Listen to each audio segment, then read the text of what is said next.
Harper Audio presents Capture, Unraveling the Mystery of Mental Suffering by David A. Kessler, M.D. Read by Sean Pratt. An unfamiliar light, and suddenly it's your whole life. Black out the windows and board them up, and it's still there in the bowl of the spoon, and in the soup, and in the lamp, and in the air after the lamp goes out. The others can't see it. They creep up, pitying you.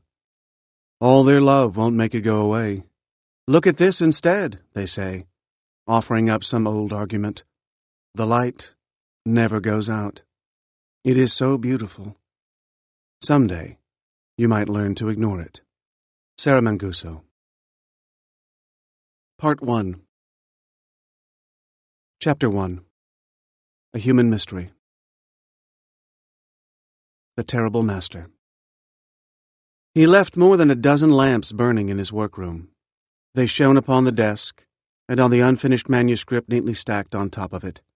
Next to the manuscript was a 2-page letter. This was the scene on the evening David Foster Wallace hanged himself. Wallace's suicide at the age of 46 devastated the literary community. He was, at the time, acclaimed as the boldest, most innovative writer of his generation.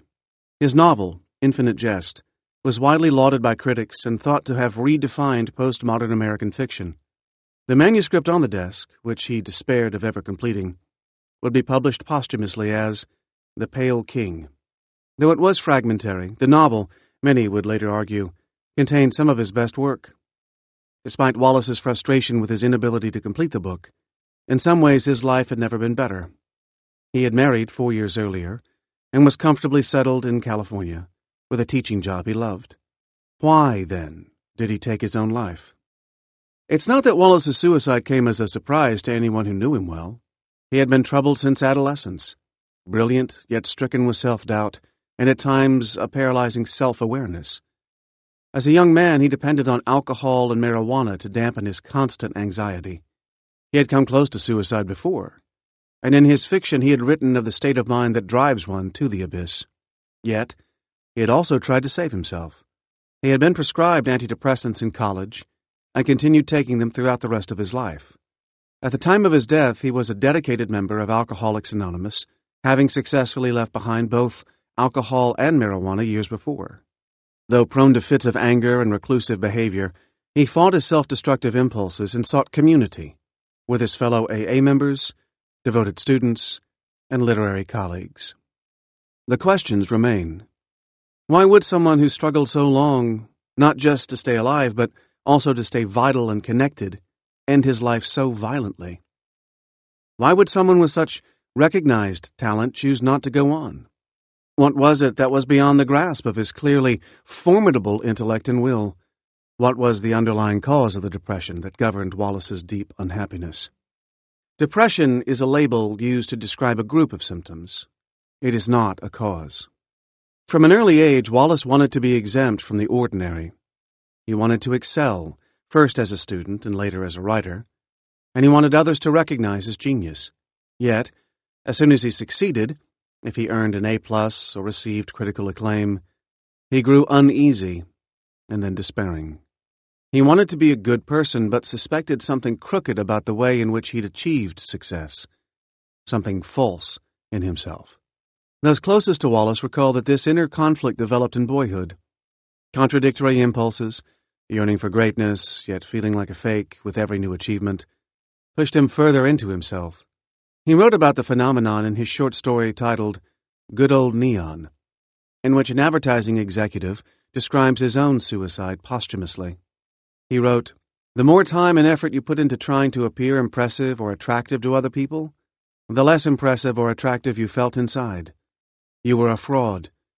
And the more of a fraud you felt like, the harder you tried to convey an impressive or likable image of yourself so that other people wouldn't find out what a hollow, fraudulent person you really were." Occasionally, Wallace worked double time in order to bend reality to meet his fears, employing a kind of meta-logic reminiscent of his fiction. A lot of his criticism wasn't that he was stupid in the whole bell curve of the population, but that what he was really good at was pretending to be really smart, The novelist Mark Costello told me about his old friend and roommate. The way Dave kept self-pessimism alive was by creating this other narrative where he said, "Well, actually, what I am is a false sort of smart." Wallace was haunted by the fraudulence paradox, as he called it, in Good Old Neon. As an adult, he was always on high alert, always sensitive to signs of the beguiling impostor that, though he must have known it exists in all of us, he could not allow for in himself. He once scribbled in the margin of a book, "Grandiosity, the constant need to be and be seen as superstar."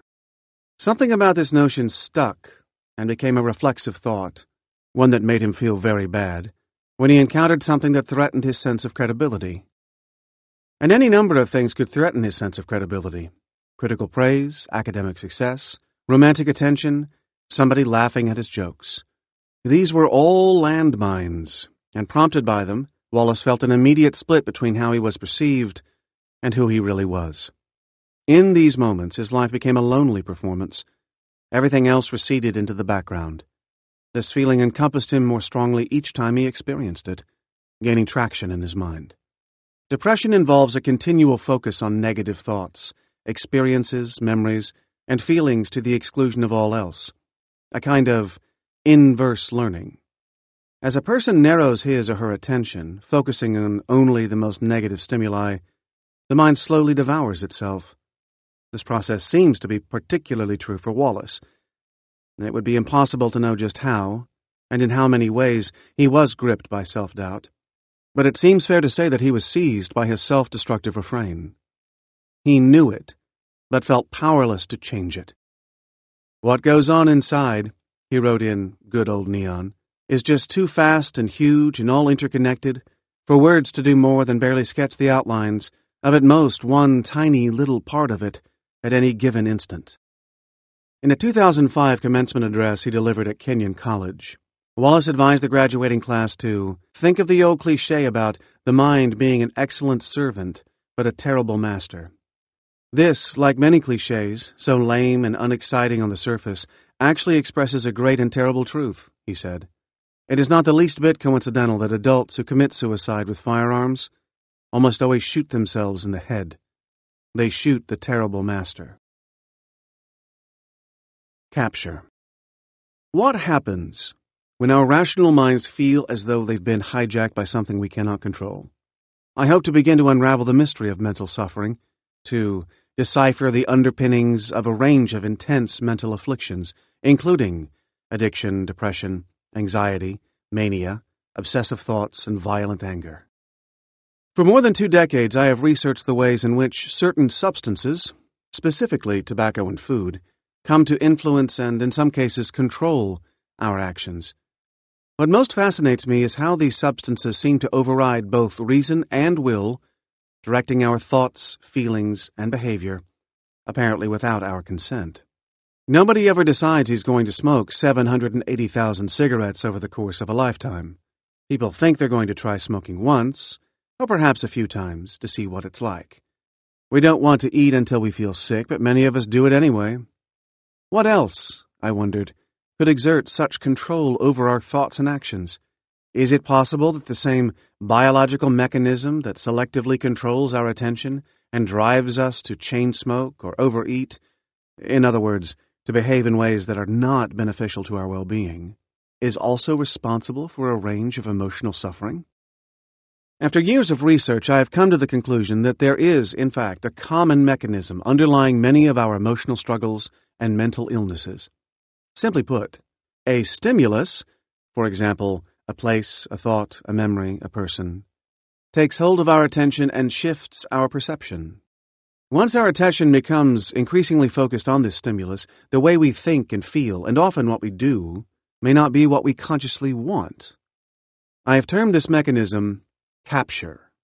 Capture underlies many forms of human behavior, though its effects may be detrimental or beneficial.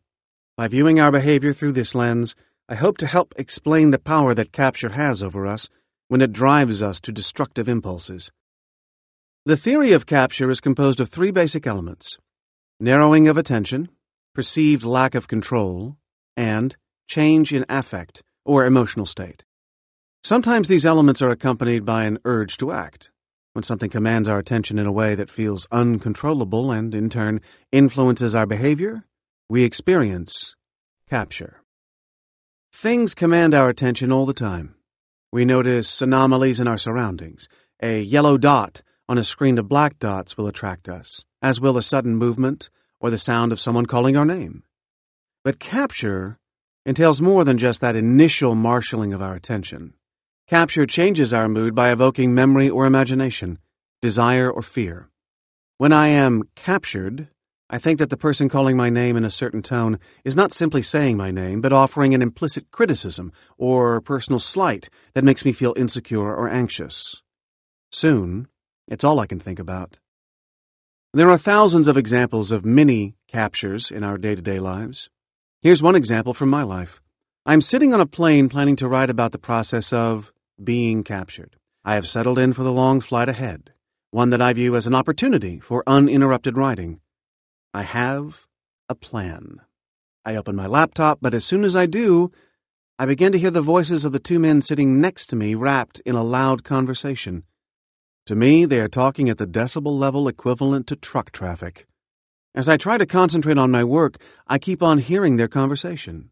The vrooming noise of the jet engines nearby, with an output of 25,000 pounds of force thrust, does not enter into my consciousness. The more I try to focus on my work, the more I hear the conversation. I become more and more annoyed. The more fervently I don't want to hear the conversation, the more I do. If I could shut it out, I certainly would. While the exact nature of such everyday experiences varies, the experiences themselves are not uncommon. Yet the exact object or thought that has the power to capture is highly personal. Interestingly, I had not even begun to write when I noted the men's voices in conversation. Did I have a background expectation that they would disturb me based on prior experience? Otherwise, why would I have focused on them in the first place? Or were they just so loud that the sensory quality of the noise captured my attention? I have always hated noisy distractions when working, but why had I not acquired the capacity to strategically shift my attention? Whenever I tried, my attention was pulled back to the voices. It would be fair to conclude that I attended excessively to those voices. We routinely scan our environments, allocating and shifting attention based on characteristics of stimuli we encounter and the goals we intend to pursue. Capture seizes our attention quietly. We may sense a mental shift, but we don't understand where it comes from. The experience occurs outside our conscious control, and we surrender to it before we perceive it. It is the result of something, an idea, sensation, person, that comes to dominate our minds, thrusting aside all else and occupying the center of our consciousness. Cues that are associated with the source of capture can become as significant as the source itself. Whether a perfume scent or a song, the sound of a helicopter or the sight of a fire truck, a good grade on a test or the prospect of making a speech, association with any and all stimuli affects everyone differently or not at all, and the power it asserts will be relevant only to those primed for it. Even the briefest encounter with one of these cues can narrow our attention and affect the way we feel. When we are drawn to a particular stimulus, we act in response to a feeling or need aroused by it. Every time we respond, we strengthen the neural circuitry that prompts us to repeat these actions. As we continue to react in the same ways to the same stimulus over time, thereby sensitizing the learning, memory, and motivational circuitry of our brains, we create emotional and behavioral patterns. Our thoughts, feelings, and actions begin to arise automatically. What started as a pleasure becomes a need. What was once a bad mood becomes continuous self-indictment. What was once an annoyance becomes persecution. This process of neural sensitization occurs and grows stronger over the course of a lifetime.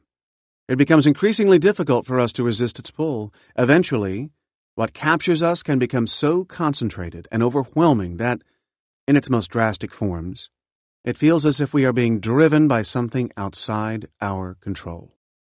While capture is often the source of great pain and suffering, it can also grip us in positive ways. The joy of hearing a beloved song, a visit to the quiet interior of a church, the pursuit of a worthy cause in which we believe. All these, too, can be sources of capture. The genesis of capture is profoundly individual. Our life histories and narratives result from the singular totality of our actions and experiences. What captures me affects who I am, and who I am affects what can capture me. An ideal way to understand capture is to see it at work, to experience it, albeit indirectly, through the voices of those who have struggled with it. The narratives in this book express a range of thoughts, feelings, and actions, some transient, but many life-altering. These narratives of mental distress may seem unrelated, but the central role of capture is evident in each of them. The nature of mental distress. David Foster Wallace had come closer than any psychologist, psychiatrist, or other human being to narrating how our minds can seize us, compelling us to act against our will and reason. Though I didn't say so explicitly, I hoped to enlist the help of his parents, James and Sally Wallace, in understanding the terrible master their son had described. They agreed to speak with me about David. I visited James and Sally in their home in Urbana, the house in which David grew up, located near the campus of the University of Illinois Urbana-Champaign, where James once taught as a professor. Built in the 1950s, the modest 1.5-story house sits on a quiet tree-lined street, is graced with a southern exposure, and is surrounded by a deep green lawn. It is a home like so many in America, and it produced one of the most prodigious minds of a generation. Underneath David's fierce talent and preternatural intelligence lay the seeds of what ultimately led to his suicide. The medical model has long been that depression is the manifestation of a broken mind, a biological error that causes people to experience what feels like unbearable pain. This oversimplification does nothing to help us understand the debilitating force of what we have come to call depression. Sally tried to explain what precipitated David's pain. The first time David manifested any behavior that we thought was troublesome, he was about 16, she said. He was our first child, and we didn't know much about adolescence. He was mean to his sister. He was grouchy, moody. He was smoking some marijuana, but we knew about it. We didn't know exactly how much. We assumed that if we said it was okay for him to smoke it in the storage room right off his bedroom, then at least he wouldn't be out driving. Then Jim took him around to colleges, and David was terrified. He had anxiety attacks, James recalled. Really bad ones. Ashen gray, vomiting, trembling. He was glad Amherst accepted him early so he wouldn't have to go through that again, Sally said. When it came time to think about going off to college, though, he got terribly upset, saying that he didn't want to go. Could he please just stay home? We said, yes, if you want to stay home, but know that you can always come home, too. So off he went. So there was that anxiety. But then he took 2 separate semesters off. He would start the semester and then have to come home. He just couldn't function. Then he took himself to a psychiatrist, because he'd outgrown the pediatrician we all loved, and was given some medication. I think he started off with Nardil. We talked for hours about what it might have felt like for David. At one point, without prompting, Sally whispered the word fire. Kate Gompert, I said, invoking David's fictional character. In Infinite Jest, David wrote as Kate Gompert, who struggles with a predator-grade depression, referred to simply as it. He wrote, "Make no mistake about people who leap from burning windows. Their terror of falling from a great height is still just as great as it would be for you or me, standing speculatively at the same window, just checking out the view. The variable here is the other terror, the fire's flames. When the flames get close enough, falling to death becomes the slightly less terrible of 2 terrors." Yes, jumping out of a burning building, Sally remarked, reflecting on this passage. That's the way I view David's suicide, having to end the pain no matter what, she said. David was going to be free from the pain. He needed to do it. It wasn't what he wanted to do. He needed to do it. She began to cry. I'm sorry, she said, raising her hands to her face. My conversations with the Wallaces, always candid and often difficult, kept coming back to this idea. David was driven, in the end, by something that he could not control. His father, a professor of moral philosophy, examined this notion that there are passions that arise within us that we cannot resist, through the lens of philosophy and history. We discussed Socrates and the Socratic doctrine, which posits that nobody willingly does what he or she regards as irrational. Socrates would say if a person goes on taking drugs, for example, then the person is ignorant. The person really doesn't think that the thing to do is to stop, James Wallace offered. Or if the person isn't ignorant but keeps on doing it, it must be involuntary. There must be something forcing the person to do it. But how, then, I asked him, do we allow for the seemingly conscious component of extreme emotion and behavior? Plato seemed to get something like this, James said. Plato realized that there were certain kinds of desires that sometimes couldn't be reasoned away. You look at the ocean water from your raft and you're terribly thirsty. You want to drink it. You know damn well if you drink it, it won't be any good. It will only make things worse. But the desire doesn't go away with those reasons. You crave it. And that craving for salt water cannot be tamed by reason? Plato thought by an act of will, James replied, that you could train yourself, but it wasn't enough to say, I'm going to do this now. You had to work at it until you got strong enough to master these non-rational thoughts. But I'm sure he would agree that there are people who are just out of control completely. Their passions have become coercive. It's how depression takes hold, I suggested. It's also how thoughts of suicide can take hold. The month before he ended his life, his parents recalled, David had seemed a little better. He was more engaged, in fact, than they had seen him for some time. There had been an extended period of crisis prior to this. He tried going off Nardil, the antidepressant he'd been taking continually for nearly 2 decades. It was, I think, the tragic misstep of deciding to find another medication, Sally suggested. But David had been eager for a life without Nardil. It belongs to an older class of antidepressants, and despite stabilizing his mood, it caused a number of unpleasant side effects. Once he tapered off, however, he discovered that no other drug seemed to work as effectively. He resumed taking Nardil, hoping that it would return him to his steadier self, but to no avail. The last resort, Sally explained, wasn't working. David panicked. He felt that there was now nothing left that could help him get better. He was convinced that there was no way out. When his parents visited their son for nearly 2 weeks in August 2008, they had agreed to stay with him while his wife Karen was out of town. They noticed a shift in his demeanor.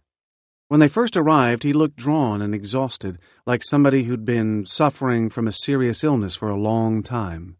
But toward the end of their stay, he seemed to have pulled himself together.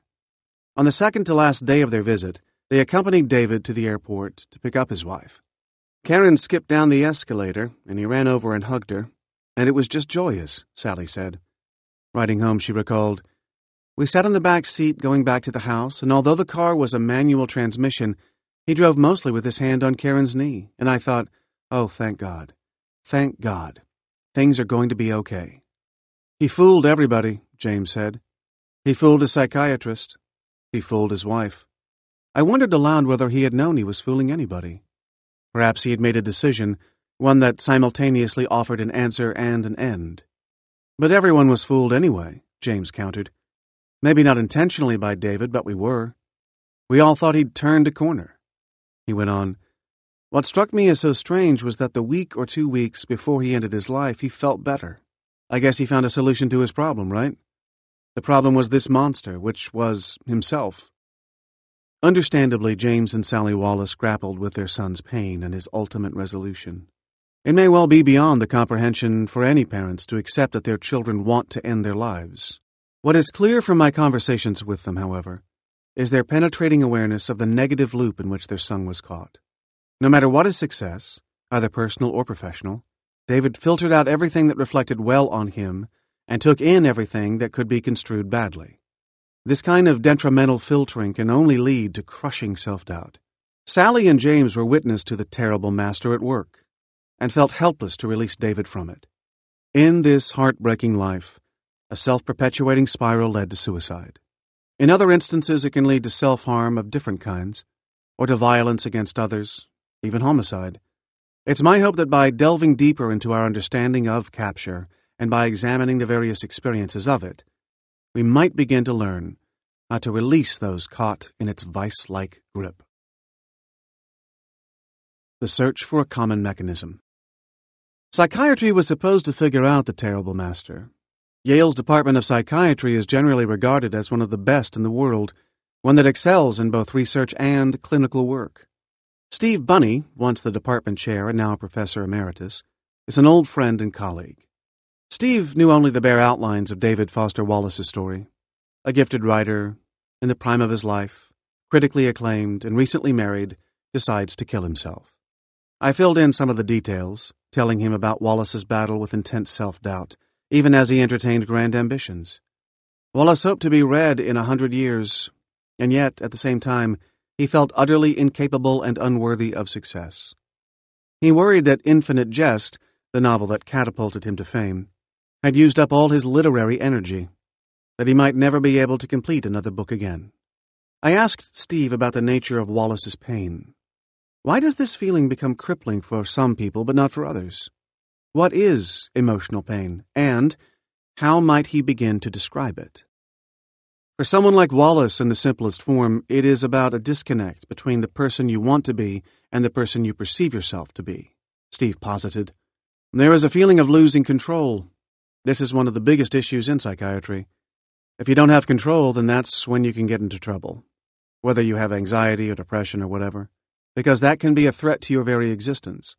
I can't fully imagine the anguish that makes an otherwise healthy person want to end his life. But I do know that suicidal people feel there is no other way to escape from the negative thoughts and feelings. One of the paradoxes of suicide is that it becomes the last and only way that a person can exert control. Steve pointed out that it's not uncommon for successful people from all walks of life to feel a similar kind of distress. Research has shown that highly accomplished people often report the feeling of being a fraud. Many successful people grow concerned, as Wallace did, that if people really knew them, they'd realize they weren't deserving of their achievements. So it's not uncommon, and in some ways it's useful, I suppose, this self-doubt, Steve said. But it can also become a pathology, dangerous, even fatal, if it gets out of control. Over the course of his career, Steve has studied multiple ways of evaluating psychiatric distress. He began as an internist with an interest in psychoanalysis, but devoted much of his time to studying the biological causes of mental disorders. Throughout, however, he remained attuned to the impact of life experiences on brain function and their role in the genesis of mental illness. I asked Steve who, if anyone, in his field, was thinking about these issues in a comprehensive way. Well, he said, psychiatry today is mostly about prescribing. It's about finding the right medication. There was something in his voice that sounded a little wistful. Don't get me wrong, you have to be happy for the great progress we have made in pharmacology. We can bring real relief, often life-saving relief, to a lot of people. Maybe medication in the end didn't work for David Foster Wallace. But from what you have told me, it brought him a lot of time and helped him to accomplish a great deal. The problem is not medication, but our perception of it. I'm afraid it tempts people, especially those outside of the profession, but even some within, to consider mental illness as a simple malfunctioning of the brain, he continued. Whereas mental illness almost always has to do with the interplay between the predisposition and things that happen outside in the real world. It is often the interaction between the physical brain and the life experience that the mind is trying to deal with. That's what we have to keep our eyes on. You want to know not just what these disorders respond to, but also where these things come from, in the hope that you may find a better treatment. Steve knew I had become interested in addiction during my tenure as Commissioner of the Food and Drug Administration. As part of our investigation of the tobacco industry, I had to learn everything I could about the science of addiction. Steve was also aware of my later research into obesity, in which I examined the ways people grapple with their desire to eat more than they need. I explained to Steve that I was seeing similarities among addiction, overeating, and mental illnesses, such as anxiety, obsession, impulse disorder, phobia, panic, depression, mania, hypochondria, and even some aspects of psychosis. Well, this is interesting, Steve replied. On the one hand, the effort of the profession has been to make finer and finer diagnostic distinctions. We have the DSM-5, which we use to diagnose and classify hundreds of mental disorders, and yet the biology is suggesting that these disorders are related. It's no longer that schizophrenia is completely different from depression. It looks very much as if there's this spectrum that's interrelated rather than separate neurotransmitter system diseases. And the drugs, wonderful as they may be, are not so precisely targeted as is often claimed. We see one drug working for a variety of problems, or not working. It seems to be often largely a matter of individual response. There's also the growing evidence of the huge placebo effect in psychoactive drugs, which is, or ought to be, humbling. Physics and chemistry are very complicated, he went on. Astronomy is very complicated. But if we keep working on a problem, we arrive at laws that govern these very complex systems. The laws of thermodynamics, for example, explain a lot of really complicated things we couldn't understand before. I see that you're on a similar path. Steve's analogy articulated the goal of my work over the last 2 decades. By looking for commonalities across the intricate array of human emotional experience and behaviors, I've been working to unlock our understanding of the complex and potentially destructive constructs that govern our actions. The past 100 years of insights, brought about by advances in psychology and psychiatry, have left us without a firm grasp of what causes mental illness. Major depressive disorder ranks second in disabilities globally.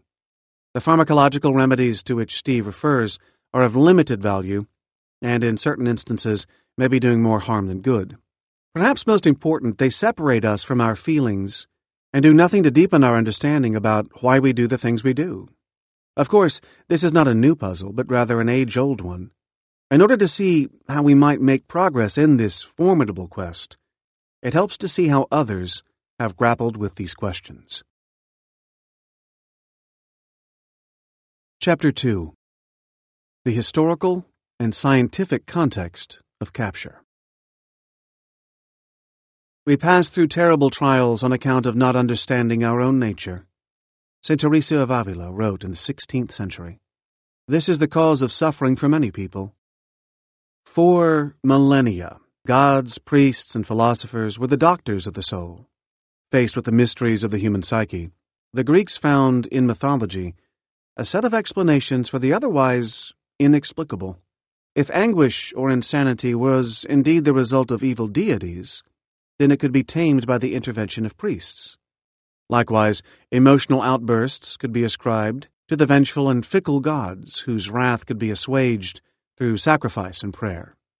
By placing the forces responsible for madness outside the individual subject, the Greeks created a rich system for diagnosing, treating, and understanding mental illness and bizarre behavior, a way of naming the ineffable. In ancient Greece, religious belief mingled freely with the knowledge of anatomy, the recognizable physicality of the Greek gods, their involvement in the everyday fabric of living, blurred the line between the mythological and biological. When gods were offended, they sent invisible fluids into the offending mortal soul, thereby taking possession, quite literally, of the human mind. Indeed, vestiges of the demonic, the belief in outside forces that can take up residence in the mind, persisted well into the modern period. Arguing that modern psychotherapy has become a system of mere gimmicks, the American psychologist Rollo May claimed that all human motivation was ultimately demonic, or ascribable to eros, anger, or the desire for power.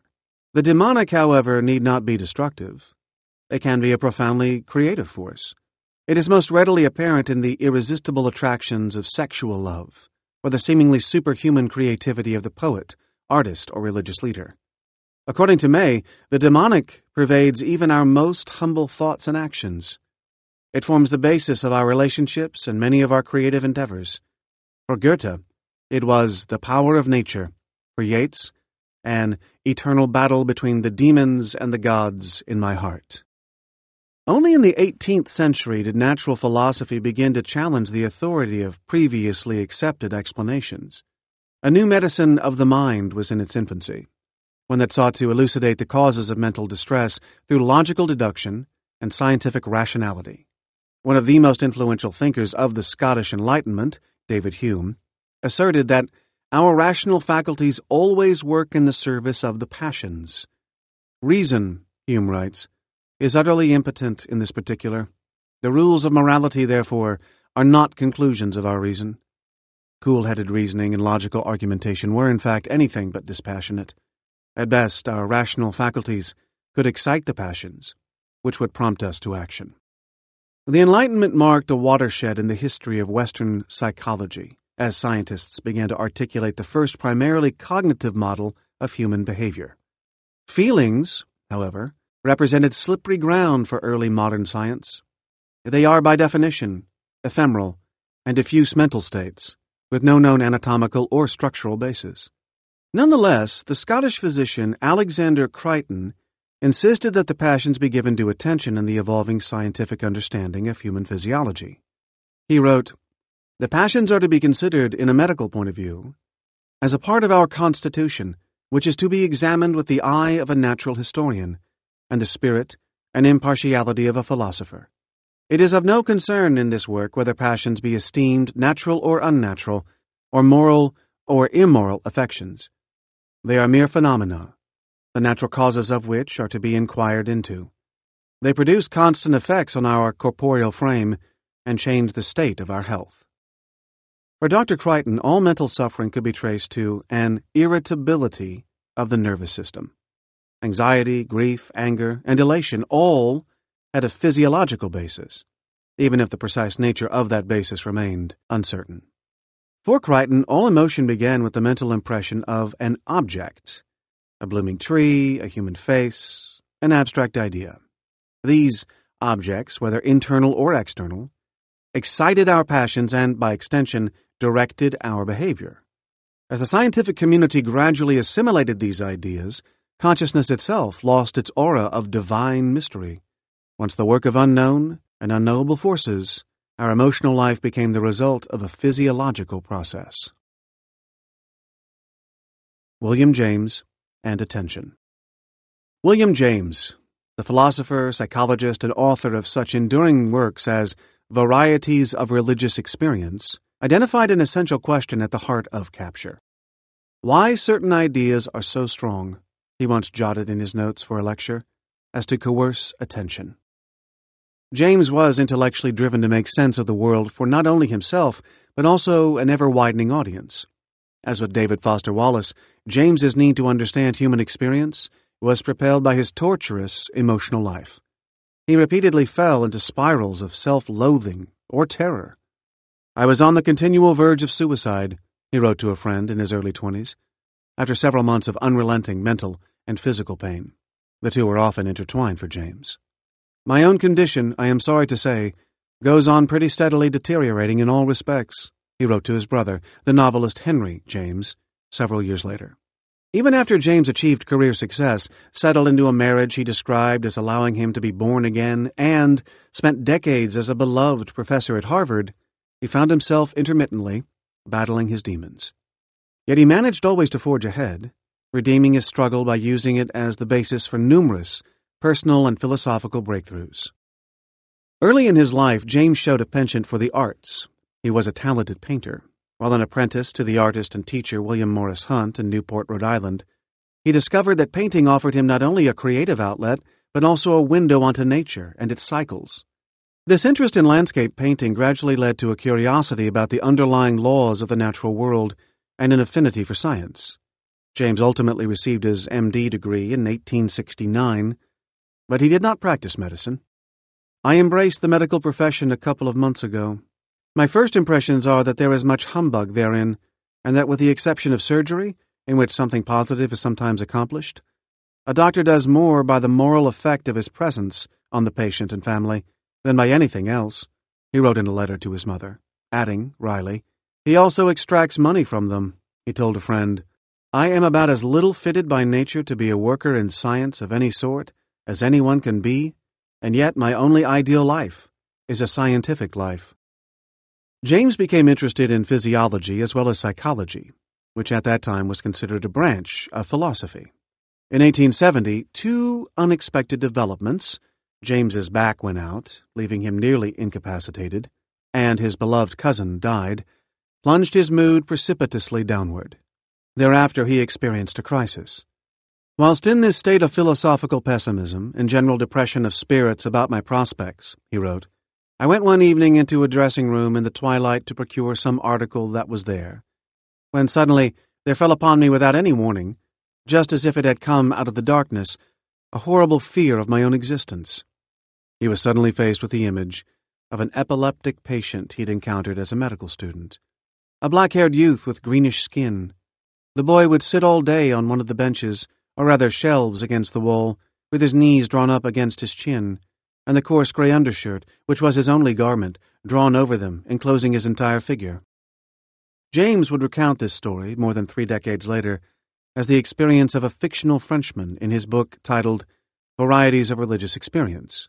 He later confessed it was based on his own life. It was the embodiment of his mental deterioration. The image of this mute, unhappy boy left a searing impression on James. He wrote, "There was such a horror of him, and such a perception of my own merely momentary discrepancy from him, that it was as if something hitherto solid within my breast gave way entirely, and I became a mass of quivering fear. The experience has made me sympathetic with the morbid feelings of others ever since." While seeking a revelation strong enough to pull him up from his deep-rooted misery, James turned to the writings of Charles Renouvier, a French philosopher who would, in the years to come, become a lasting influence. But at first, it was by opposing Renouvier that James was able to hoist himself back onto his feet. He wrote, "I finished the first part of Renouvier's second essays and saw no reason why his definition of free will, the sustaining of a thought because I choose to, when I might have other thoughts, need be the definition of an illusion. At any rate, I will assume for the present, until next year, that it is no illusion. My first act of free will shall be to believe in free will." James came to one of the cornerstones of his intellectual and emotional life by taking issue with Renouvier's idea that we deceive ourselves when we believe in our power over the mind. He pushed against the destructive current of his thoughts and would reclaim a measure of control over his mood. Regardless of whether his belief was credible, it galvanized James. He soon realized it was not enough to adopt a strong point of view. He needed to act on it. "Now I will go a step further with my will, not only act with it but believe as well," he wrote in his journal. "Believe in my individual reality and creative power." Once James's spirit had begun to improve, he ventured still further, declaring that he'd given up the belief that mental disorders had a physical basis. When his father asked him how he'd come to make this change in himself, from sadness to great effusion, James replied in part that he saw that the mind did act irrespectively of material coercion, and could be dealt with, therefore, at first hand, and this was health to his bones. He reasoned that disorders such as melancholy or hypochondria, 2 afflictions that James himself battled, were not simply irreversible physiological inheritances, but in fact could be, deliberately, refused. In taking this up as a cause in his own life and as an organizing pursuit within the study of psychology, James granted himself both strength of conviction and the positive emotional charge that accompanies it. He had stepped out of the jaws of misery, even if only for a time. This triumph would set the tone for the course of his career. "Despair lames most people," he would proffer in a lecture more than 30 years later, "but it wakes others fully up." James was not the first, of course, to pose questions of how we surrender authority over or regain control of our thoughts and actions. As we've learned, the ancient Greeks sought to explain the mysteries of human behavior in supernatural or cosmological terms. In Homer's epic poem, the Iliad, King Agamemnon, leader of the Greek army, blames the gods when he is compelled to apologize for having acted unreasonably toward his most powerful soldier. "It was not that I did it. Zeus and Fate and Erinyes that walk in darkness struck me mad when we were assembled on that day that I took from Achilles the prize that had been awarded to him," he pleads. "What could I do?" In the century that followed, the influential triumvirate of Greek philosophers, Socrates, Plato, and Aristotle, shifted the discourse from such magical thinking to a more discerning view of human conduct. By examining human impulses, they sought to uncover the ways in which we are directed from within. Of course, these Greek philosophers were not speculating within a psychological context. Rather, they were striving to understand the human spirit through the lens of ethics and the desire for a just society. Socrates' arguments that humans are motivated by reason above all else essentially suggests we do wrong only when we don't know it to be wrong. His protege, Plato, put forth a more complex view. He argued that the soul is governed by 3 distinct forces: reason, appetite, and spirit, each with its own needs. Reason loves learning and wisdom. Spirit yearns for fame and distinction, and appetite seeks bodily pleasure. In the virtuous person, these three elements exist in harmony, with reason holding sway over both appetite and spirit. For others, however, persistent conflict among these urges results in psychological turmoil, a civil war within the soul. With this concept, Plato not only moved the seat of the struggle to the mind itself, but also presented the mind as a dynamic system of opposing forces. James used Plato's concept to build a psychological framework for understanding human behavior. Among the Greek philosophers, however, it is Aristotle who was James's closest intellectual forebear. Perception, Aristotle suggested, is not a passive state through which we take in the world around us, but a form of active selection. The virtuous person, he argued, directs his attention toward the most worthy subjects, in a process of sustained and deliberate contemplation. Consequently, behavior is more a matter of focus than reason. Careful attention to suffering will inspire generosity, for example, and contemplation of the beautiful will initiate a desire to create. James came to a similar conclusion, but from a different angle. He defined consciousness as a rushing stream of thoughts and insights, fleeting, idiosyncratic, often irrational and unrelated, that nonetheless cohere into the impression of a continuous life. He framed his investigation of consciousness in evolutionary terms. Why might human consciousness be necessary in the first place? Expanding on Aristotle's notion, he too concluded that the answer lay in attention.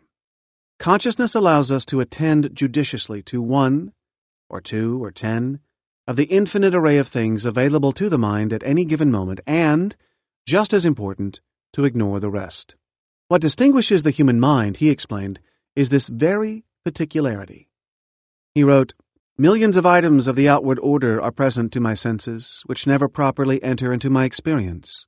Why? Because they have no interest for me. Only those items which I notice shape my mind. Without selective interest, experience is an utter chaos." What James called interest, the process by which each of us chooses what to attend to, could likewise be termed investment or care. James offered further explanation, harking back to his days as a painter, for how this process creates an individual world. He wrote, "Interest alone gives accent and emphasis, light and shade, background and foreground, intelligible perspective, in a word." After publishing in 1890 his first major work titled Principles of Psychology, which explores his theories of consciousness, James shifted his focus toward understanding mental illness. In a lecture he gave in 1896, he described a wide range of extreme conditions, such as kleptomania, alcoholism, sexual impulsivity, pyromania, suicide, and even homicide, and proposed that each one held within it the seed of everyday anxieties and impulses. When we dutifully pay the cashier for our items, for example, thoughts of petty theft might dart through our minds. Likewise, a degree of paranoia and fear accompanies other common activities, making sure that the door is locked, the gas is off, no one is hiding under the bed. Those who cannot resist such inclinations and, in turn, amplify them, according to James, suffer from a loss of control over the faculty of attention. James saw in the extreme behaviors of the mentally ill the key to understanding the dynamics of attention in everyday life.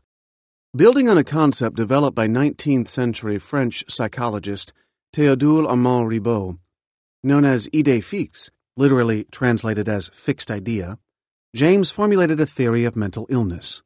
For Ribot, the answer lay in the passions, states of mind suspended somewhere between the fleeting world of emotions and the permanence of complete insanity. On one side of Ribot's spectrum lay the everyday emotional states of surprise, envy, boredom. On the other were the ongoing numbness of melancholia, the wandering detachment of psychosis. When emotions outlasted their natural duration, when they became fixed in the mind, they slid along this spectrum, away from recognizable forms of human experience, and toward mental illness. Ribot believed that a single mechanism lay behind this process. How and why might a momentary feeling gradually take root in the mind, losing any recognizable connection to the stimulus, for example, a blooming flower, the death of a lover, a joke, that gave rise to it? Like many other psychologists and physicians of the 19th century, Ribot thought that our mental life was governed not by God, nor by any other non-material force. Rather, The mind operated according to strictly mechanistic principles, which could be understood through rational inquiry. The human mind was, in short, a complex machine, akin to the increasingly complex industrial machinery that rapidly transformed the European landscape over the course of the 19th century. Ribot, therefore, sought to make sense of the passions in mechanical terms. An abnormality in the brain became his explanation for behaviors that would otherwise elude explanation. In the idée fixe, or monomania, Ribot found a model for inherently irrational states of mind. The idée fixe took root during a period of incubation, when patients began to display symptoms of generalized agitation and psychological suffering. Monomania gradually infected the workings of the healthy mind, slowing and eventually stopping the gears and levers of rational thought. Once in the thrall of idée fixe, the impassioned brain redirected all its energies away from goal-driven projects and toward impulsive behavior. As the monomaniacal patient deteriorated, the physician became a powerless witness to a violent struggle between passion and reason, between the overmastering impulse and the arrestive powers of the will. Though he could not prove his hypothesis with medical imaging or brainwave monitoring, Ribot believed that all impassioned states, or idée fixes, resulted from excessive irritations of an isolated group of brain cells. The psychologist Pierre Genet later refined this idea. Genet used the term to describe not a rare form of pathology, but, rather, obsession as a response to the assault of the everyday, anxiety created as a diversion from life. James later expanded his study of extreme preoccupation to include public figures fervently committed to a social or political cause. For example, Dorothy Dix, an advice columnist who questioned the sexist mores of her day; Henry Bergh, who founded the Society for the Prevention of Cruelty to Animals; and Henry Parkhurst, who single-handedly fought organized crime and pork-barrel politics in New York City. These people relinquished themselves, albeit in a more successful direction, to their own kind of single-mindedness. Their passions, too, as James put it, show under a microscope the play of human nature. James recognized that in all people there is a need for transforming personal change, drawn from the hot place of consciousness. He saw this as much in patients overcome by obsession as in those consumed by an external cause. He even identified it as an urge behind religious ardor. The higher and lower feelings, the useful and erring impulses, begin by being a comparative chaos within us, James writes in Varieties of Religious Experience, which comprised lectures he gave throughout 1901 and 1902 on the nature of religion. Religion, to James, was defined as the feelings, acts, and experiences of individual men in their solitude, so far as they apprehend themselves to stand in relation to whatever they may consider divine. He is referring not to institutional dogma, or to those for whom religious observance is merely a dull habit, but rather to the experiences of the faithful for whom belief in God is the very inner citadel. Remember, he writes, that the whole point lies in really believing. It was the belief in belief that mattered. Yet James also understood that the torment of the mind is not easily settled by religion. Belief alone is not enough.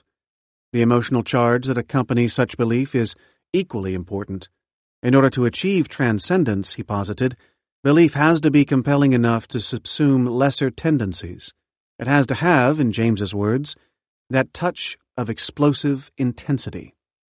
Meaningful religious experience, James adds, involves the push of the subconscious, the irrational, instinctive part, vital needs, and mystical overbeliefs.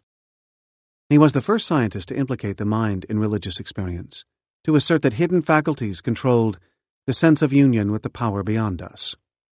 James offers the words of St. Augustine, describing a moment when Augustine discovers his overpowering weakness, as an example of a higher desire failing to conquer. He writes, "The new will which I began to have was not yet strong enough to overcome that other will, strengthened by long indulgence. So these two wills, one old, one new, one carnal, the other spiritual, contended with each other and disturbed my soul. It was myself indeed in both the wills, yet more myself in that which I approved in myself than in that which I disapproved in myself. Yet it was through myself that habit had attained so fierce a mastery over me. I made another effort and almost succeeded, yet I did not reach it. and did not grasp it. Conversion, James claims, is one of the ways in which people find their way to happiness, as St. Augustine eventually did. Yet, religion, James reassuringly continues, is only one out of many ways of reaching unity, and the process of remedying inner incompleteness and reducing inner discord is a general psychological process which may take place with any sort of mental material. For example, the new birth may be away from religion into incredulity, or it may be from moral scrupulosity into freedom and license, or it may be produced by the eruption into the individual's life of some new stimulus or passion, such as love, ambition, cupidity, revenge, or patriotic devotion. A radical shift in perspective was, for James, the only way to release the ever-tightening grip of capture in our attention. Like Aristotle and Plato, however, James could not explain the pathophysiology of capture. Why and how can a single thought seize our attention without our awareness and become fixed in our minds? Freud and drive. Any historical discussion of why we do, think, and feel what we wish we did not do, think, and feel must include an examination of Sigmund Freud's work. At the center of Freud's theory of the mind is his concept of drive, a source of stimulation or pressure, a demand made upon the mind for work. Freud understood drive as though it were a physical force, animated by a certain quantity of energy and balanced by counterforces. Approaching the mind as a neurologist, Freud postulated that there were two physiological components underlying all drives: neurons in a state of excitation and flow, which is a nonspecific measure of energy. This rather nebulous concept reflected the difficulty of explaining mental distress using only the science of his day. As Freud himself said, he sought his answer to the problem of human behavior between medicine and philosophy, between the mental and physical. Freud needed a theory to explain why people did, thought, and felt as they did. A student of the Viennese psychologist Joseph Breuer, Freud was exposed at an early age to one of Breuer's patients, whose bizarre condition would have a substantial influence on the young physician's theory of mind. The patient was unable to drink any liquids whatsoever. She recalled during her treatment that, in the home of her governess, she once saw a dog drink out of a glass and had felt a profound wave of disgust. Freud hypothesized that the patient's memory of this disturbing image, albeit unavailable to the conscious mind, persisted throughout adolescence and adulthood. The emotional valence of the experience survived, hidden in the depths of the unconscious. For Freud, repressed memories such as these lay at the root of almost all human suffering. Even after they drifted beyond the boundaries of conscious life, mental representations of certain objects or events continued to cause mental distress. The repressed memory, and the emotions attached to it, could thus serve as an unconscious motive for certain patterns of behavior. Freud was particularly interested in the inevitable conflicts between the demands of the present moment and these earlier memories. Freud's journey into the unconscious led him to conclude that, beginning in early childhood, human drives were systematically repressed by social norms. The realm of the unconscious thus broadened to include not only ideas and memories, but drives themselves, fundamental biological needs and urges. Chief among these were the libido, or the sexual drive, and the death drive, the primary source of human aggression. This latter drive aimed at the violent undoing of the world, including the destruction of the self. For Freud, all mental activity occurred as an attempt to let off mental steam, to reduce the accumulated tension of these neglected drives. This need was expressed in wishes and urges. Any reduction in mental pressure was experienced as pleasure. Painful memories, then, were not the only thoughts that were shunted into the realm of the unconscious. Stifled at an early age, our most basic drives also occupied this largely invisible terrain. Central to Freud's theory was the belief that the unconscious fashioned out of experience a complex symbolic language that disguised the socially unacceptable content of our drives. This psychic alchemy involved transforming repressed or unfulfilled drives into phobias, obsessions, and other neuroses. The surreal landscape of dreams became the primary site of these transformations. as the unconscious mind refashioned the elements of daily living into a coded representation of desire. Freud's theory borrowed from the functionalist and associationist schools of the English psychologists the idea that, through experiences, particular phenomena become associated with pleasure or pain. For Freud, it was repressed drives that were ultimately responsible for these associations, which collectively gave rise to affect, or the emotional lens through which a given person sees the world. Moreover, these associations were all embedded in a complex web of meaning. Over time, certain stimuli became linked to other stimuli. Affect, attached to one object or idea, could be displaced onto another. Perhaps Freud's most enduring observation was that motivations have both biological and psychological correlates. He was right that stimuli, both external and internal, can elicit emotional reactions, that the motivational forces behind our actions are not necessarily apparent, and that emotional processing can cause intense distress. In short, he recognized that the boundary separating wellness and distress is fluid. Freud's unconscious was populated not by submerged ideas or memories that floated from time to time to the surface of consciousness. That, for Freud, was the pre-conscious. Rather, the unconscious had its own structure, rules, and dynamics that walled its contents off from the conscious mind. Freud postulated that drives remained in the unconscious because their content was antithetical to the very foundations of culture. He compared the forces of repressed desire to the legendary Titans, weighed down since primeval ages by the massive bulk of the mountains, which were once hurled upon them by the victorious gods, and which are still shaken. Only in his later years did Freud fully articulate his structural model of the mind. On this model, the id was the origin of the aggressive and libidinal drives, a cauldron full of seething excitations. The id has no organization, produces no collective will, but only a striving to bring about the satisfaction of the instinctual needs subject to the observance of the pleasure principle. These diffuse energies could be sublimated into the ego, a more mature, integrated conception of the self. There was little empirical evidence to support Freud's hypotheses. The only tangential evidence for the unconscious that Freud could muster was memory. If we can know something at two distinct points in time, then such memories must reside somewhere in the interim. Moreover, any study of the clinical efficacy of psychoanalysis was necessarily uncontrolled. As several writers have noted, Freud's clinical strategy was largely fitting traces of evidence into an organized, comprehensible, and compelling whole. When we invent an unconscious mind to give coherence and continuity to the conscious, we voluntarily leave the sphere of fact for the sphere of fiction, wrote the psychologist E.B. Titchener in 1910. Nonetheless, by shifting the study of the mind away from morality and rationality and toward the unstable ground of desire, Freud moved science toward a clearer understanding of human thought and behavior. At the same time, even Freud's own disciples lamented that Freud did not pay enough attention to the problem of affect. As one scholar of Freud concluded, "We do not possess a systematic statement of the psychoanalytic theory of affects." Another scholar described Freud's theory of affect as fitful and largely unfocused.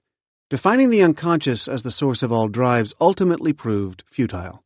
By focusing on altered states of consciousness such as hypnosis and dreams, Freud failed to prove the relevance of his theory to everyday mental life. By the end of the 20th century, orthodox Freudianism had become the province of an increasingly small group of clinicians and theorists. Freud's downfall reflected not only the fantastical nature of his theories, which reduced all drive to sex and aggression, but also the clinical failure of psychoanalysis, or of the talking cure, to eradicate psychopathology. As scholars adopted an increasingly critical perspective on Freudian analysis, the content of analysis came to be seen as the mental projection of the treating physician. After all, Freud rejected the possibility that insight could result from conscious mental activity on the part of the patient. By subtly planting suggestions, the therapist could convince the patient that a fantastical narrative was not only plausible but irrefutably true. The results of this process were more akin to theatrical scripts or stage directions than to scientific findings, according to a scholar. This is not to say that therapy in itself had no value. In addition to revealing the inadequacies of a given narrative, the therapist could work with the patient to develop a new theatrical script. The sum total of our past experiences and anxieties about the future would still have a role in determining what and how we think, feel, and behave, but these individual constellations of meaning could always be reorganized or viewed from a more flattering angle. One of the most important, albeit unsung, inheritors of the Freudian tradition was an aspiring playwright turned psychologist named Sylvan Tompkins. Like Freud, Tompkins valued intellectual originality and refused to make his theories conform to accepted scientific dogma. His influence, however, has barely been recognized by the psychiatric establishment. Though Tompkins agreed with Freud that mental illness is ultimately emotional in nature, a disorder of feelings, he thought that Freud was unduly wedded to drive theory. Freud saw in the obstinate recurrence of traumatic memories a hidden desire to rewrite one's personal history, to be given a second chance at redemption. Patients enthralled by trauma were acting out the haunting "if only" of remorse. For example, if only I had dodged the bullet, or if only I had rescued the child. For Tompkins, however, more important than drives or wish fulfillment was how such thoughts became dominant, or immune to our feeble attempts at controlling them. In the case of a soldier tormented by traumatic memories of war, for instance, Tompkins saw no wish fulfillment at work. What end could such repetition of trauma possibly serve? Rather than posit entire narratives of submerged or hidden desire, Tompkins turned his attention to the forces that reactivated these traumatic memories and invested them with so much power. Tompkins found the germ of an answer in awareness, or attention. Over the past 6 decades, the cognitive sciences have gradually returned to these basic questions, such as, how do our brains represent the world around us, with sounds, smells, images, and thoughts? How is information processed and transformed as it travels through neurons and across synapses? Rejecting the dogma that only observable actions can be studied, cognitive science has slowly but surely rekindled the study of the human experience. As scientists shifted their focus from behavior to consciousness, the acquisition, processing, storage, and transformation of information became important subjects of study. Yet missing from this approach is any attempt to understand the phenomenology of subjective experience. What is it like to feel, think, and be? For Freud, drives, not experience, were central to understanding the mind. Affect was simply the conscious perception of underlying desire, the sex drive or the death drive. Tompkins saw affect as an object of study in its own right, akin to drive, perception, memory, and cognition, whereas drives represented biological needs. Affects were innate reactions to the environment that could either amplify or inhibit drives. In the absence of an excited affect, Tompkins argued, the sex drive becomes rather impotent. Over the course of his life, he identified 9 basic categories of affect, including interest, fear, distress, rage, and humiliation. Though these effects triggered thoughts and desires, the triggering process itself was automatic and virtually undetectable. Tompkins' contemporaries largely ignored subjective experience in favor of objective, observable action. The mind was an information processing system. Science made little provision for what it feels like to be a thinking being. Yet for Tompkins, affect was the all-important lens through which we came to know the world. It was not the content of perception, what we hear, touch, taste, and think, that defined our mental life. Rather, it was the affective state we brought to bear on those perceptions. Over the course of the 20th century, Tompkins' claims gradually took hold in the scientific community. Experimentalists turned to the role of feelings in psychotherapy, and cognitivists such as Aaron Beck and Albert Ellis included affect in their models of psychopathology. Applying the ideas of Stoicism to clinical practice, Ellis argued that faulty ideas were the ultimate cause of distressing thoughts. Suffering was the byproduct of dysfunctional beliefs or a distorted worldview, which generated what an IT consultant might call systemic errors in processing information. Elaborating on Ellis's theory, Beck noted that distressing thoughts cannot be simply turned off or ignored. They are functionally automatic. His solution was to bring to the surface the faulty reasoning, the irrational beliefs that lay behind them.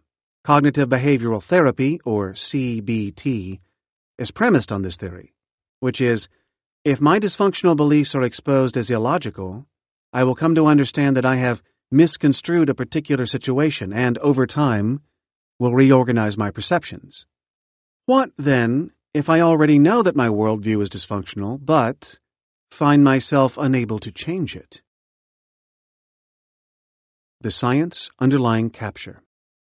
From Aristotle to James, those who have attempted to explain why we feel, think, and act as we do have operated within the limits of theory. Their contributions were based on a philosophical perspective of the human mind. These thinkers acknowledged the difficulty of controlling thoughts, feelings, and actions, but were, for obvious reasons, unable to draw from scientific research to validate their conclusions. Today, however, advances in our understanding of the human brain have made it possible to explain such ideas in scientific terms. But, while we can view the brain with much greater accuracy, our emotional lives cannot be reduced to a single neurobiological function or theory. The human brain, and the role it plays in subjective experience, is far too intricate to reduce all subjective experience to biological principles. Our brains give rise to our abilities to learn, reason, feel, and remember, and those aspects of our lives cannot be found directly in our neurophysiology. No amount of research could track the countless stimulations, arousals, and physiological changes that affect us in a lifetime, not to mention the learning and memory that accompany these phenomena, or the infinite possible responses to such variables. Our knowledge of the brain is still, and always will be, evolving. Despite these constraints, however, a theory of mental illness is more relevant if it is grounded in neurobiological evidence. By tying subjective experience to physiology, we can see how the process of capture fits within our current scientific framework. Capture arises from a vast and complex circuitry in the brain. The brain is composed of neurons, which are nerve cells responsible for relaying information through electrical and chemical signals, organized in discrete layers, networks, and regions. Every time we experience something new, a neural pattern, which is a kind of microcircuit that connects different areas of the brain, is created in response. Over time, those neural patterns become associated with anything that evokes that experience. The sound of the ocean, the feel of sand on our feet, the glare of sun overhead are all markers of childhood trips to the beach. When we remember this kind of experience or something connected to this experience, or even when we do something that calls to mind a thought or feeling we associate with this experience, these neural patterns are reactivated. The brain creates these neural patterns through an elaborate sequence of events. When we encounter a stimulus, such as an object, a thought, a sound, or a smell, our neurons begin to fire. When neurons fire, they transmit chemicals that stimulate neighboring neurons by binding to them, thereby opening channels that allow a positive electrical charge to flow through the cell. With this jolt of electricity, the neighboring neuron becomes unstable. When it can no longer hold back, it fires in turn, propagating its own electrical signal. Thus, neural activation is a chain reaction. The firing of the first neuron initiates the response of others. And, generally, the more intense the initial stimulus, the more rapidly the neurons will fire. There are many different kinds of neurons, and each subset, as well as each individual neuron, is highly selective in the kind of stimulus to which it responds. For example, our sensory neurons are coded to fire in response to stimuli with specific characteristics. Some sensory neurons detect pain and temperature, while others detect position, vibration, or light touch. Certain neurons in our visual system become activated only when a horizontal line passes through our visual field, while others respond only to vertical lines. There are neurons with a preference for thick lines, or for thin ones, or for lights that blink rapidly, or for those that blink slowly. While individual sensory neurons contribute to how we perceive a stimulus, there are also hub neurons, which are highly connected neurons, located throughout the brain. These neurons receive input from multiple other subsets of neurons. In addition, there are groups of neurons in the brain that are programmed to respond in concert to the same stimulus. Together, they fire more frequently and strongly than they would if each were tuned to a separate stimulus. The brain's response to stimuli, then, is fundamentally a collective enterprise, with different neurons activated by different kinds of sensory input and various networks of neurons activating one another. The more frequently neurons fire together, the more powerful their connection to one another becomes. This is nicely summarized in an axiom known as Hebb's rule, which is, neurons that fire together, wire together. Likewise, when we are repeatedly exposed to a stimulus that triggers a particular neuron to fire, its response becomes more vigorous. That stimulus may be a drug, or a particular song, or a coworker's taunting glare.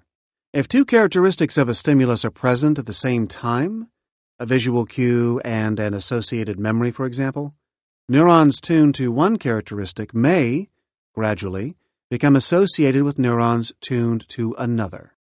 Once a connection has been established between two neurons or two groups of neurons, one becomes primed to activate the other. Thus, when one group of neurons fires in response to a stimulus, the second group of neurons is more likely to fire as well. A similar association occurs in regions of the brain that process information from multiple sensory sources. For example, a neuron in the visual cortex that is tuned to red and a neuron in the auditory cortex that is tuned to a certain pitch can become associated in the prefrontal cortex, the area of the brain from which our thoughts and decision-making are believed to arise. Couple these two sensory inputs with the memory of an ambulance, and you've got a clear example of Hebb's rule. While some neurons activate other neurons, roughly half our neurons do the opposite. They inhibit firing. Instead of transmitting a positive electrical charge to another cell, these neurons emit a negative electrical charge that counteracts any possible response from the other neuron. The chemicals capable of either strengthening or weakening the neural response, known as neuromodulators, include dopamine, serotonin, and norepinephrine. Bundles of neurons create a network, or a neural pattern. These networks can fire together, or in sequence, and can communicate across different areas of the brain. Branching out even farther are networks linked to other networks, which are likewise stimulated or inhibited by neuromodulators.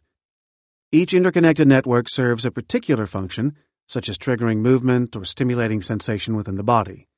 These cortical networks are interconnected and never function independently. Neurons in different regions of the brain oscillate at different frequencies. These movements are associated with different states of arousal, such as moving or sleeping. Oscillations can either allow or block the transfer of information between neurons. The complex communication that determines neural response to any stimulus is shaped by both the timing and the frequency of this oscillation within or across a network. There is increasing evidence that selective attention uses these oscillations for amplifying relevant and suppressing irrelevant and distracting information. At the biological level, capture is the result of neural patterns that are created in response to various experiences. A first experience can result in the creation of a unique neural network that is associated with certain feelings and actions, and in turn, these neural networks can elicit emotions and physical responses. The neural response and the gradual creation of neural patterns is not a static or immutable process. Neurons can change their tuning based on experience. As the information coming into a neuron changes, so does its response. This offers opportunities for new learning to occur. Often referred to as neuroplasticity, this idea has largely replaced the once widely held belief that the adult brain cannot change. Capture is predicated on our ability to selectively attend to specific stimuli. When something grabs our attention, such as when the lights come up on Bruce Springsteen in concert as he counts off the opening notes of Born to Run, our neurons are responding more vigorously to that particular stimulus than to the push of the crowd around us or the heat in the arena. As Springsteen starts to sing, we focus on specific stimuli because the networks of neurons that allow us to make sense of the world do not respond equally to everything in our environment. Rather, they permit us to distinguish between what matters more or less at a given moment, what is out of place or what is threatening, and to channel our attention in the appropriate direction. This is called selective attention. It is the gateway to awareness. Yet even when we are not consciously paying attention to stimuli, our neurons are still responding to them. Neurons that fire in the presence of visual stimuli, for example, keep firing as long as our eyes are open. Even as our minds have wandered from the book in our hands, we continue to register the words on the page in front of us. So many objects fall within our visual field that we cannot process all of them at once. There are simply too many stimuli competing for our attention at all times. We use the mechanism of selective attention to amplify neuronal signals so that certain stimuli become more insistent, or we inhibit signals that we don't need to consider. The triggers of neural response are not merely sensory or external stimuli.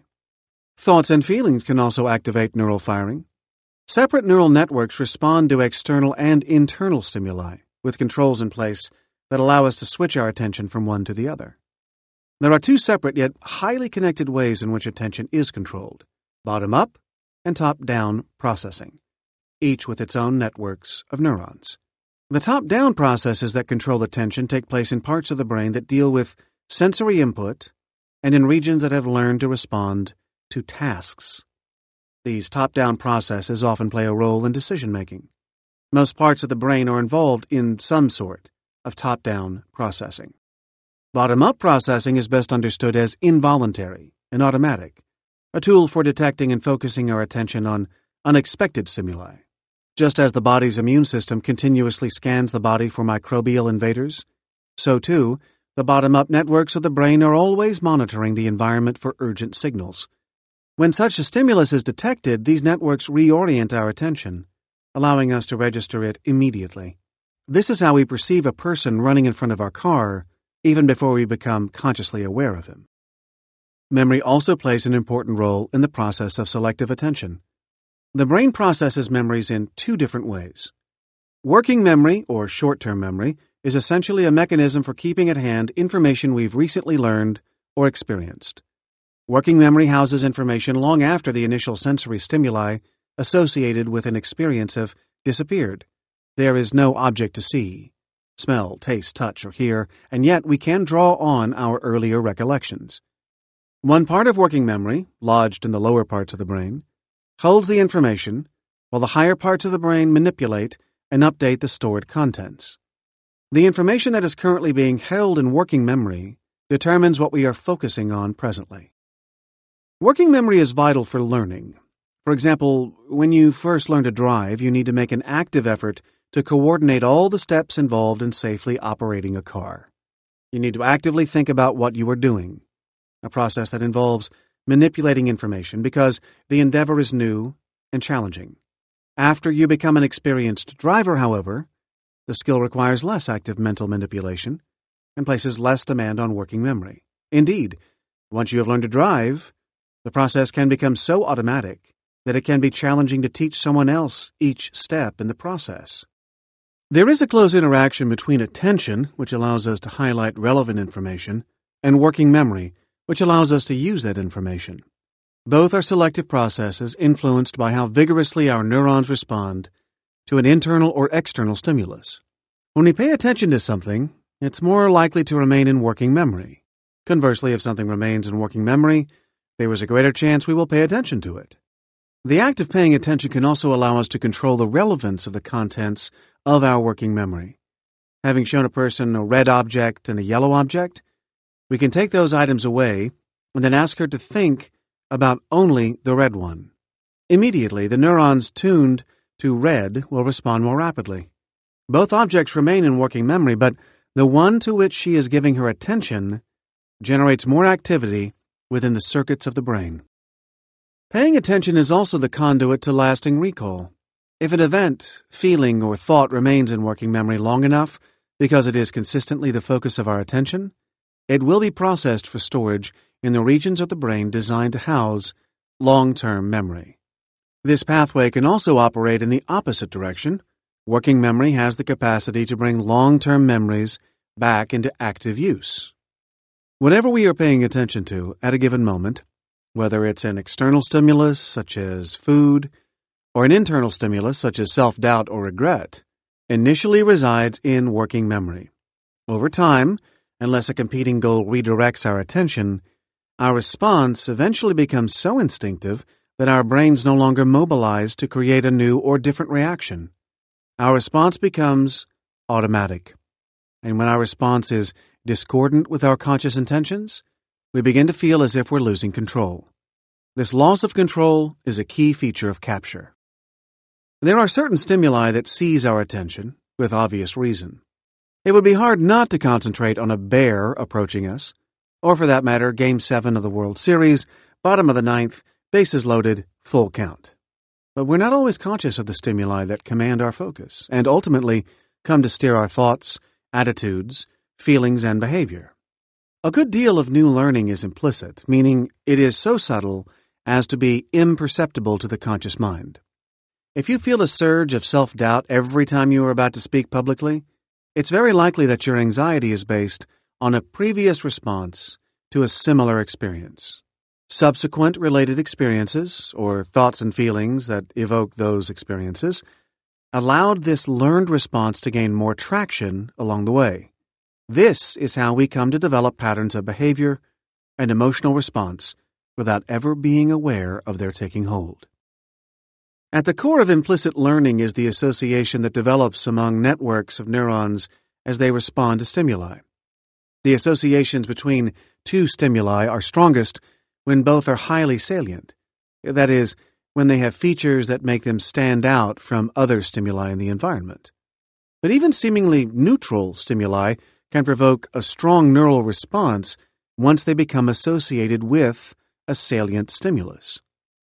The neutral stimulus acts as a cue to the more salient stimulus, and in doing so becomes salient itself. When we encounter this neutral stimulus, we can experience strong thoughts, urges, and desires that seem to have come from nowhere. For some, merely seeing the neon sign of a bar may evoke the heady pleasures of alcohol. There is an involuntary component to this response. It is not surprising that the areas of the brain that register salience are the same areas or are connected to the areas. They register physiological changes, such as increases in heart rate and skin temperature. This explains why our heart rate increases so soon after we encounter a salient stimulus. How, then, does a stimulus become salient for us? At the simplest level, brightness, color, shape, motion, and novelty can all give an object salience. Sensory properties are a key determinant. A bright color in a black and white scene or a red balloon traveling through a blue sky are salient images. Something markedly different from surrounding objects is also salient. When researchers placed a printer on a stove, observers looked at the scene longer than they did when a cooking pot was placed in the same spot.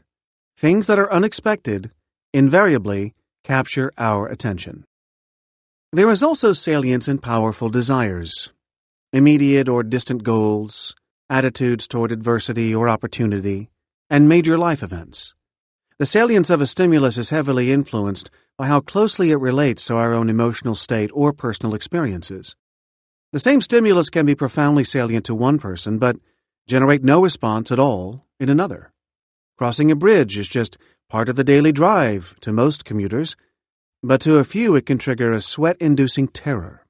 Sometimes the same stimulus will be highly salient for two people, but in opposite ways, depending on their past learning and memories.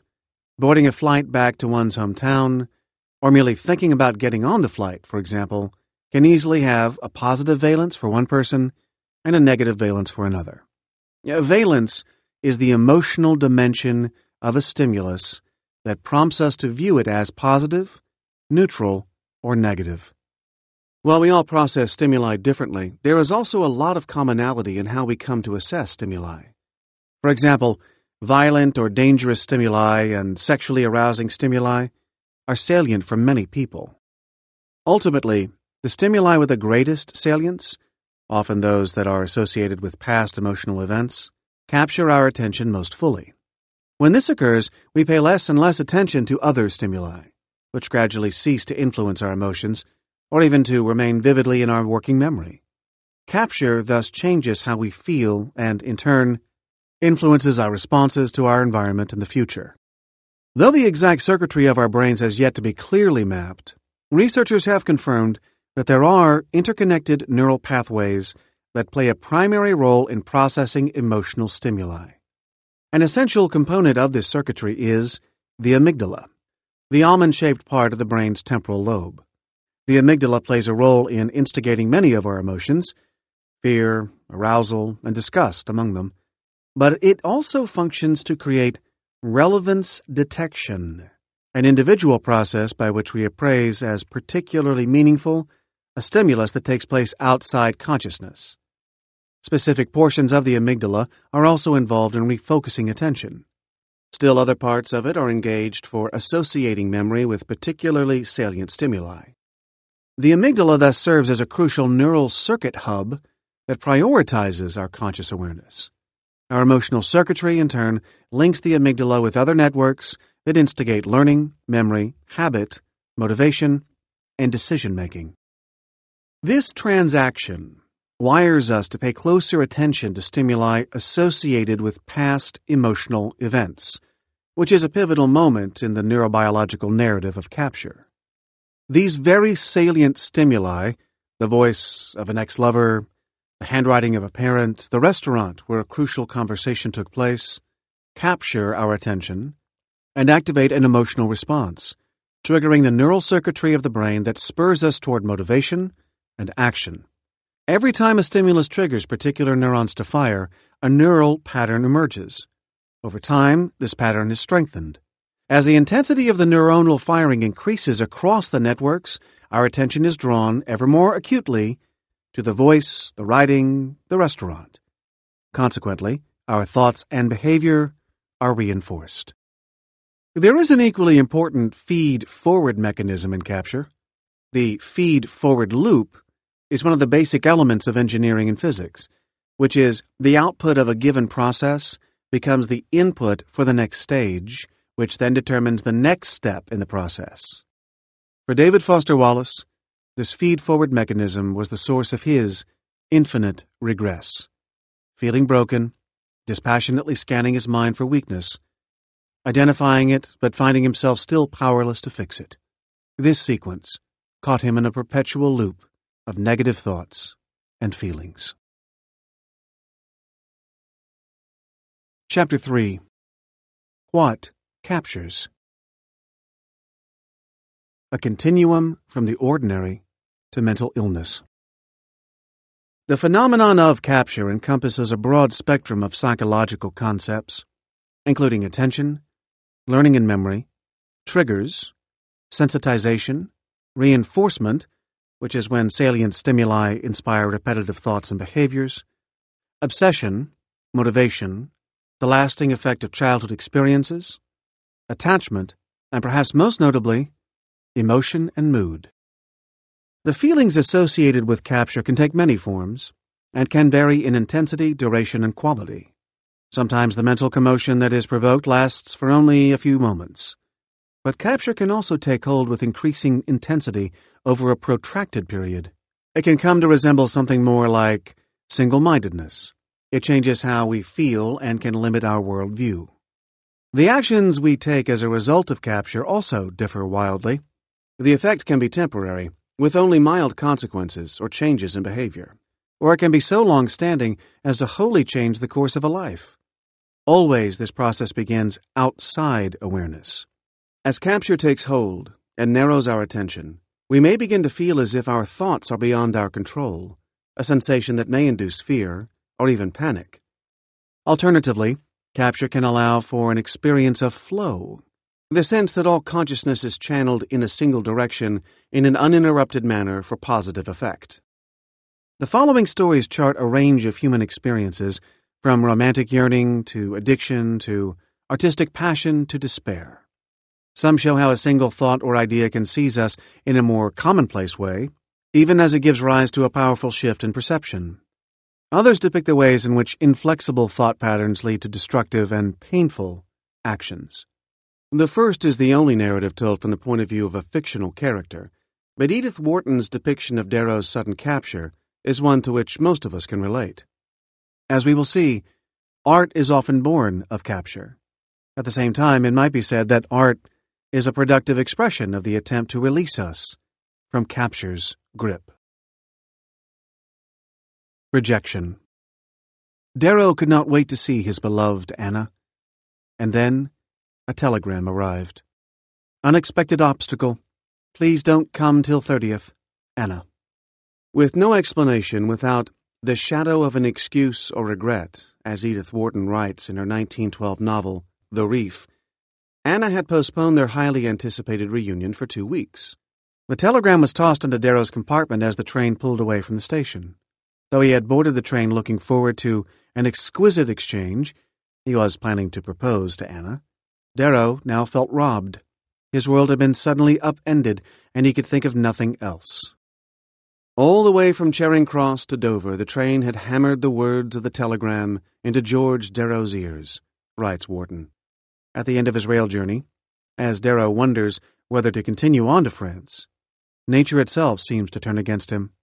And now, as he emerged from the compartment to the pier, and stood facing the windswept platform and the angry sea beyond, Anna's words leapt out at him as if from the crest of the waves, stung and blinded him with a fresh fury of derision. Clearly he'd been a fool to think Anna would ever marry him. How else could he interpret such a directive? 3 months earlier, when he'd run into her at a dinner party in London, he'd been overwhelmed by a sudden rush of memories. He could still feel the surprise of coming upon her unexpected face, with the dark hair banded above grave eyes in which he had recognized every little curve and shadow, as he would have recognized, after half a lifetime, the details of a room he had played in as a child. All that and more, her smile had said not merely "I remember," but "I remember just what you remember." The two had had a brush with love 12 years earlier. Their attraction was instant and undeniable, but they had been too young, neither of them quite able to recognize the rarity of their feelings. Anna had slipped away, in Darrow's view, without much sense or reason. When, more than a decade later, they found each other once again, unattached, she was widowed, he'd never married, they felt incredibly fortunate, as though they'd been granted a second chance. Darrow, roused by circumstances that seemed to him like nothing less than fate, concluded she was the woman with whom he would finally settle down.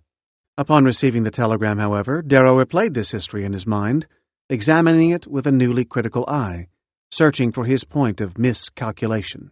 Perhaps Anna had withheld just enough to allow him to paint the strokes that he'd needed or wanted on her blank canvas. Perhaps she never felt the magnitude of emotion that, just moments earlier, he'd been certain that they had shared. Everything was now subject to reinterpretation. Gradually, Darrow's entire world became muted, indistinct, colorless. The passing scenery blurred into wet streaks of color, and the broken lines of conversation that reached his ears ceased to be intelligible. He was restless, wildly annoyed by the sounds of the locomotive, by everything that was not Anna. The sting of rejection reduced the world to a hostile place. Now in the rattle of the wind about his ears, Darrow continued to hear the mocking echo of her message, "Unexpected obstacle." As he walked out onto the pier, he was jostled and shoved by the crowd around him. A jeering chorus began to echo in his ears. "She doesn't want you, doesn't want you, doesn't want you," their umbrellas and their elbows seemed to say. Somewhere deep in the recesses of his mind, Darrow knew that the message might not be a rebuff, that hundreds of perfectly plausible explanations, all benign, might justify Anna's sudden postponement. Still, he could not silence the echo of those 3 words. Please don't come. Wharton's character embodies a very real phenomenon, the painful rumination that can seep between the lines of even the briefest, non-committal message. The brutish father. Children are especially susceptible to capture, as they struggle to make sense of an adult world that seems irrational or cruel. Memories from childhood, or any particularly formative experience, can take hold and gain significance, often to an individual's detriment. In a 1919 letter to his aging father, Franz Kafka reflected on his early sense of awe, fear, and confusion. "For me as a child, though, everything you barked at me was as good as God's law," he explained. And yet the man issuing those commandments had been far from divine. In your armchair you ruled the world. Your opinion was right. Every other was mad, wild, meshuggah, abnormal. Even in adulthood, the writer found himself haunted by the memory of his father, unable to escape the emotional orbit of his childhood. My writing, he conceded, was about you. All I did there was to lament what I could not lament on your shoulder. Raised by a large, domineering, brawny man, the young Franz was painfully aware of his diminutive stature. Every misstep became a disappointment, a failure to live up to his father's masculine ideal. I had in fact gained a little independent distance from you, Kafka wrote, even if in doing so I slightly resembled a worm, its tail pinned to the ground under somebody's foot, tearing loose from the front and wriggling away to the side. Kafka's letter to his father was an attempt to explain a lifetime of simmering resentment. It records a series of painful memories, which imbue the everyday slights and petty tyrannies of family life with a sense of overwhelming helplessness and despair. Eat first, talk afterward. Kafka's father had a list of rules for the dinner table. There was to be no discussion during the meal, no cracking of chicken bones, though Kafka's father flagrantly disregarded his own edict, tearing through a carcass of meat like a caveman, cutting his fingernails at the table, cleaning his ears with a toothpick. Vinegar was to be sipped daintily, even as his father slurped with greedy abandon. The bread was to be cut straight, though his father sawed away at it, his knife dripping with gravy. No scraps were to fall on the floor, but by the end of the meal an impressive pile had formed around the patriarch's chair. Above all, every last morsel was to be consumed. Why then did his father call his mother's cooking swill, accusing the beast of ruining perfectly good meat? In another episode, the young Franz remembers spending hours on a winter night begging for a glass of water, partly to be annoying, partly to amuse myself. As the boy continued to howl, Kafka's father lifted him out of bed, carried him in his cotton nightshirt to the balcony of their small Prague apartment, and locked the door behind him. Shivering just outside the family home, Franz suddenly saw his existence as precarious, dispensable. He wrote, "Years later it still tormented me that this giant man, my father, the ultimate authority, could enter my room at any time, and, almost unprovoked, carry me from my bed out onto the Pavlach, and that meant, I meant so little to him." This belief only grew as Kafka aged. Memories of childhood shaped not only the dark, surreal landscapes of his fiction, but also his emerging understanding of his worth as a writer. His father's criticism trailed him through adolescence and into adulthood, despite all his worldly success. He wrote, "I had only to be happy about something or other, be inspired by it, come home and mention it, and your response was an ironic sigh, a shake of the head, a finger rapping the table. Is that what all the fuss is about? Or, I wish I had your worries. Or, what a waste of time. Or, that's nothing. Or, that won't put food on the table." What is telling about Kafka's letter is his sense of utter humiliation at the hands of a testy, demanding, sometimes hypercritical parent. Though he admits that his father hardly ever really beat me, Kafka recounts with dread the threat of violence that never actually occurred. He wrote, "But the shouting, the way your face got all red, the hasty undoing of the braces and laying them ready over the back of the chair, all that was almost worse for me. What begins as a moment of domestic strife is soon transformed into the scene of a hanging. Imagine a man who is about to be hanged. Hang him, and he is dead. It is all over. But force him to witness all the preparations for his hanging, and inform him of his reprieve only once the noose is dangling in front of his face, and you can make him suffer for the rest of his life." The clarity of death seems, if only momentarily, preferable to the endless threat of humiliation. In this way, much of Kafka's adult life was shadowed by the certainty of impending pain. This certainty began to color not only the present moment, but the entire realm of future possibilities. Like the condemned of his short story titled In the Penal Colony, the writer lived in a state of permanent suspension, as if awaiting his own execution. Even as a successful author, Kafka remained enthralled to his father. Having so consistently deflated the aspirations of his son, the elder Kafka seemed to embody all that was flawed beyond redemption in Franz. Eventually, the young writer found that he could not even accept a rare compliment from his father. It became a permanent habit, even when your opinion was for once the same as mine, he wrote. As the years passed, Kafka rewrote the entire narrative of his life in terms of a struggle to free himself from tyranny. One particular image from childhood came to embody the entire weight of the writer's suffering. Belittled by the mere physical presence of his father in the bathing hut, there was I, skinny, frail, fragile. You, strong, tall, thick-set, and ashamed at his awkwardness in the water. The young Franz felt a painful pang of recognition. At such moments, all my past failures would come back to haunt me. Drink. I loved the way drink made me feel, and I loved its special power of deflection, its ability to shift my focus away from my own awareness of self, writes Caroline Knapp in her best-selling 1996 memoir titled Drinking, a Love Story. Few writers or scientists have better described the particular experience of the addict. I loved the sounds of drink, the slide of a cork as it eased out of a wine bottle, the distinct glug-glug of booze pouring into a glass, the clatter of ice cubes in a tumbler. I loved the rituals, the camaraderie of drinking with others. I loved the warming, melting feelings of ease and courage it gave me. A love story. Yes, this is a love story, she wrote. It's about passion, sensual pleasure, deep pulls, lust, fears, yearning hungers. It's about needs so strong, they're crippling. For some of Knapp's readers, the description of ice cubes clattering in a glass evokes an entire world. The images that Knapp so lovingly describes revolve around a potent experience, the anticipation of alcohol. These anticipatory cues have the power to arouse interest, focus attention, spark desire. Knapp writes, I still don't know today if that hunger originated within the family or if it was something I was simply born with. In fact, capture is the result of learning and memory. Cues have no significance in the absence of associations with past experience.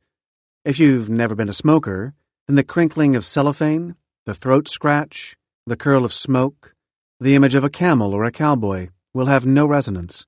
They certainly won't prompt you suddenly to desire a cigarette. Knapp finally answers her own question about the origins of her love affair with alcohol. It was not simply love at first sight. As she writes in Drinking, the relationship developed gradually over many years, time punctuated by separations and reunions. Dear Dad, I got drunk the night you died. I also got drunk the night of your funeral, and the next night, and every night after that, for 1 year, 10 months, and 13 days. This is stuff we never talked about, at least not directly. Your drinking, my drinking, our drinking, the way they all got tangled up together in such subtle and seductive ways. So I thought I'd bring it up. I suspect that you, a psychiatrist, an analyst, both in and out of the family, would have a special appreciation for what this means, what it means to broach a secret like this. On the surface, it all looks so unseemly. The daughter of an analyst, an alcoholic. Doesn't sit well, does it? Doesn't feel right. But you knew a lot about how surfaces deceived, how turmoil could bubble and roil beneath even the loveliest facades, and how complicated this business is, living and trying to love people and coping with difficult feelings. I don't remember my first drink, but I suspect I had it with you. I suspect we were sitting in the living room, where you and Mom had cocktails every evening. I loved drinking, for a long time. I loved it so much I could have died for it, literally. I learned how to drink from you, from watching you. I saw you come in after work and mix up the pitcher of martinis, and I saw how the tension began to drain out of you after you drank the first one. There was always such an edge of sadness to you. Knapp identifies, as only an addict can, the central tenet of addiction, which is a firm, undeniable, unalterable conviction of need. This I need it feeling is cued by some stimulus. Our attention is diverted, gliding as if propelled by gravity toward the glass. In this sense, it's not the substance itself that captures us. Rather, the feelings that the substance produces narrow our field of attention until it is occupied entirely by the object of our craving. As Knapp writes, I sometimes think of alcoholics as people who've elevated that search to an art form or a religion, filling the emptiness with drink, chasing drink after drink, sometimes killing themselves in the effort. They may give up liquor, but the chase is harder to stop. Knapp compares the alcoholic's near-religious search for peace to her childhood fixation on the perfect pair of patent leather party shoes or horseback riding lessons, complete, of course, with knee-high riding boots and exactly the right kind of black velvet riding hat, or the tallest Christmas tree in the lot.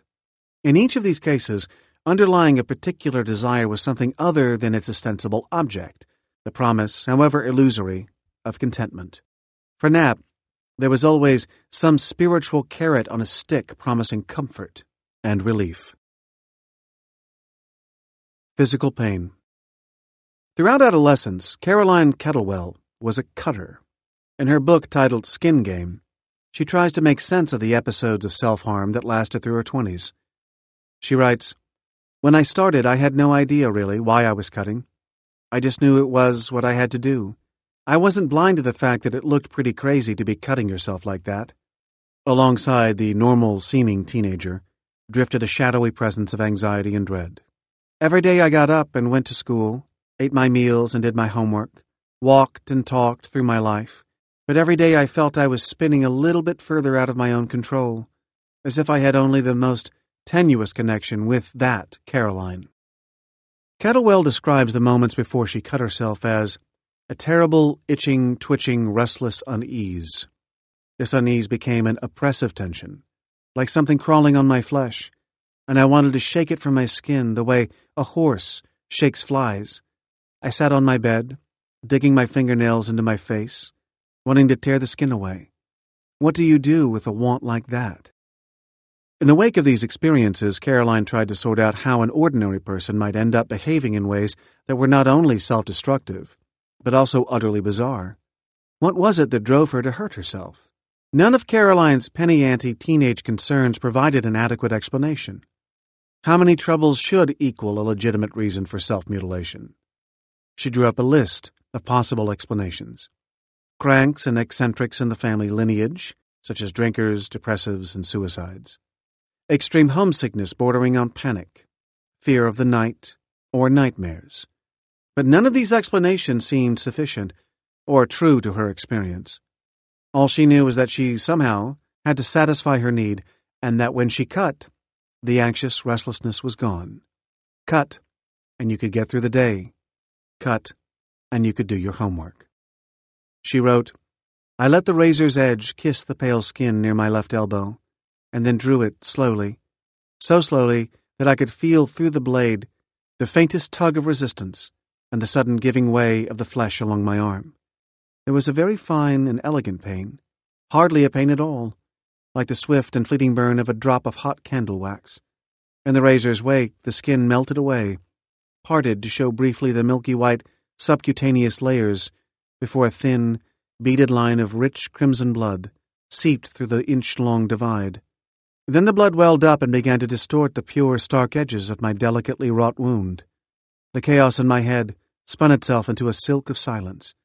I had distilled myself to the immediacy of hand, blade, blood, flesh." She would cut when she felt frustrated, or humiliated, or insecure, or guilty, or lonely.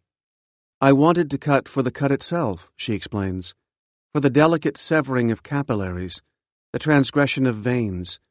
I needed to cut the way your lungs scream for air when you swim the length of the pool under water in one breath."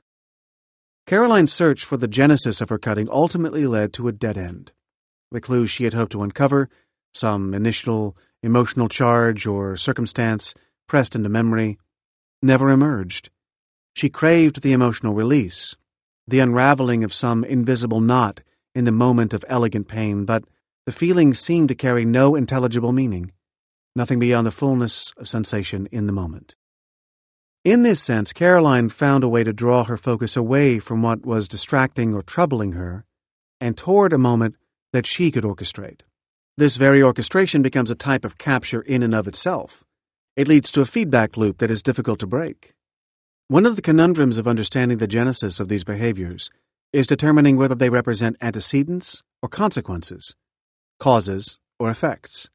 Was Caroline captured by cutting and therefore drawn to it in moments of discomfort or anxiety? Or was cutting the result of being captured by anxiety and needing release? The fact is that capture can beget capture. Childhood trauma. As a child, Nora was confused by the disparity between the superficial image her family presented and the reality she experienced, which rendered her unable to make fundamental distinctions between love and aggression, safety and danger, rationality and chaos. All families have protocols, she reasons, systems that are designed to create illusions and obscure realities. For a long time, Nora lived alone with her terror within family life. In one of my earliest memories, she tells me, I am sitting at the dinner table. Our household was a linen on the table, 60 minutes of adult conversation, and elbows off the table kind of dinner place. And I threw up. I don't know if I was sick or nervous. I have no idea. But I vomited everywhere. At this point in my memory, everything goes silent. My mother's mouth is opening and closing. She's making noises, but I'm not hearing. I bolt from the table, although I see this happening in slow motion now. And she chases me. Some yards later, she finds me and grabs me. She tries to force me to eat my own vomit. I pee all over myself.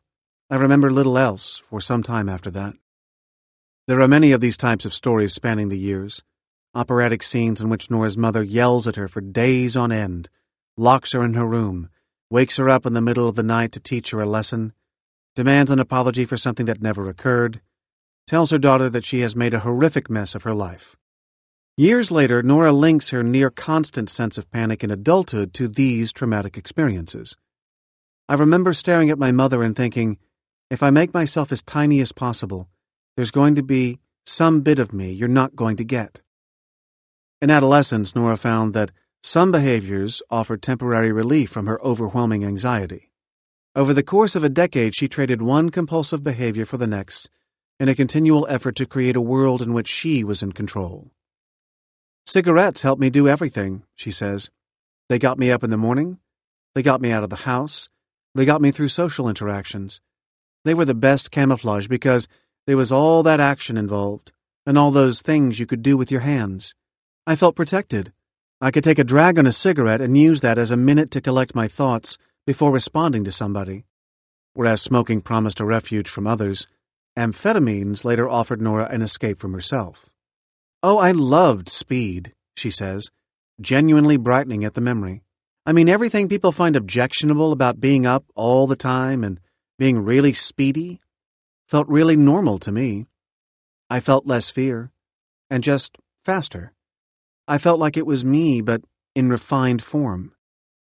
Speed was her one and only. Nora was never interested in other drugs. Anorexia, however, would soon provide a way for her to let go of reality altogether. It was a sublime act of restraint and precision, and she carried it out with devout austerity. I loved the counting. You know, how many slices can you cut an apple into? I felt morally right. I thought everybody else was wrong, she says, describing this time in her 20s. And I liked being in a little bit of pain all the time. I think it made me feel purified. This self-made universe was so suited to Nora's emotional needs that she lost sight of all else.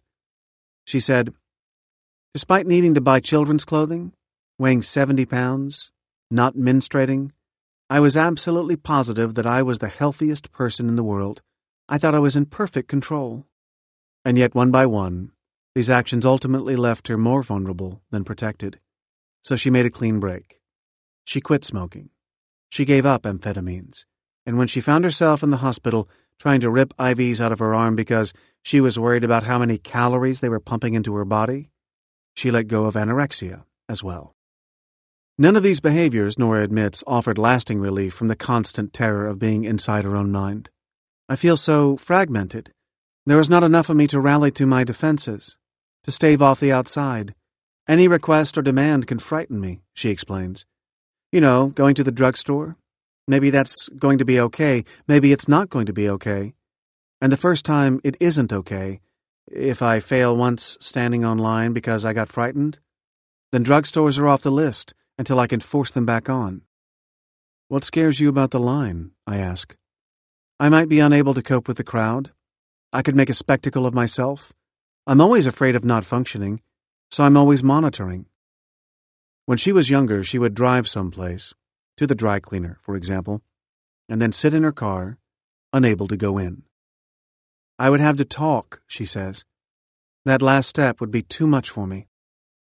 This self-modulating, the incredible energy she puts into assessing herself and the circumstances before doing anything, has held Nora back in innumerable ways.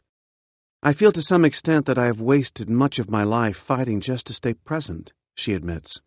I'm always struggling, at least on some level, to quiet what I call noise, by which I mean an endlessly shifting series of anxiety-based distractions.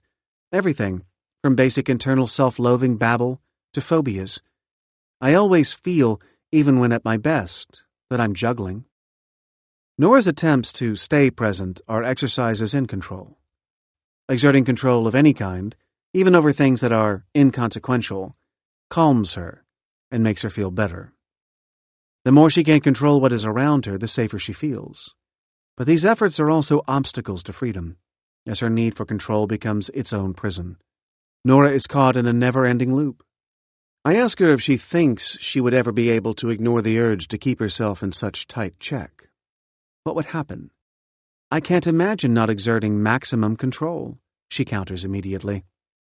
I mention that her anorexia was a similar exercise in self-regulation, one from which she finally managed to free herself, although she experienced a profound sense of loss when she decisively ended the behavior. My life started with every manifestation of my not having control. That was the whole point, that I had no power, she reflects. So now I think that controlling myself is power. It feels like the only way I can stay alive. I guess that's why it doesn't matter to me how small the things I'm controlling are. I don't care if I'm controlling the way the Q-tips look in a jar because, I've mastered the Q-tips. Nora admits that she'd be happier if she could loosen her grip. She feels that the constant striving for self-mastery is exhausting. But if she doesn't count the Q-tips, where would that energy go? In her view, she has created an elaborate and successful ritual for fending off the larger panic, the one that beckons from her childhood. Blind love. A day doesn't go by when I don't think about him, explained Jackie, a successful book editor in her mid-40s who lives in New York. Jackie knew that I wanted to talk to her because of her need to talk about him.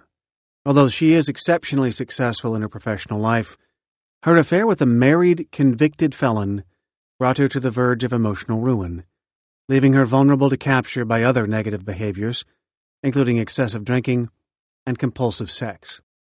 Jackie looked around. I didn't realize how much anxiety being in a restaurant causes me, with those beautiful glasses of wine over there. Almost 10 years ago, Jackie's younger sister, Laura, a lawyer in Oklahoma, called her to talk about one of her clients, a former finance wunderkind and oil executive named Paul. Paul had recently been indicted on a charge for which he faced up to 30 years in prison, and was appealing a conviction on another set of white-collar charges. Laura had become fond of Paul and his wife Gloria. She was indignant on behalf of her client, and said that everyone involved in the case was convinced that the charges were overblown. Paul was interested in writing a book about his experience of the justice system. Would Jackie be willing to meet with him to share her knowledge of the publishing industry? In October 2005, Jackie and Paul arranged to meet. A strapping middle-aged man, wearing an immaculately tailored suit, arrived in her office. There was a twinkle in his eye, and I just thought, this guy's handsome. I had to catch my breath. Jackie couldn't help acknowledging her immediate attraction. Convicted criminal, married, but the way he looked at me, the way he smiled at me, it felt like the universe had moved. Jackie had never reacted so viscerally to an introduction before. Her face flushed, and the office noises around her quieted and fell away. Still, she remained calm and professional.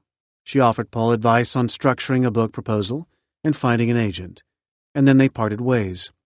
They exchanged a few follow-up emails, which were a bit flirtatious in tone, but not out of the ordinary on her end, given her gregarious, warm personality. Then she heard from her sister that Paul had been convicted and sent to a medium-security prison. Jackie is buzzing with excitement as she recounts the story, racing through the narrative, then jumping back to insert details she left out. When I comment on her evident excitement, she says that she loves talking about him. In the moment, I feel alive. Nothing happened after their first meeting, as Paul would soon begin a 13-month term in prison. After his release, he scheduled a meeting with Jackie, with a renewed interest in writing a story. Seeing his face again, Jackie felt a familiar excitement. This time, though, she instantly committed to the project. They decided to discuss the book that night over dinner at a restaurant in Greenwich Village. Jackie remembers more specific details about that evening than perhaps any other moment in her ensuing 3-year relationship with Paul. I remember seeing him from this crowded bar. I remember I had the sea bass. I remember he ordered a bottle of Pinot Noir. I remember that we were 3 tables from the door. After dinner, which lasted a couple of hours, Paul offered to drop Jackie off at her apartment. While the cab was heading uptown, he gently placed his hand on her thigh. He didn't grab my thigh. He just touched it with his hand, and it lingered there for, it felt like 3 hours, but it was probably all of 10 minutes. Jackie describes this moment as the opening of a door, the combination of dread and desire. Dread, perhaps, that her desire, which she knew was wrong, might be fulfilled, was almost unbearable. After their dinner, Paul began to email her more frequently. For Jackie, what began as a confused aura of attraction gradually evolved into a deep need. Soon, she wasn't able to think of anything other than Paul. When one literary agent declined to work on the project, Jackie felt an inexplicable sense of obligation toward Paul and the book he had yet to write. I knew how important doing this book would be to him. I felt such injustice happen to this man, and I needed to help him. I thought, we have to do this book. I have to. I owe it to him.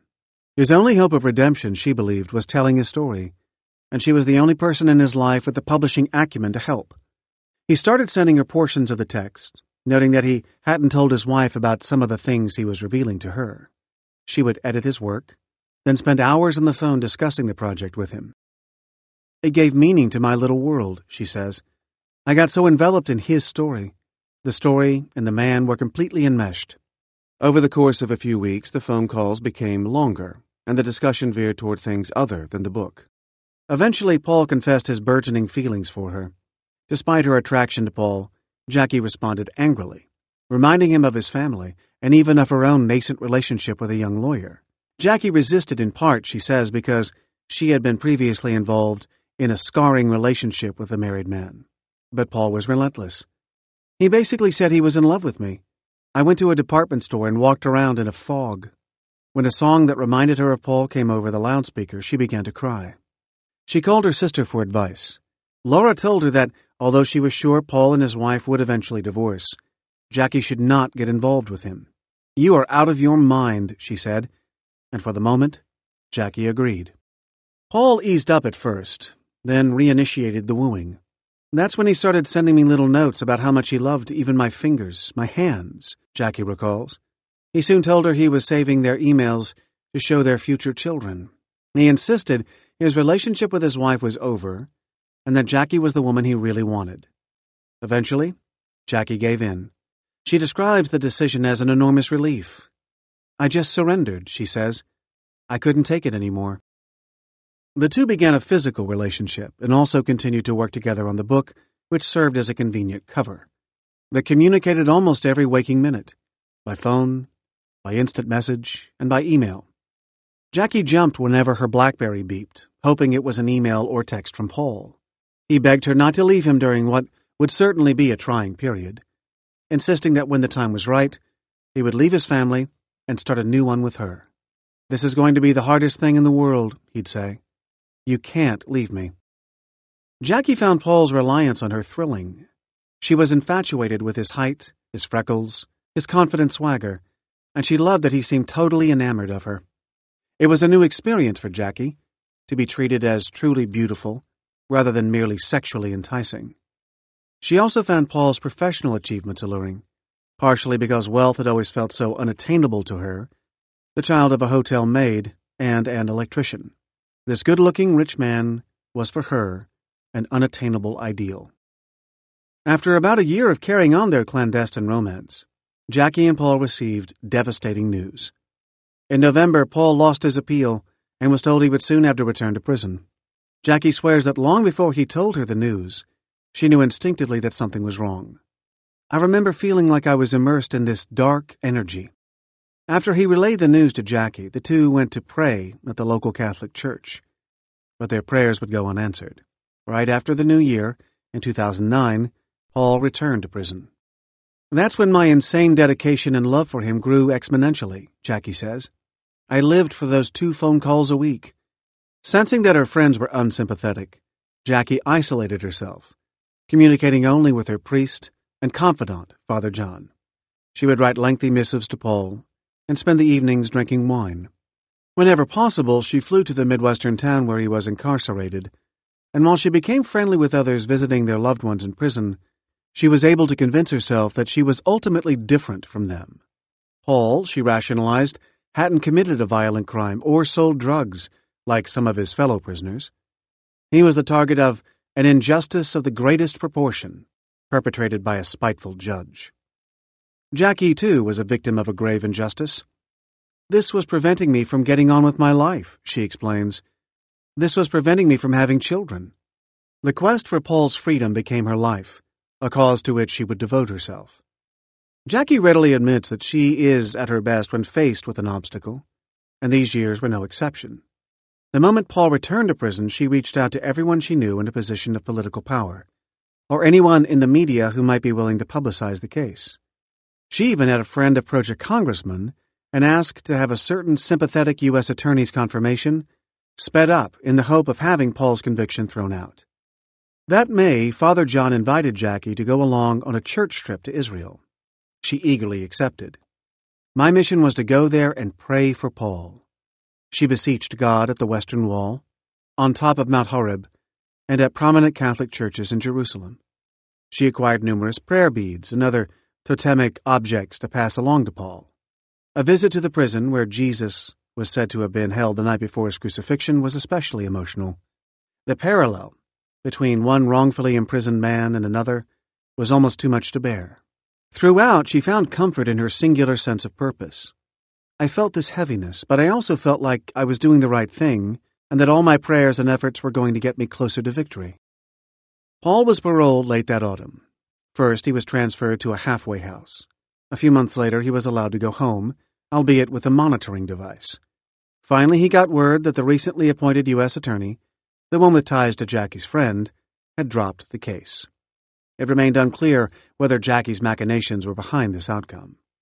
Not long after receiving this good news, Paul began to renege on some of the promises he had made to Jackie early in their relationship.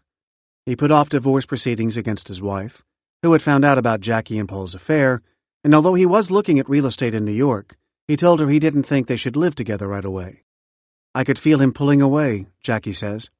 They got into an argument one evening after Jackie, who had been drinking, made a sharp comment about Paul's wife.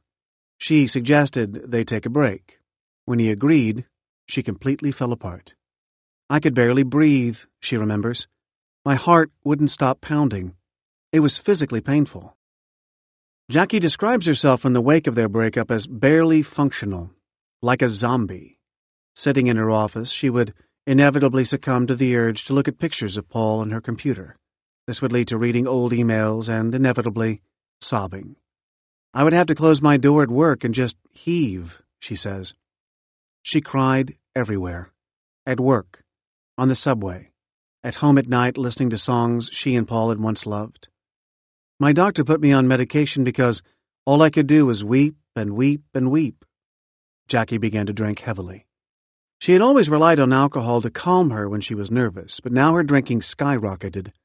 Through the holidays, she consumed copious amounts of alcohol, and then on New Year's Eve, after a night of heavy drinking, she tripped on the sidewalk in front of her apartment and fell directly on her face.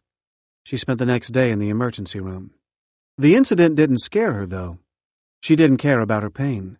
If only she were different, she thought. Prettier, more confident, more something. If only she had fought harder for him. I felt that the loss was so great, she explained, that only sobbing and feeling completely depleted would honor it. She continued to drink heavily for the next 4 years, hoping to drown out the memories of Paul.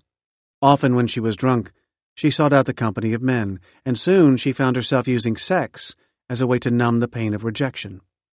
She slept with other married men, colleagues, strangers, men she didn't remember going to bed with when she woke up the next morning, head pounding from a hangover.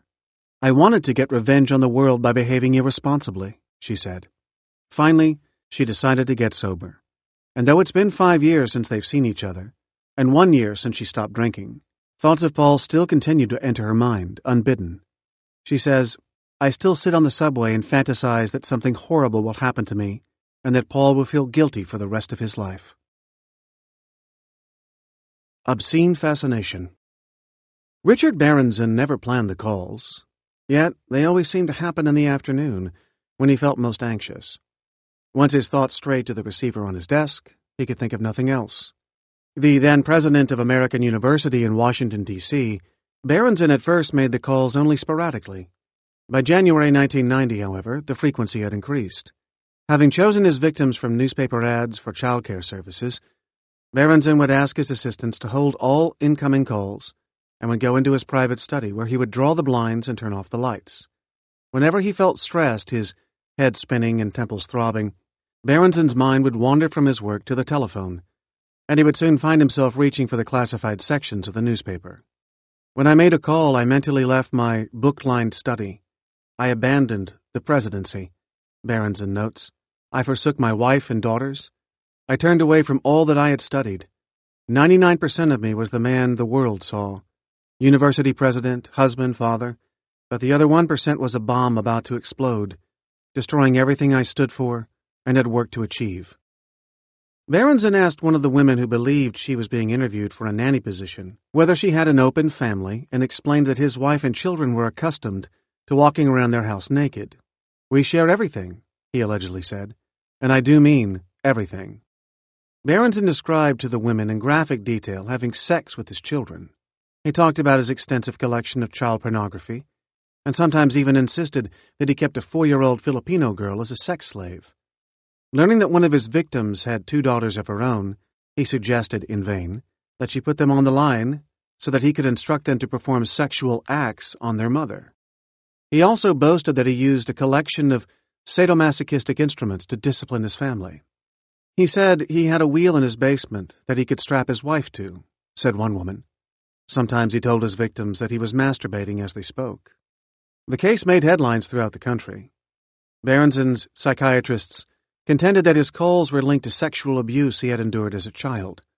Paul McHugh, who was chairman of the Department of Psychiatry at Johns Hopkins University, told Nightline, "This behavior is a kind of a foreign body imprinted in him earlier in his life, and we are very confident, looking at the behavior itself, that it wasn't a kind of erotic enjoyment, but rather a kind of horrible fascination about what happened to him as a child and whether those things were happening to others." Whether or not Berenson derived pleasure from the calls, it is clear that he could think of nothing but his erotic fantasies. All other thoughts dissolved. Sexual counselors often refer to this trance state as one of the emotional dimensions of sexual experience. In his book titled Constructing the Sexual Crucible, David Schnarch traces this experience along a continuum of intensity. Depth of involvement in sexual trance increases as day-to-day reality fades, replaced by increasing concentration on the sexual reality of the moment. Initially, the individual remains rooted in day-to-day reality, scanning the environment unrelated to the sexual encounter. As the sexual trance deepens, daily reality fades and interest is focused on the sexual interaction, though attention remains vulnerable to minor external interruptions. At its strongest, sexual capture completely obliterates the surrounding world. The individual becomes totally absorbed in the sexual reality and loses awareness of extraneous events. "I've heard of people," Berenson said, "who become so transfixed by a fire that they stick their arm into it. Such actions lie outside logic. Caution and reason have nothing to do with them. As the conversations continued, I fell further and further into the flames." Gambling. With 5 or 10 louis d'or in his pocket, Fyodor Dostoevsky headed to the casino. Hours later, the novelist returned home, disconsolate and penniless, and begged his wife to forgive him his abominable passion. Night after night, Anna Dostoevsky recorded her husband's pleas in her diary. He said pathetically that he reproached himself for his weakness, that he loved me, that I was his beautiful wife, and that he was not worthy of me. Then, she added, he asked me to give him some more money. This pattern repeated itself for years, as Fyodor and Anna's household funds dwindled to almost nothing. Nightly rounds of breast-beating and penitence led only to further recklessness. But Fedya implored me to give him at least 2 louis, so that he could go to the tables and get some relief. Anna no longer blamed her husband's gambling on an ordinary lack of willpower. Rather, it was something elemental, which even a person of strong character would be powerless to resist. It was something one had to view as an illness for which there was no cure. Every so often Fyodor would come home beaming, impatient to regale Anna with tales of his success at the roulette table. Though Anna hoped that these rare jackpots would finance Fyodor's literary work, the cash would all too soon be raided. Once his winnings had trickled back to the casino, Dostoevsky would make the rounds of the local pawn shops, carrying his wife's winter coat, a pair of boots, even his wedding ring. Anna did her very best to steer her husband away from his self-destructive habits, but devilish gaming held Fyodor in its thrall. In a letter to his brother, Michael, Dostoevsky described the financial tumult of those years. Within a quarter of an hour, I won 600 francs. This whetted my appetite. Suddenly, I started to lose. Couldn't control myself and lost everything. I risked 35 Napoleons and lost them all. I had 6 Napoleons d'or left to pay the landlady and for the journey. In Geneva, I pawned my watch. This cycle of exhilaration and desperation left its mark not only on Dostoevsky's marriage, but on his writing. Early in his career, to avoid a stint in debtor's prison, Dostoevsky signed a highly unusual contract with a Russian publisher. If the writer did not deliver a novel by November 1st of that year, the publisher would acquire the right to publish all Dostoevsky's works for 9 years without compensating him. Panicked, Dostoevsky dictated a semi-autobiographical novel titled The Gambler to Anna in less than 1 month. Set in the fictional German spa town of Roulettenberg, The Gambler chronicles the misadventures of Alexei Ivanovich, a young tutor who gambles obsessively, both in the casino and in love. With every turn of the roulette wheel, Alexei tries to free himself from the drudgery of circumstance, in particular his failure to win the affections of the beautiful but aloof Polina Suslova. As Alexei contemplates his first bet of the evening, the entire world fades away, and the steady march of time stretches into a glistening band. Gamblers, writes Dostoevsky, know how a man can sit for almost 24 hours at cards without looking to right or to left. The novel's many gamblers all crave this opiated lull. When Antonita Vasileva sees a truly splendid carriage whirl by, she perfunctorily raises her head and asks, "What is that? Who is it?" But, Alexei says with a sigh, I believe she did not even hear my answer. As his chances at romantic success dwindle, the tables exert an ever-stronger pull on Alexei. He no longer thinks of money. Rather, he gambles for the pleasure of risk itself. And then, what a strange sensation. I remember distinctly how all of a sudden a terrible craving for risk took possession of me, now quite apart from any promptings of vanity. It may be that, in passing through so many sensations, the soul does not become sated, but is only stimulated by them, and will ask for more and even stronger sensations until utterly exhausted. In the climactic scene of the novel, this state of blissful suspension is interrupted only when Alexei hears the other players marveling at his winnings.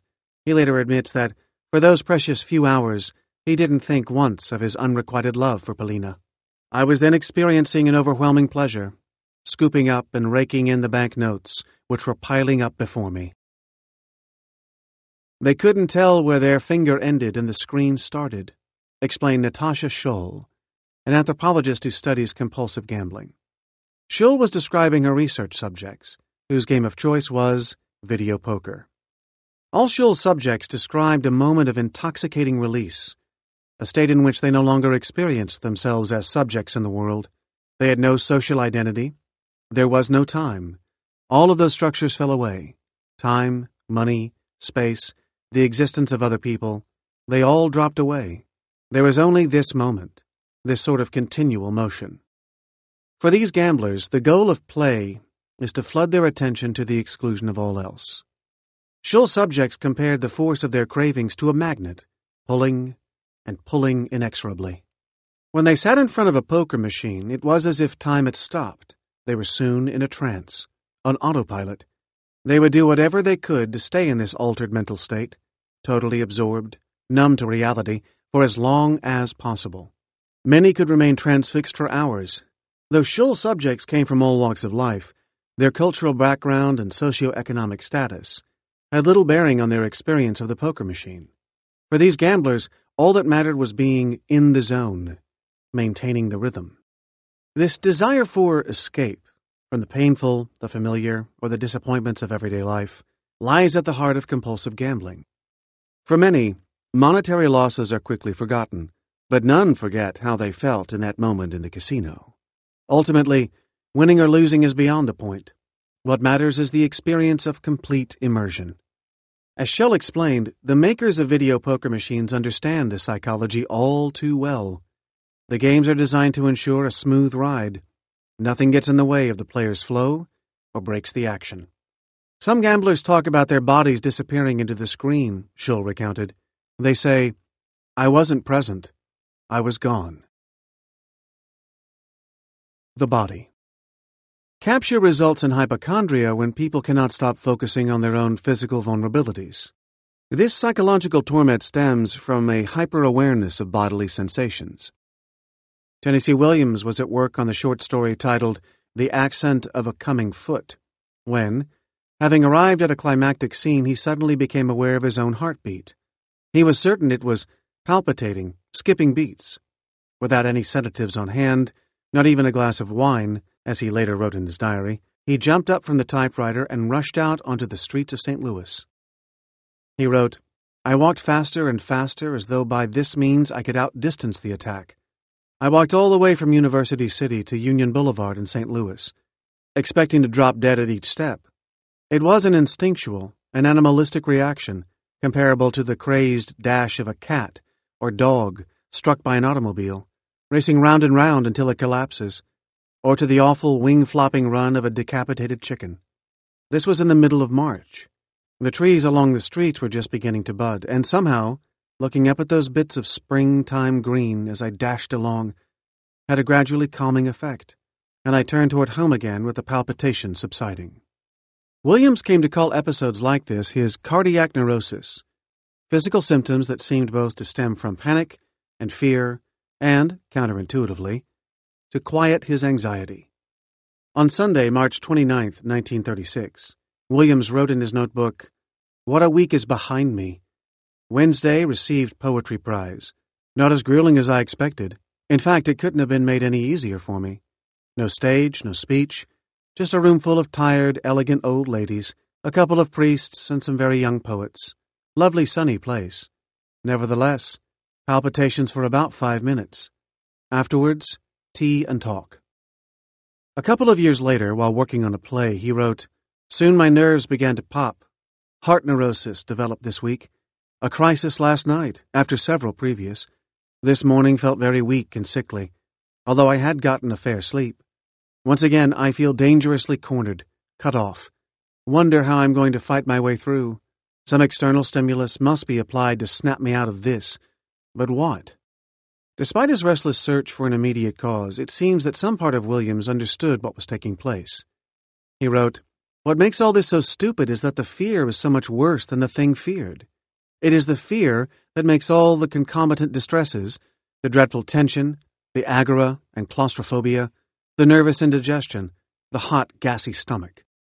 Williams came to rely on alcohol and sedatives to cope with these disturbing physical sensations. "Just now, a painful jolt in my heart. I got up to get my scotch.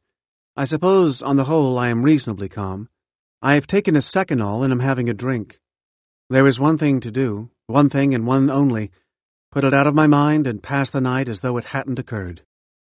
Frequent palpitations, jolts, and bouts of anxiety eventually made it necessary for Williams to carry a flask of whiskey with me wherever I went. Doctors offered little help. During one summer, while in Memphis, Williams recognized his attraction to a young man. Over dinner at the Peabody Hotel with his new love interest, he once again felt an attack of palpitations. Panicking, he summoned a doctor. He wrote, "A lady, an extremely bad doctor. She gave me a sedative tablet of some kind, but informed me, gloomily, that my symptoms were indeed of the serious nature. "You must do everything carefully and slowly," said this gloom pot. She told me that, with the exercise of care and a slow pace, I would live to be 40. Several decades later, his New York Times obituary would read, "Tennessee Williams, whose innovative drama and sense of lyricism were a major force in the post-war American theater, died yesterday at the age of 71. He was found dead about 10:45 a.m. in his suite in the Hotel Élysée on East 54th Street. Officials said that death was due to natural causes and that he had been under treatment for heart disease. The obituary labeled him a monumental hypochondriac who became obsessed with sickness, failure, and death. Several times he thought he was losing his sight, and he had 4 operations for cataracts. Constantly he thought his heart would stop beating. In desperation, he drank and took pills immoderately." As Williams had predicted, fear itself did prove to be more dangerous than the objects of his fear. 6 months after his death, New York City's chief medical examiner reported that Williams was apparently trying to ingest barbiturates when he choked to death on a plastic bottle cap. According to Dr. Elliot Gross, the cause of death was asphyxia. It is believed he used the lid of the bottle to take the barbiturates. A work of art. For the 8 years that American artist J. DeFeo spent painting her masterwork, titled The Rose, one idea remained inviolable. The painting had to have a center. DeFeo built up the painting layer by craggy layer, only to tear it down multiple times, sometimes even removing all the paint from the canvas. According to her friend, Bruce Conner, the painting gradually came to fill DeFeo's entire San Francisco apartment. At first, the canvas was framed by a bay window, with hard wedge-like lines radiating from the center. After the paint had thickened, DeFeo realized that it needed to extend well beyond the edges of the window. The painting grew, becoming rounded, then, once again sharp-edged, pullulating across the room. Rising above the canvas at certain points to a height of 11 inches, the work was as much sculpture as painting. Or it was many paintings, one built on top of the next. DeFeo sharpened knives on a drill press and hacked and carved the surface to achieve this effect. Ultimately, the approximately 11 by 8 foot canvas contained some 1,850 pounds of paint. DeFeo herself emphasized the organic process by which the work came into being, one stage of development followed by the next, rather than the final product. It went through, I would suggest, a lifespan, a chronology of different stages, she said. The first phase, almost like an infancy period, gave way to a very geometric stage, when the work became crystalline, with no curved forms whatsoever. Then it became more organic in character, finally entering a super Baroque period. I really wasn't aware of how flamboyant it had become, DeFeo explained. I walked into the studio one day and the whole thing seemed to have gotten completely out of hand. I felt that it really needed to be pulled back to something more classical in character. It seemed as if the painting would never be complete. The room itself was the work, Conner explained. The floor of DeFeo's apartment was covered with chunks of almost flesh-like paint, which she had scraped off the canvas. Entering the mica-speckled room, Conner explained, was like walking into a temple. And still the painting grew, absorbing endless coats of paint, the walls, the ceiling, and the floor of the apartment. As time went by, the rose gradually became DeFeo's only identity, with any kind of exterior reality. As the boundaries separating artist, artwork, and studio began to blur, it became clear that only an external event, some sort of violent interruption, could bring the work to completion. Martha Sherrill, an art critic for the Washington Post, wrote of DeFeo, "The process of the rose's magnificent accretion seemed to consume her. It was as though the work exerted a strange magnetism, pulling everything toward it, people, paint, needles from the Christmas trees in DeFeo's studio, and the artist herself, and refusing to let go. People joked that the work would be finished only when the artist herself died, and a myth grew up around them. DeFeo and the rose. A religion, a relationship, a compulsion, an addiction, a fabulous love affair that would not end." About 7 years after she began work on the rose, DeFeo and her husband were evicted from their apartment. The painting had to be removed.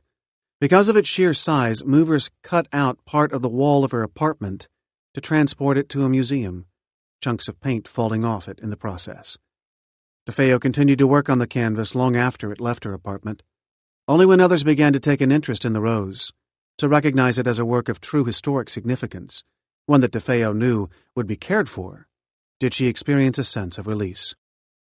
When she was 23 years old, DeFeo wrote in a letter to her mother from Florence, "I believe the only real moments of happiness and a feeling of aliveness and completeness occur when I swing a brush. I don't think I can do without it."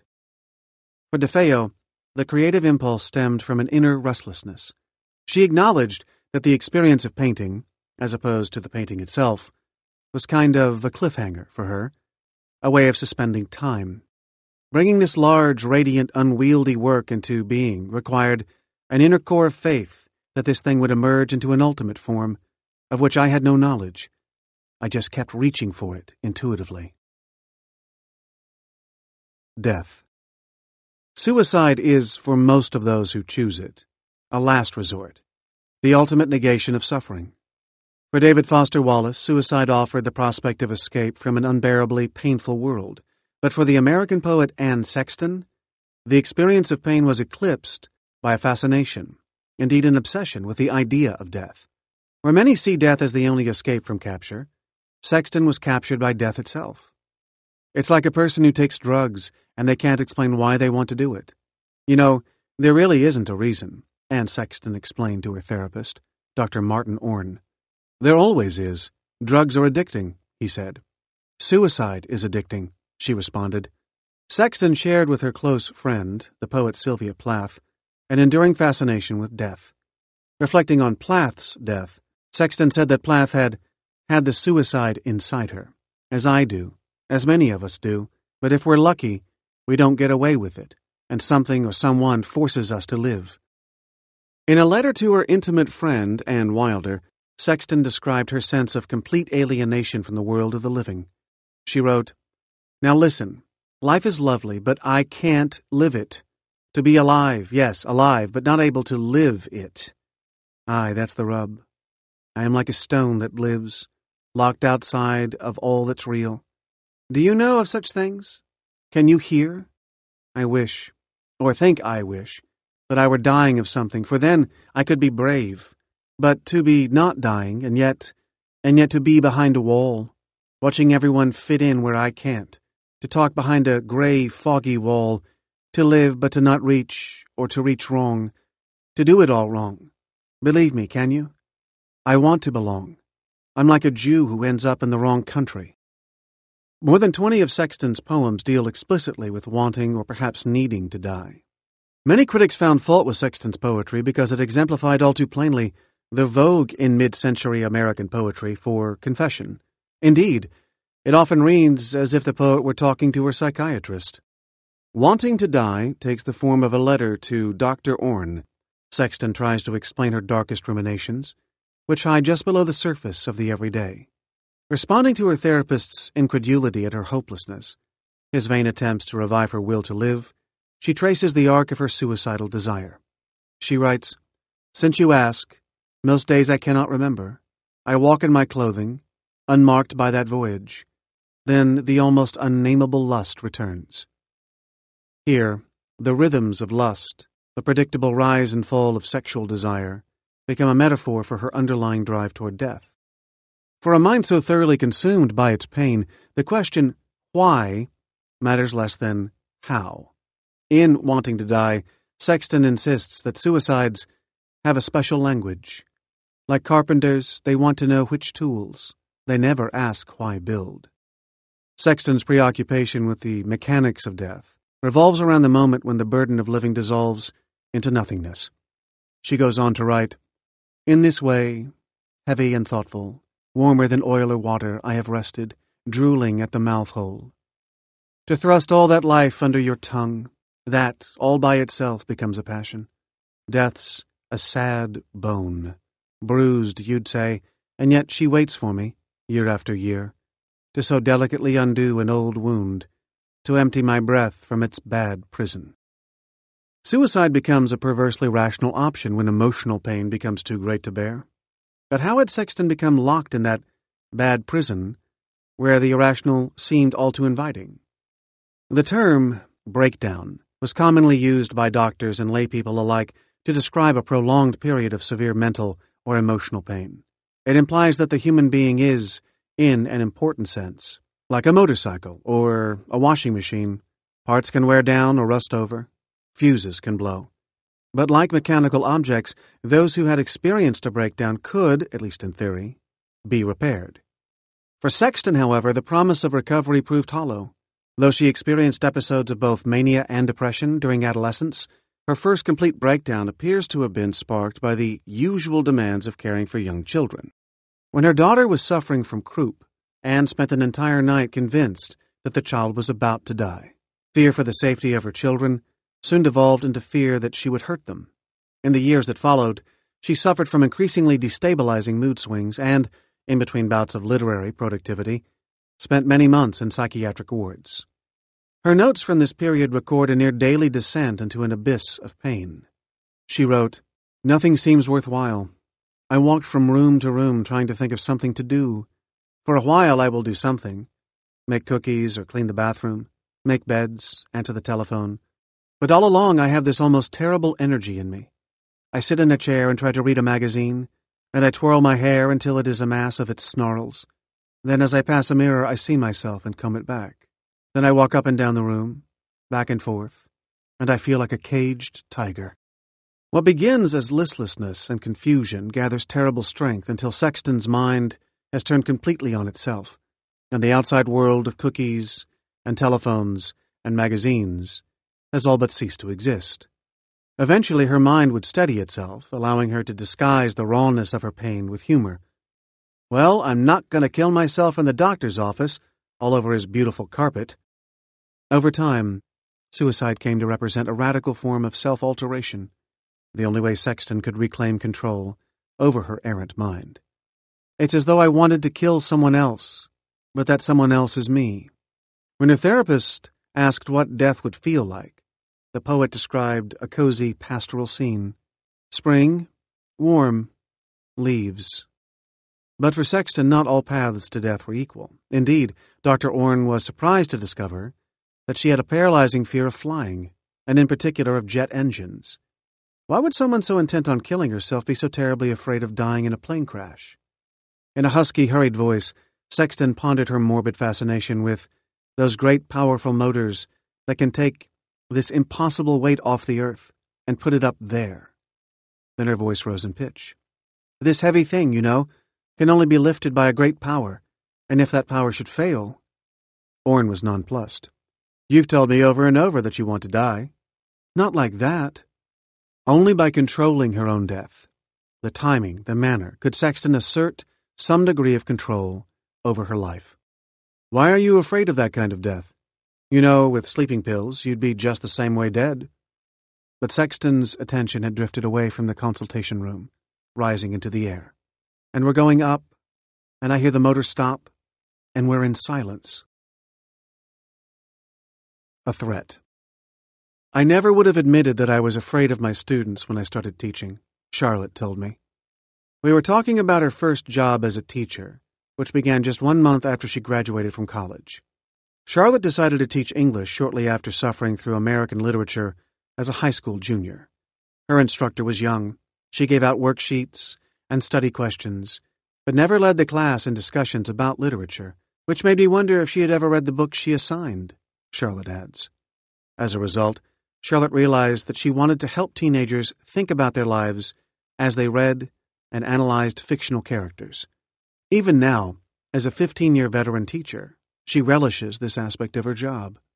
Still, Charlotte worried that she lacked the wisdom or the gravitas of a respected teacher.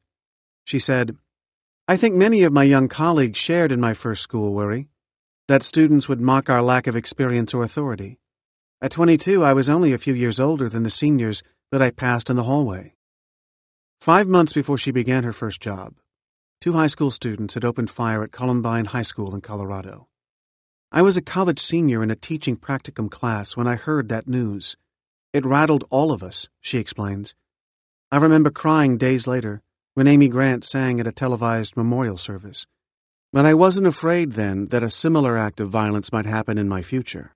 Perhaps this was because the demands of student teaching kept me otherwise occupied, or because, at that time, the Columbine shooting was an anomaly to us Generation Xers. I had witnessed fistfights as a high school student, but nothing graver. Even as she mourned the Columbine victims, Charlotte continued along her chosen professional path. For those first few years, she pinned her hair up, traded contacts for glasses, and sifted through Macy's clearance racks for suits. She avoided making personal connections with students, and if they asked her age, she added a few years and said she was 27. It seemed a proper and sophisticated age. By the time she actually turned 27, Charlotte indeed felt more confident in her position. I let my hair down and started participating in casual attire days, Charlotte recalls. I gave the students honest answers when they asked about my background. She still felt anxious at the start of every school year, but several years of experience had taught her that to deal with her insecurity about her young age, humor worked better than hairpins and glasses. She found that wit deflected teenage attitudes better than detention could. Had she not begun to realize her professional identity by then, she says now, she might have felt even more displaced when there was another shooting. On April 16, 2007, I left school just before 4 o'clock, Charlotte recounts. As I pulled out of the main entrance, I heard NPR's hourly update. A gunman had opened fire inside lecture rooms at Virginia Tech. I hadn't gone to Virginia Tech. I didn't know anybody who had gone to Virginia Tech, Charlotte explains, but my heart stopped. I felt cold and helpless and scared. My hands shook.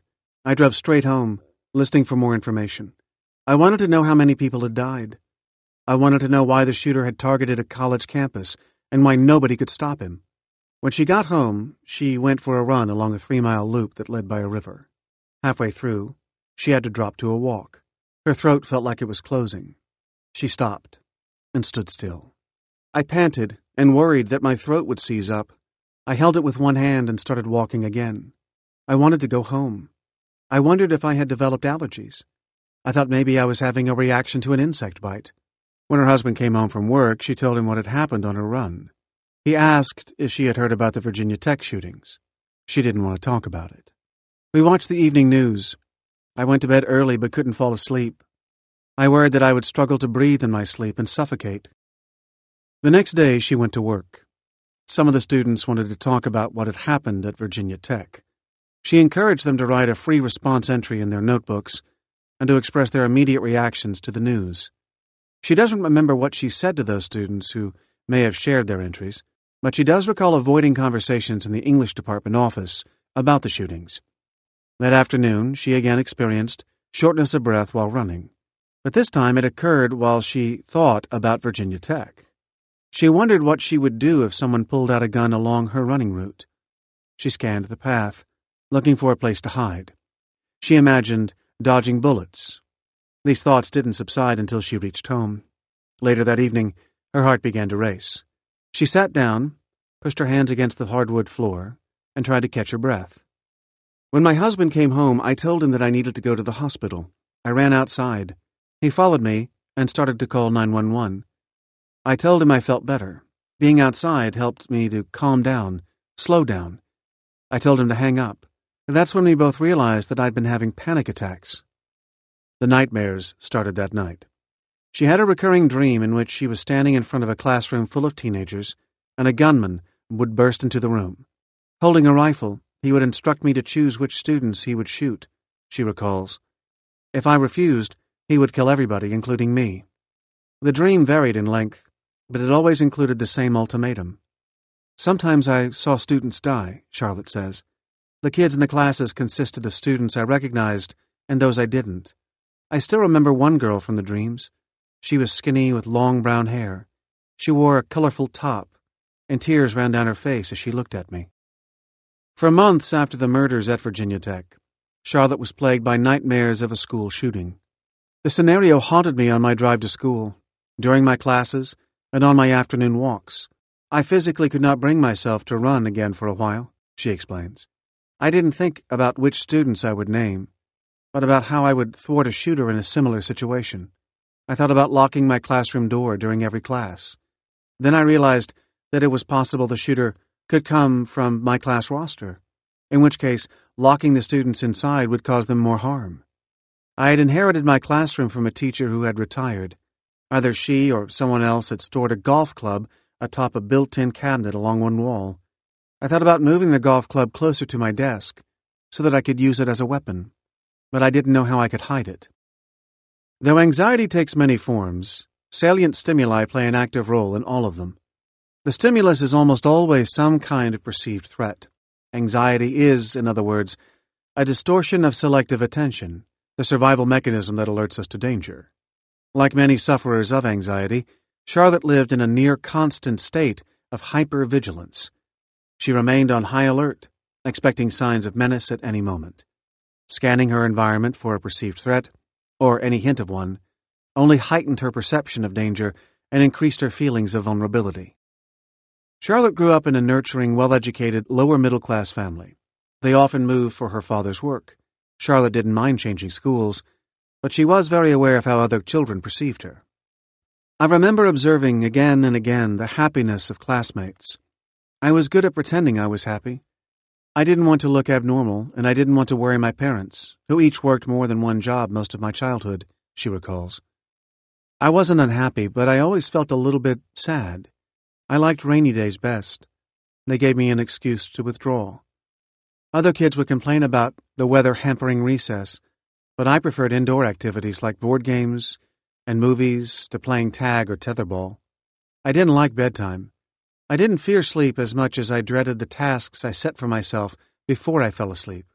I would turn the light switch on and off in my bedroom a certain number of times, and then I would take a certain number of steps from my bedroom door to my bed. I would then kneel beside my bed and count to 500 as quickly as I could for each member of my family. My parents, 2 brothers, and 2 grandparents.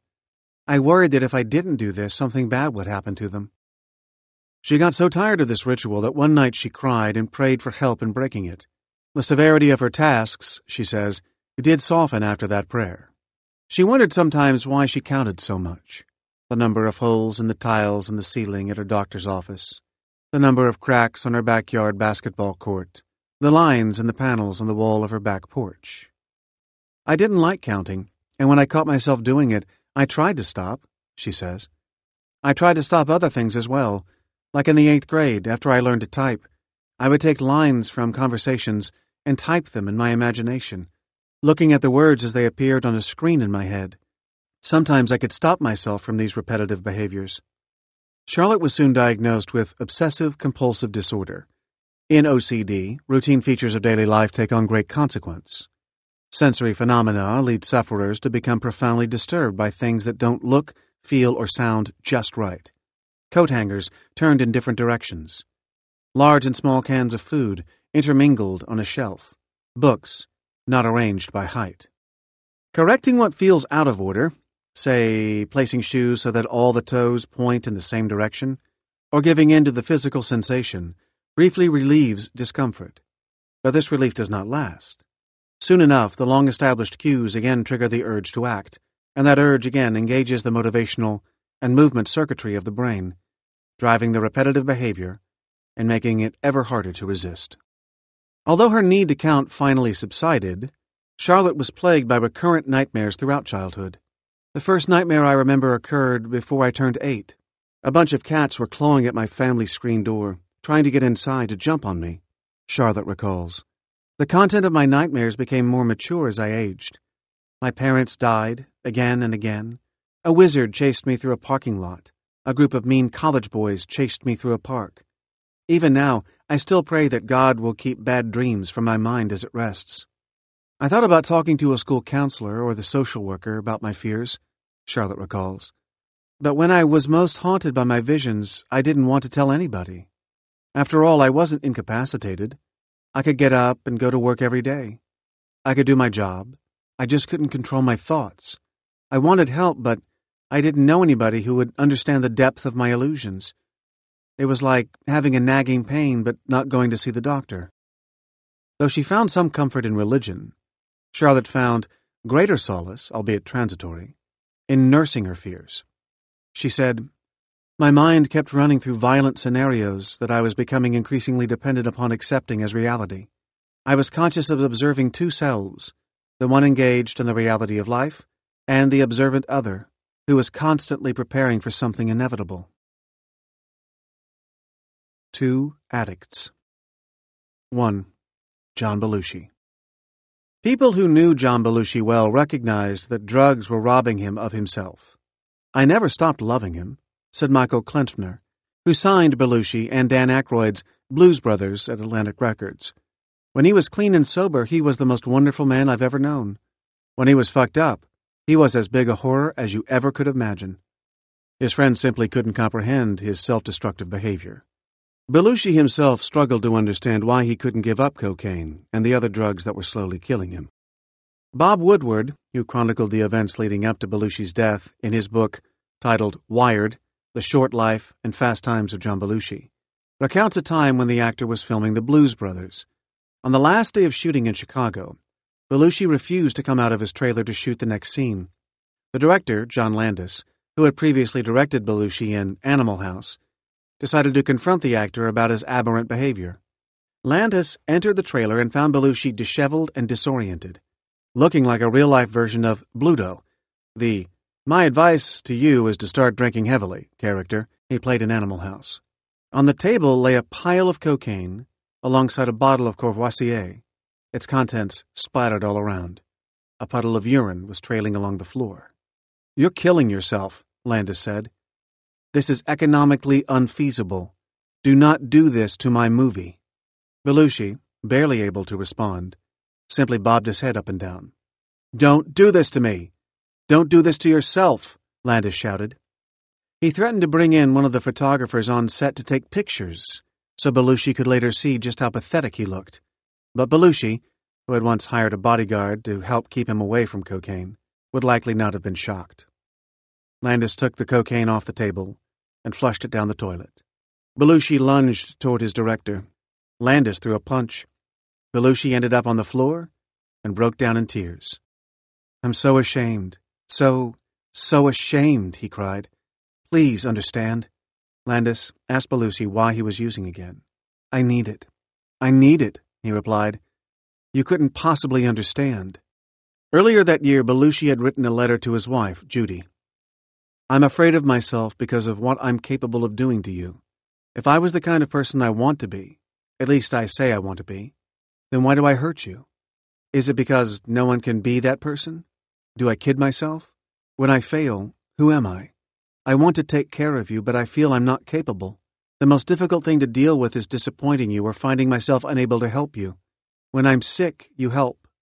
When you are sick, I freak. Is it because I feel helpless? What can I do?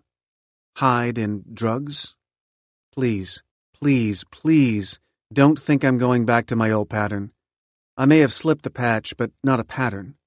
What I really want is forgiveness that may not be deserved. I'm going to beat this thing, goddammit. I know I can now. I may cause you pain, but I love you. You are my soul, my heart, my eyes to this life. This may happen again. Whatever it is, I can only say I'll try with all my heart, which may not be enough. And if that is the case, I respect your decision to live your life without the pain and confusion I bring to it." Belushi offered a similarly desperate plea to the actress Carrie Fisher, who had starred alongside him in The Blues Brothers and was engaged briefly to another co-star in that film, Dan Aykroyd. Fisher tells a story about going with Belushi to a club in West Hollywood. "I lost John for a second. Then he came back to me with this panicked look and said, 'Oh my God, I just did some coke.' I said, 'John, we can leave right now. If we leave now, everything will be fine,'" Fisher recalled. "And he just stared at me in the state of total fear and said, 'I can't.'" Belushi's cravings and his compulsive behaviors were automatic. Addiction had commandeered his attention so insidiously and so thoroughly that he could think of nothing else. The power of addiction lies in its grip on the reward circuitry of the brain. Whenever we encounter a salient stimulus, our neural response conditions us to behave in the same way over and over again. With every hit of cocaine, the reward became encoded more indelibly in Belushi's memory. While cocaine, as one of many substances, is inarguably and empirically a powerful stimulant for many. For the addict, it gets connected to a broader and deeper network of neural connections. These associations get inextricably entwined with the user's understanding of who he is. His very sense of self cannot be separated from the feelings triggered by the drug. He is mired in a negative feedback loop, which is reinforced when he succumbs to his cravings. Shortly before his death, Belushi, who was living in New York, decided that he needed to go to Los Angeles. Judy knew if he went to Los Angeles, he would binge on cocaine. Both she and Aykroyd tried to persuade him not to go. "Your body can't take it anymore," his wife said. "Oh, is that so? What are you saying, that I'm out of control?" Belushi countered. "Yes." It's a classic pattern, director Harold Ramis, who co-wrote Animal House, said of Belushi's drug habit. It's what makes an addict an addict. The expectation that if you just get more, then you'll finally cross over and find some permanent satisfaction. As with most people, Belushi's early experiences with drugs had been experimental. A way, he thought, to fuel energy and stimulate creativity. Of course, these bursts of productivity were short-lived. Judy understood that a number of cues could trigger her husband's need to get high. He could be triggered because there was a scene on Saturday Night Live that he really wanted to be in, but that he wasn't going to be in, she explained. Or he could have a great success that was so exciting that it triggered him. Belushi could offer only this by way of explanation. I've got to have it. Number 2. Ned. When it comes to drug addiction, Ned is ostensibly one of the lucky ones. Unlike Caroline Knapp or John Belushi, he has survived to tell his tale. At the age of 3, Ned was taken from a Russian orphanage, the only home he'd ever known, and adopted by a successful journalist from the Washington, D.C. area. He was afforded all the luxuries of a suburban American childhood, his own bedroom, summer camp, swimming lessons, and a good education. But none of this could stave off the periodic emotional outbursts and obsessive thoughts that had tormented him for as long as he could remember. Ned started experimenting, as many teenagers do, with pot, but soon he began using pills. By the time he was 22, he was injecting himself with up to 7 bags of heroin a day. In order to better understand how his drug addiction crept into and eventually took over his life, I called Ned one evening at the North Carolina recovery house where he lives and asked him to tell me his story. Though he doesn't have any clear memories of the orphanage, Ned believes his time there profoundly shaped his childhood. I was very attached to things. I was very emotional, he said. Even after he had settled in with his adoptive family, he remained overly anxious, mostly when he felt he wasn't getting his way or was going to be left alone. A lot of this nervousness centered on his adoptive mother, about whom he constantly worried. If she wasn't around, he soon became convinced that something bad had happened to her. If the family had a babysitter for the evening, he would worry that his mother was never coming back. If she was late getting home from work, he'd think she'd been in a car crash.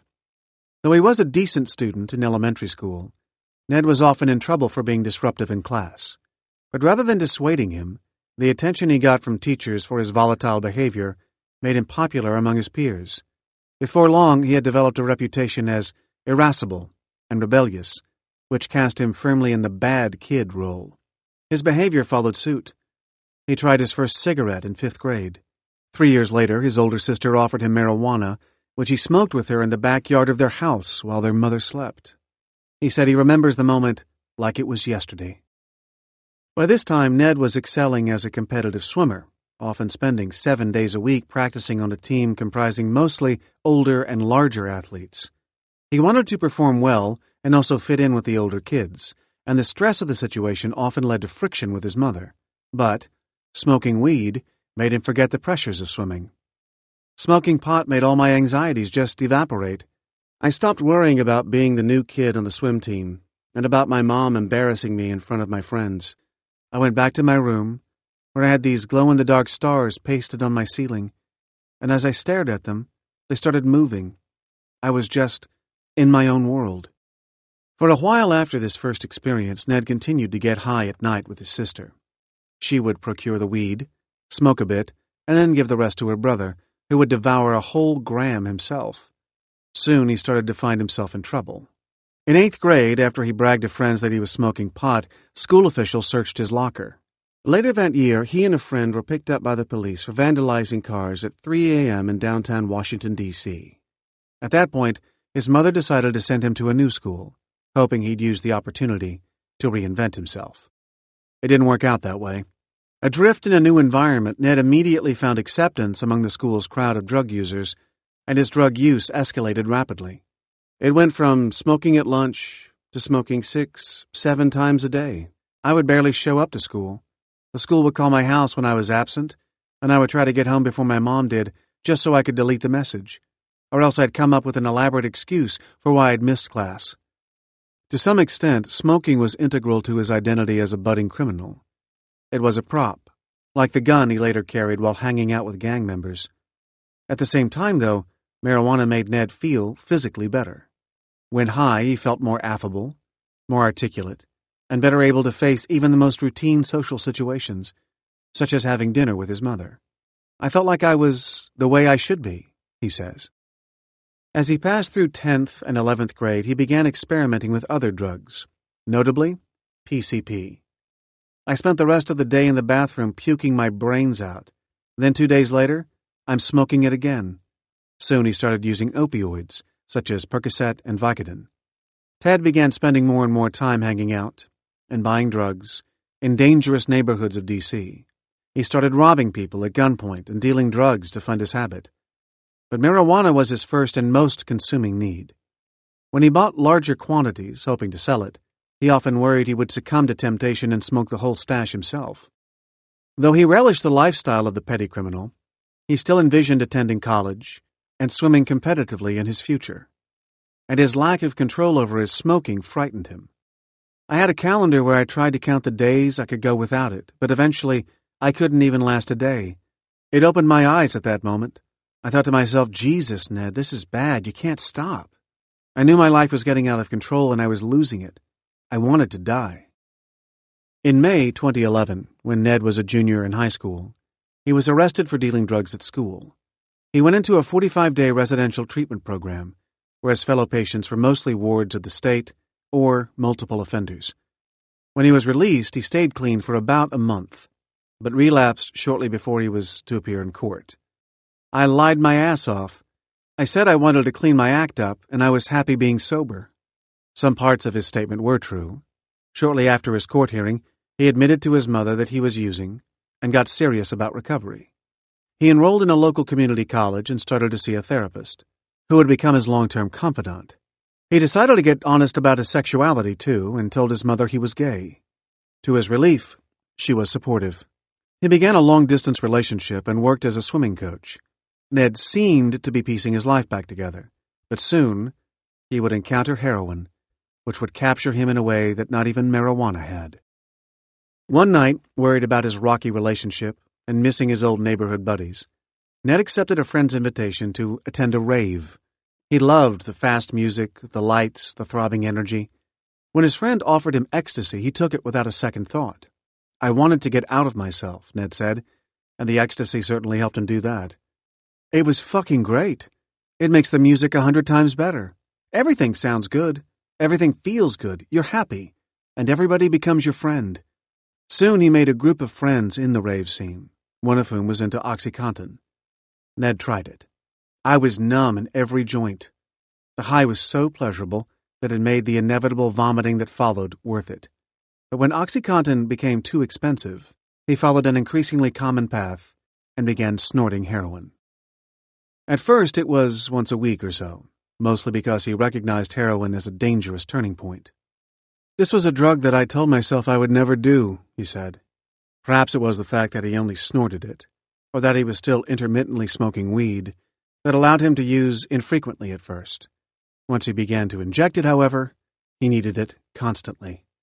Just 3 months after first trying OxyContin, Ned was spending every day in a friend's bedroom shooting up, smoking cigarettes and watching TV. And when the high wore off, shooting up again. Nothing compares to that warm rush, he says. I lived for those first 5 seconds after being injected with heroin. Because he shot up before he went to sleep, he often didn't start to feel the effects of withdrawal, aches, nausea, sweating, until around noon the next day. His appetite for it grew more voracious. Once, after a day spent shooting up at a friend's house, he went to hit himself again only to have his friend express concern. "That's too much," he said. "You're really fucked up." Ned just brushed him off and went right back to injecting himself. Immediately after, he blacked out. When he came to, his friends were staring at him in horror. After his first overdose, he cut back for about 3 days, frightened by his brush with death. But once withdrawal set in, he couldn't hold off any longer. He began pawning things to pay for dope, shooting up, and spending the classes he sporadically attended staring at his veins. The heroin, paradoxically, gave him some respite from the guilt he felt about lying to his mother and his therapist, who believed he was clean. Doing heroin had negative consequences, but it wasn't as painful as living with the knowledge that he was a fraud because he was only pretending to be sober. Then one evening, he and a friend shot up in their car, parked in downtown D.C. Again, his friend warned him that he was about to do too much, and again, Ned shrugged off his concerns. After they were done, Ned started the car and had begun to drive down Pennsylvania Avenue when things went black. When he came to, he was surrounded by policemen and paramedics demanding to know what he had taken. They took me and threw me on the stretcher, and I'm looking out and Pennsylvania Avenue was backed up for miles. And I turn around, and the back end of my car is completely blocking traffic, and the front end is pointing toward the curb. Ned would later learn he had passed out while driving, and his friend, afraid of being caught with heroin on him, had called 911 from the bushes. The paramedics had administered Narcan, a drug that reverses the effects of an overdose, and brought him to the hospital. One of the doctors came in and told me, "You're lucky to be alive. If we hadn't gotten to you in the next 5 minutes, you'd either be dead or brain dead." I just started crying.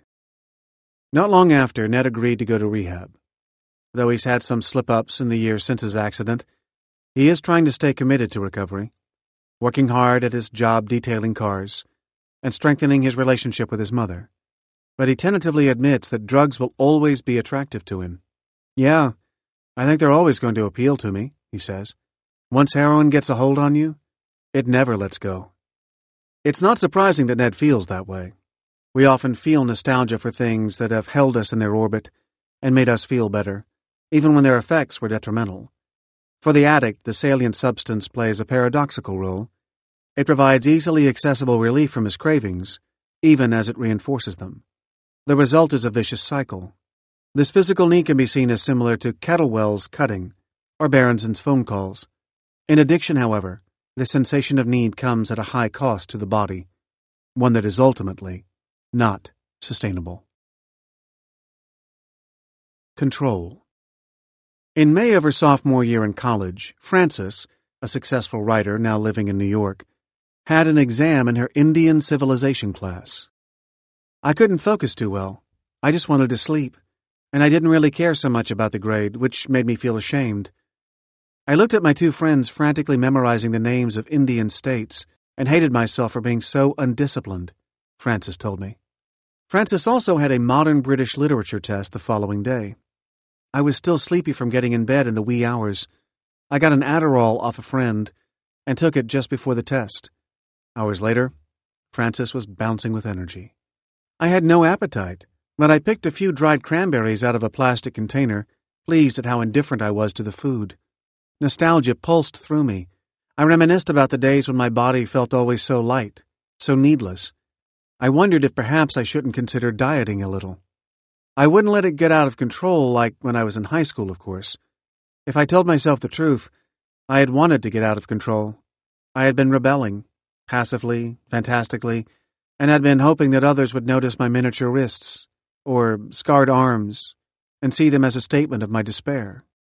But Frances believed she was beyond all that. I told myself it was just about being comfortable in my body, and healthy. Yes, healthy. When the semester ended, Frances went home for 2 weeks. Both her parents worked full-time, and she was blissfully alone all day. In a way, I felt like I was free of food anxiety at this time. I still believed it was in my power to be a little underweight and remain there. Most evenings I ate pita and hummus for dinner, but soon the hummus began to worry me.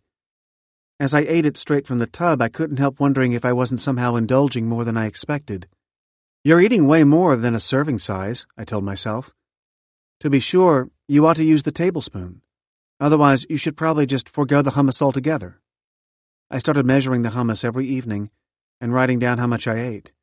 The rules still felt too vague, and so I allotted myself a certain number of hummus-specific calories. Soon it seemed necessary to record my entire caloric intake. I used a blue spiral notebook that I carried with me everywhere. In July, Frances moved back to a massive old house near campus, so she could be within a close commute to Manhattan, where she would be doing her summer internship. Her focus on her weight was spiraling out of control, even as she doggedly told herself she had ultimate control. Dinner became a routine of punishing calorie counting. She ate with painstaking slowness, carefully choreographing her every bite so as not to appear ravenous. Often I had frozen yogurt for dinner. I was terrified of pizza because I loved it so much and was positive I wouldn't be able to control myself if I got a taste. Even walking by the local pizza place, the smell of the melted cheese made me woozy with want.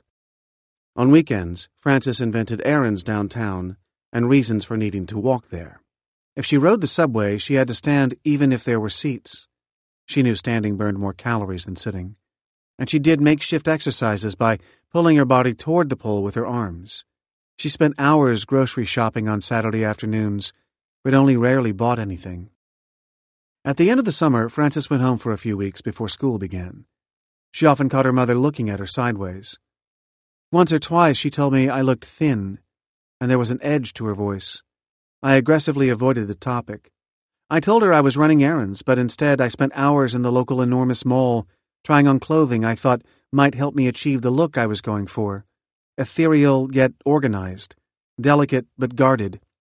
I invested in thin, sheer sweaters, baggy vintage-style t-shirts, and slim-fitting pants. Nothing was very revealing. I figured when I lost enough weight, I'd be comfortable bearing my body. But most tops were low-necked, so as to reveal my collarbone, which I liked to examine daily. Frances moved back to school a week early to get away from her suspicious parents. This didn't help me much, as my friends at school were also wary of my increasingly spindly frame. When they hugged me hello, I could feel their hands stroke my back, to feel how prominent my shoulder blades were. I wore 2 pairs of jeans to make my legs look plumper, and sometimes tights underneath the 2 pairs. All summer, I allowed myself a few bits of sugar candy, like bubblegum or Mentos, per day, but when my weight loss had stalled, it seemed necessary to eliminate these last vices, so I trained myself to envision my teeth rotting when I even thought of processed sugar. At the simplest level, eating disorders are the result of selective and undue attention to food-related stimuli. Anorexics are captured by the promise of control. Indeed, many see only 2 poles: total control over eating or total loss of control. The perfectionism that is often ascribed to patients with anorexia may signal their way of rigidly coping with any lurking anxiety around the loss of control. Control over eating becomes a sign of achievement and safety. Take away that control, and they feel unstable, often wildly so. Their eating can become chaotic, swinging to episodes of binges and bulimia. Anorexia is so hard to treat because such patients are extremely determined to control their food intake and are extremely effective at resisting change. For people with eating disorders, food cues become highly salient. Densely caloric or bad foods are perceived as particularly threatening stimuli. An attentional bias develops to such cues, which are perceived as a threat to the person's control over his or her shape or weight.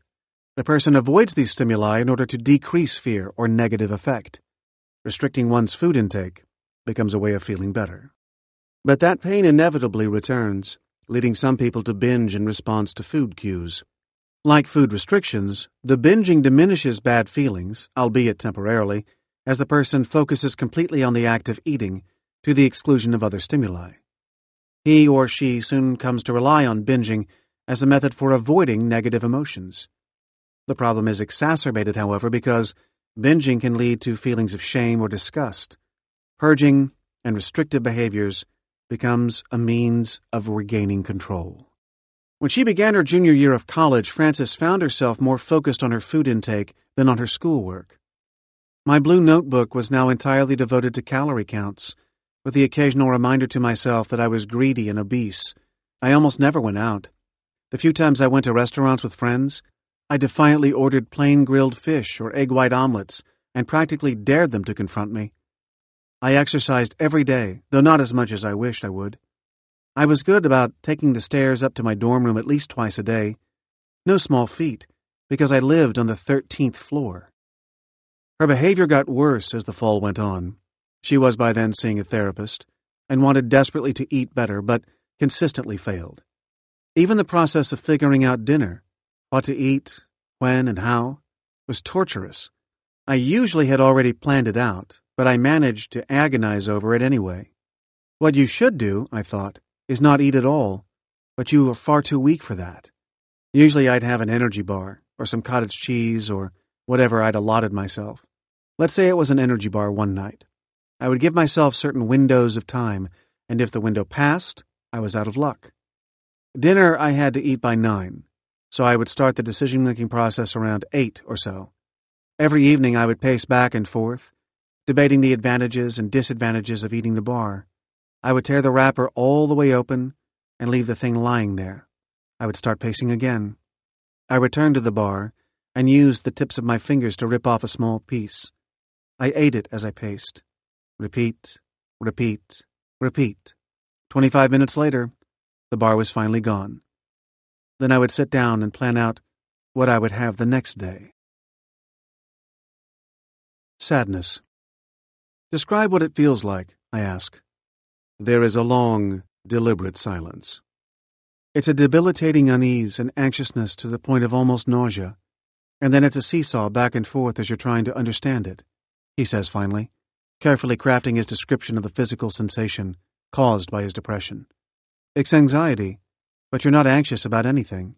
Say you can't find your child, and there's a pit in your stomach. Your body is telling you something, and you automatically know what you need to do. Well, what if that pit in your stomach is your entire body weighing you down for no reason? Nothing has happened, or nothing that you can perceive has happened, and there is nothing you can actively do in the moment to make it stop. Which comes first, I ask, a thought process or the feeling? I try to figure that out, but it happens so fast, he replies. It's impossible to distinguish. As we talk, Wes narrates his experience and, at the same time, tries to understand how depression captured him. You can't simply act in order to change. You're telling yourself, if something doesn't change in day-to-day life, in the status quo, I'm not going to be able to snap out of this. But you're not helping that process along, because there's an inability to focus on anything else. I press him to elaborate on this, to tell me what goes through his mind when he feels this way. What are the intrusive thoughts that keep him from concentrating on anything else? But he won't answer this question because he doesn't view his struggle along these lines. He is captured, he explains, by the way he thinks, rather than by specific, repetitive fears or doubts.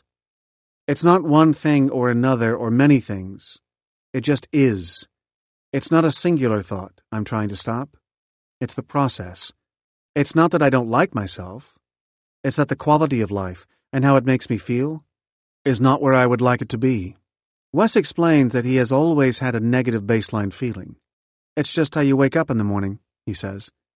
And he has made efforts to change his emotional life in an attempt to raise this baseline.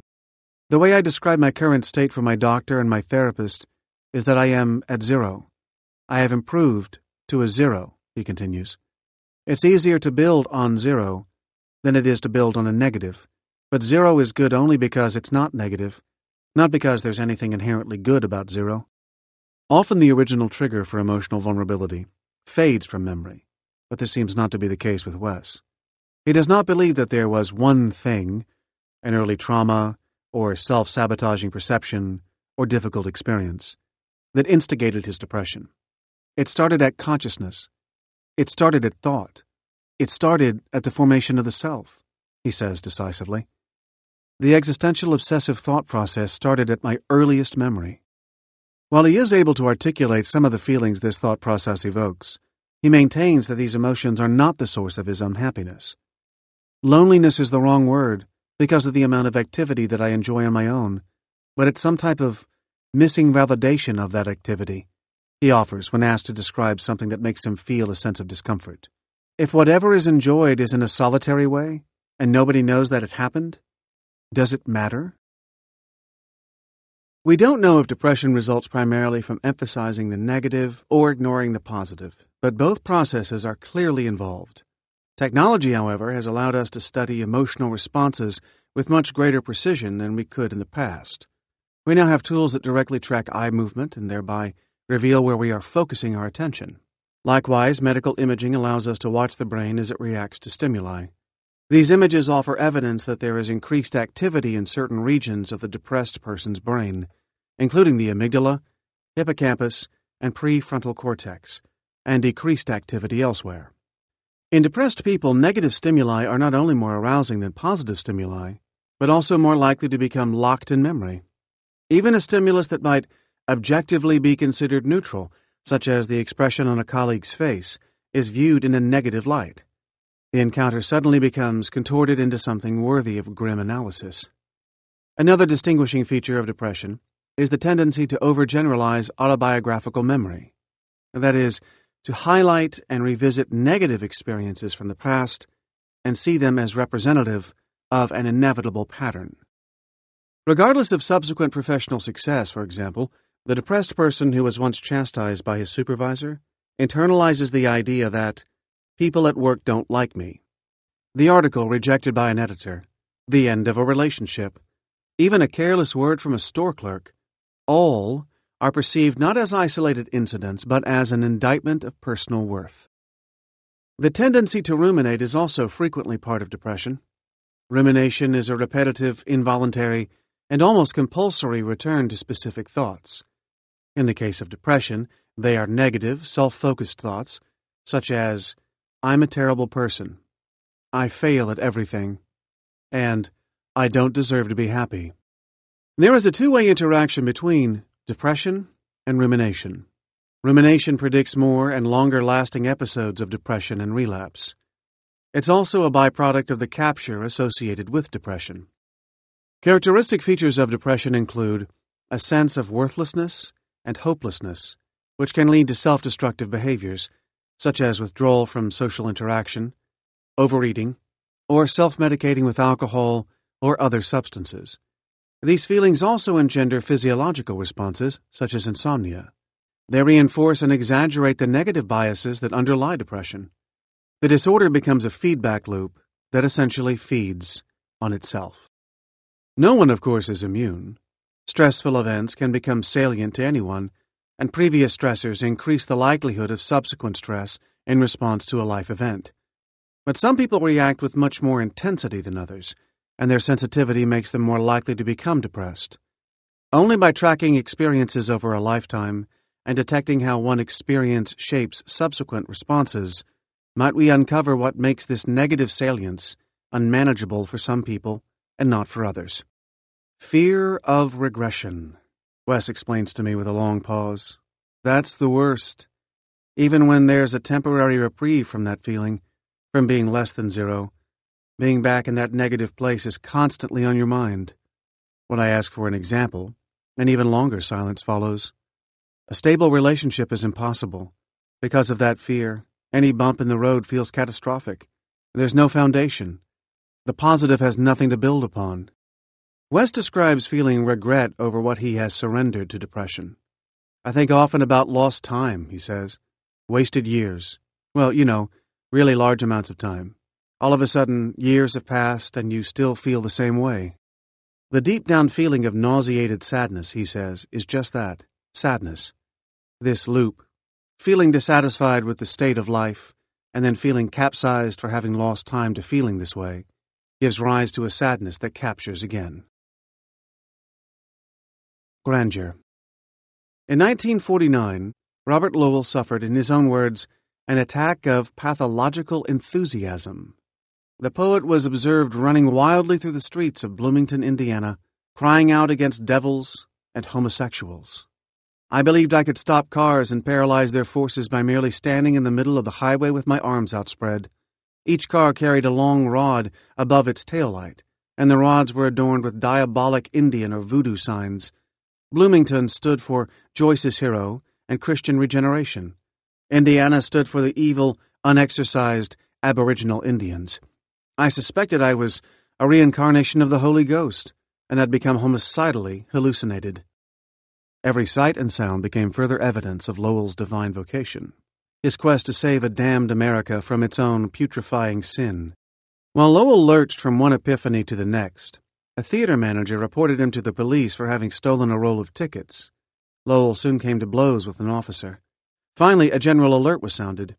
A disturbed poet was on the rampage in downtown Bloomington. Soon Lowell rang a doorbell and, to his surprise, found himself face to face with an off-duty policeman. "You must be Robert Lowell," the officer said. Lowell nearly fainted, an irrefutable sign of divine intervention. This stranger knew his name. Though he is widely hailed as one of America's greatest 20th century poets, Lowell battled bipolar disorder for most of his adult life and regularly descended into florid mania. Born into one of Boston's oldest and most prominent families, their Boston Brahmin lineage could be traced back to the Mayflower, Lowell was just 7 when he first imagined himself as Napoleon. Bristling and manic, he compulsively memorized the names of 200 French generals, from Augureau to Vendôme. A 1936 letter to Ezra Pound suggests that for much of his youth Lowell was prone to bouts of mania. "All my life I have been eccentric according to normal standards," he confessed, with a certain pride. "I had violent passions for various pursuits, usually taking the form of collecting tools, names of birds, marbles, catching butterflies, snakes, turtles, etc., buying books on Napoleon." But these collections were soon abandoned, as Lowell flitted from one obsession to the next. "I was more interested in collecting large numbers than in developing them. I caught over 30 turtles and put them in a well where they died of insufficient feeding. I won more agates and marbles than anyone in school, and gradually amassed hundreds of soldiers, finally leaving them to clutter up unreachable shelves." Despite his retrospective insight into his own erratic behavior, the Harvard undergraduate ended his letter to Pound with a passionate plea. Having enclosed a few of his poems, Lowell begged Pound to anoint him his protégé. "Again I ask you to have me. You shan't be sorry. I will bring the steel and fire. I am not theatric, and my life is sober, not sensational." In fact, Lowell's life was rarely sober. His childhood passion for collection transformed over the course of his undergraduate years into a series of all-consuming convictions about his life mission. Lowell saw himself, variously, and sometimes simultaneously, as an inheritor of the English poetic tradition, a spiritual prophet, a political crusader, and an ardent lover ready to leave behind the world in pursuit of the ideal union. He was at once Christ, Satan, Ahab, Moby Dick, America, and God, he wrote. Suggestions to the contrary were met with unrepentant rage. When Lowell's father, Commander Robert Trail Spence Lowell III, caught word that his son's girlfriend had been in his room unchaperoned, he sent an angry letter to the young woman's father. Lowell's revenge was swift and spectacular. After driving his girlfriend to his house, he left her in the car, went into the house, and punched his father. Lowell's remarks about American poetry reflect his manic exuberance and depressive plummets. "We have some impatience with the sort of prosaic, everyday things of life, that sort of whimsical patience that other countries may have. That's really painful to endure, to be minor and so forth. We leap for the sublime." Lowell leapt again and again, from one sublime and then another. In 1936, when he first kissed his girlfriend Anne, he immediately proclaimed his undying love. That kiss became a lodestone around which his entire life would be reorganized. To Lowell, it meant that the young couple had become thoroughly and firmly engaged, almost married. He solemnized their union by giving Anne his grandfather's watch. Though he soon broke off the engagement, Lowell continued to scan his environment for hidden clues about his destiny, often finding meaning in the vagaries of the everyday.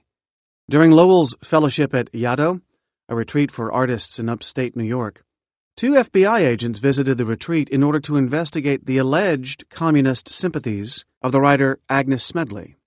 Lowell became convinced that Yaddo's director, Elizabeth Ames, was deeply and mysteriously involved in Miss Smedley's political activities. He soon launched a campaign to have Ames removed. At a board meeting convened to investigate Lowell's charges, Lowell served as chief counsel and grilled the witnesses.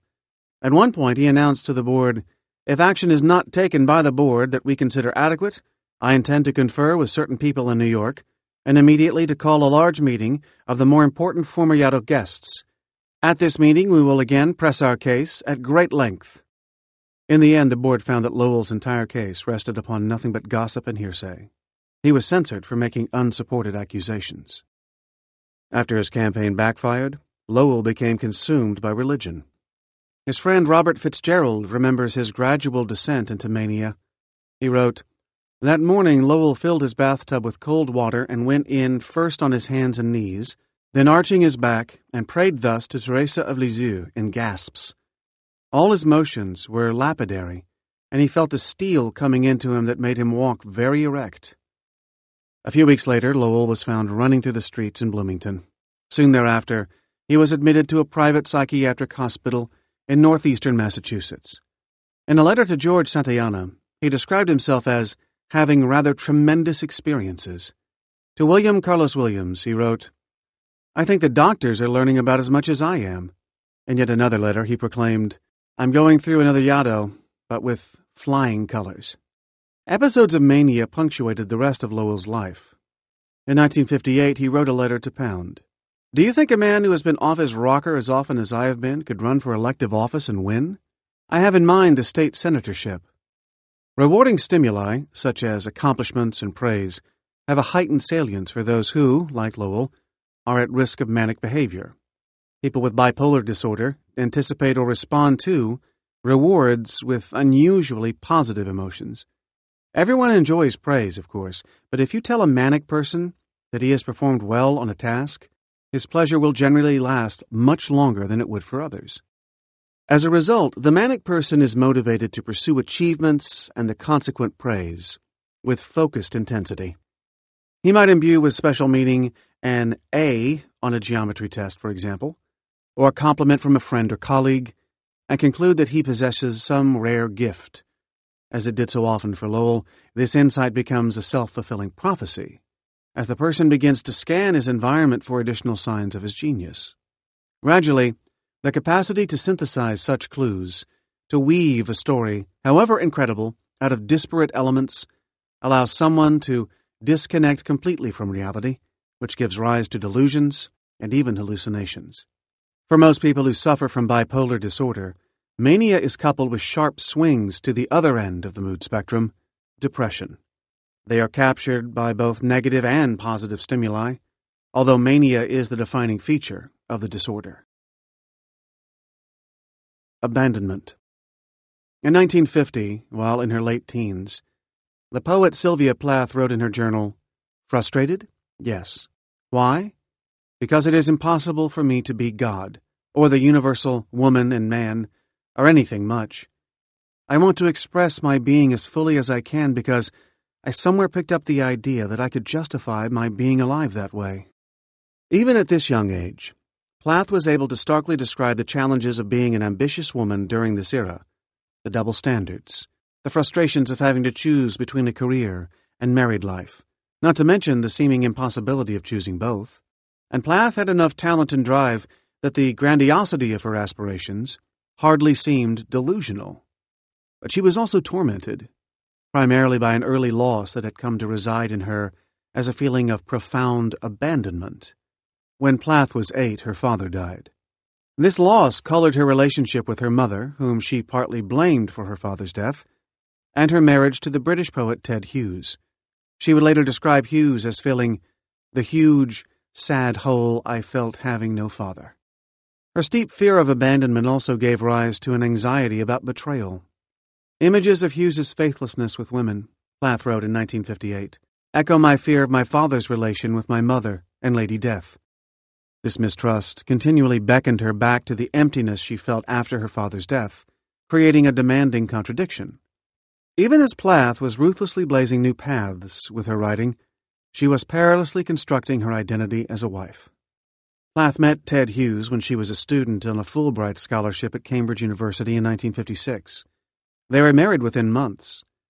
Hughes had already begun to build a reputation as a poet, in addition to being regarded as the most charismatically seductive man on campus. He would later become the nation's poet laureate. Even in the earliest years of his marriage to Plath, he enjoyed a measure of fame and power on the London literary scene.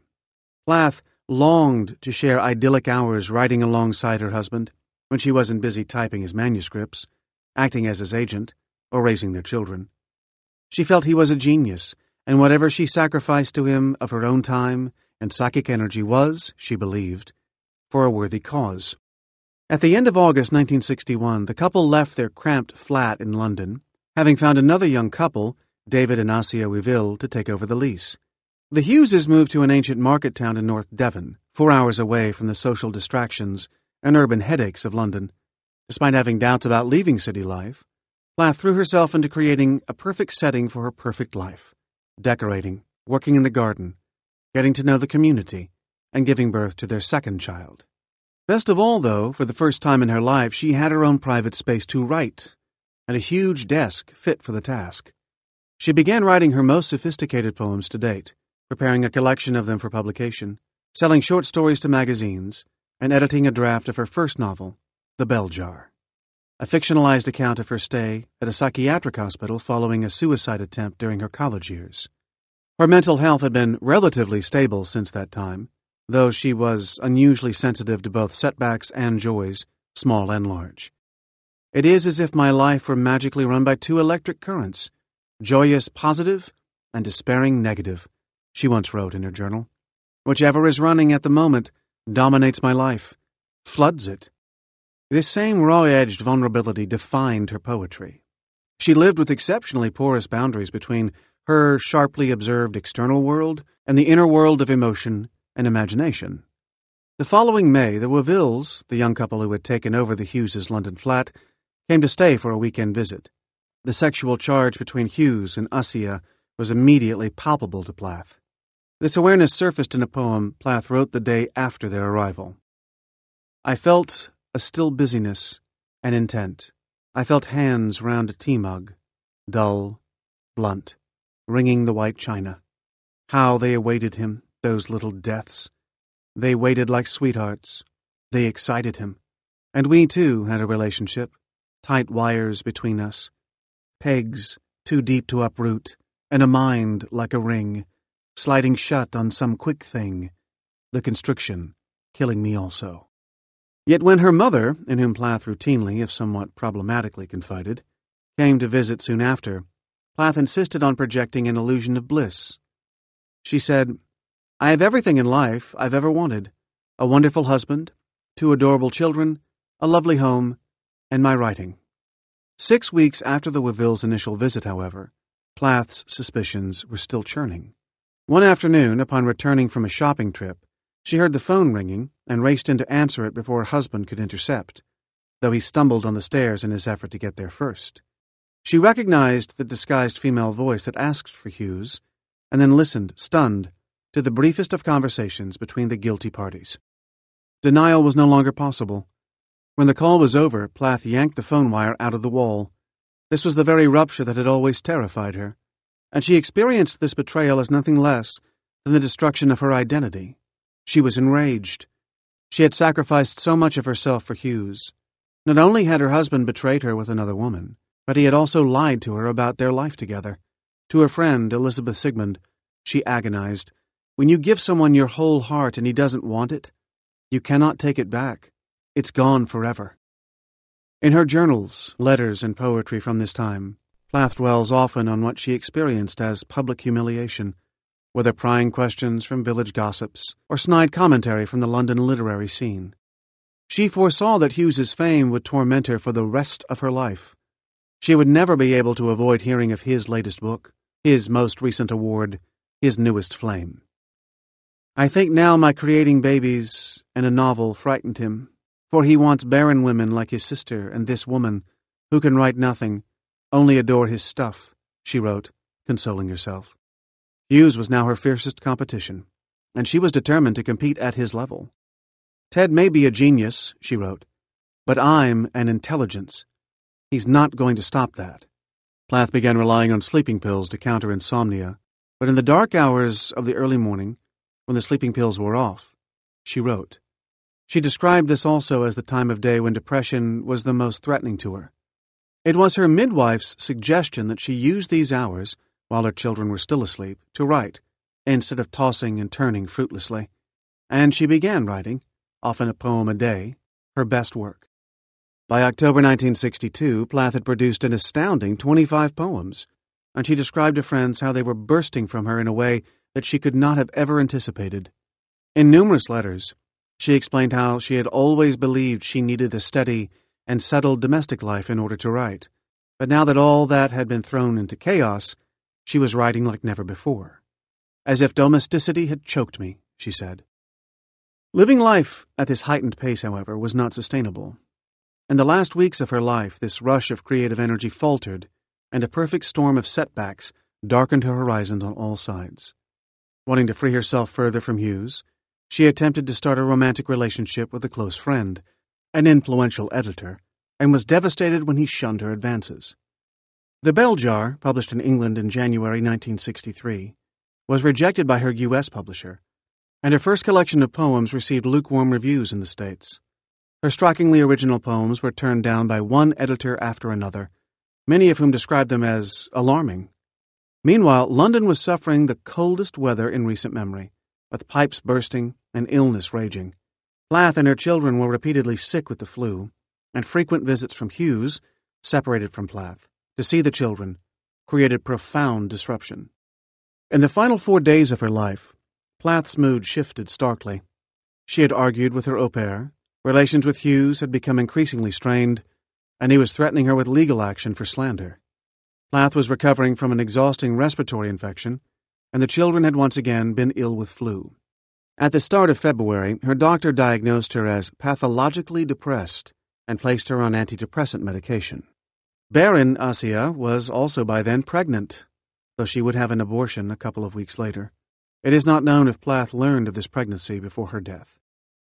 One of the last poems that Plath wrote portrays her imminent suicide. It reads, "The woman is perfected.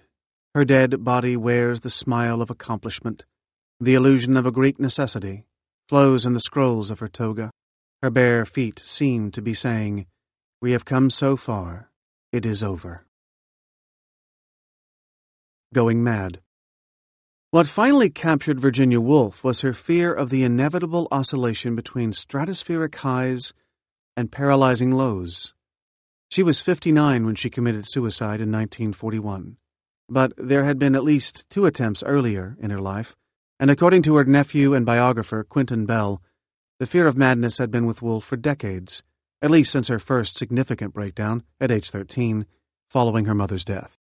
From now on, he writes, she knew that she had been mad and might be mad again.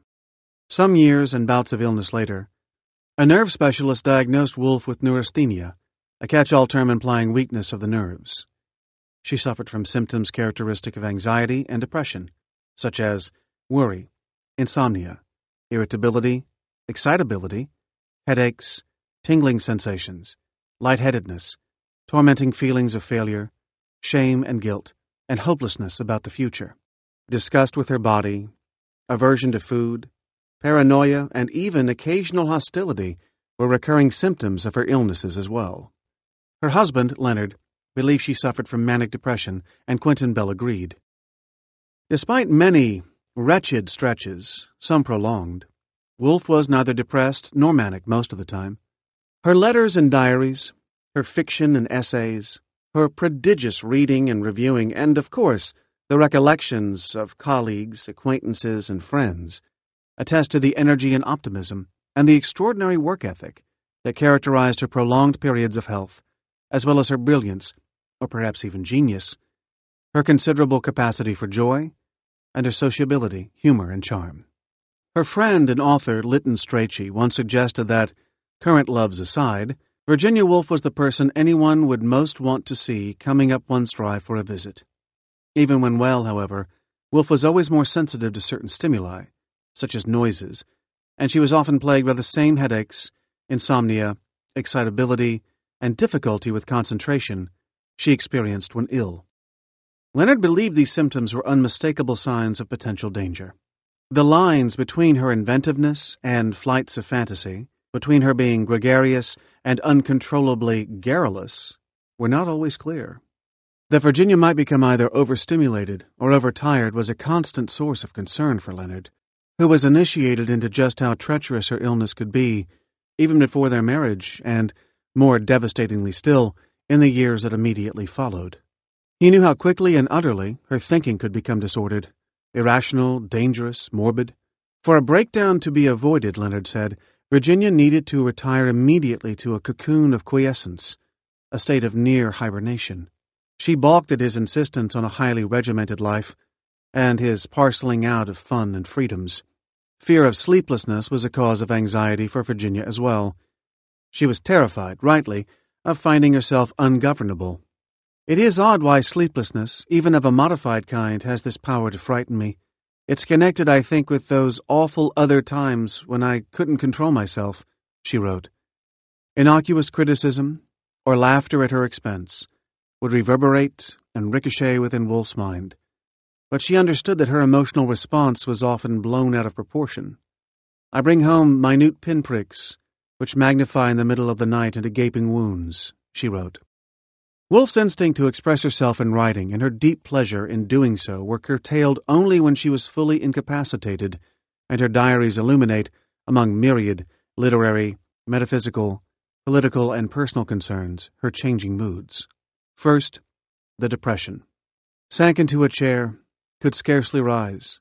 Everything insipid, tasteless, colorless, enormous desire for rest. Only wished to be alone in the open air. Thought of my own power of writing with veneration, as of something incredible, belonging to someone else, never again to be enjoyed by me.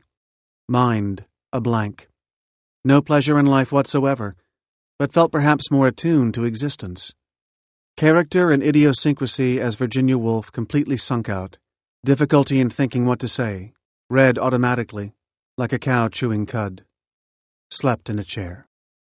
Slowly over time her mood would pick up. She wrote, sense of physical tiredness but slight activity in the brain. Beginning to take notice. Much clearer and lighter. Thought I could write but resisted, or found it impossible. A desire to read poetry set in on Friday. This brings back a sense of my own individuality. Read some Dante and Bridges without troubling to understand, but got pleasure from them. Now I begin to wish to write notes, but not yet novel. She then recorded a marked upswing in mood and perception. The suggestive power of every sight and word is enormously increased. Weeks later she would begin to anticipate and sense the onset of the pain again. Oh, it's beginning, it's coming. The horror, physically like a painful wave swelling about the heart, tossing me up. I'm unhappy. Down. God, I wish I were dead. I've only a few years to live, I hope. I can't face this horror any more. This is the wave spreading out over me. This goes on, several times, with varieties of horror. Why have I so little control? It is not credible, nor lovable. It is the cause of much waste and pain in my life. Wolfe summed it up herself.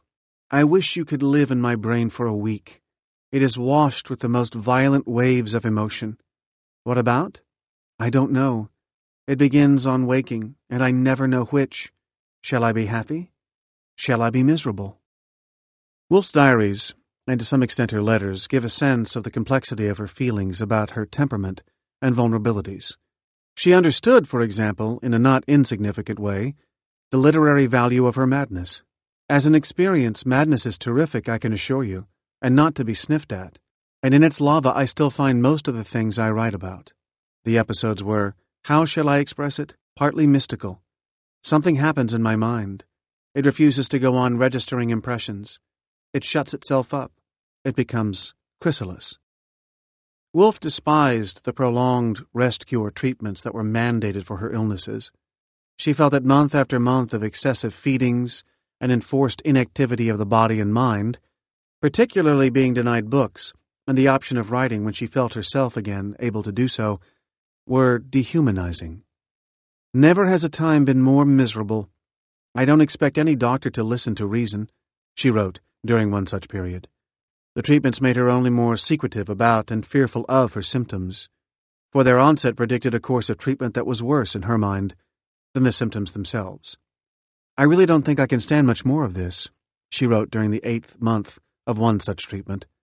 What I mean is that I shall soon have to jump out of a window. Given Woolf's decades-long, if intermittent, history of breakdowns and her recovery from them, and the ensuing years of extraordinary creativity and productivity, we have every reason to imagine that she might have recovered from her final illness as well. Why was this breakdown different?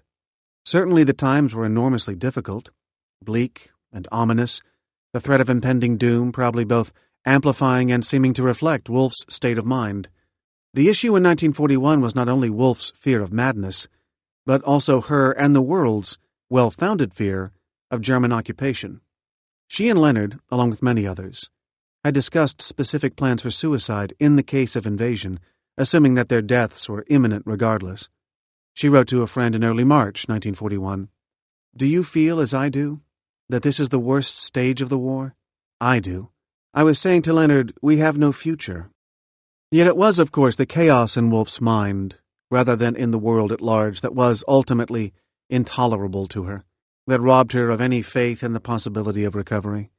The physician who was attending to her wrote on March 12th that Woolf had admitted to feeling desperate, depressed to the lowest depths, had just finished a story, always felt like this, but especially useless just now. On March 21st, Woolf told her physician that her biographical works were failures, saying, "I've lost the art," and admitting that, presumably by then already agitated and unable to sleep or think, she had taken to scrubbing floors when she couldn't write. Woolf saw her doctor, at Leonard's insistence, for the final time on March 27th, although she eventually acknowledged her fears that she would lose the ability to write. The interview was difficult. Virginia at once declared that there was nothing the matter with her. It was quite unnecessary that she should have a consultation. She certainly would not answer any questions. She committed suicide the next day. Woolf left 3 suicide notes, 2 to Leonard and 1 to her sister, Vanessa Bell, which offer our best chance of understanding Woolf's mind. "I am certain now that I am going mad again. It is just as it was the first time," she wrote to Vanessa. "I am always hearing voices, and I know I shan't get over it now. I can hardly think clearly any more. I have fought against it, but I can't any longer." Accumulation of burdens. It is the most harrowing mistake a physician can make. He was wrong.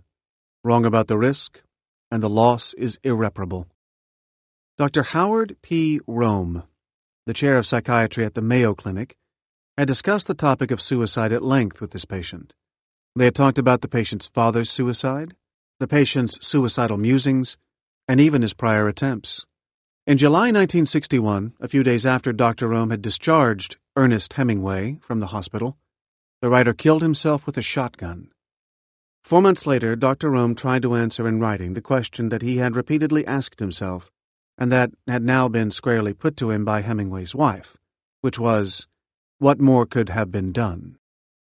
In the letter, Dr. Rome said of Hemingway, he was obsessed with the idea that he could never again meet his obligations and therefore would be unable to work. Dr. Rome observed the classic features of an agitated depression: loss of self-esteem, ideas of worthlessness, a searing sense of guilt at not having done better, by his family, by his friends, and by the myriad of people who relied upon him. These symptoms had ultimately led Dr. Rome to prescribe electroshock therapy. Hemingway had also demonstrated an intense, melancholic preoccupation. He didn't feel that he could trust his lawyers or financial advisors. Rome wrote, "For weeks we talked about the meaning of his unfounded insistence that if he weren't legally declared a resident of Idaho, he would be broke. When we had all the factual information, it seemed to me that he came to see that what he was really saying had less to do with money as money and more to do with him as a person with productive assets. Our conversations repeatedly got back to the future. What were the pros and cons of a permanent residence in Idaho as against someplace in Europe, or even Africa? At the same time, Hemingway became preoccupied with his health. He would often double-check the nurse's recording of his blood pressure and kept very detailed records of his weight and what he was wearing when he stepped on the scale. Spontaneously, Hemingway brought up the subject of suicide in his conversations with Dr. Rome. He said that I could trust him. In fact, he pointed out that I had no alternative but to trust him. As demonstration of this, he pointed out the many ways potentially available to him, saying that if he really wanted to destroy himself, there were mirrors of glass, belts, ways in which he could secrete medications and the rest. You ask what more could have been done? I can't see that you could have done anything more. He often said that he knew he was a difficult person to live with, and that you had somehow or other acquired the knack. He was especially proud of the fact that you had been able to share him with what he frequently referred to as that thing in his head, tapping his forefinger against his temple. I think I can appreciate what this has meant to you, the whole ghastly, horrible realization of its finality now, and all of the endless echoes of why, and the totally unsatisfying answers. This kind of a violent end for a man who we knew to possess the essence of gentleness is an unacceptable paradox. In my judgment, he had recovered sufficiently from his depression to warrant the recommendation I made that he leave the hospital. You accepted this in good faith. I was wrong about the risk. I contacted a close confidant of Hemingway in his last years. When I met Hemingway, I was very struck. His personality was light-hearted. He was interested in everything. He was always drawing people out, and he wasn't morose at that period, says Valerie Hemingway, who was 19 years old when she first encountered the writer in Spain in 1959. Soon, she had taken on the roles of his daughter, muse, and employee. After Hemingway's death, she would marry his son, Gregory. It was perfect in Spain because you didn't sit down to the table until 11 p.m., and getting up from dinner at 2 a.m. was perfectly normal. Or you might talk until 3, she continues. In other circumstances, it became noticeable that one of the reasons Hemingway kept people around him and kept talking was that he did not want to go to bed and try to sleep. Despite his successful writing career and literary fame, Hemingway had faced debilitating setbacks. He was on his 4th marriage. He'd suffered serious physical injuries and multiple car and plane accidents. Many of his close friends had died. He knew depression intimately. Still, he'd generally been able to press on by traveling, keeping good company, and above all, writing. Soon after he left Spain, however, things changed dramatically. When I went to stay with him in Cuba in January of 1960, Valerie Hemingway recalls, I saw a completely different Hemingway. It was in Cuba, Hemingway's adopted homeland, that he began his accumulation of burdens, as she put it, causing him to fall a little harder each time, and straining him that much more as he struggled to get back up again. Upon his return to Finca Bahia, his beloved farm just outside Havana, Hemingway found himself in an uncomfortable and unlikely position. Philip Bunsall, then the American ambassador to Cuba and a longtime friend of the Hemingway family, paid a visit one evening in April. Hemingway was told by Phil that he needed to get out of Cuba, Valerie remembers, noting that she was sitting at the table with the two men as they had their conversation. Hemingway resisted, declaring that he was living in Cuba not as a political statement, but because it was a cherished home and sanctuary for his writing. Bunsall went one step further, declaring that Cuba was now an enemy country and that the word traitor had come up among Washington officials with regard to Hemingway. He ended the conversation by repeating his original message. Hemingway needed to leave right away. Hemingway focused on the word traitor. That played into his fears a lot, says Valerie. He understood the enormity of that accusation. Once a word is bandied about, it's picked up and suddenly it becomes a defining label. That was very, very disturbing to him. The threat, too, of having to let go of Finca, where he had a staff he considered close friends, some of whom had worked with him for decades, quickly toppled Hemingway's sense of stability. When you're very precise and things change, that bothers you, Valerie Hemingway remarks. I noticed this in Hemingway so clearly. The possibility of losing Finca was one of the real burdens because that was the place he could go and feel he was among friends. He always liked to have a group of reliable people around him who would ward off the outside world. Later that spring, Hemingway suffered another blow. His vision began to fail. He literally read 3 books every week, Valerie recalls. But when his eyesight was failing, it became hard for him to read. Then, his relaxation was going out twice a week at least, fishing on the Pilar, and of course this required good vision. To see the fish in the water, the ripples and so on, everything that he did, that he loved to do, really required the use of his sight. Convinced that his life had become precariously uncertain, Hemingway returned his attention to an old anxiety about his finances. The seed of this fear had been planted in 1928, when Hemingway saw his father's mood plummet when a bad real estate investment swallowed up a large portion of the family savings. His father committed suicide not long after. Hemingway had to rummage through a slew of unbalanced checkbooks, uncollected bills, and unpaid back taxes to sort out the financial ruin his father had left behind.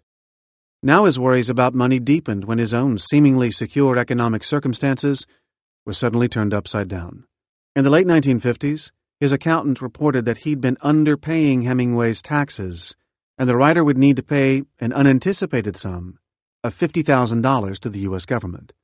As it turned out, the income from Hemingway's writing and royalties that year was less than he had expected, and for the first time he found himself strapped for cash. Ernest felt very poor, and he felt untrusting of those around him, Valerie Hemingway explains.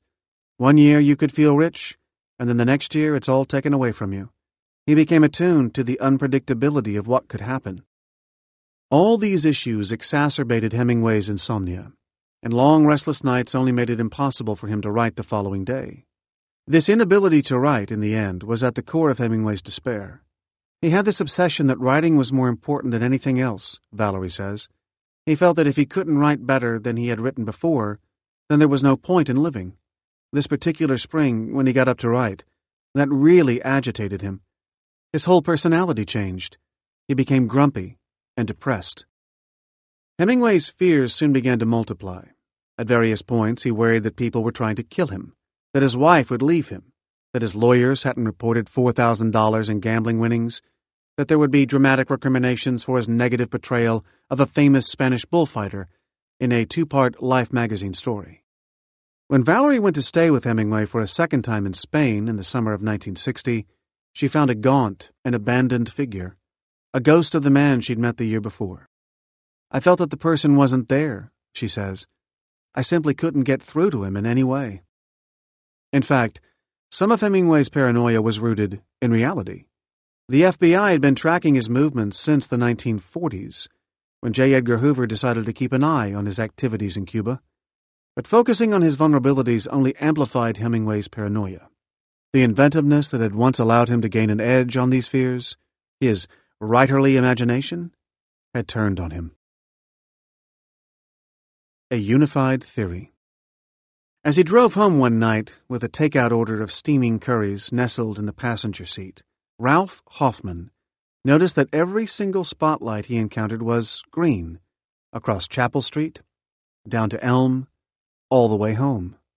Hoffman was barely aware of the string of coincidences until, all of a sudden, he found himself zooming through the 4th and then the 5th green light. This was no longer in keeping with his ordinary expectations of traffic patterns in New Haven. He wrote, "It started to feel uncanny. What's going on here? What is this force controlling the green lights?" And so, for about a half a second, I had a paranoid fantasy, a conviction that some outside force was manipulating the traffic lights. Hoffman, a psychiatrist and medical director of Yale Psychiatric Institute, uses this anecdote to describe the experience of psychotic patients who regularly find hidden meaning in everyday coincidences. If I had a propensity toward psychosis at that time, says Hoffman, I would have somehow grabbed onto this remarkable set of coincidences. When I explained my theory of capture to Hoffman, he recognized in my description not only the experiences of his patients, many of whom suffer from delusions or hallucinations, but also his own mindset that evening. Capture, he suggested, becomes an inevitable chain reaction in our lives. We attach meaning to certain stimuli. Our attention becomes progressively biased, and we can scan our environments for similar stimuli. This, explains Hoffman, is an autocatalytic process. Once our attention is primed by a particular stimulus, we begin to recognize previously invisible stimuli and sources of meaning in our environments, which only intensify our hypervigilance.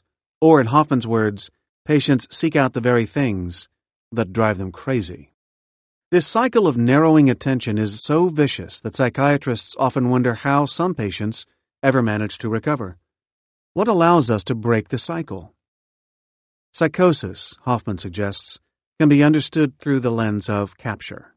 Research suggests that many of us, perhaps 70% of the population, hear voices just before we drift into sleep.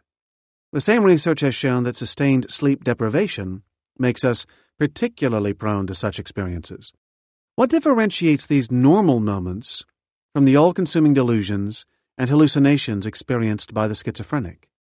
For people prone to psychosis, Hoffman explains, a voice heard before one drifts off to sleep possesses an irresistible authority. It is salient. After all, if a psychotic patient is not captured by his hallucinations, he is unlikely to continue hallucinating. That, says Hoffman, is the single most important indicator that a patient is on the road to recovery. If he is able to ignore the voices, then they will probably soon melt away. Bipolar disorder is, in Hoffman's words, an addiction to a certain affective state, one that is highly compelling and motivating. He continues, bipolar patients are captured by this sense of their own specialness, and then recaptured by any kind of evidence whatsoever that supports this self-conception. The manic phase of bipolar disorder is characterized by a collection of hypersalient cues that reinforce the individual's extraordinary sense of self-worth. At the same time, bipolar patients regularly ignore potentially relevant evidence that would challenge their grandiose understanding of themselves. This attentional bias may lead patients to believe that they possess some rare gift, a radically innovative insight into the origin of mankind, or a particularly intimate connection to God. As manic convictions gain solidity, Robert Lowell's sudden belief that he had been entrusted with a divine mission, for instance, any suggestion that might puncture this certainty is ignored or dismissed out of hand.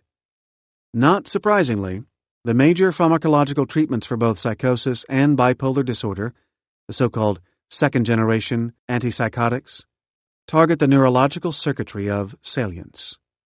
By muting our investment in particularly salient stimuli, these medications allow patients to regain some measure of control over their attention. Unfortunately, patients often find that these drugs mute all their responses, rendering their emotional landscape flat and their days listless. In depression, the process is largely analogous, albeit in reverse. We become hypersensitive to a very different set of cues in our environment. I've disappointed my father. I'm a terrible failure. No one could ever love me. I will always be lonely. Alternatively, we may project our interpretation of cues outward onto the heartless, unjust world. Why do bad things always happen to me? To assuage this overwhelming sense of self-loathing, depressed people regularly turn to drugs and alcohol or food, which only compounds their sense of worthlessness. While depression is a function of being captured by negative stimuli, what is felt or experienced as depression is exhaustion, emptiness, and defeat. Captures sequelae. The learned helplessness of depression is a byproduct of our attempt to protect ourselves from painful stimuli. We respond by altering our behavior, while our thoughts reflect a constant attention to negative stimuli. I don't want to get out of bed. I am in a void infinitely deep and black. All personal initiative disappears. All desire, all sense of being a person. Feelings of unreality come to permeate our entire outlook. Depression sustains itself as these feelings perpetuate the capture. As we discussed these conditions, Dr. Hoffman returned again and again to a key paradox. We are all vulnerable to capture. We all need to find meaning in the random flux of stimuli that bombard us at every moment. Yet for most of us, this susceptibility is offset by our ability to redirect the wanderings of our attention. Hoffman insists that this countervailing force pulls many sufferers out of the rabbit hole.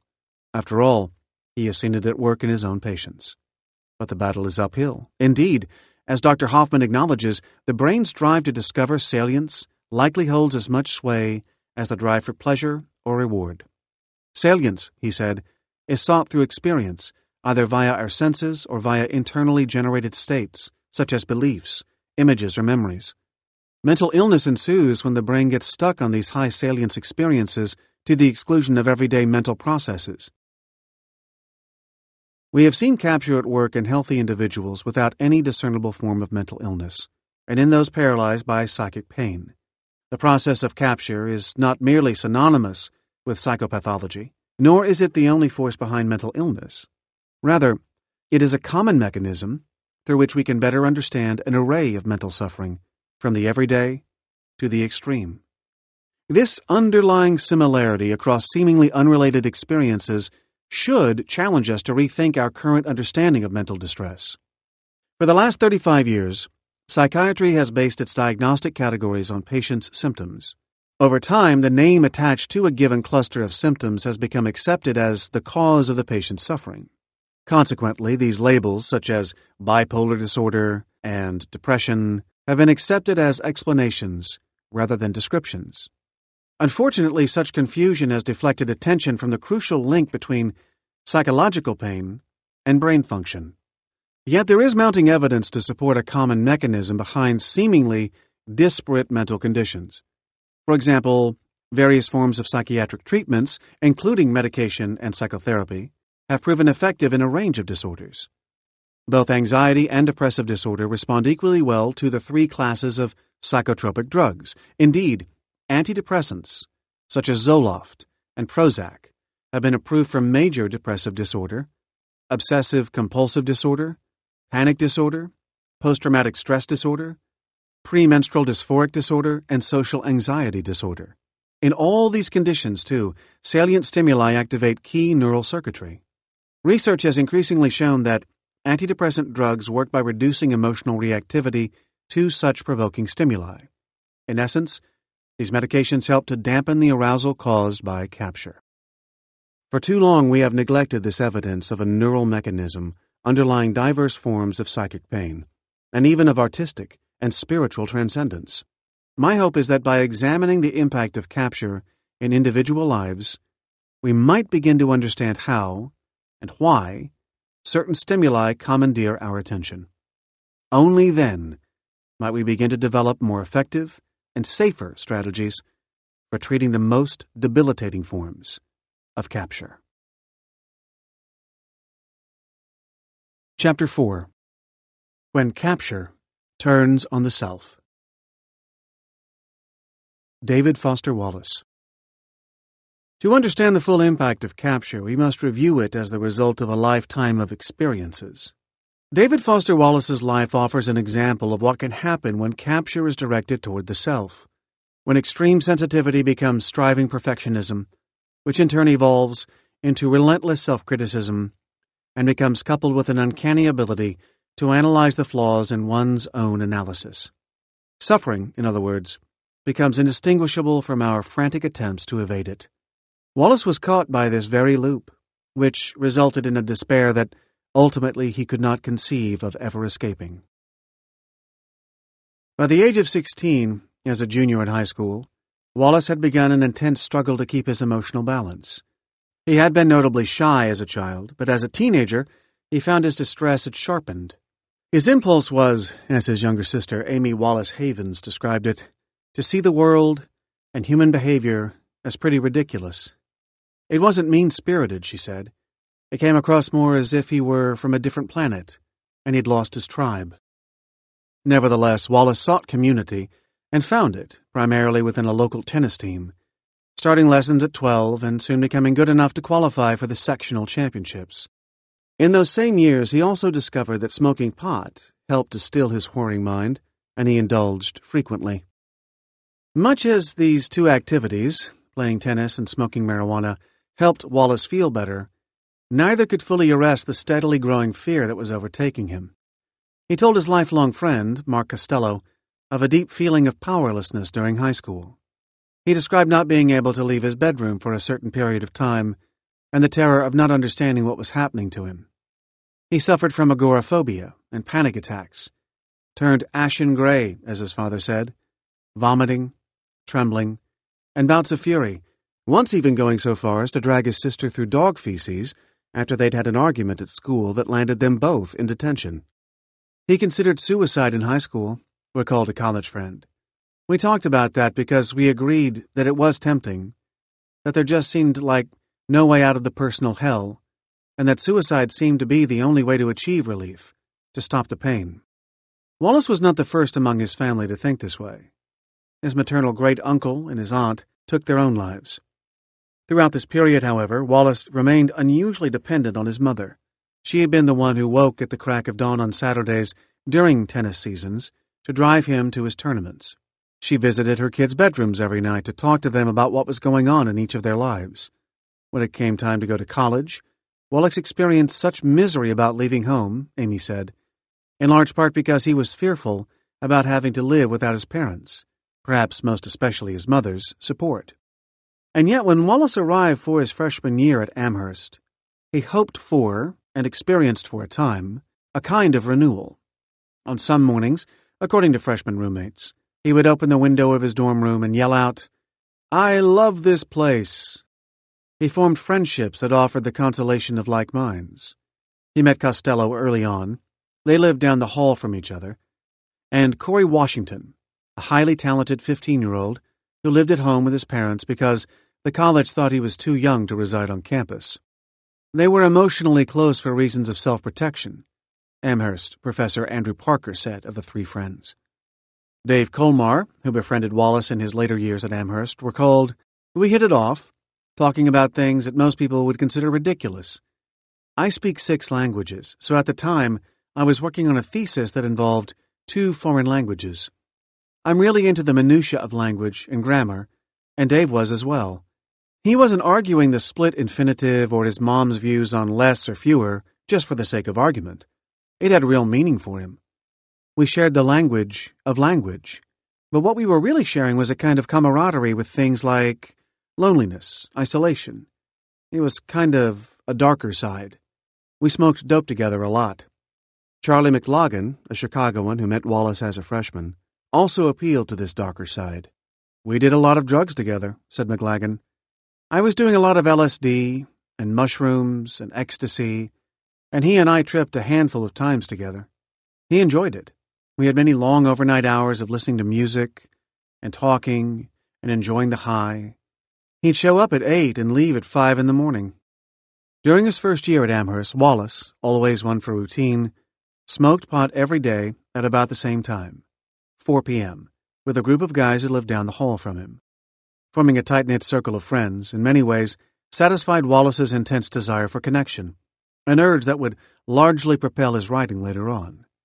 This group also helped to buffer Wallace from feeling like a misfit in college, as he'd so strongly felt in high school.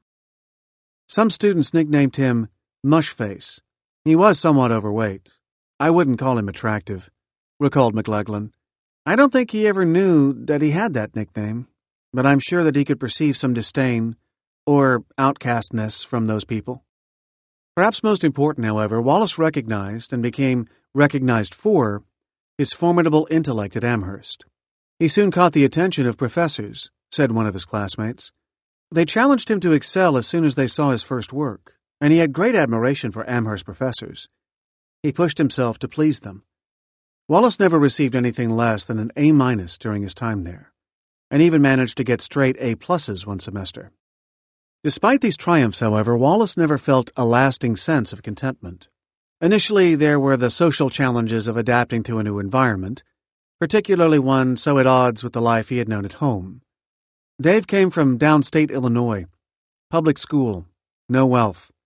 Around us were guys from private schools like Andover and Deerfield Academy, or old money from the Deep South or New York City or Boston or Washington, D.C. Diplomat kids, recalled one classmate. They were used to being on their own. They were really comfortable with the girls, and socially very adept at that kind of situation. For Dave, that was not the case. Dave was obviously a keen observer of such differences, and although they were superficial, he was vastly outnumbered. I know this made him uncomfortable. Wallace himself acknowledged this many years later in a 1999 interview with Amherst magazine. I wasn't in a fraternity, and didn't go to parties, and didn't have much to do with the life of the college. I had a few very close friends, and that was it, he confided. I studied all the time. I mean literally all the time. I was one of those people they had to flicker the lights of Frost Library to get out of there on Friday nights. Could be out there right after brunch on Sunday, waiting on the steps for them to open the doors. There were happy reasons for all this studying, and sad reasons. It was at Amherst, with its high expectations and brilliant profs and bonsai workload, that I loved to read and write and think. In many ways, I came alive there. But I was always terrified. Amherst terrified me. The beauty of it, the tradition, the elitism, the expense. On their own, these are hurdles faced by many college freshmen. What devastated Wallace was the dawning revelation that, in spite of the promising glimmer of a new beginning, he could not outrun his early vulnerabilities. and as he ventured forth as boldly as he was compelled to do, new ones awaited him. When we were kids, neither one of us had a cavity until, I think, when David was in the 8th grade. He got a cavity and he just freaked out, Wallace's sister recalled. And I remember hearing him carrying on and being stunned and disgusted. I think he just wanted to be as perfect as possible. I think he liked to set himself apart from other people, or from what normal is supposed to be. And that actually translated into not finding it acceptable to have a cavity. David loved being told how fantastic he was, no matter what it was. Everything from the dentist, here's this astonishing boy who doesn't have any cavities, to having the best grades at school. This was an early dilemma for Wallace, creating expectations that were so exacting that he was guaranteed to fail eventually. Wallace's grandiose intentions may have been meant to prove to himself his superiority, but instead they provoked a doomed inner narrative, one that would play on repeat throughout his life. He had not measured up. His life was a hoax. He was a failure. This extreme self-criticism, echoing beneath his every pursuit, constantly undermined him. The sentiment extended to his personal life. James Wallace explained, if somebody said, I love you to David, his reaction to that was, I've done it again. I've deceived this person into not recognizing my bad sides. Yet, swimming upstream through his own torrent of disapproval, Wallace always hoped for more achievement, more recognition, more love. From a very young age, Wallace was bent on impressing his parents, two highly intellectual people with their own rigorous standards. His father was a dedicated academic who, with a quiet passion, worked on the same set of difficult philosophical problems for decades. Sally was a professor of English at Parkland College, a community college in Illinois, and a commanding presence in the household. She loved wordplay and the sounds of certain phrases. She was also fiercely passionate about grammar. And in 1980, she wrote a textbook called Practically Painless English, designed to teach grammar and composition in a light-hearted manner. She shared these interests with her young children. Wallace responded enthusiastically. The two would make private jokes to each other, playing with the meaning and spelling of words. David was fond of coming home from high school and yelling up at me, any thin natal coverings, also known as calls. His mother offered by way of one example. He did that, I think, probably until he went off to college. He really did seem so badly to want to make my parents proud of him, Amy said of her brother. He thought that my parents didn't appreciate how intelligent he was. The revitalizing hope that things would be different for him in a new environment began to wear off by Wallace's sophomore year at Amherst. His mind, always powerful, always processing, had been somewhat calmed in his first year of college, distracted as he was by the novelty and progress of his life there. Soon after he returned to school in the fall of 1981, however, his anxieties began to ramp up once again. When you said something to him, he would be sensitive both to the overt meaning of your utterance, but also to the valences of the utterance. What might have been the strategic intent? What deeper emotional valence that way of formulating the utterance might carry? Explained William DeVries, one of Wallace's Amherst professors. I don't think he seemed perceptually more aware of his physical surroundings, but I think he was more sensitive to the normative and emotional aspects of human activities and situations. I don't think he thought this stuff out. I think he saw these deeper dimensions. Just as we perceive meaningful words, not patterns or pixels, he saw with equal immediacy the social and emotional meaning of people's actions. Or, as one of Wallace's former roommates describes it, he had the most unquiet mind I have seen in a person. His mind was working 5 times faster than anyone else's. And the problem is, it wasn't 5 times more effective than other people's. It was just faster. His mind was in absolute overdrive. Habits that had once offered Wallace relief or gratification began to harden into something more problematic. His marijuana use, for example, which had once allowed his hypervigilance to dissipate and made him comfortable in his own skin, as his friend Dave Colmar described it, now made Wallace feel out of control. Initially, he believed he'd discovered a reasonable solution for easing his nerves. He even attributed some of his better writing — he'd started experimenting with fiction in his sophomore year — to smoking pot. But it's all, of course, a lie because the control gradually goes away, Wallace would later say in an interview. And it stops being that I want to do it and becomes that I feel I need to do it. That shift from I want something to I feel I need it is a big one. In addition, his desire to impress his parents, coupled with the high praise he received from professors, once a satisfying affirmation of his towering intelligence, now created a daunting sense of determination and a fear of failure. Every waking moment I'm obsessed with doing well, trying to do well, he told an old high school friend while at Amherst. And, as ever, he failed to meet his own impossible expectations. I didn't have the sense that David was just there for A's, recalled another classmate. It's not like he was trying to look good on paper to get to the next step. He was different. He was struggling and striving against his own standards, which were much harsher than those of Amherst College. He wanted to solve a problem, a puzzle that he'd created that was unsolvable in some ways. By November of his sophomore year, Wallace began to have trouble functioning. His anxiety increased and then narrowed, oppressively attaching to seemingly benign matters. He began, for example, to worry excessively about losing his favorite pen. Wallace would get out of bed each night, just as he was falling asleep, to check that the pen was in his bag. It was around that time that he began taking, as Costello described it, the dreaded 3 shots of liquor before going to bed. His ability to reassure himself was broken, Costello explained, and as a result he began desperately to cast about, trying to find ways to numb the fear and regain control. The fear and the tightening circles, the anxiety, the inability to enjoy things, or even to see things or notice them. That was how Dave's symptoms presented, Costello explained. I've known people who are depressed, and for them, it's just more like the air goes out of the balloon and they can't get out of bed. But for Dave, it took the form of racing energy in this sort of negative and circular way. Dave was built to rev at a very, very high level, and his sort of emotional drivers were very closely harnessed by a really powerful intellect. Sort of an epical intellect. You could smell the fear on him, another friend remarked. He terrorized himself. There was the sense that there was this monster looming over him, this sense of inadequacy. Wallace recognized the person he was becoming, or had been all along. The realization that you can lose your brain in a super powerful way, I think that was a primarily terrifying experience for him, said Costello. He had this secret tendency, this secret sort of wrong turn.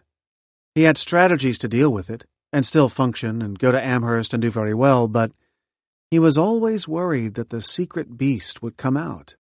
Wallace would wrestle with both these notions, that he was defective in a fundamental way, and that he should hide this weakness from others for the rest of his life. One night, not long after he began ritually keeping track of his lucky pen, Wallace lost his favorite hoodie, a ratty, smelly sweatshirt he slept in every night. He spent the evening trying to find it, enlisting Costello to help him in his frantic search. Costello noticed that Wallace's humor was absent.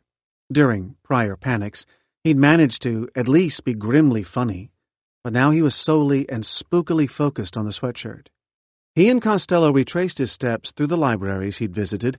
He'd studied in every one on campus that night, but to no avail. This marked a turning point for Wallace. I can't do it, he told his friend. I can't keep going. 3 days later, he moved back home and into his old bedroom for the rest of that semester and the following summer. He read and wrote a bit. He did a short stint as a bus driver in the spring. Hoping he'd once again tamed his secret beast, he came to feel steady enough to go back to school. Wallace returned to college in the fall of 1982, technically still a sophomore. He enrolled in ancient and medieval philosophy with William Kennick, a professor with whom Wallace would study for the rest of his time at Amherst. Through Kennick, he began to seriously examine the theories of Ludwig Wittgenstein. Wallace was already somewhat familiar with the philosopher's arguments. A disciple of Wittgenstein had, in fact, taught Wallace's father. Now, however, the major theme of Wittgenstein's work, broadly, whether language can provide an isolated or shared experience, caught Wallace's attention and commanded it for some time afterward. Though the year may have started out unevenly, it ended well for Wallace. He had become something of a sensation in the philosophy department. This was the semester he received straight A+. He'd even co-founded a humor magazine with Costello called Sabrina, garnering many admirers among his fellow students, and better yet, eliciting the flattering attention of some of the young women on campus. He went home in a good mood, hopeful once more that he'd hit his stride. But, that summer, Wallace's parents, after having spent the past year living apart, told their children that they were getting a divorce. 2 weeks later, however, Wallace's mother moved back into the house, and the marriage resumed. Neither child asked for an explanation, and none was given. Wallace sensed his dread creeping back up on him again. He began to suffer frequent anxiety attacks. The problem was not only the profound shift in family dynamics, but also a burgeoning identity crisis. For most of my college career, I was a hardcore syntax weenie, a philosophy major with a specialization in math and logic. I was, to put it modestly, quite good at the stuff, mostly because I spent all my free time doing it. Weenie-ish or not, I was actually chasing a special sort of buzz, a special moment that comes sometimes, he would explain in a 1993 interview with Larry McCaffrey. One teacher called these moments mathematical experiences. What I didn't know then was that a mathematical experience was aesthetic in nature, an epiphany in Joyce's original sense. These moments appeared in proof completions, or maybe algorithms, or like a gorgeously simple solution to a problem you suddenly see after half a notebook with gnarly attempted solutions. It was really an experience of what I think Yeats called the click of a well-made box. Something like that. The word I always think of is click.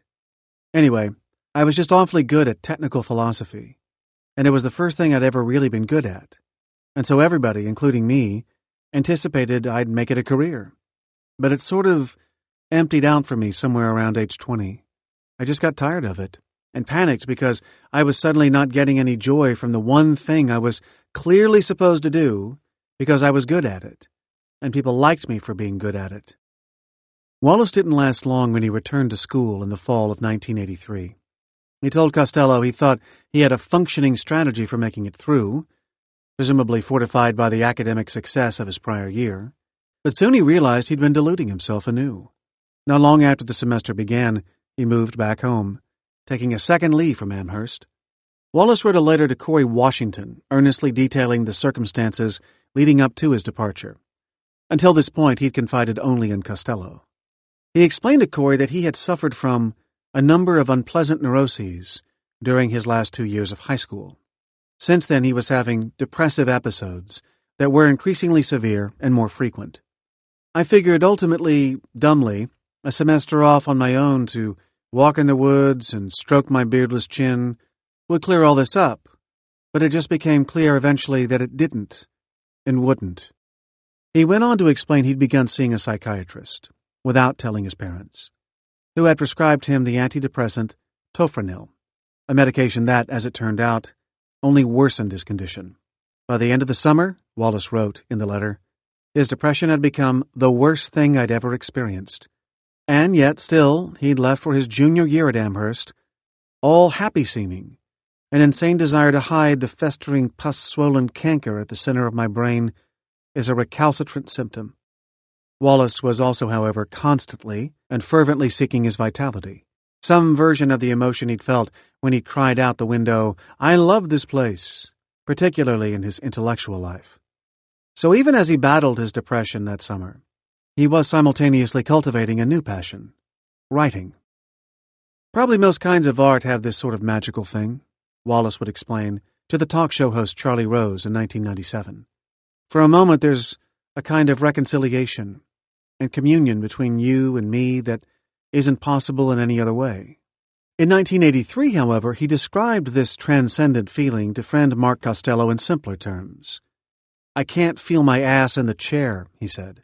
Writing, for Wallace, held out hope for both extraordinary connection and a reprieve from the pain he felt in his everyday existence. At some point in my reading and writing that fall, I discovered the click in literature, too, Wallace continued in the McCaffrey interview. It was really lucky that just when I stopped being able to get the click from math logic, I started to be able to get it from fiction. While at home from Amherst for the second time, Wallace wrote a short story about a mentally ill student who withdraws from college called The Planet Trilithon as it stands in relation to the bad thing. In it, an anonymous narrator suffers from the bad thing, a concept Wallace would explore repeatedly in his fiction. giving depression a generic term as a way of expressing frustration with the bland uniformity assigned to the mood simply by naming it. The way to fight against or get away from the bad thing is clearly just to think differently, to reason and argue with yourself, Wallace wrote, just to change the way you're perceiving and sensing and processing stuff. But you need your mind to do this. Your brain cells with your atoms and your mental powers and all that. Your self. And that's exactly what the bad thing has made too sick to work right. Recognizing that he is trapped in a vicious cycle, Wallace's narrator asks, how the heck is the bad thing able to do this? You think about it really hard, since it's in your best interest to do so, and then all of a sudden it sort of dawns on you that the bad thing is able to do this to you because you're the bad thing yourself. The bad thing is you. Wallace published this story in the student-run Amherst Review after returning to school in January 1984. That year, writing became the primary, more productive way in which Wallace absorbed and expressed his restless energies. The things he would say in class, and the times he would be up writing, really banging out the manuscript, and then other times when he would help me with my writing. With all three of those things, I had a clear sense that he was in his element, Colmar explained. He was grounded, but at the same time, there was a certain timidity about it, a kind of bashfulness about it. Bashful is probably the best word. I don't use that word very often, but definitely a non-boasting quality. In his last year at Amherst, with his decision to be a writer firmly in place, Wallace began one of two theses, a novel called The Broom of the System, the story of a young woman named Lenore Stone-Cipher Beadsman, whose great-grandmother, once a student of Wittgenstein, advises, all that really exists of my life is what can be said about it. The Broom of the System was Wallace's attempt at a language game, his tribute to Wittgenstein. The picture theory of language set forth in Wittgenstein's Tractatus that words are like little images, one-to-one representations of experience, ultimately traps us within our own private worlds, in which we can never be certain whether language is building a bridge or a prison. In short, Wallace determined, you're looking at solipsism. Wallace's great regard for Wittgenstein stemmed largely from the fact that the philosopher decided he couldn't live with this ending. He realized that no conclusion could be more horrible than solipsism, and so he did an about-face. In Philosophical Investigations, Wittgenstein argued that language is possible only if it is a function of relationships between people, if it is dependent on human community. As Wallace pointed out, this approach still didn't solve the problem that we can't know if we're referring to the same images when we speak, though we're at least all in here together. Wallace also found the idea that only the self exists, nothing else can be known or understood beyond it, to be a hideous concept, both philosophically and personally. Stemming from Dave's life was this terror of solipsism, this sort of devouring God, Costello said.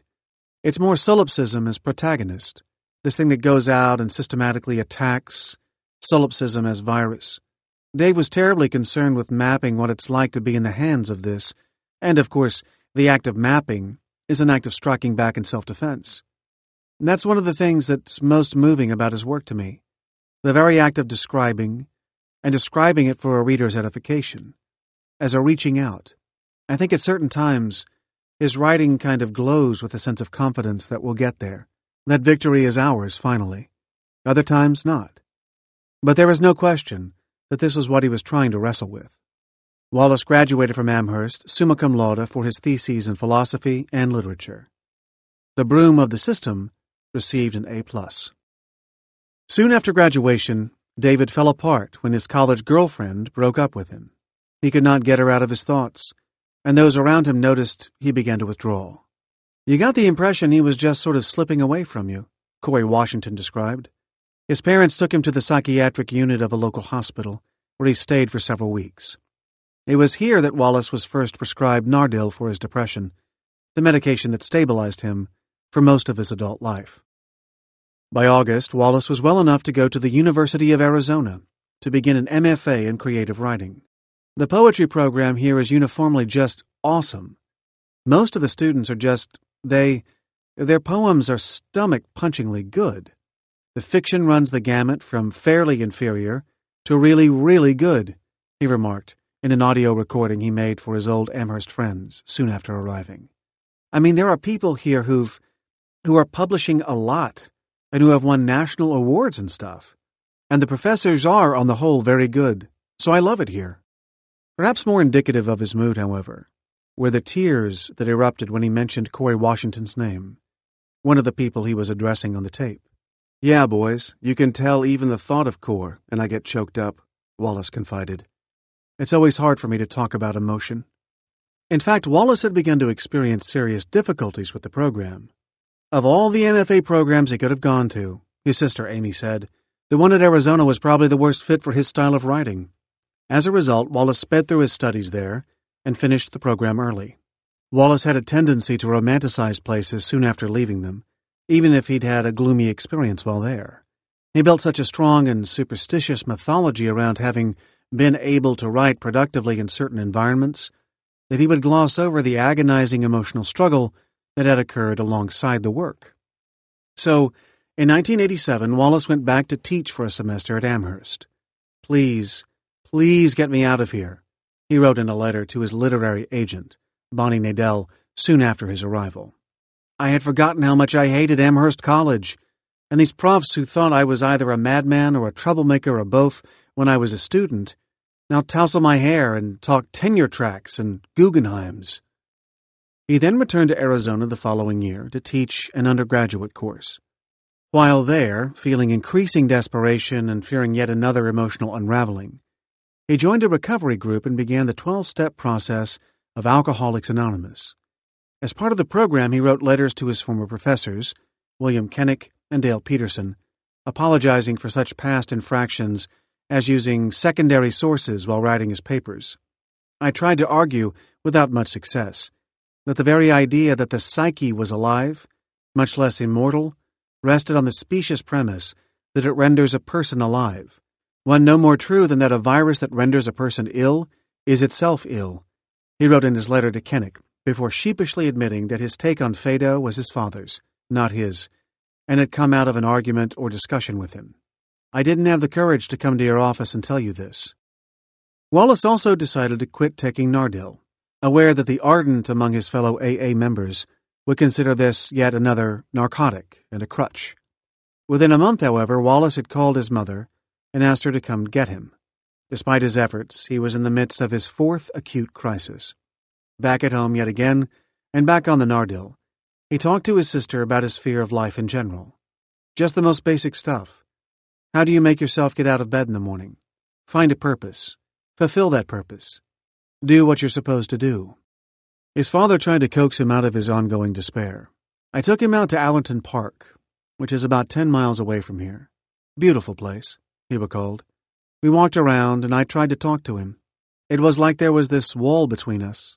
I just hoped I could use this nice open-air experience, and maybe he'd talk a bit, and that would help. But there was just no getting through to him. Whatever he was locked into, whatever anxiety and panic, whatever was going on at Amherst, needing to come home, needing to withdraw from whatever was making him feel bad there, and then needing the same thing coming back from Tucson. I was really worried about suicide at that point. The night before Amy was set to drive to Charlottesville, Virginia, where she was living at the time, Wallace pleaded with his sister to stay with him at their family home a little longer. She explained that she had to get back to start a new job. When I walked into my house in Charlottesville, the phone was ringing. It was my mom, who told me that David was in intensive care and had tried to kill himself. He had overdosed on Dalmate, a sedative he'd been given for his insomnia. This is going to sound weird, Amy said, but that was more purely painful than when I actually got the news that David had killed himself. Although The Broom of the System was published as a novel by Viking Press in 1987 to critical acclaim, clearly Mr. Wallace possesses a wealth of talents, Michiko Kakutani wrote in her review in the New York Times, a finely tuned ear for contemporary idioms, an old-fashioned storytelling gift, a seemingly endless capacity for invention, and an energetic refusal to compromise. Wallace continued to struggle for recognition and a steady paycheck. With these considerations in mind, and a more general desire to create a secure life, he decided to model his career on that of William Gass, a writer he admired who'd found success working as an academic philosopher while also writing well-regarded postmodern fiction. This, Wallace reasoned, would offer the structure of academic life and might also force him to write more regularly, with the only time to do so relegated to the margins of his life. In the spring of 1989, Wallace moved into an apartment with Mark Costello in Somerville, Massachusetts. His old friend was working as a legal associate in Boston then, and prepared to begin studying at Harvard, where he'd been accepted in the doctoral program in philosophy. Although he was reaching for stability, he was also counterintuitively re-entering a world he'd already determined to be unsatisfying. "I never heard of him speak of philosophy with a real urgency," Costello said of his decision. He liked philosophy, did it easily and steadily and well, but it would be a job, not a passion. David found being a graduate student in philosophy uncongenial, James Wallace offered. He had expected, perhaps naively, that the faculty and students would talk with one another more or less as intellectual equals. David never did cotton much to subordination. It was not a surprise to his family or friends then, or ultimately to Wallace, when his experience at Harvard did not go smoothly. "I think there were some pompous guys there, some injured vanity too. They were utterly unimpressed with Dave's fictional achievements," Costello recalled. But did he really expect otherwise? Dave was a shrewd guy. He was only there about 6 weeks, and not in the best shape for said weeks. The fact that he had dumb reasons for going wasn't Harvard's fault. By then, Wallace had given up the 12-step program he'd started in Arizona and was smoking pot and drinking excessively. More, in fact, than Costello had ever seen before. Wallace would later explain that this doubling down on alcohol and marijuana was deliberate, however illogical his rationale was for doing so. "For most of the late 80s, my method for quitting drugs was to switch for a period from just drugs to just alcohol," he wrote. "Then, I'd switch back to drugs in order to quit drinking." Costello recalled a similar vicious cycle from this period. He said, "I can remember in Somerville he got increasingly more depressed. One of the things he was most focusing on was that his condition was never going to change. It's never going to get better. It can't get better. He thought if he wasn't sober he would lose his mind. But he was stuck with this out-of-control compulsion. He would get caught and caught and caught." Wallace told Costello that he planned to kill himself in the marble entrance to Harvard's philosophy department. He wanted, as he put it, to hang himself in the halls of philosophy. Instead, he walked over to University Health Services and confessed that he was having suicidal ideation. They insisted he go immediately to McLean Hospital, a psychiatric facility in Belmont, Massachusetts. He called Costello from the student health offices, sounding hollow, detached, and explained the situation. He asked me to bring him certain things. He had composed a list: cigarettes, bathrobe, and notebook. David was hospitalized at McLean for a month. He was diagnosed with depression and alcoholism. These illnesses were deeply interwoven for Wallace, and at the time seemed as intrinsic to his being as his heart or lungs. "The bad thing is you." The message of his first short story still resonated, and he described addiction as feeling like a cage he had entered. In November 1989, Wallace moved into the Granada House, a halfway house, and began attending Alcoholics Anonymous meetings. This was quite literally a last resort. The doctors at McLean had made it clear, and Wallace had finally accepted, that he had to quit using drugs and alcohol, or he was going to die. Nobody ever comes in because things were going really well and they just wanted to round out their PM social calendar. Wallace would later write of AA in infinite jest. Everybody comes in dead-eyed and puke-white and with their face hanging down around their knees. It would take some time before Wallace believed he had the ability to get better. The addict must reckon with a paradox. "The enslaving substance has become so deeply important to you," Wallace wrote in infinite jest, "that you will all but lose your mind when it is taken away from you, or that sometime after your substance of choice has just been taken away from you, as you hunker down for required AM and PM prayers, you will find yourself beginning to pray to be allowed literally to lose your mind, to be able to wrap your mind in an old newspaper or something and leave it in an alley to shift for itself without you." His early resistance to treatment brought with it the rigorous intellectual manipulations that Wallace had practiced at school and in his writing. I made it hard for anyone to help me. I could go to a psychiatrist one day in tears and desperation, and then 2 days later be fencing with her over the fine points of Jungian theory, he wrote in a short essay called An Ex-Resident's Story, which he posted anonymously on the Granada House website. I could argue with drug counselors over the difference between a crass, pragmatic lie and an aesthetic lie told for its beauty alone. I could flummox 12-step sponsors over certain obvious paradoxes inherent in the concept of denial. In the end, however, it was the simplicity of the program, which allowed him to let down his well-constructed guard, that won Wallace over. When he came to know his fellow members, people who were like a weird combination of Gandhi and Mr. Rogers with tattoos, as he would write of the fictional characters that comprised the rehab group of Infinite Jest, with enlarged livers and no teeth, who used to beat wives and diddle daughters and now rhapsodize about their bowel movements, but who also earned Wallace's begrudging respect for winning a battle he'd been losing for years. He gave in. David had defined his admiration for a working person, a human being, not an intellectual, confided a close friend who saw Wallace through recovery. There was something very placating for him in that.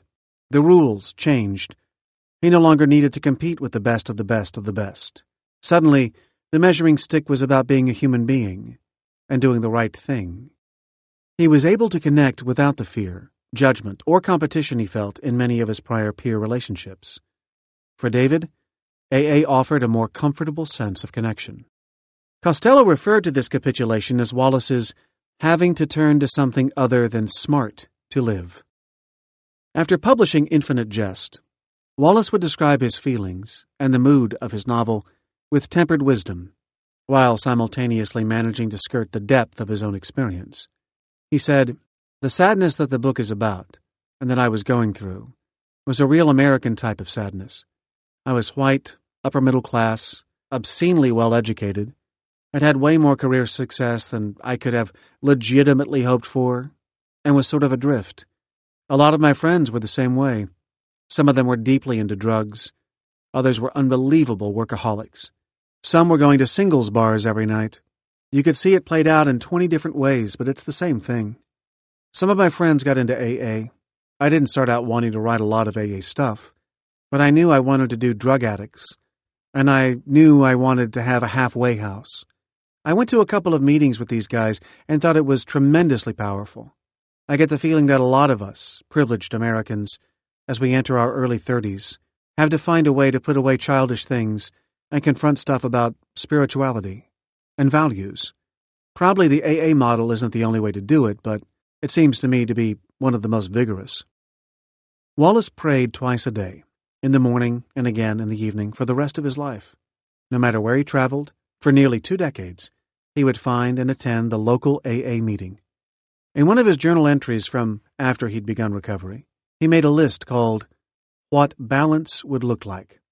It read, 2 to 3 hours a day of writing, up at 8 or 9, only a couple late nights a week, daily exercise, minimum time spent teaching, 2 nights a week spent with other friends, 5 AA meetings a week, church. By age 28, Wallace was sober and starting to write arguably his best stuff using this spiritual program, one friend speculated, surrounding himself with non-intellectuals for safety. Without the distraction of drinking or smoking pot, however, his compulsive energy began to surface in new ways. He would feel really shitty and then not write, and then beat himself up for not writing, said a friend. Or he would feel really shitty and then go have sex with someone he shouldn't have sex with, and then feel really shitty. He was promiscuous. He used sex for power or pleasure. He wouldn't use 'cause he knew that would kill him, but he'd overeat or he'd throw up. Still, Wallace held fast to the tenets of recovery. It was the only beacon he could see ahead of him. At one of his AA meetings, he became reacquainted with Mary Carr. They'd met once before at a party, then a little-known poet living in Belmont, Massachusetts, with her husband and young son. Carr would publish her first memoir, titled The Liars Club, in 1995. They began a friendship. Carr considered it a literary kinship. Wallace saw it as a potential romance. In 1990, he started to teach as an adjunct professor at Emerson College, a job that Carr helped him get. As the year progressed, the two grew closer, and Wallace grew increasingly more focused on pursuing her. He began to tell friends that he and Carr were together, even going so far as to get a tattoo with her name on his biceps. But she denied any involvement. At the end of that year, Carr accepted a job at Syracuse University and moved there with her family. Wallace was devastated. "I just think it's an addict's mind," one friend observed. "I think that rather than sitting with the pain of the fact that he may fail, the pain that he has to get up and write every day, or the pain of dealing with what he's writing about, he's fixating on and having escapist obsessions. He definitely had an obsession with her. Major obsession.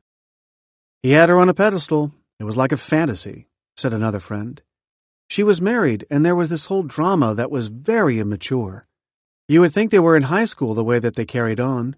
He was getting sober at the time and having an affair with a married sober person who had a child, and it was very tumultuous.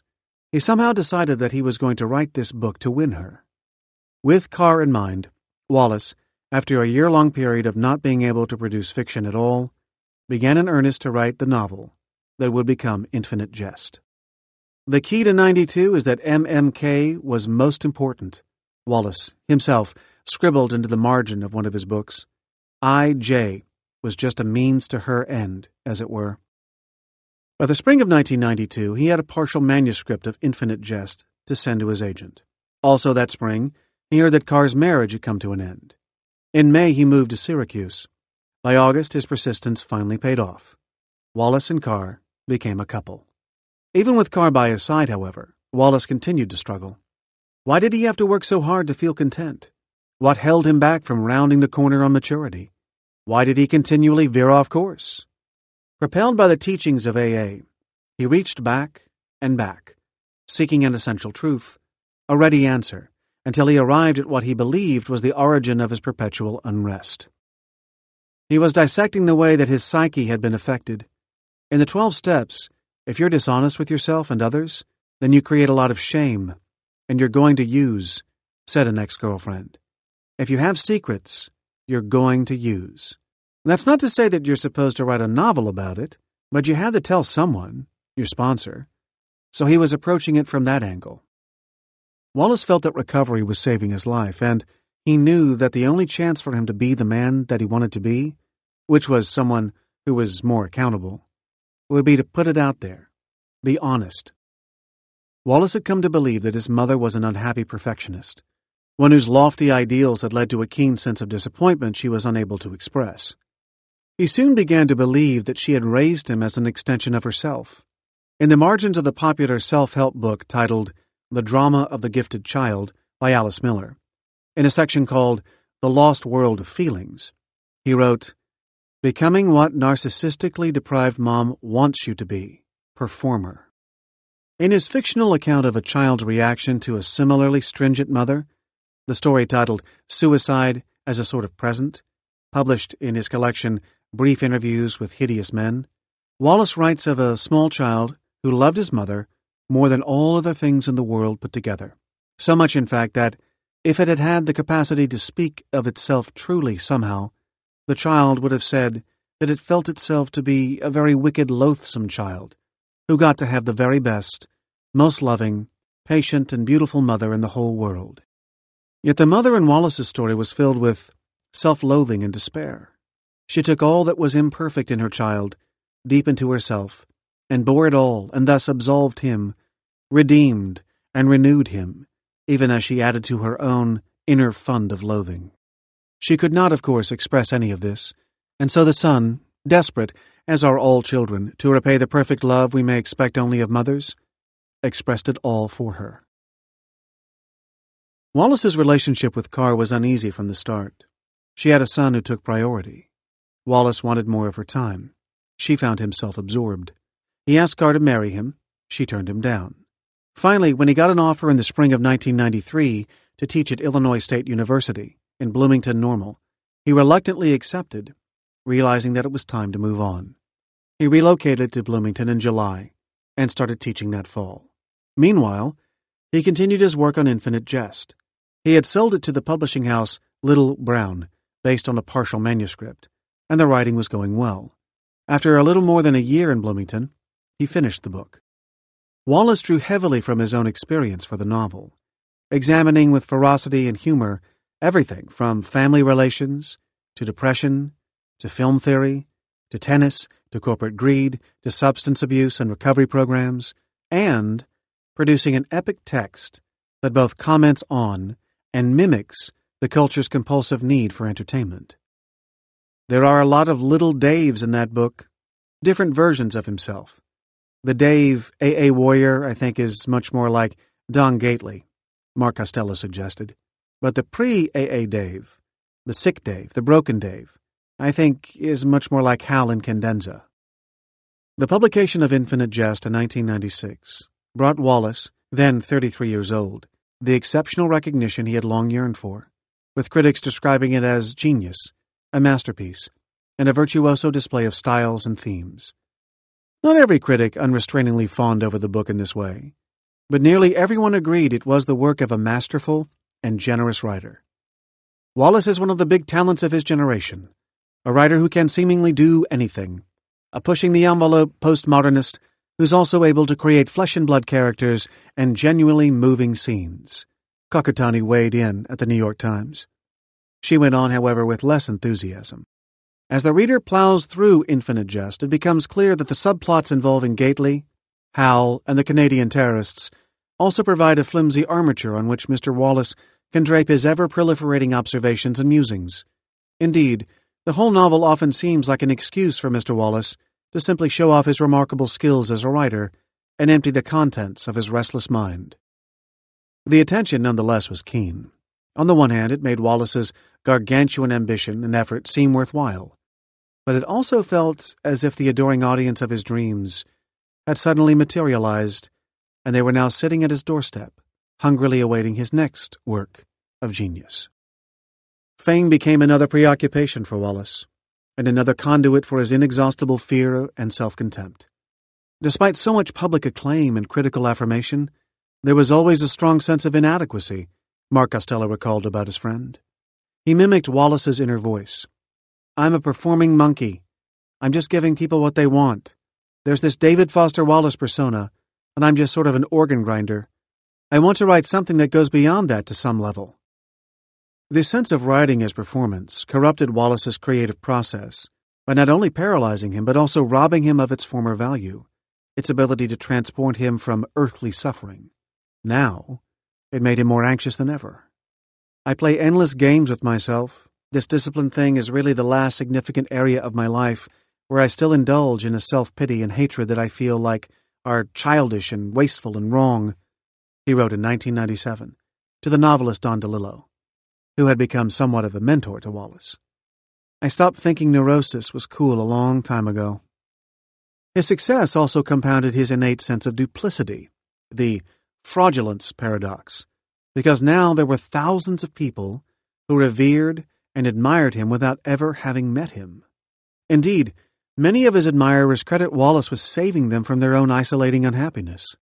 "During the few times I have experienced depression," wrote one such fan on his blog, "I felt less alone knowing that the fictional Kate Gompert knew how I felt." Wallace choked under the pressure of the public's expectations. "The thing is, I get scared it won't come. I'm back to thinking I.J. was a fluke," he wrote after the novel's publication. He admitted to feeling nothing, dead inside. There was nothing worthwhile to pursue. "I'm now starting to want to run. I don't know what to do. Go to FedEx and movie after tennis, play tennis well, sit and relax. This seems formless and poor, the fear and frustration and self-doubt." Yet by 2000, Wallace had published 2 collections. They were titled A Supposedly Fun Thing I'll Never Do Again and Brief Interviews with Hideous Men, and had been awarded the MacArthur Foundation Fellowship. His crisis of fame had clearly subsided. He had even started to work on a new novel. That same year, Wallace, who had been taking the year off to write, received an inquiry from Pomona College in Claremont, California, asking if he'd be interested in a newly created position in their creative writing department. When he first came here in the fall of 2002, his house was about 4 blocks down the street from mine. I met him, I think, the second day he was at an AA meeting, and we hit it off. an AA buddy recalled of Wallace's early days in Claremont. "At that time, my wife was dying. It was a terrible, lingering death. If I was going to keep on working then, we had to get some help, people to stay with her. And David volunteered to come up here. And I'd known him maybe 2-3 months, max. He volunteered to walk up the street with his laptop every Tuesday morning and stay with my wife so that I could go to work." Wallace quickly established himself in the AA community of Claremont, making both supporters and friends of the men and women he met in meetings. Not long after moving there, he also met a visual artist named Karen Green, who, with his permission, created an illustrated panel of The Depressed Person, a short story that Wallace had published in Harper's Magazine in 1998. Green, who lived in a neighboring area, delivered her piece to Wallace in person, and the two struck up a friendship that, after the dissolution of Green's marriage months later, soon became a romance. At the end of 2004, Wallace and Green were married. This initiated an unexpected phase of ordinary personal satisfaction in Wallace's life. The couple bought a house together. They traveled to Hawaii, to Stinson Beach, California, for Christmas with Wallace's parents, to Capri with fellow writer and friend Jonathan Franzen. They adopted a dog. In 2005, Wallace delivered the commencement speech at Kenyon College in which he spoke of the terrible master. The speech, after making the rounds on the internet, became an essay-length book published by Little Brown called This is Water, Some Thoughts Delivered on a Significant Occasion About Living a Compassionate Life.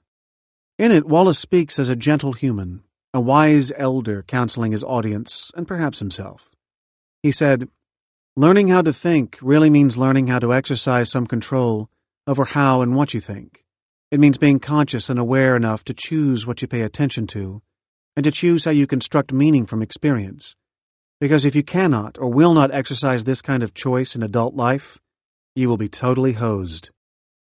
Though Wallace had started to agonize over his writing again, often barely eking out pages, in February 2007 he published an excerpt of the novel he had been working on, what would eventually become The Pale King, in The New Yorker, called Good People.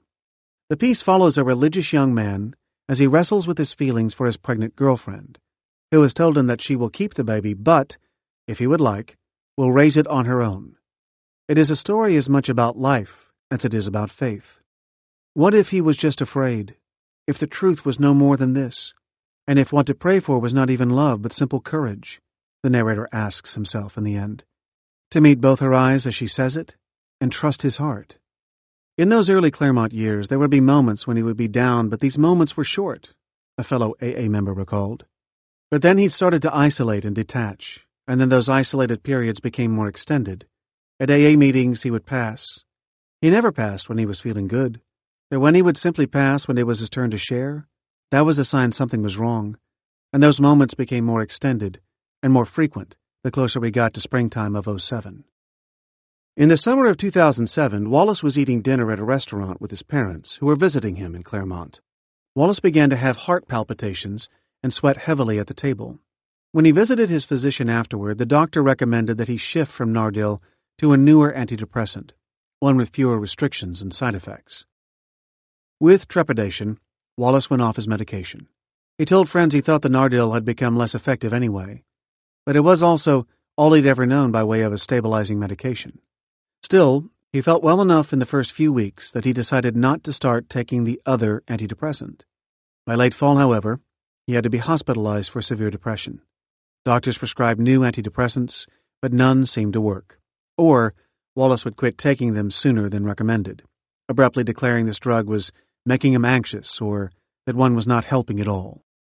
And thus began a complex undoing of his fragile emotional equilibrium.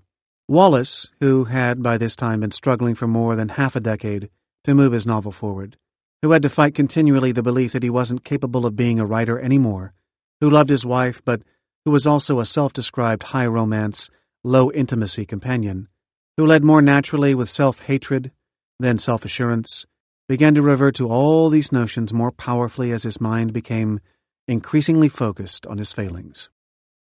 His image was, "I'm a piece of shit," said a friend and fellow AA member in Claremont.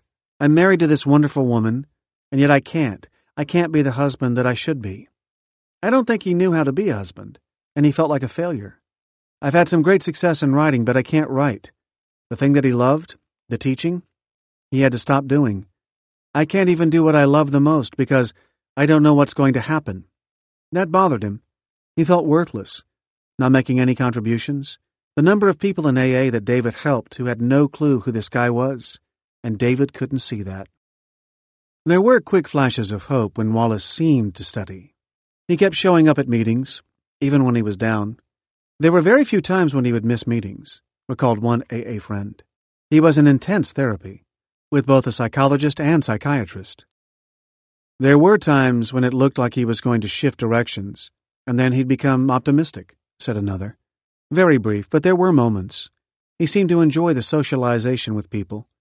We would take walks, we would take rides, we would sit around and talk about anything, about nothing. But in the summer of 2008, Wallace checked into a motel and overdosed on pills. He called his wife as he came to consciousness at one point and apologized, saying he wanted to live. He promised Karen after he disappeared. He promised her that he would never do that again, recalled a friend. And that probably weighed on him terribly, because I don't think there was an extended time period from that moment on when he wasn't thinking about taking his life. Wallace's life shrank as he moved backward through the compulsions, both productive and destructive, that had once propelled him forward. He abandoned his fixation on his mother and unhappy childhood. He'd quit drugs and drinking, but now being sober held less promise. He let go of his driving ambition, his tug-of-war with fame, his pleasure in unexpected fellowship, and his against-all-odds pursuit of vitality, and, perhaps the greatest blow, he surrendered his work. He couldn't write anymore, Costello surmised. If you can't write, marriage, being someone's son, someone's brother, that isn't enough Velcro. There wasn't enough reason to stick around without the writing. Finally, he was left only with his sense of failure. But even this was sacrificed in its way. His mood was quiet and still now, no longer rippling with his once striving self-criticism. I honestly think that David found it very difficult and very frustrating simply to be alive, Wallace's sister said. I think that from the beginning, he became aware, from early on, that you have to spend a lot of time doing things that you don't necessarily want to do. Going to school, cleaning your room, basic things like that.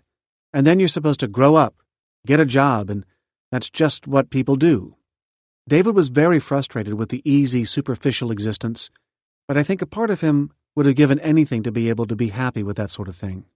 I remember David saying to my parents when he would have been about 14 or 15, "Why do people have children? It's really very selfish. I didn't ask to be born, and now I am who I am."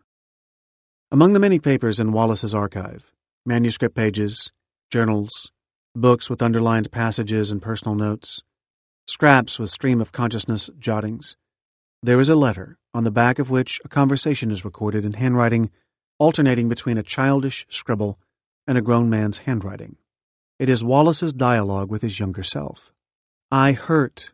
You never listen to me," he wrote in the childlike scrawl. "I'm scared of you," he wrote to that child. "You manifest an addictive impulse, despair, depression." Though Wallace's story is one of tragic extremes, the battle he faced and ultimately lost is also familiar to many. What began as self-consciousness grew, over the course of his life, into acute self-awareness, which eventually transformed into self-hatred. This led to a desire for release, redemption, attention, which he found, albeit temporarily, in his writing, in drugs and alcohol, and in his relationships, but which only led to further self-indictment. Wallace's focus rarely shifted from his tormenting thoughts. He felt as though he existed within a dark world, inside, ashamed, locked in. What some might view as narcissistic behavior, the torment of an artist seeking praise and perfection, is more accurately understood in Wallace's case as an overwhelming, debilitating sense of anxiety and unhappiness. There were many times when Wallace was funny, happy, and loving, yet he was never able to shift his attention away from what made him feel bad for a sustained period of time. He could not, as he once wrote, perceive any other person or thing as independent of the universal pain. Everything is part of the problem. Part 2. Chapter 5. when capture leads to violence. Though I began my research intending to study the role of capture in mental distress and everyday experience, I soon found myself drawn to realms of experience far from what I had contemplated at the start. The chapters that follow explore behaviors and states of mind so extreme, so seemingly distant from our own lives, that they confound almost any attempt at explanation, let alone empathy. David Foster Wallace's final act was directed at himself. What happens when feelings of anger and hopelessness are instead directed outward, when capture leads not to hurting or killing yourself, but to hurting or killing someone else? I recognize that the material ahead is disturbing. While it may transport us to largely unfamiliar and uncomfortable territory, it is important that we recognize the role of capture at the outer limits of human experience. The outward signs of capture are as varied as the stimuli that can capture us.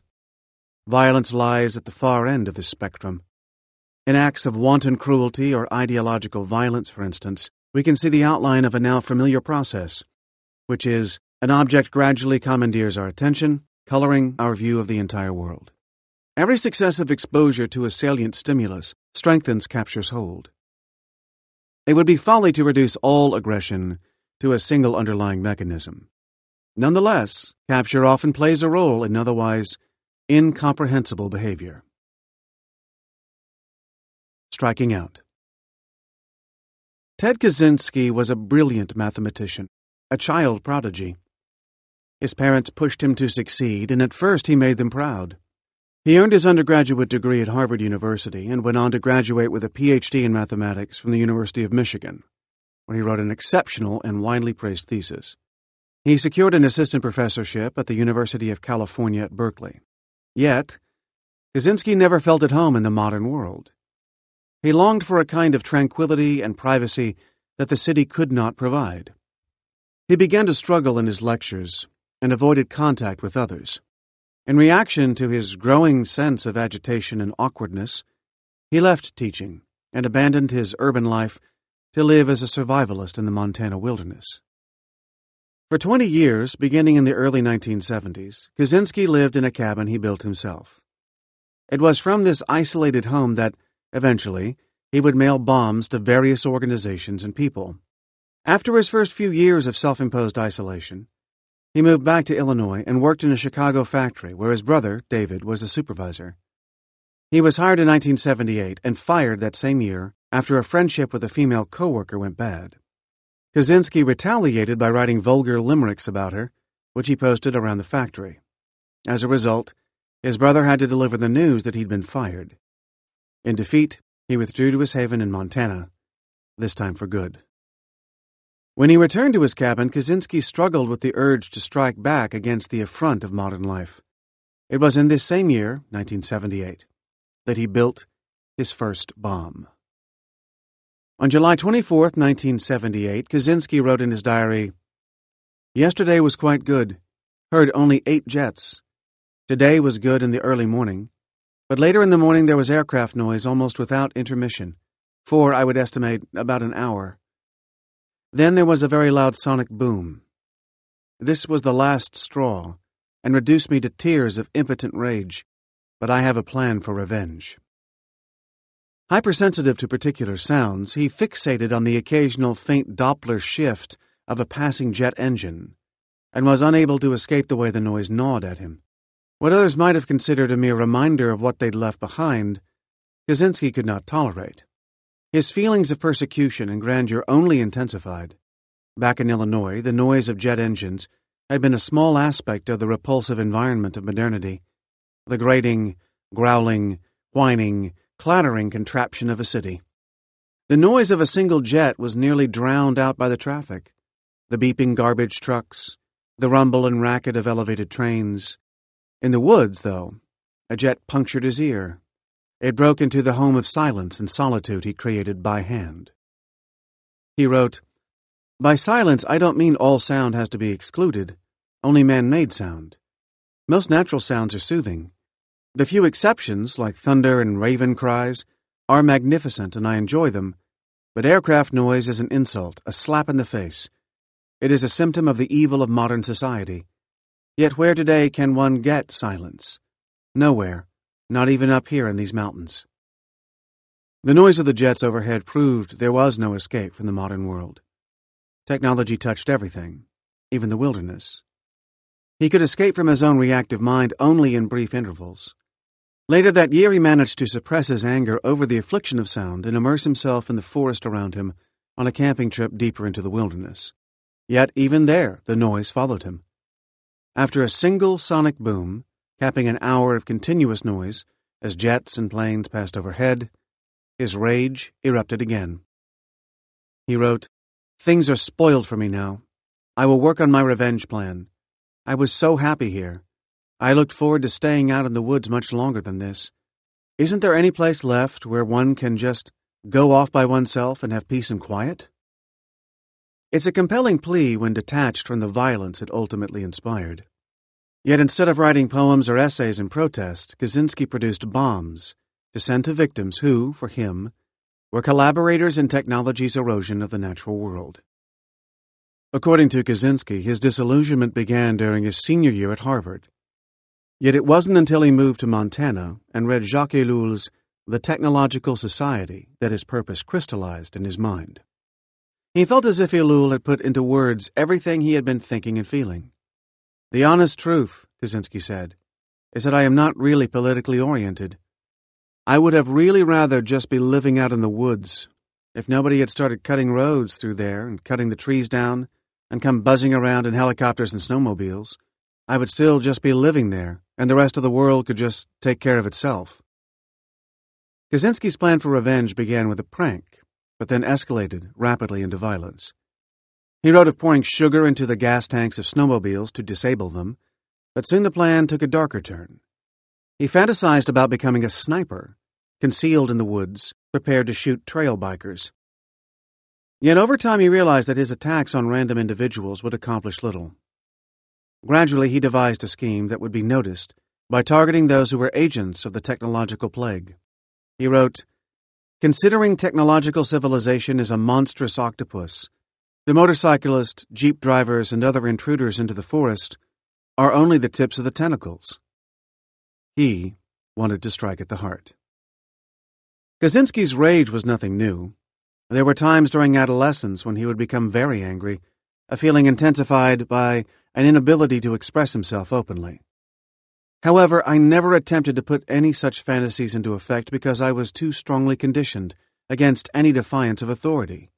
To be more precise, I could not have committed a crime of revenge, even a relatively minor crime, because my fear of being caught and punished was all out of proportion to the actual danger of being caught. Kaczynski embraced his anger only after a period of intense personal confusion. In graduate school, he had a dramatic and pivotal confrontation with the ambiguity of his sexual drives. After several weeks of intense arousal, he began fantasizing that he was a woman, to the point where he considered a sex change. He set up an appointment for medical advice, but while waiting to see the psychiatrist, he lost his nerve. As a cover during his session, he discussed being depressed about the possibility of being drafted. As he left the building, he felt rage at the doctor who had consulted with him, and within this rage he felt the possibility of release and renewal, as he realized he could find a new mission in life through violence. He wrote, "Just then there came a major turning point in my life. Like a phoenix, I burst from the ashes of my despair to a glorious new hope. I thought I wanted to kill that psychiatrist because the future looked utterly empty to me. I felt I wouldn't care if I died, and so I said to myself, why not really kill the psychiatrist and anyone else whom I hate? What is important is not the words that ran through my mind, but the way I felt about them. What was entirely new was the fact that I really felt I could kill someone. My very hopelessness had liberated me because I no longer cared about death. I no longer cared about consequences, and I said to myself that I really could break out of my rut in life and do things that were daring, irresponsible, or criminal." Several years after acknowledging his violent preoccupation, on June 3, 1980, Kaczynski mailed a bomb to United Airlines President Percy Wood. "I feel better," he wrote. "I am still plenty angry. I'm now able to strike back. I can't strike back to anything like the extent I wish to, but I no longer feel totally helpless. and the anger doesn't gnaw at my guts as it used to. Before he was apprehended, Kaczynski would mail 12 more bombs, killing 3 and wounding 22 others. When we read the work of criminologists who have studied the mindset of violent perpetrators, we encounter many of the characteristics of capture.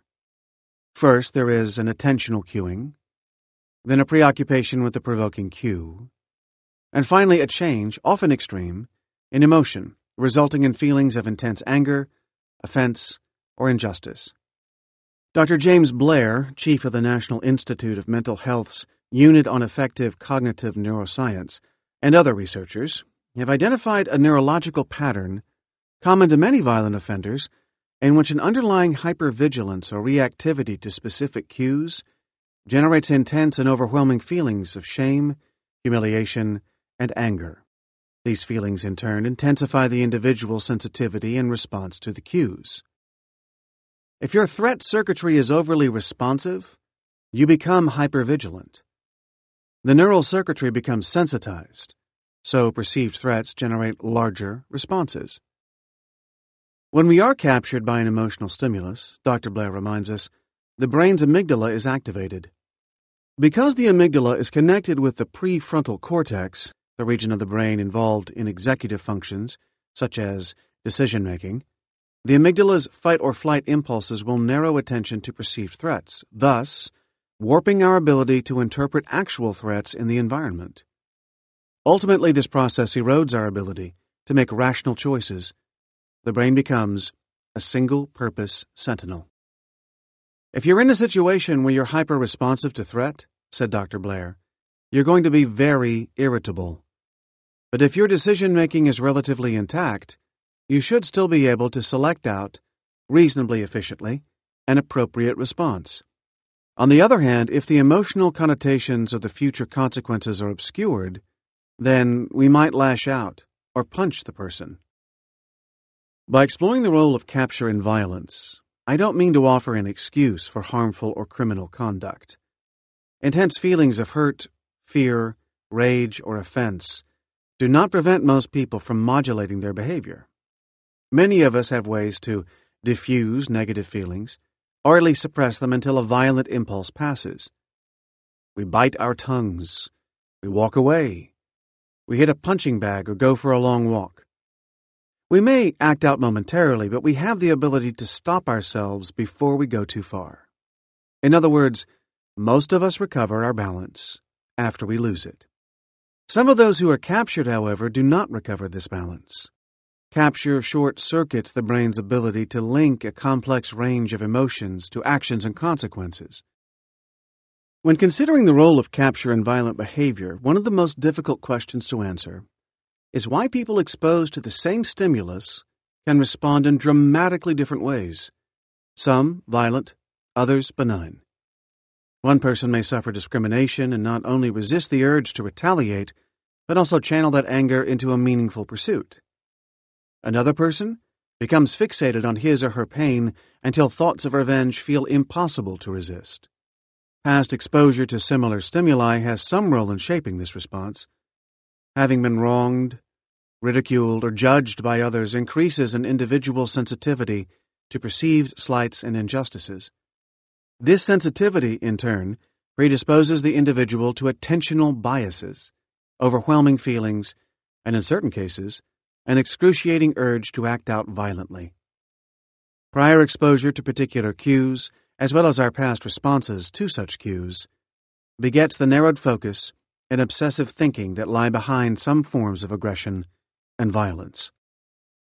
Our reaction to salient stimuli is also influenced by experiences and ideas that capture us, including ethical and moral values.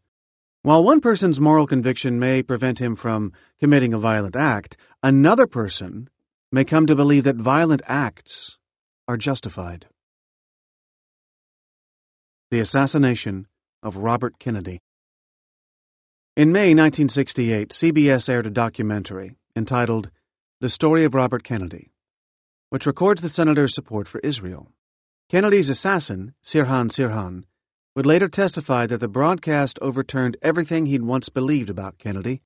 Sirhan said at his trial, that he had long thought Kennedy was for the underdog and also for the disadvantaged and for the scum of society, that he wanted to help the poorest people and the weakest. Yet the pictures of RFK in Israel, helping to celebrate the Israelis and the establishment of the State of Israel, struck a nerve. It just bugged me, burned me up, and up until that time I had loved Robert Kennedy. Galvanized by these images, Sirhan found a new and passionate sense of purpose. I thought to fight the minute that I saw that television program. Born in Jerusalem in 1944 to Christian parents in a predominantly Muslim area, Sirhan was forced to leave his childhood home in the Old City during the Arab-Israeli conflict in 1947-48. The Jews kicked us out, he would later testify. Shortly thereafter, he would witness the death of his brother, who was killed by a truck as it swerved to avoid sniper fire. Horrified by the daily bombings and the devastation surrounding him, Sirhan became anxious and withdrawn, developing a rigid ethical code by which he judged his own and others' behavior. At the age of 12, Sirhan came with his family to the United States and resolved to put the trauma of war behind him. Like many new immigrants, however, he struggled to succeed in his adoptive country. He failed in many endeavors, both in school — he was ultimately dismissed by Pasadena City College — and in a string of dead-end jobs. He became socially isolated, bitter and angry, believing that he was better than others and nurturing an increasingly elaborate fantasy of worldly success that was completely at odds with his everyday reality. While unemployed, Sirhan read voraciously about the history of Palestine and the Arab-Israeli conflict, devouring publications from the Arab Information Center and a volume on Zionist influences on U.S. foreign policy. He came to see himself as the victim of discrimination and identified strongly with minorities and the poor. As Kennedy edged closer to becoming his party's nominee for president, Sirhan grew angrier. A diary entry from the morning of May 18th, written at 9:45, reads like an incantation. My determination to eliminate RFK is becoming more of an unshakable obsession. RFK must die. RFK must be killed. Robert F. Kennedy must be assassinated before 5 June 1968. The date marked the first anniversary of the beginning of the Six-Day War between Israel and the Arab world. To Sirhan, it signified the beginning of the Israeli assault, the Israeli aggression against the Arab people. It evoked in me something that I can't describe. I had the same feeling about Zionists as you do about communism. On May 26, 1968, he came across a column syndicated in the Pasadena Independent Star News by editorialist David Lawrence. The piece criticized RFK's foreign policy, pointing out that Kennedy favored engagement in Israel but disengagement in Vietnam. Presidential candidates are out to get votes, Lawrence wrote, and some of them do not realize their own inconsistencies. Just the other day, Senator Robert F. Kennedy of New York made a speech in Los Angeles which certainly was received with favor by Protestant, Catholic, and Jewish groups, which have been staunchly supporting the cause of Israel against Egypt and the Arab countries.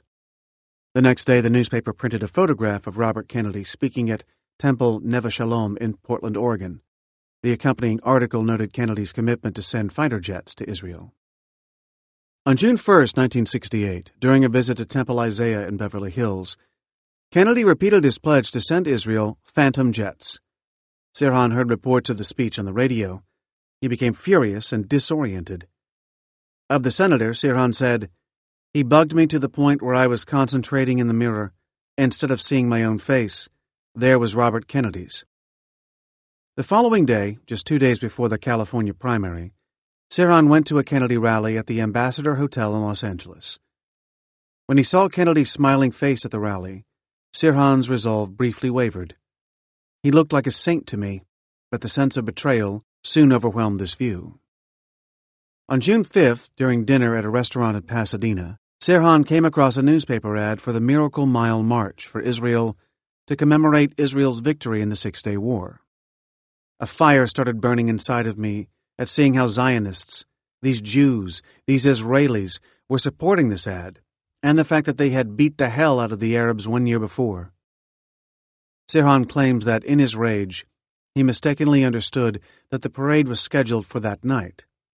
he set out to see it. A gun that he had used for target practice earlier in the day was in the back seat of his car.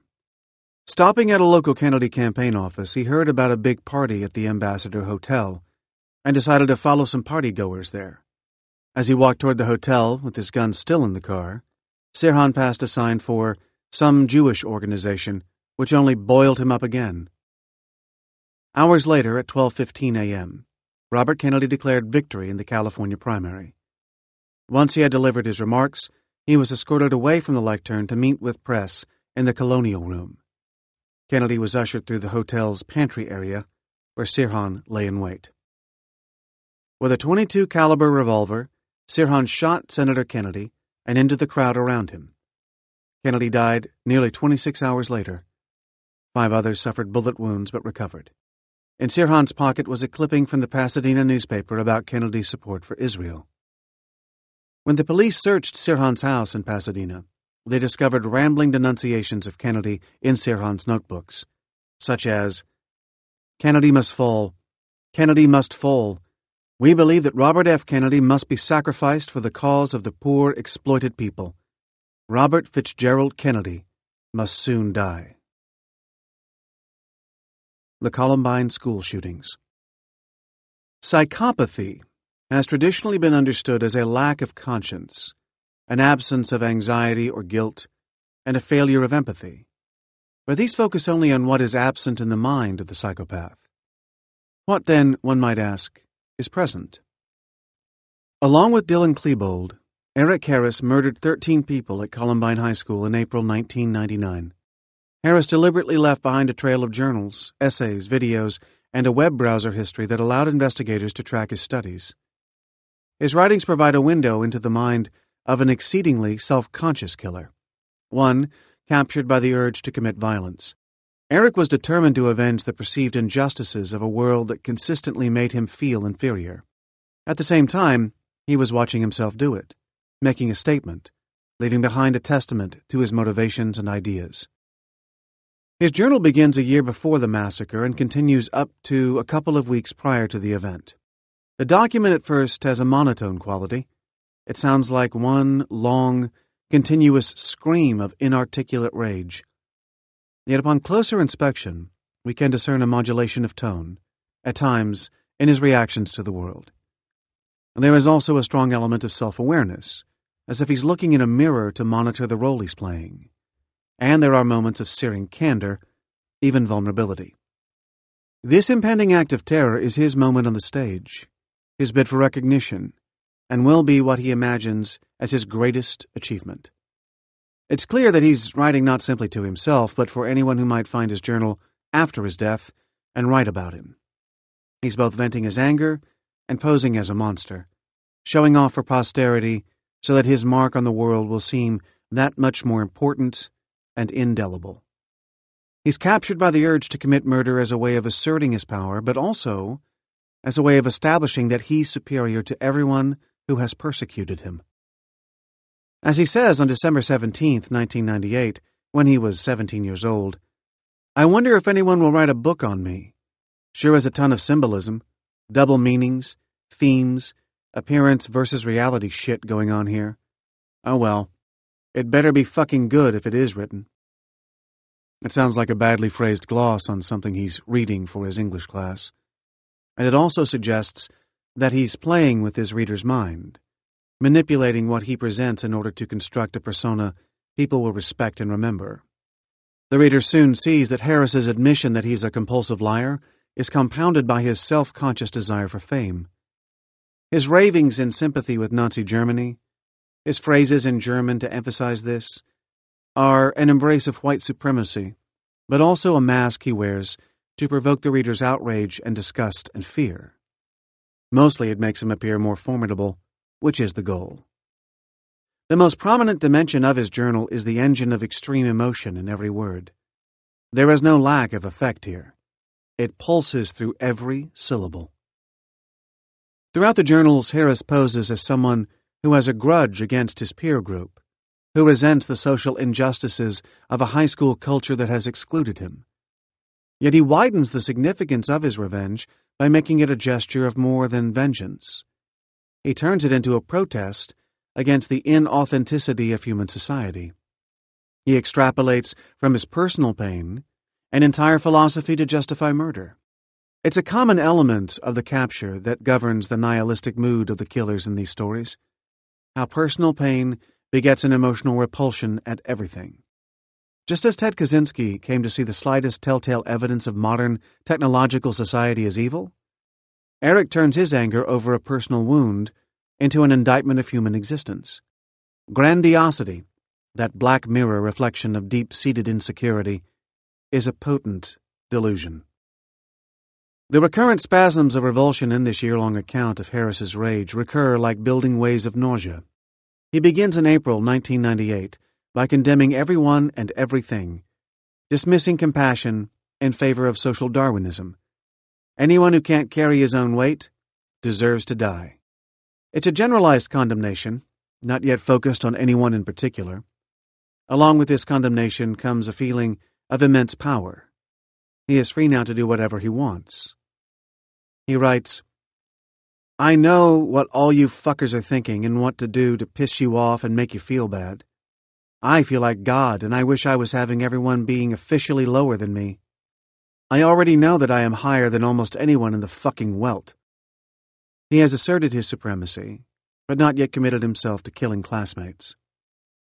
He ratchets up his rage month by month by fixating on cues that arouse his sense of being excluded, left behind by the more popular and socially adept students around him. The next month, his school yearbook arrives, and he reacts to the gallery of happy kids by dismissing popularity as a way of melting into the herd. The rant that runs throughout his journal recurs. The rest of the world is full of imitators and cowering conformists. Only Harris has the strength to recognize society as it is. Therefore, what sets him apart is a virtue rather than a failing. He wrote, "It has been confirmed after getting my yearbook and watching people. The human race isn't worth fighting for, only worth killing. Nothing means anything anymore. I don't want to be like you or anyone, which is almost impossible this day, with all the little shits trying to be original copycats. I expect shits like you to criticize anyone who isn't one of your social words, normal or civilized." 2 months later, Harris begins to write specifically about murder. Again, it isn't just revenge. He imagines himself a lone Nietzschean figure who has overcome the world, taking responsibility for his actions and fully identifying with his absolute amoral freedom. He boasts of how his crimes will define him. "I know I could get shot by a cop after only killing a single person, but I chose to kill that one person, so get over it. It's my fault. Not my parents, not my brothers, not my friends, not my favorite bands, not computer games, not the media. It is mine." With the passing months, Eric's hunger to kill grows more and more encompassing. As the journal inches closer to the date of the killing, he writes about turning off his feelings in order to kill all but about 5 people. By October, his plan has escalated from guns to bombs, and he imagines half of Denver on fire, napalm on sides of skyscrapers, and car garages blowing up. Eric tries to suppress any feelings of disgust at his increasingly lurid fantasies. He resolves not to be sidetracked by my feelings of sympathy, mercy, or any of that. I will force myself to believe that everyone is just another monster from doom, like FH, or FS, or demons, so it's either me or them. I had to turn off my feelings, he writes. Before carrying out his horrific plan, Eric apologizes to his mother. "I'm really sorry about this, but war's war." He adds on a jarringly affectionate note, "My mother, she's so thoughtful. She's helping out in so many ways." He realizes, to distance himself from his parents. "I don't want to spend any more time with them. I wish they were out of town so I didn't have to look at them and bond more." In November, he writes, "If I could nuke the world, I would." Yet this is balanced by the most humanly recognizable expression of emotional pain in the journals. It's his most vulnerable admission of how all this rage originates in the hallways of his high school. He wrote, "Everyone is always making fun of me because of how I look, how fucking weak I am and shit. Well, I will get you all back. Ultimate fucking revenge here. You people could have shown more respect, treated me better, treated me more like a senior, and maybe I wouldn't have been as ready to tear your fucking heads off. That's where a lot of my hate grows from. The fact that I have practically no self-esteem, especially concerning girls and looks and such. From there, it's a direct line to the killing in April 1999. His final entry, only days before the murders, is heartrending for how much he sounds like an ordinary, ostracized kid. A putative loser who just doesn't have what it takes to be popular. I hate you people for leaving me out of so many fun things. No, don't let the weird-looking Eric kid come along. Oh, fucking no. Eric Harris went from shunned teenager to mass murderer. His inability to handle his torment made the high school he shunned a household word. The murder of John Lennon. It took patience to get a glimpse of John Lennon. An entire day could pass without any sign of his emerging from the Dakota, the 19th century luxury apartment building overlooking Central Park, where he lived with his wife Yoko Ono and their son. But Mark David Chapman was on a mission, and nothing, not the long wait or the chilly December air, would force him to abandon his watch. Now and then he fingered the gun in his pocket. Under his arm, as a ploy to look like a fan waiting for an autograph, he held Lennon's latest album, Double Fantasy. In his pocket he carried a copy of The Catcher in the Rye. His entire life, he later told journalist Jack Jones, had reached its culmination in this very moment. He was consumed by one goal: to kill the phony. He hadn't always hated Lennon. As a child, Chapman, like so many members of his generation, had idolized the Beatles. He had even staged impromptu concerts in his garage where he'd lip-sync She Loves You for an audience of neighborhood kids. Chapman identified most with Lennon, of all the Beatles, because he and John both had troubled upbringings. Like Lennon, Chapman adored his mother, and although his father hadn't abandoned him, as Lennon's had, the man was so emotionally distant, and on occasion violent, that in Chapman's view he might as well have left. Lennon's lyrics revealed to the world a complex young man, both deeply sensitive and blisteringly angry. Chapman saw himself as similarly in conflict, brimming over with compassion for others, yet full of rage. He rarely lashed out physically, though. Only once had he been so angry that he grabbed a kitchen knife and lifted it toward his father, but the larger man easily disarmed his son. Chapman flirted with drugs as a teenager, but this phase passed quickly. Soon he had discovered a new fixation. Growing up in Georgia, he had a number of religious acquaintances, and after spending some time at a youth group retreat, he decided to become a Christian himself. Born again, Chapman denounced the Beatles as evil as zealously as he'd once worshipped them because, in his mind, they pushed an anti-Christian agenda. He told his best friend's sister he didn't like the band anymore because John Lennon had said that they were more popular than God. Around this same time, he read The Catcher in the Rye, identifying with its anti-hero Holden Caulfield to an extent that would grow delusional as the years passed. Chapman, in his last years of high school, found work as a YMCA counselor, a job at which he excelled. In 1975, the organization sent him to Lebanon. Because of the ongoing civil war there, the Lebanese Y was forced to close, so Chapman accepted an offer to transfer to a YMCA-run refugee camp in Fort Chaffee, Arkansas. There he became instrumental in processing tens of thousands of boat people escaping to the United States after the fall of South Vietnam. It was as if he'd found his calling. He worked 16 hours a day with the refugee children. He started a band and a softball team for them. On an official visit to the refugee camp, President Gerald Ford congratulated Chapman on his stellar performance. "I just could never say enough good about the Mark Chapman I knew for those 5 or 6 years in Georgia," his former supervisor later said. But then the camp closed, and Chapman left to join his fiancée, Jessica Blankenship, a childhood sweetheart, at a Christian college in rural Tennessee. The routine life of a college student sent Chapman into a decline. With the YMCA in Lebanon, I had been a somebody. Afterward, I rose to an even greater position of importance at Fort Chaffee. Then, when the job ended, I became a nobody. I was a regular college student with regular responsibilities, and that was it. That was all, Chapman told Jones. A course on the history of war particularly depressed him. It taught him that all of human history was nothing but a history of great battles, as he recalled for Jones, and all those monuments and books were created just to celebrate death. His darkening mood hindered his ability to study, and he began to think of himself as inferior to his classmates. He left at the end of one semester and returned to the YMCA at Fort Chaffee, hoping to recreate his best days. But there were no boat people this time, no children eager to play with him, just a few spoiled campers and weary counselors. Disappointed, he returned to Atlanta and found work as a night shift security guard, a job that brought long hours of solitude. Being a security guard was a job for a nobody like him, he thought. Spending so much time in isolation from others only compounded his sense of worthlessness. He talked increasingly of suicide. Faced with worrisome changes in her fiancé's personality, Jessica broke off the engagement. Rejected and despondent, Chapman booked a spur-of-the-moment trip to Hawaii, a destination he'd long fantasized about visiting.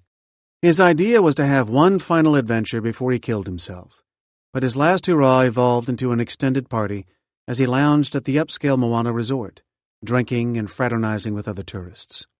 By the spring of 1977, the sheen of island life finally wore off. Chapman drove to the beach, affixed a hose to the tailpipe of his car, and fed it into the window, and turned on his car's ignition, hoping to asphyxiate himself. But a fisherman rapped on the window the next morning, and Chapman awoke, startled to find himself alive. The hose he'd attached to the tailpipe had melted, saving his life. Chapman believed God had intervened, and he resolved at that moment to live. Later that day, he walked into a mental health clinic in Honolulu and told a counselor what he'd done. She immediately drove him to Castle Hospital, where he was admitted to the psychiatric unit. He quickly became the most popular patient on the unit, chatting with the staff, playing his guitar, and even becoming a kind of ersatz counselor to the other patients. The staff liked him so much, in fact, that they offered him a maintenance job at the hospital after his release. By 1978, Chapman seemed to have gotten his life on track.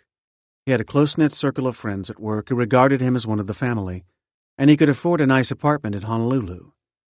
He had a girlfriend, Gloria Abe, whom he married a year into their courtship in June 1979. Then, just as quickly as things had come together, they began to fall apart. Chapman had been promoted to a new job in public relations and printing. He didn't mind the nature of the work, but the solitude of the hospital's print shop wasn't good for him. Chapman thrived on the attention of others. He was alone for long stretches of the day. His depression sparked his anger and led to disputes with the co-workers he had considered friends. Eventually, he was asked to resign. Chapman's behavior became increasingly erratic after he was let go from his job. He went on spending sprees and alcohol-fueled benders. He isolated himself at home or holed up in the local library, rereading The Catcher in the Rye obsessively. It was as if Holden Caulfield was voicing Chapman's disgust at the world's phoniness. The line between Mark David Chapman and J.D. Salinger's bitter young man began to blur to the extent that Chapman told his wife he was considering changing his name to Holden. At the library, he also discovered a coffee table book entitled John Lennon, One Day at a Time. A photograph in the book hit Chapman hard. Lennon on the roof of his famous building, smugly posing for the camera. He had praised the virtue of poverty in his lyrics, but he had become one of the idle rich. Lennon was so egomaniacal that he had the gall to compare the Beatles to Jesus Christ. He told us to imagine no possessions, and there he was, with millions of dollars, and yachts, and farms, and country estates, laughing at people like me who had believed the lies, and bought the records, and built a big part of our lives around his music, he said. Chapman's outrage, what he deemed the tornado, started pulling him in. He checked the book out of the library and brought it home, where he could turn its pages while listening to his wife's Beatles records. He worked himself into a frenzy thinking about Lennon the liar, Lennon the big shot, Lennon the popular rock star. And then Chapman had a revelation. It was almost like I was handed something. Here was the solution. Kill John Lennon. Lennon's death was a fait accompli at that moment, the historic act that would tie together the loose threads of Chapman's life. He said, after the revelation happened, there was no power on earth that could save John Lennon's life. And now here he was, less than 2 months later, a marksman casing his target, standing in front of Lenin's apartment building. When the limo pulled up, he knew who was inside. He'd had his first chance earlier in the day, but he'd been so starstruck he'd bungled it. Now he was ready. Lenin and his wife got out of the car, and Chapman moved in. As the famous couple walked through the archway that led to the building's inner courtyard, Chapman aimed his revolver and fired 5 times into Lenin's back. Chaos ensued, but Chapman froze in place. He had nowhere to go now. Part of him had believed that when he succeeded in killing Lenin, he would finally become Holden Caulfield, and he was dazed when that didn't happen. The doorman screamed at him to leave, but he was done. Chapman let the doorman kick the gun away. He paced, staring at the pages of The Catcher in the Rye, and waited for the police to arrive. When they did, he took off his coat to show them he had no weapons. He wanted the police to arrest him, not shoot him. The Murders at Sandy Hook Elementary School. Hour after hour, Adam Lanza kept dancing. He lost himself in the energetic music and flashing images of Dance Dance Revolution, a heart-pumping interactive video game that he played at home and at an arcade nearby in Newtown, Connecticut. An American version of a Japanese game, it prompted players to execute dance moves, directing them to strike their feet in various places on a floor pad, over and over and over. Adam would play almost without pause for as many as 10 frenetic hours a day, sweat pouring down his body. He'd created his own private rave. This trance quelled his anxieties and resentments, and he sought out this sheltering absorption for almost a decade, which was also almost half his life. On December 14, 2012, he shot his way into the Sandy Hook Elementary School with a Bushmaster Model XM-15 E2S rifle. Within a matter of minutes, 6 adults and 20 first-grade children lay dead. He then turned a Glock 20 10mm pistol on himself, ending his tormented struggle at the age of 20. The body of his mother, Nancy Lanza, was discovered shortly afterward in the 2-story colonial house they shared, where she had been killed with a Savage Mark II rifle. The mass murder stunned a nation already confounded by similar tragedies at Columbine and Virginia Tech. In response to that collective public anguish, local, state, and federal law enforcement authorities poured thousands of hours into a subsequent investigation, as if they were on a massive manhunt for the actual culprit. In a way, they were. They wanted to know why. They gathered physical evidence and sorted reports, statements, interviews, lab tests, photographs, and search warrants into 700 files.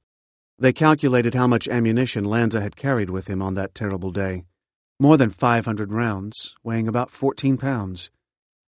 Their records include photos of the Lanza home and its affluent setting, lists of the video games found in the basement, Left 4 Dead, Doom, Team Fortress, and Dynasty Warriors among them, and mention of the Christmas check Adam's mother had given him to purchase a new pistol. The Connecticut State Office of the Child Advocate joined in the vast information-gathering effort, seeking opportunities to improve the public health system so that it could better respond to the red flags in the behavior of kids like Lanza.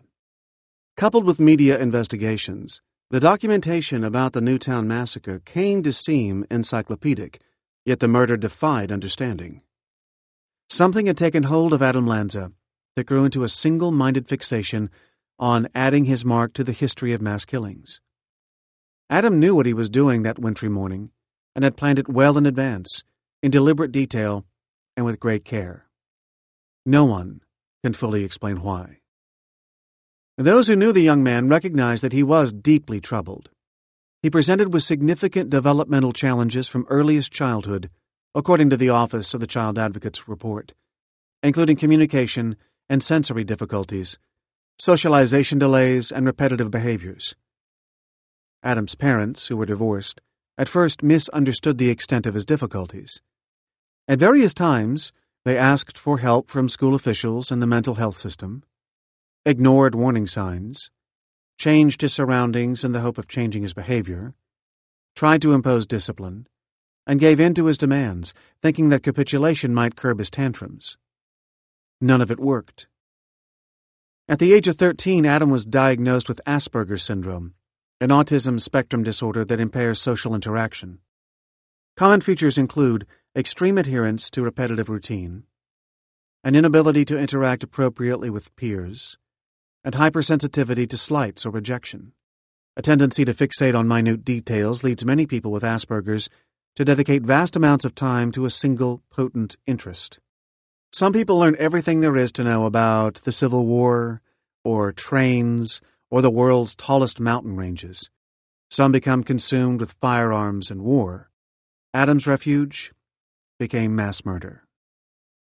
For many years, experts believed that people with Asperger's syndrome lacked empathy and were repelled by close human connections, but that theory has shifted in recent years to its polar opposite.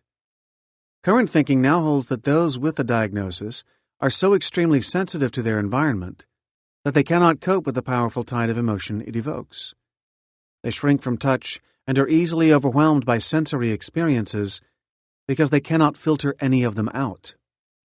Barraged by color, sight, and sound, they withdraw in order to cope. Adam received only intermittent supportive services over the years. School records tell the story of his childhood development. Early in elementary school, he was given speech and occupational therapy as part of a special education plan, but they were discontinued by 4th grade when his academic and social performance was deemed age-appropriate.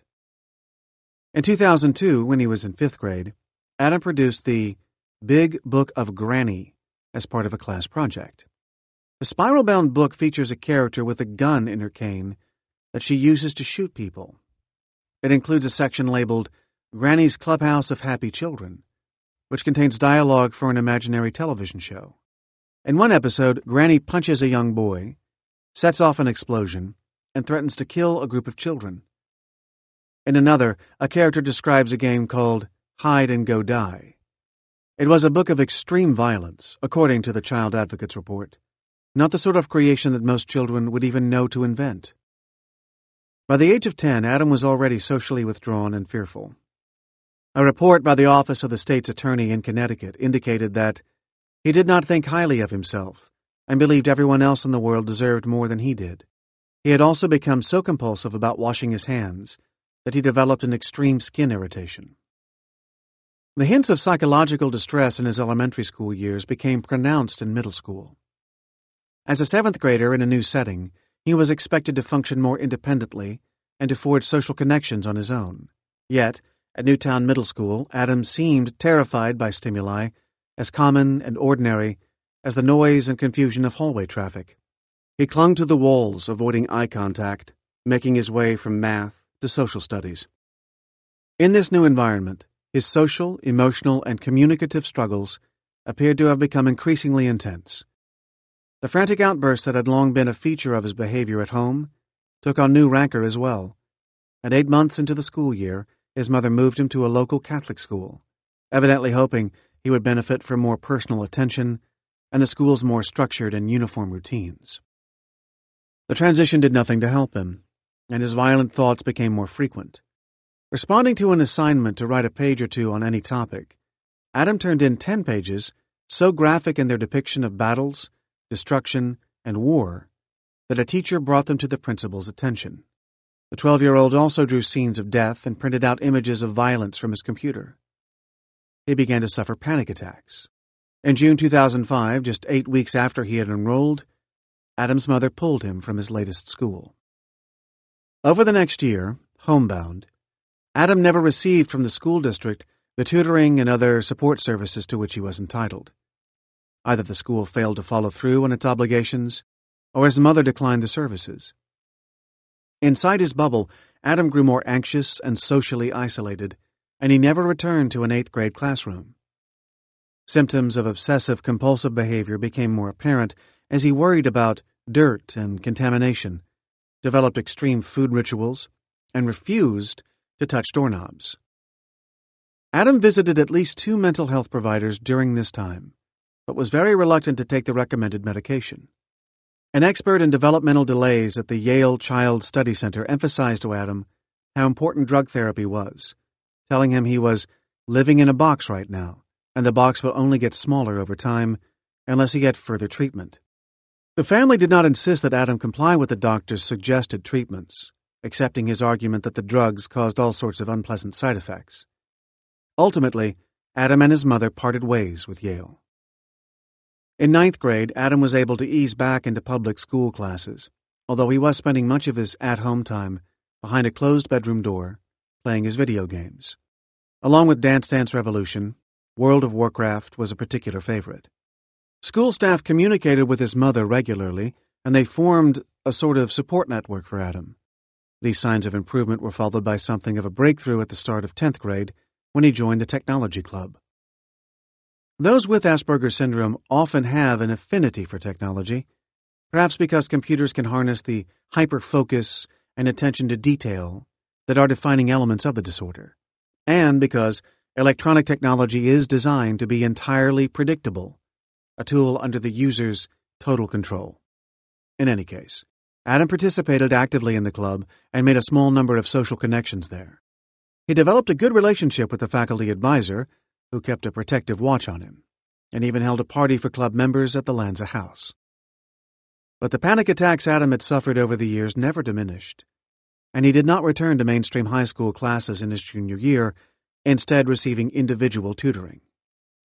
A year later, he was able to enroll in a community college and graduated early. By 2009, at age 17, now an avid gamer, he had assumed the online persona of Canebred and was increasingly pulled into a fantasy world. His computer logs show more than 500 hours playing Combat Arms, where players kill other players, rise through military ranks, and earn gear points, which can be used to purchase electronic weapons and accessories.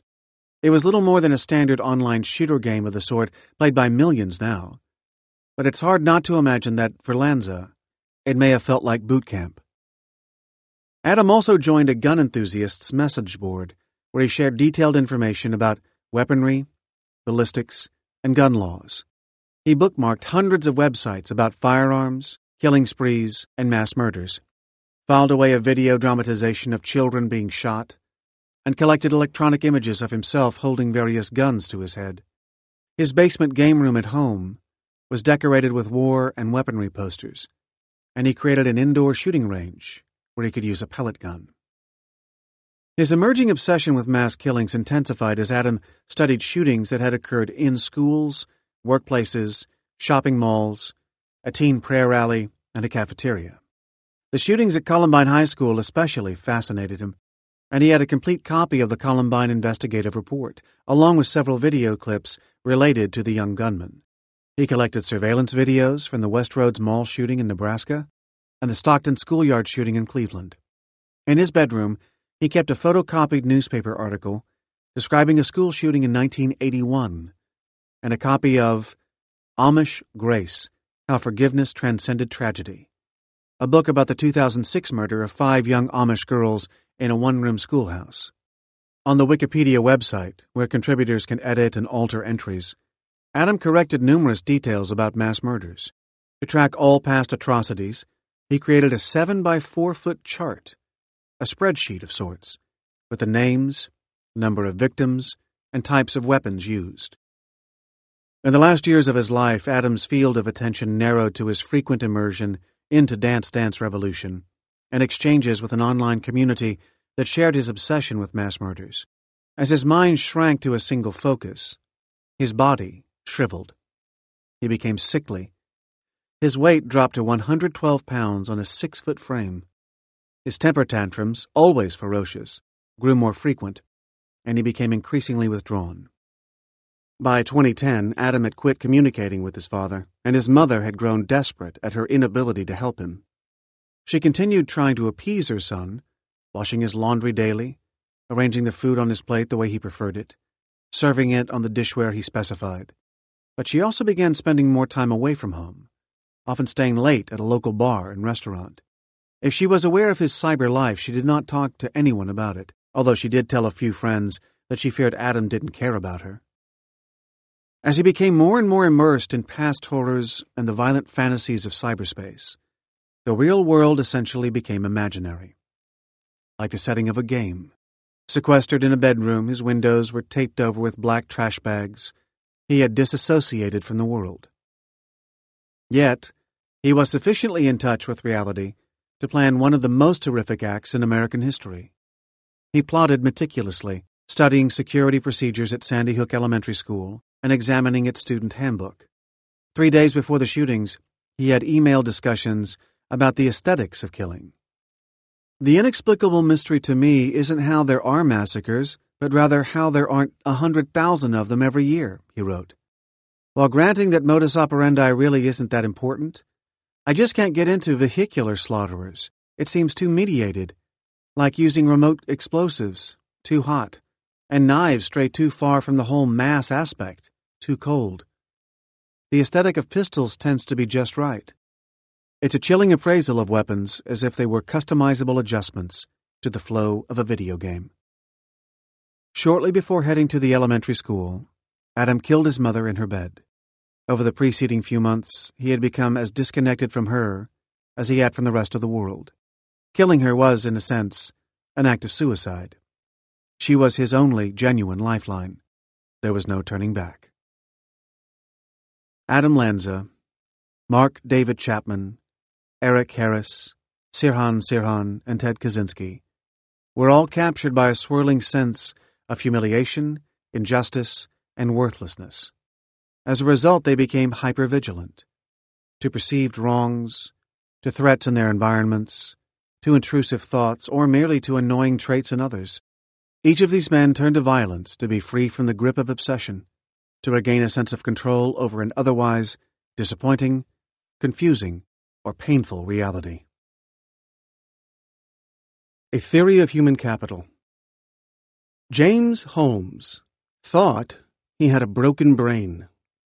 That was the phrase he first used as a young teenager, and that's what he scrawled many years later in a notebook he began keeping in June 2012. All those years he struggled mightily to fix that broken brain, searching for insights in neuroscience, seeking out psychiatric care, and committing his analytical thinking to paper. None of it worked. "That's my mind," Holmes wrote. "It is broken. I tried to fix it. I made it my sole conviction, but using something that's broken to fix itself proved insurmountable." In the end, Holmes saw only one way out. "Life's fallback solution to all problems, death," he wrote. On July 19, 2012, the 24-year-old man mailed his notebook with its mix of incoherent ramblings, clear commentary, and cold logic to his psychiatrist, Dr. Lynn Fenton. A few hours later, at the midnight premiere of the Batman film The Dark Knight Rises, he tossed a canister of tear gas into the audience and began shooting. 12 people died in the Aurora, Colorado attack, and 70 others were injured. Holmes called the injured collateral damage. To him, fatalities were all that counted. At the trial that took place almost 3 years later, 4 court-appointed psychiatrists agreed that James Holmes fell somewhere on the schizophrenic spectrum. But when Jimmy was a little boy in Castroville, California, no one had thought he had a broken brain. Former neighbors described him as sweet, bright, mellow, and fun to be around. Something changed around the age of 11 when his family moved to San Diego. Thoughts of suicide entered his mind. In his middle school years, Holmes made what he called a para-suicide attempt, slashing his wrist with cardboard with enough force to break the skin. He told his parents that it was a paper cut, because he thought he would be punished for showing any signs of weakness. Over the next few years, he grew more socially isolated and withdrawn, preferring to stay indoors, sleep long hours, and play video games rather than socialize. Although he joined a track team, his coach called him a shadow figure who had to be told sternly to be part of a group photograph. Yet Holmes was bright, finishing high school with a 4.0 grade point average, and his social anxieties did not extend to his home life, where he talked comfortably with his parents and sister, shared hugs, and had loving relationships. On the surface, his college experiences seemed relatively unremarkable. He attended the University of California, Riverside, and lived in an honors dormitory. Classmates remembered him as very shy, never initiating social interaction, but a willing participant when they drew him out. He earned his undergraduate degree in neurobiology with a 3.9 GPA. For most of those years, Holmes was keeping a lot hidden. After he moved to San Diego, he participated briefly in family therapy with a licensed clinical social worker, but wrote that he revealed nothing as to not appear weak amongst family. Believing that his mind was not like that of his peers, by age 14, he took an interest in neuroscience and wanted to learn how ordinary brains worked and whether his could be repaired. In high school, random, violent thoughts began to haunt him. He imagined people having their heads cut off. In 2011, Holmes was offered one of 6 coveted spots in the graduate neuroscience program at the University of Colorado, outshining most of the 70 other applicants. On paper, with college transcripts, test scores, letters of recommendation, research experience, Holmes looked impressive. He never volunteered answers in graduate seminars, but usually knew them when called upon. He completed his assignments on time and earned an A on one midterm. Still, he remained a loner, outside the group even when he was part of one. "When I'm around people, I'm kind of anxious," he said. "I know they expect you to say something." Holmes often froze when forced into conversation, seemingly unable to get words out of his mouth.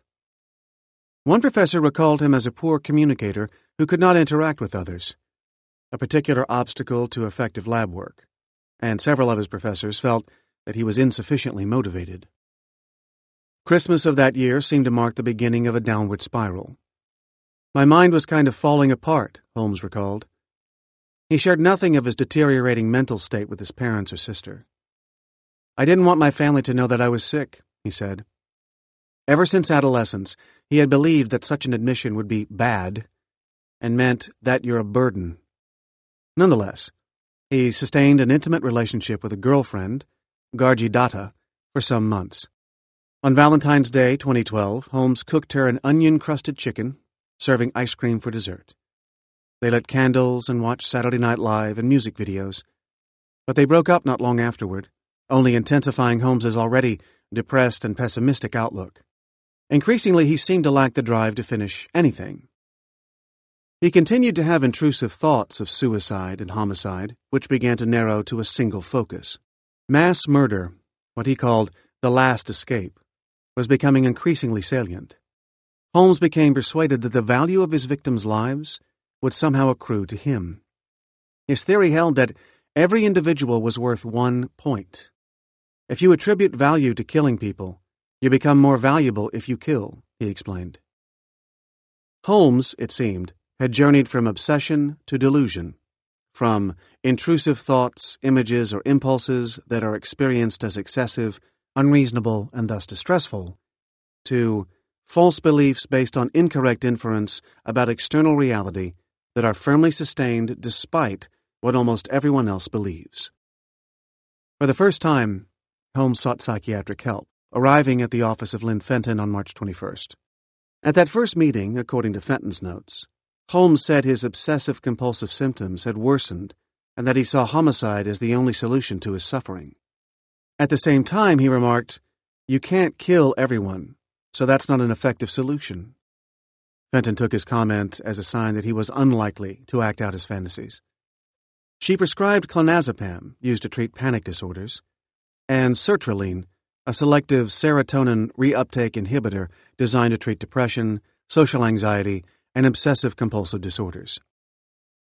Holmes agreed to a follow-up appointment a week later. Meanwhile, he shared some of his violent thoughts with Datta, writing in a Gmail chat that he felt like doing something evil. Asked what that would be, he responded, "Kill people, of course." Datta suggested it was not worth the trouble. "Most people are not worth what might happen to you because of the attack." "That's why you kill many people," Holmes declared. During the next several months, he met regularly with Fenton and told her he was having thoughts of homicide 3 to 4 times a day. Although she believed he had a schizoid personality disorder and paranoid delusions, Fenton did not perceive that his thinking had changed significantly over time, and she did not think he was an imminent threat, partly because he never described a specific plan. She adjusted his medications, increasing his dose of sertraline, and brought in another psychiatrist for a second opinion. In early June, Holmes saw Fenton for the last time and told her that he had failed his oral exams and was withdrawing from graduate school. Soon after, she contacted the university's threat assessment team to ask for a background check. The team reported that Holmes had not been in the military and did not have a concealed weapons permit. Fenton's notes indicate a clean bill of health. Meanwhile, he was stockpiling an arsenal. Holmes made his first purchases, a Smith & Wesson folding knife and a stun gun that resembled a cell phone, on Amazon. He then acquired a .40 caliber Glock 22 at the Gander Mountain store in Aurora and paid for a shotgun at Bass Pro Shops. Purchases seemed to drive more purchases. Going from compulsion to compulsion, he said. Soon enough, Holmes had added a Glock 23, an assault rifle, laser sights, explosives, tear gas grenades, a gas mask, handcuffs, and thousands of rounds of ammunition to his cache. After researching firearms laws and mental illness, Holmes had expected that his psychiatric encounters might prevent him from buying weapons, but he met with no such barriers. He bought a full suit of body armor and photographed himself wearing it, a firearm at his side. He started target practice at a local gun range. It just kept escalating, Holmes said. His intent in buying the first pistol had been self-defense, but then it went towards other purposes. Offensively, he said. Holmes recounted that he had transferred my suicidal thoughts into homicidal, as he clarified his goals and defined his mission, which was to go to the theater and shoot as many people as possible. He was no longer thinking unrealistically about the destruction of mankind, an image fueled by the generalized discomfort he always felt around people. No longer was his mission to obliterate the world with nuclear bombs or biological agents that destroy the mind. Instead, it had become a set of realistic thoughts about a group of people getting killed. In the end, Holmes was driven by what he called his theory of human capital, which was the idea that taking someone else's life would increase the value of his own. It just took hold of my mind, he explained. I don't know why it dominated, but it did. Despite his hatred of mankind, he was not spurred forward by blinding emotion. To me, hatred is kind of like hating broccoli or something. Not a fiery, angry, passionate hate. Rather, he acted because he believed he had no choice but to execute his all-consuming mission. I was almost like catatonic. I didn't have any drive to do anything other than the mission. I had a purpose to fulfill. The psychiatric drugs prescribed by Fenton may have intensified his responses. Soon after starting on medication, he reported that the first appearance of mania occurs. Not good mania. Anxiety and fear disappears. No more fear of failure, no fear of consequences. Intense aversion to people, cause unknown. Love gone. Motivation directed to hate and obsessions. No consequences, no fear. Alone, isolated, no work for distractions, no reason to seek self-actualization. Embraced the hatred. A dark night rises. It remains unclear whether Holmes truly wanted to act on his delusion. There were always two sides to his story. One was about a young man desperate to get well, who had sought out mental health services, kept every appointment, and later told a court-appointed psychiatrist that he wanted someone to stop him from the shooting. He said, "I wanted to be fixed, to be normal." Holmes had labeled a page of his notebook Self-Diagnosis of a Broken Mind, and presented a bulleted list of 13 illnesses, including dysphoric mania, generalized anxiety disorder, Asperger's syndrome autism, schizophrenia, obsessive-compulsive personality disorder, psychosis, and chronic insomnia. In 5 more pages, he had detailed the many symptoms attributed to those diagnoses, from catatonia, excessive fatigue, self-isolation, hair pulling, and an inability to communicate, to brief periods of invincibility, concern with cock, excessive stimulation, and the obsession to kill. He had also searched for alternatives to murder, even as the possibility assumed an ever more prominent role in his thinking. Among the options he considered, and their outcomes: ignore the problem. If the problem or question doesn't exist, then the solution is irrelevant. Didn't work. Delay the problem. Live in the moment without concern for answering the problem at present. Didn't work. Pawn the problem. If one cannot answer the question themselves, get someone else to answer it. Didn't work. The other side of Holmes's story was of a man who meticulously planned carnage, a man who caused grief and pain. He knew his actions were illegal, and he knew they were wrong. As Holmes collected weapons, he thought carefully about the most suitable method and venue. Bombs wouldn't work, he wrote, because they were too regulated and suspicious. He put an X by that idea. Serial murder, too, was ruled out. Too personal, too much evidence, easily caught, few kills. Another X. Finally, there was a check mark on the words mass murder spree, which had the advantages of maximum casualties, easily performed with firearms, despite being primitive in nature. He briefly weighed an airport as the site of his shooting, but rejected the idea partly because of the substantial security in the terminals and the legacy of terrorism associated with the setting. Terrorism isn't the message. The message is, there is no message, Holmes wrote. So, he decided on the 16-screen Century Aurora multiplex, which was isolated, proximal, and large. Where better to case the place than an inconspicuous entertainment facility? Shortly after he dyed his hair a shocking reddish-orange in late June, Holmes began taking photos outside the movie house. He purchased tickets there 3 times between July 7th and 17th. He devoted 4 pages of his notebook to sketches of various theaters within the complex and made notes about the pros and cons of each layout. For example, the ability to lock the double doors in one theater provided the opportunity for increasing casualties, while another had the disadvantage of offering many escape routes to the audience. He also created a profile on Adult Friend Finder, an online sex hookup site, and updated it on July 18th with the headline, "Will you visit me in prison?" After months of planning, with a theater selected and his weaponry assembled, Holmes was ready. He rigged his apartment with incendiary devices and set a timer on his computer for midnight so that techno music would blare at the highest possible volume, which he hoped would summon and distract law enforcement authorities. After driving to the multiplex, Holmes entered theater number 9, where Batman was on the screen, but stepped out shortly afterward, pretending to answer a cell phone call. Leaving the rear exit door propped open behind him, he returned to his car to don his protective armor and gather his weapons. Before heading back inside, he made one last call to the University of Colorado Mental Health Hotline, but hung up without talking to anyone. "Last chance to turn back," he explained. "Doubts, I guess." 18 minutes after the movie began, 911 dispatchers received their first phone call.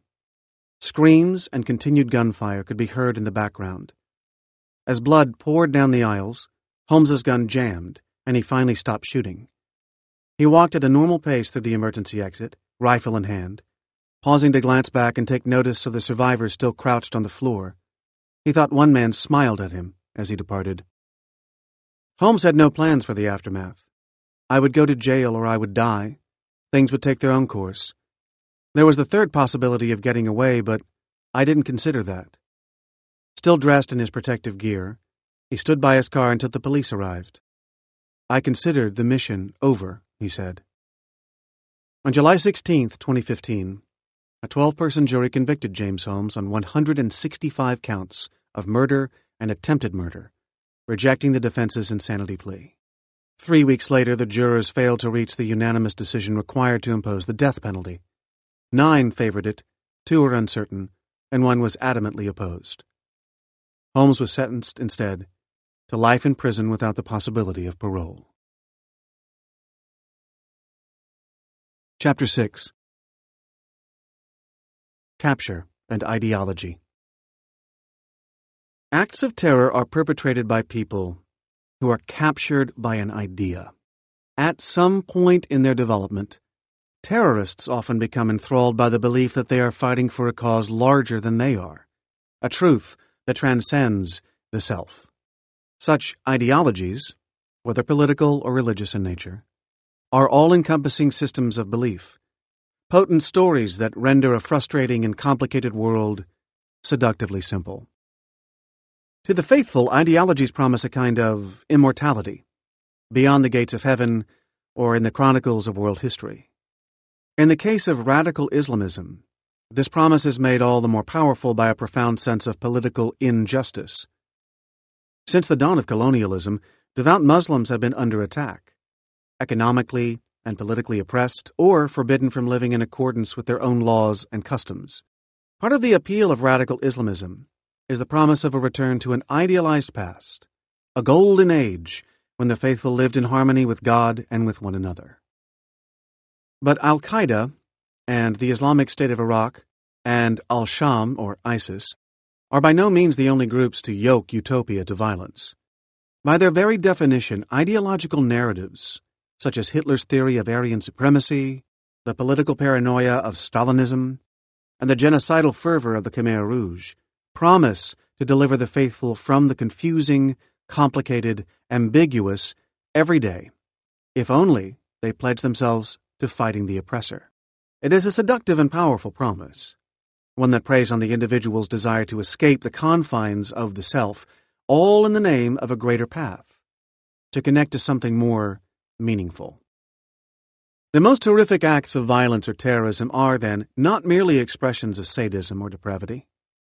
Often at the heart of seemingly inexplicable violence lies capture, or what political scientist George Kateb calls ideological half-thinking. Kateb has devoted his career to the role of ethical deliberation in liberal democracies.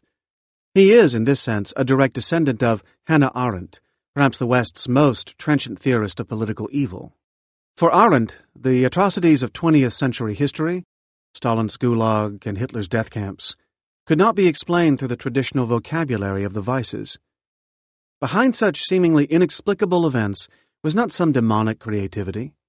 Rather, these full-scale atrocities were perpetrated by people who were captured by ideological half-thinking, or, as Kateb puts it, ideas that are not carefully thought through, but that are so attractive that they get us to act as if we were beside ourselves, indeed, not ourselves.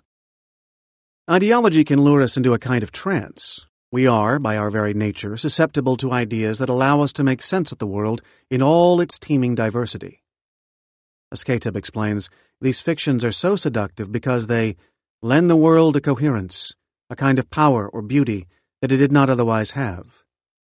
These narratives depart from everyday reality in order to invest in a completion, a structure, a magnificence that reality otherwise lacks. All too often humans have acted in such fictions, hoping to realize that magnificence, and in doing so, have become willing to destroy everything that exposes the story as untrue. Arendt identifies this pattern of capture in the great tragedies of modern history. Ideology, in all its many guises, jihadist martyrdom, or anti-communist hysteria, or the desire for Lebensraum, promises nothing short of spiritual redemption, albeit by worldly measures. Many people who initially know such an ideology to be fictitious or invented eventually come to see it as real, even inevitable. You begin by telling a story, Kateb explains, and the longer you tell it, the louder you say it, the more you're taken in by the deception that you thought you were putting over on someone else. It's now being put over on you by yourself. If a story begins in contrivance but nonetheless affects people's actions, if it seems to be making things happen, then, why look, it's working. It has to be true. It couldn't be otherwise. We know that in the process of capture, attention becomes progressively automated and focused. Judgment and critical thought recede, replaced by a pre-reflective mental state. Kateb explains how ideologies appeal to this biological mechanism. He says, "We all have susceptibilities, vulnerabilities, things that sweep us up, exert an almost impossibly strong influence on us. Once we are within their grasp, we find ourselves committed before we know just what has happened to us. These susceptibilities extend the radius of capture beyond the private struggles of the addict, the suicidal patient, the obsessive artist, and the school shooter. What was once personal becomes social, even societal. Still, the quest for elusive and illusory control revolves around the seduction of if only. For example, if only I had a drink, a hit of cocaine. If only the entire world recognized this truth, lived according to these rules. In the 21st century, one ideological force that has confounded Western understanding has been the pull of radical Islamism. The America I have seen. The American, wrote Sayyid Qutb in 1951, is primitive in his appreciation of muscular strength and the strength of matter in general. For the Egyptian religious scholar, this primitiveness was nowhere more evident than on the football field. Unlike its European counterpart, the rough American style had nothing to do with its name, for the foot does not take part in the game. Rather, Qutb explained to his readers, each player tries to catch the ball with his hands and run with it toward the goal, while the players of the opposing team attempt to tackle him by any means necessary, whether this be a blow to his stomach or crushing his arms and legs. Qutb was just as struck by the sight of American fans as they cheered on the grunting quarterbacks or whooped at smoky boxing championships and bloody, monstrous wrestling matches. Their ardor was pure animal excitement born of their love for hardcore violence. Enthralled with the flowing blood and crushing limbs, these creatures delighted not in athleticism, but in displays of savagery. "Destroy his head, crush his ribs, beat him to a pulp," he wrote. In Qutb's mind, lurking in the grandstands of suburban America, was the senseless barbarism that defined a barbaric nation. Sayyid Qutb was an unusual spectator in the football stadium of Greeley, Colorado. Born in 1906 to a respectable but struggling family in Upper Egypt, he spent his childhood in the rural village of Musha. His early education was primarily religious. By the time he enrolled at a recently opened government school, he had memorized the entire Quran. A quick-witted and diligent student, Qutb managed to secure a highly sought-after place at a teacher training college in Cairo after graduation. In the 1920s, the Egyptian capital was a bustling, chaotic city of cinemas, cafes, and grand boulevards adjacent to medieval slums. To the pious Qutb, Cairo was at once alluring and repellent. Its cosmopolitan elite disdained local customs and sought to shed Islamic traditions in favor of Western cultural values. By the 1930s, Qutb had found a spiritual home for himself among the city's leftist intelligentsia, penning reviews and poetry in Egypt's fledgling literary journals. With the outbreak of World War II, Qutb's journalism became increasingly politicized. He decried the abuses of Allied troops, who ran over Egyptians in their cars like dogs. The Americans, he declared in 1946, are no better than the British, and the British no better than the French. All Westerners were sons of a single loathsome material civilization without heart or conscience. Around the same time, Qutb wrote a sharp denunciation of Egyptian radio stations for broadcasting morally debased popular songs. Only spiritually exalted music should be aired, he argued. Perhaps because of his increasingly strident political journalism, Qutb received a grant from the Egyptian Ministry of Education to travel to the United States to study the American education system. Perhaps the Egyptian government wanted to contain the unruly intellectual's radicalization, or simply keep him out of Egypt for a time. In any case, in 1949, Qutb set off for the Colorado State College of Education. It was in Greeley, Colorado, that Qutb first encountered football and the equally perplexing institution of the American Church. Qutb observed that despite Americans' fervor for building churches, they had little interest in the spirituality of religion and respect for its sacraments, and nothing was farther from religion than the American's thinking and his feelings and manners. Americans, Qutb concluded, go to church not for spiritual uplift, but for carousal and enjoyment, or as they call it in their language, fun. In his travelogue, Qutb records the landscape of 1950s suburban America.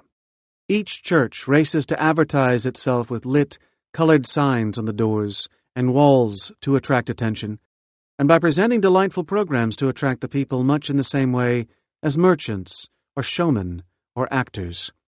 To the Muslim visitor, even more disturbing than neon church signs was the free commingling of religion and sex. He wrote, "Ministers feel no compunction about using the most beautiful and graceful girls of the town to attract parishioners." For Qutb, this spectacle represented the contradictions at the heart of American society. Repulsed by its secularism, materialism, and moral laxity, he decided to return to Egypt early. His frustration with Western culture, however, followed him back to Cairo.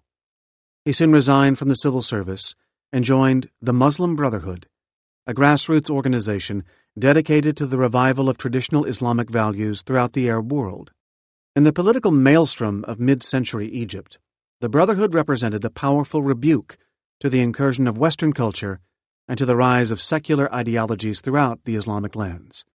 The creation of a Jewish state in Israel and the resulting displacement of Palestinian Arabs only added a sense of urgency to the Brotherhood's call for action against the forces of the secular West. In 1954, Qutbah was arrested and charged with orchestrating an attempt to assassinate Egypt's secularist president, Gamal Abdel Nasser. Over the course of his imprisonment, other members of the Brotherhood were regularly arrested and tortured by Egyptian authorities. Guards suspended the prisoners with their arms tied behind their backs, beat them with clubs, and subjected them to near drownings. One particularly sadistic guard killed 21 Muslim brothers and wounded nearly twice as many when they refused to break stones in a local quarry. As Qutbah witnessed the maimed corpses of his comrades being carried through the corridors of the prison, his sense of injustice transformed into indignation. For Qutbah, the line separating Hizballah, the party of God, from Hizb al-Shaitan, the party of Satan, could not have been starker. Qutbah was increasingly prolific while imprisoned. During his 12 years of confinement, he wrote his most widely read works. These volumes, including one titled Milestones, were smuggled out of Cairo's Tura prison, copied by hand, and circulated throughout the Islamic world. In Milestones, Qutbah's worldview became increasingly Manichaean. That is, he called for the extermination of all satanic forces and their ways of life. Qutbah blamed Zionist Jews and Christian crusaders for all the ills of modern society, from prostitution and drug abuse to capitalistic greed and spiritual ennui. Humanity today is living in a large brothel, he proclaimed. One has only to glance at its press, films, fashion shows, beauty contests, ballrooms, wine bars, and broadcasting stations, or observe its mad lust for naked flesh, provocative postures, and sick, suggestive statements in literature, the arts, and the mass media. In the face of this moral and spiritual corruption, he argued, Muslims were morally obligated to wage war against the forces of Jahiliyyah, or pre-Islamic ignorance and barbarism. Only a literal interpretation of the faith, a return to the Salaf, or fundamentals, would bestow on mankind true freedom. In every other system, men serve other men, Qutbah explained. In Islam, men serve only Allah. Islam is a universal truth, he concluded, acceptance of which is binding on the entire humanity. If anyone adopts the attitude of resistance, it would then be obligatory in Islam to fight against him until he is killed or he declares his loyalty and submission. Qutbah urged his readers to view the Quran not as a theological tract, but as a manual for action. As a soldier on the battlefield reads his daily bulletin so that he knows what is to be done, he wrote. The controversial sword verse of the Holy Text, which commands the faithful to take up arms against paganism, was to be interpreted not as broad spiritual guidance, but an operations manual for jihad. In this sense, Qutbah is the intellectual who most immediately shaped the thinking of today's radical Islamist leaders, and his works continue to occupy a central place in the canon of militant groups, including Al-Qaeda and ISIS. It is no coincidence that Qutbah's younger brother, Muhammad, taught the young Osama bin Laden. Qutbah returned again and again to the myth of a golden age. He was enthralled by nostalgia for a bygone era, albeit an imagined one, defined by spiritual clarity, social cohesion, and moral simplicity. He wrote, "Mankind today is on the brink of a precipice, not because of the danger of complete annihilation which is hanging over its head, this being just a symptom and not the real disease, but because humanity is devoid of those vital values which are necessary not only for its healthy development, but also for its real progress." These virtues, he believed, could be found in the late Islamic era, long before the tides of colonialism eroded the social and political values of the Muslim world. Only by reclaiming Islam as a way of life, an all-encompassing social and political system, could Muslims restore their civilization to its former glory. Qutbah dedicated his book titled Social Justice in Islam to the youth whom I behold in my imagination, coming to restore this religion as it was when it began, striving in the way of God, killing and being killed, believing profoundly that glory belongs to God, to his apostle and to the believers. In August 1965, Qutbah was rearrested and sentenced to death for plotting to overthrow Nasser's secular government. When Nasser offered him the chance to avoid execution, Qutbah staunchly refused to negotiate with his enemy and remained stoic in the face of his impending death. In a June 1966 letter to the Saudi Arabian author Abdul Ghaffar Attar, he described himself as having undergone a spiritual epiphany in prison. "I have been able to discover God in a wonderful new way. I understand His path and way more clearly and perfectly than before. My confidence in His protection and promise to the believers is stronger than ever before." After his execution in 1966, Qutbah was hailed as a martyr not by only fellow members of the Brotherhood, but Muslims worldwide who had found in his writings an escape from spiritual confusion. Death, Qutbah insisted, does not represent the end. Life on earth is not the best thing God bestows on people. There are other values and nobler considerations. Here, Qutbah quoted from the Quran.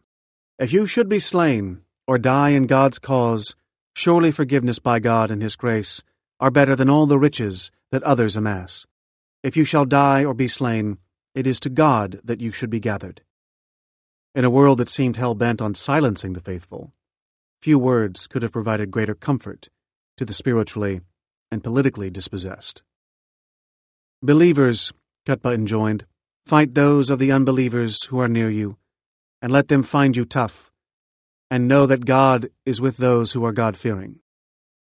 He described the heavenly paradise that awaited those Muslims willing to embrace martyrdom. There they would rejoice in what Allah has bestowed upon them of His bounty. "Those who die in the service of Allah," Qutbah proclaimed, "are alive with their Lord, and they have His provision." Qutbah's belief in a golden era not only captured him, but also provided the ideology to capture future generations of followers. The obligation of our time. During his 18 months in a Yemeni jail cell, much of it in solitary confinement, the radical cleric and jihadist Anwar al-Awlaki found comfort in Qutbah's writings. "Because of the flowing style of Sayyid, I would read between 100 and 150 pages a day," he later recounted. "I would be so immersed with the author I would feel Sayyid was with me, in my cell, speaking to me directly." When Awlaki finally emerged from prison, he was unrecognizable to those who knew him. "Prison had hardened him," explained his sometime student Morton Storm. "I could see it in his eyes. They'd danced before. Now they were steel. There was also a hint of paranoia. He saw spies everywhere." Just as prison had served to further radicalize Sayyid Qutbah half a century earlier, months of captivity only strengthened Awlaki's conviction that violent jihad was inevitable.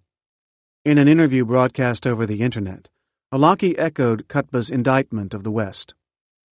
"Jahiliyyah is the ignorance of the pre-Islamic era," Awlaki explains. You will find that Sayyid Qutbah uses this word a lot in reference to the times that we are living in. Jahiliyyah comes from the root word jahal, which is ignorance. So it is the time of ignorance, the absence of the message. Into this absence, Awlaki projected a vision of a modern West as inimical to Islamic values. In a series of YouTube sermons, he argued that Jahiliyyah wasn't merely the historical period before the birth of Islam. Rather, it was the state we all live in, a world that has not yet accepted the revelation of Muhammad, or the wisdom of Sharia, or Islamic moral code. For Awlaki, this stubborn refusal to recognize and abide by the moral authority of Islam called for unrestrained violence. Jihad became a source of meaning in a world otherwise defined by passive ignorance. "We will implement the rule of God on earth by the tip of the sword," he declared. In advocating unrestrained jihad, Awlaki blithely dismissed the Quranic injunction against wanton violence. America, he argued, was responsible for the deaths of millions of Muslims, including women and children. The blood of the victims of 9/11 represented but a drop in the ocean in comparison. The faithful need not consult anyone in the matter of killing Americans, he explained. Combating the devil does not require a fatwa, nor consultation, nor does it require prayer to Allah. Awlaki again echoed the words of Qutbah. They are the party of Satan, and fighting them is the obligation of our time. Born in Las Cruces, New Mexico, Anwar al-Awlaki moved to Yemen with his family when he was 7 years old. There he attended a secular private school, along with children from other elite families. After graduating from high school, Awlaki returned to America in 1991 to study engineering at Colorado State College, where he served as president of the Muslim Students Association. At a small mosque a few blocks from campus in Fort Collins, Awlaki cultivated a talent for preaching. His signature blend of folksy American cultural references and learned Quranic exegesis quickly endeared him to the local community. Shortly after graduation, he married a Yemeni cousin and decided to leave engineering behind. He resolved to become an imam. Subsequent stints took Awlaki to the Arabat al-Islami Mosque in San Diego and to Washington, D.C., where he served as imam at the Dar al-Hijra Mosque and as Muslim chaplain to George Washington University. Over the course of these travels, he assumed multiple, often contradictory roles: the representative of a tolerant, cosmopolitan Islam on national television, a grassroots community organizer and legal activist, and an increasingly paranoid conspiracy theorist who publicly questioned the role of Muslims in the 9/11 attacks.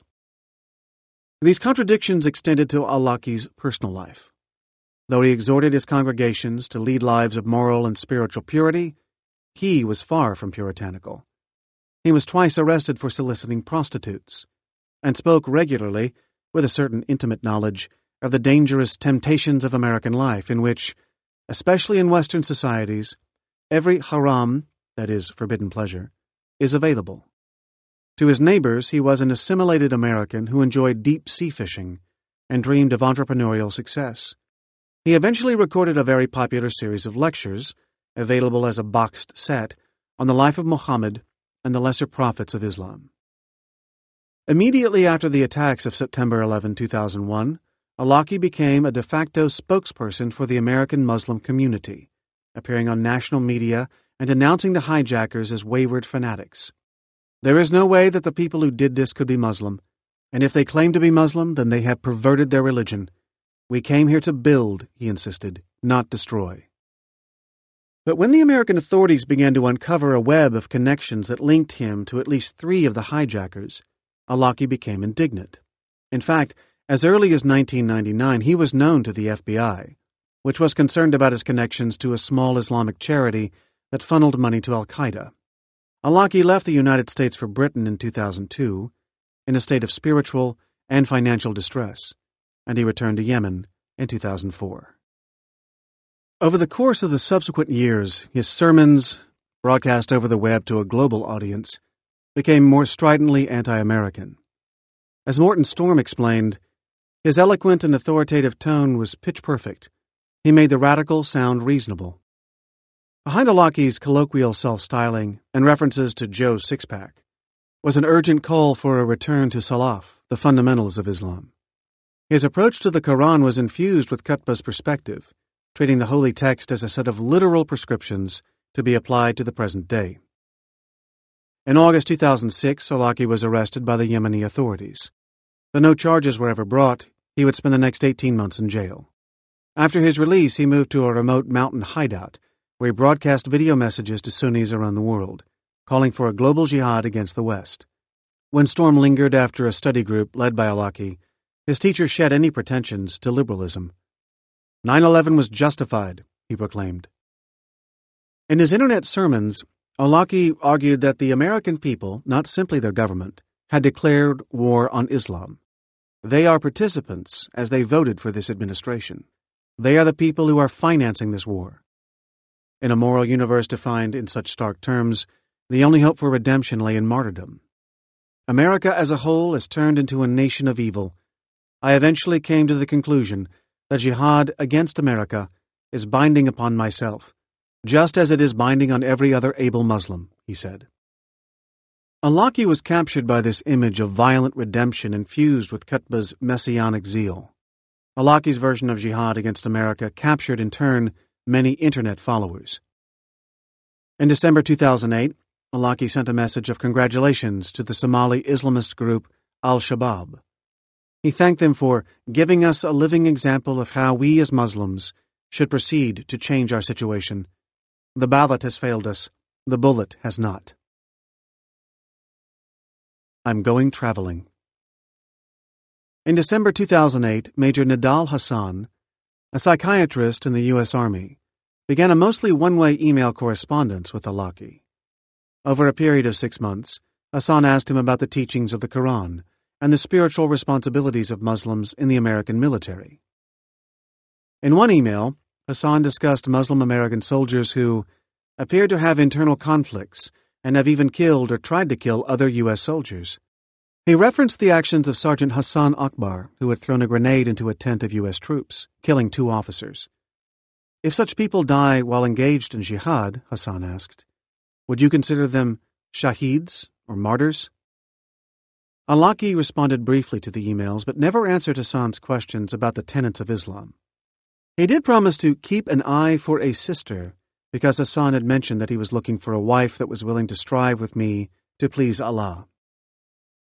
Though they met only briefly, Hassan regarded the spiritual leader with great respect and even attempted to launch an essay contest that would award a $5,000 scholarship for the best answer to the question, why is Anwar al-Awlaki a great activist and leader? To Hassan's disappointment, the contest never took place, because Muslims in the community were petrified by potential repercussions, he later wrote. Nonetheless, Hassan assured Alaki that nothing would stand in the way of his devotion. Allah, he wrote, had lifted the veil from my eyes just before the attacks of September 11. I have been striving for Jannat Firdaus ever since.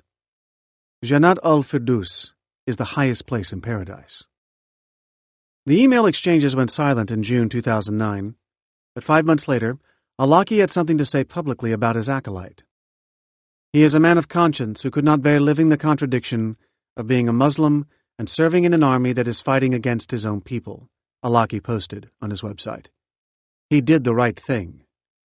The right thing was Major Hassan's November 5, 2009 rampage in Fort Hood, which began with the shout, Allahu Akbar, and ended 10 minutes later with 13 people dead and 30 others wounded. Almost 4 years later, 23 senior military officers voted unanimously to sentence Hassan to death. Born in 1970 to Palestinian parents who had immigrated to Virginia from the West Bank, Hassan joined the U.S. Army as an infantryman at age 17. From that point on, his life unfolded entirely within the world of the military. While serving as an enlisted soldier, he earned a medical degree and did his residency in psychiatry at Walter Reed Army Medical Center. Though his childhood had been largely secular and even included Christmas celebrations, Hassan grew increasingly religious after his mother's death in 2001. An imam at the Muslim Community Center in Silver Spring, Maryland, where Hassan attended daily prayers, often in army fatigues, did not hesitate to describe him as devout. At the same time, Hassan became increasingly discontented with the military and complained that he was being harassed because of his religion. One soldier scratched his car with a key, apparently irritated by a bumper sticker that read, Allah is love. Another left a diaper in his car with the message, that's your headdress. Hassan explored the possibility of leaving the service, but because the Army had paid for his education, his commitment would have been difficult to break. Even as Hassan's ideas became increasingly radical, they generated no official response. Though the FBI's Joint Terrorism Task Force did intercept Hassan's emails to Alaki, investigators concluded that the exchange was fairly benign. Family members did not recognize the transformation that was taking place. They regarded Nidal as a gentle, sensitive man who was still mourning the loss of his beloved parents. But there were many signs of a growing obsession. Hassan was consumed by what he saw as the incompatibility of his faith and his military allegiance. He was to become a Muslim soldier fighting wars against other Muslims. In June 2007, he gave a presentation at Walter Reed on Quranic Worldview as it relates to Muslims in the U.S. military. Striking an academic tone, he spoke in the third person on the topic of why Muslims might feel conflicted about service in Iraq and Afghanistan. He sounded mild-mannered, but quoted sources that belied his even tone. During the lecture, Hassan explained that many Islamic scholars had issued religious rulings, known as fatwas, forbidding American Muslims from joining the U.S. military. He also read verses from the Quran to indicate, albeit by implication, where the holy text stood on that question. Whoever kills a believer intentionally, his punishment is hell. He shall abide in it, and Allah will send His wrath on him and curse him and prepare him for a painful chastisement. Hassan quoted one Muslim American soldier's brother. It's getting harder and harder for Muslims in the service to morally justify being in a military that seems constantly engaged against fellow Muslims. Further, Hassan claimed that thousands of U.S. soldiers had converted to Islam while stationed in the Persian Gulf. He even claimed that such soldiers were regularly joining the Taliban and Al-Qaeda after being discharged. There is something out there with these groups that is really resonating as Islamic, he concluded. These guys are willing to go over there and fight. Hassan described in detail a series of adverse events involving Muslim American soldiers. One soldier faked his own kidnapping so that he could desert the military. A sergeant refused to deploy to Iraq because of his religious beliefs. Hassan Akbar threw grenades at fellow servicemen. Nadal Hassan suggested that his colleagues exercise particular caution around soldiers with obviously Muslim names or those who read the Quran devoutly, as such soldiers might be more predisposed to having conflicts. To put these events in context to the group, he explained that obeying and fearing God is a core obligation of Islam, and that failure to submit brings grave punishment. In one Quranic story, the children of Israel are turned into apes and swine after they persist in working on the Sabbath. But, Hassan insisted, the rewards of doing good are just as important to the Islamic faith. He quoted, "And their recompense shall be paradise, and silken garments, because they were patient. Reclining therein on raised thrones, they will see there neither the excessive heat of the sun, nor the excessive bitter cold, and amongst them will be passed round vessels of silver and cups of crystal." Because the Quran is a progressive revelation, Hassan explained in his lecture, earlier verses were sometimes abrogated by later ones. In one example of shifting attitudes, the text initially denies Muslims the right to defend themselves, then permits them to act in self-defense, and ultimately allows them to strike the first blow against their enemies. The verses of defensive jihad start abrogating the peaceful verses, he claimed. This becomes important because you'll see sometimes people cherry-picking verses, trying to show Islam in a more peaceful light, where indeed you could make a great theological argument that those verses were actually abrogated. Hassan even gave a nod to Osama bin Laden, noting that he had given up the comforts of a multimillionaire's life to embody the spirit of jihad. For Hassan, that willingness to sacrifice status in pursuit of a just cause required careful psychological analysis. He said, "Instead of just labeling someone as a terrorist, we have to really understand why these Muslims really identify with that, and how do we fix that? Is there really injustice that is going on, or is it truly just some aberration, which I doubt?" Hassan's gradual descent into radical Islam became more apparent during the 2-year fellowship that followed his residency. In August 2007, he gave a presentation to classmates entitled, "Is the War on Terror a War on Islam? An Islamic Perspective?" which was so inflammatory that his instructor ended it early. In class, he justified suicide bombings and told peers that religious beliefs took precedence over allegiance to the U.S. Constitution. All the while, Hassan was studying jihad on the web. At least 2 military colleagues called him a ticking time bomb. Yet Hassan was also rising up through the army ranks. He was promoted to major in May 2009, even as he was corresponding with Al-Laki. Hassan's deployment to Afghanistan was scheduled for late November. As the date grew near, his anger about the wars in Iraq and Afghanistan only intensified. As a military psychiatrist charged with evaluating returning soldiers, he was exposed daily to troubling war stories, including one about the killing of a civilian and another about the deliberate dumping of 50 gallons of fuel into the Iraqi water supply. He asked supervisors for guidance about reporting such atrocities, closing his email request with the phrase, "All praises and thanks go to Allah, the cherisher and sustainer of all the worlds." Hassan had not yet received a response on the November morning when he attended prayers at his Fort Hood mosque. That day, he told a fellow worshipper, "I'm going traveling." He had already given away most of his possessions. A few hours later, he opened fire. @Slave of Allah. The video opens with a low boom and a red splattered logo with the words Youth Talk Dawah. Dawah means proselytizing. Underneath, Anwar al-Awlaki's echoing voice plays over a plaintive melody. The subject of the speech is Women of Islam, according to its YouTube page. It has been viewed more than 40,000 times. Awlaki narrates the life of Asiya, wife of the Pharaoh who reigned in the time of Moses. Asiya's willingness to give up all of these worldly aspects for the sake of Allah, he explains, is a reflection of the depth of her faith. Later, Awlaki would write, Jihad must be practiced by the child even if the parents refuse, by the wife even if the husband objects. Teenage sisters Fatima and Amal Farah and their friend and neighbor, Anisa Ibrahim, found in Awlaki's words a highly personal spiritual message. Convinced that their faith was under threat, the three girls resolved to flee the United States for the Islamic Caliphate, proclaimed by the Islamic State of Iraq and Al-Sham, where they would marry soldiers fighting on behalf of Islam. Thanks to personal blogs such as Bird of Jannah, Jannah meaning paradise or heaven, penned by a woman who had traveled to Syria to support ISIS, they knew that they would be expected to take care of the homes and babies of jihadists.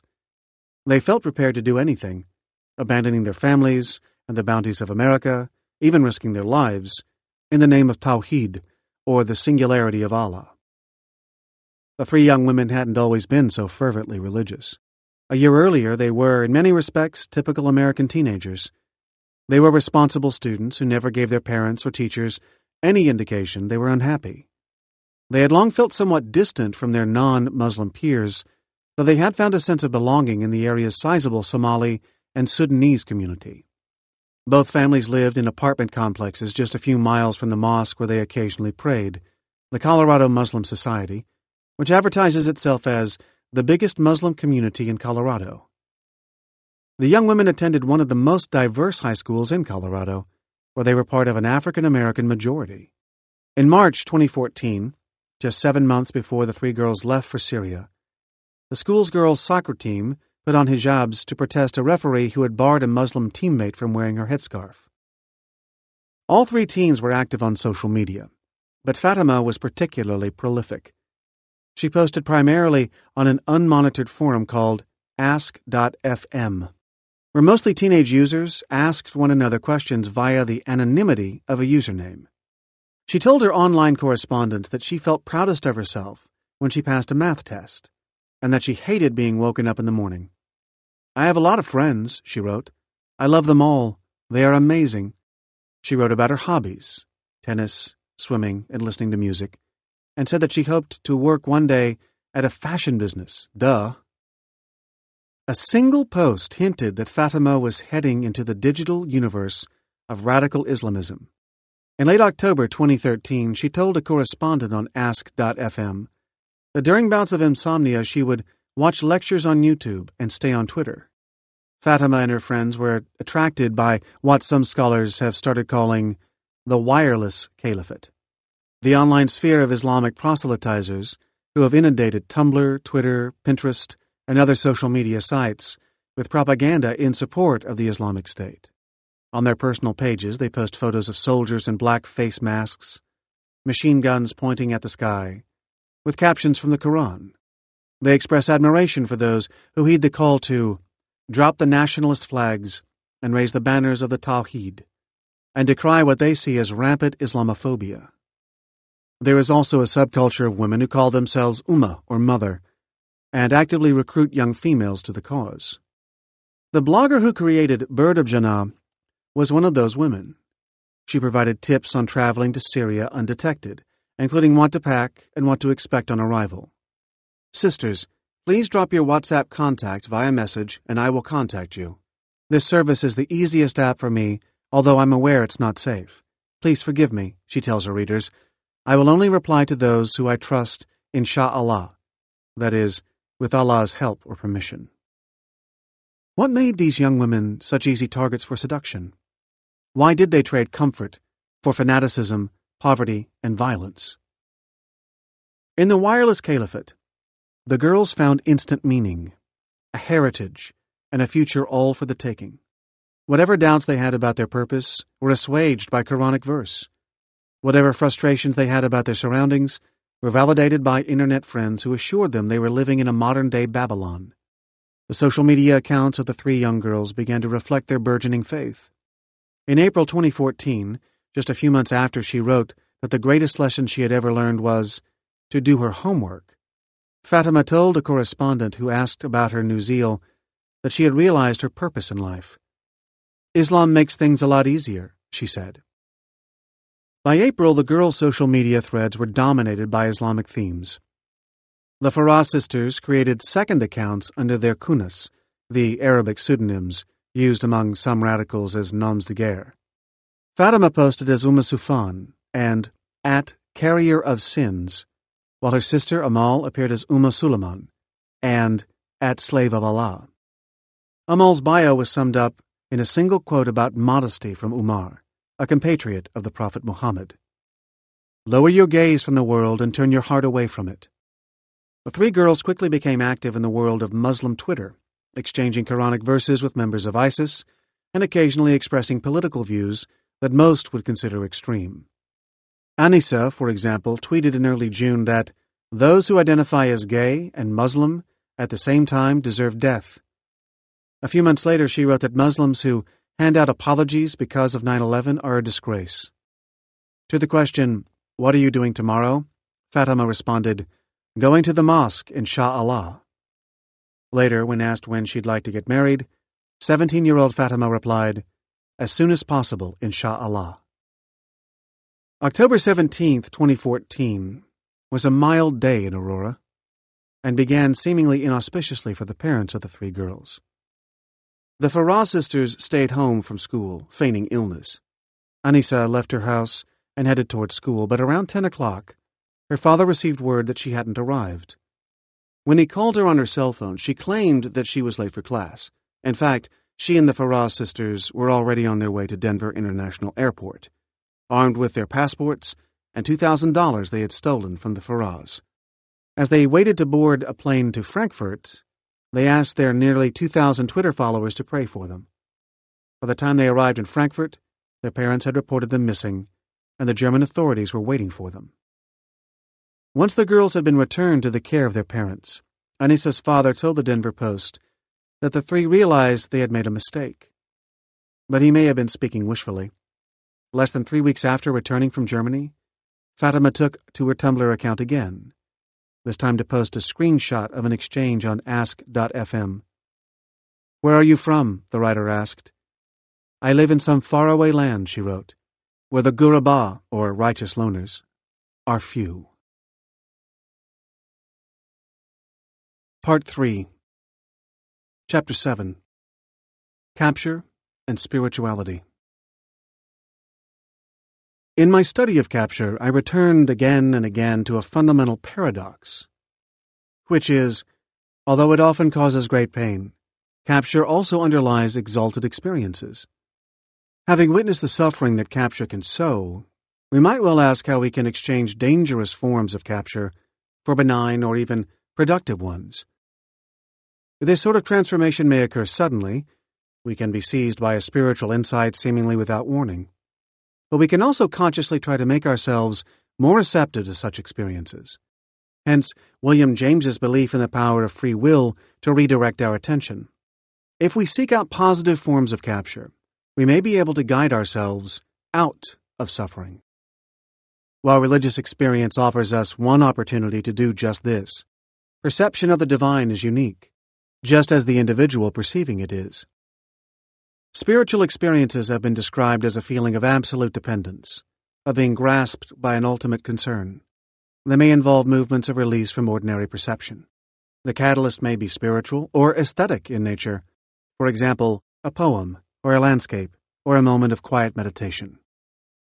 The feeling of it may at times come sweeping like a gentle tide, pervading the mind with a tranquil mood of deepest worship. The German theologian Rudolf Otto once wrote, "It may pass over into a more set and lasting attitude of the soul. It may burst in sudden eruption from the depths of the soul with spasms and convulsions, or lead to the strangest excitements, to intoxicated frenzy, to transport, and to ecstasy." What is this all-powerful it? Philippe Bogard, professor of ancient history and religion at the University of Geneva, explained it to me this way. He said, God is a value for the best or the worst, but he is not an allegory. A god is not something signifying another thing. Aphrodite is beauty, love, desire, sex. She is that. The god is recognized by the emotion, but the emotion is the god also. David Foster Wallace understood this basic fact about the relationship between the human and the divine.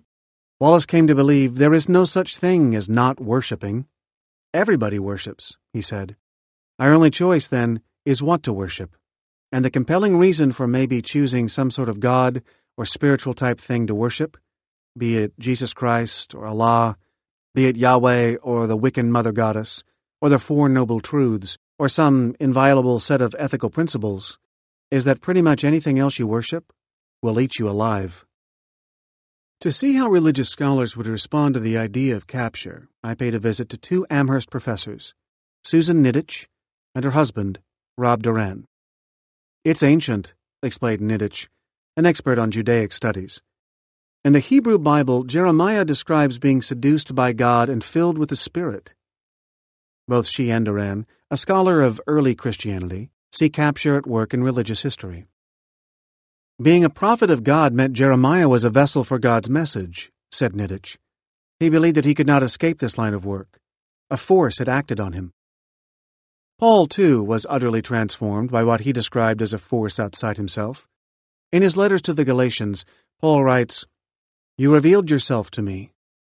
Raised as a Pharisee, Paul was sent by the leaders in Jerusalem to quiet a group of renegade Jews who were proclaiming that the end was nigh and that Jesus was the Lord. Indeed, Paul believed that Jesus was a common criminal who had been rightfully executed by the Romans. Yet, when God revealed himself to Paul, he was struck dumb and began to preach that Jesus is the Lord. Such stories of conversion often portray the experience as something that comes out of the blue, Duran explained. Paul suddenly began to embrace views that we would likely describe today as delusional. He believed that Jesus was alive, even though he knew that he had been crucified. For Paul, Jesus was the new Adam, the harbinger of a new world order. Paul recognized that we either accepted this new order or perished with the old one. That sense of a radical break with the past remains a central element within Christianity. We have to be captured, Duran says. The same is true of Muhammad. He has a vision, and the vision transforms him. That said, Duran warned that we must understand this sort of conversion experience within the context of the culture in which it takes place. In the first century, for instance, there was a widespread notion that God could appear to you. Niditch described a social world in which everybody believed in God and in which the divine had enormous power over human affairs. This sort of transformative experience, in other words, existed within the larger cultural vocabulary. Still, Duran believes that capture plays a central role in the history of almost every world religion. Time and time again, captured individuals display a kind of charisma that allows them to draw others into the faith, to evoke strong emotional responses in their followers. Though it begins as a private individual experience, Duran explained, capture soon becomes public. Capture by the divine. Edith Stein was not looking forward to her visit with the newly widowed Anna Reinach. Stein feared Anna's raw response to the death of her husband on the battlefield in Flanders in World War I, but more difficult to face was Stein's own grief about his tragic death.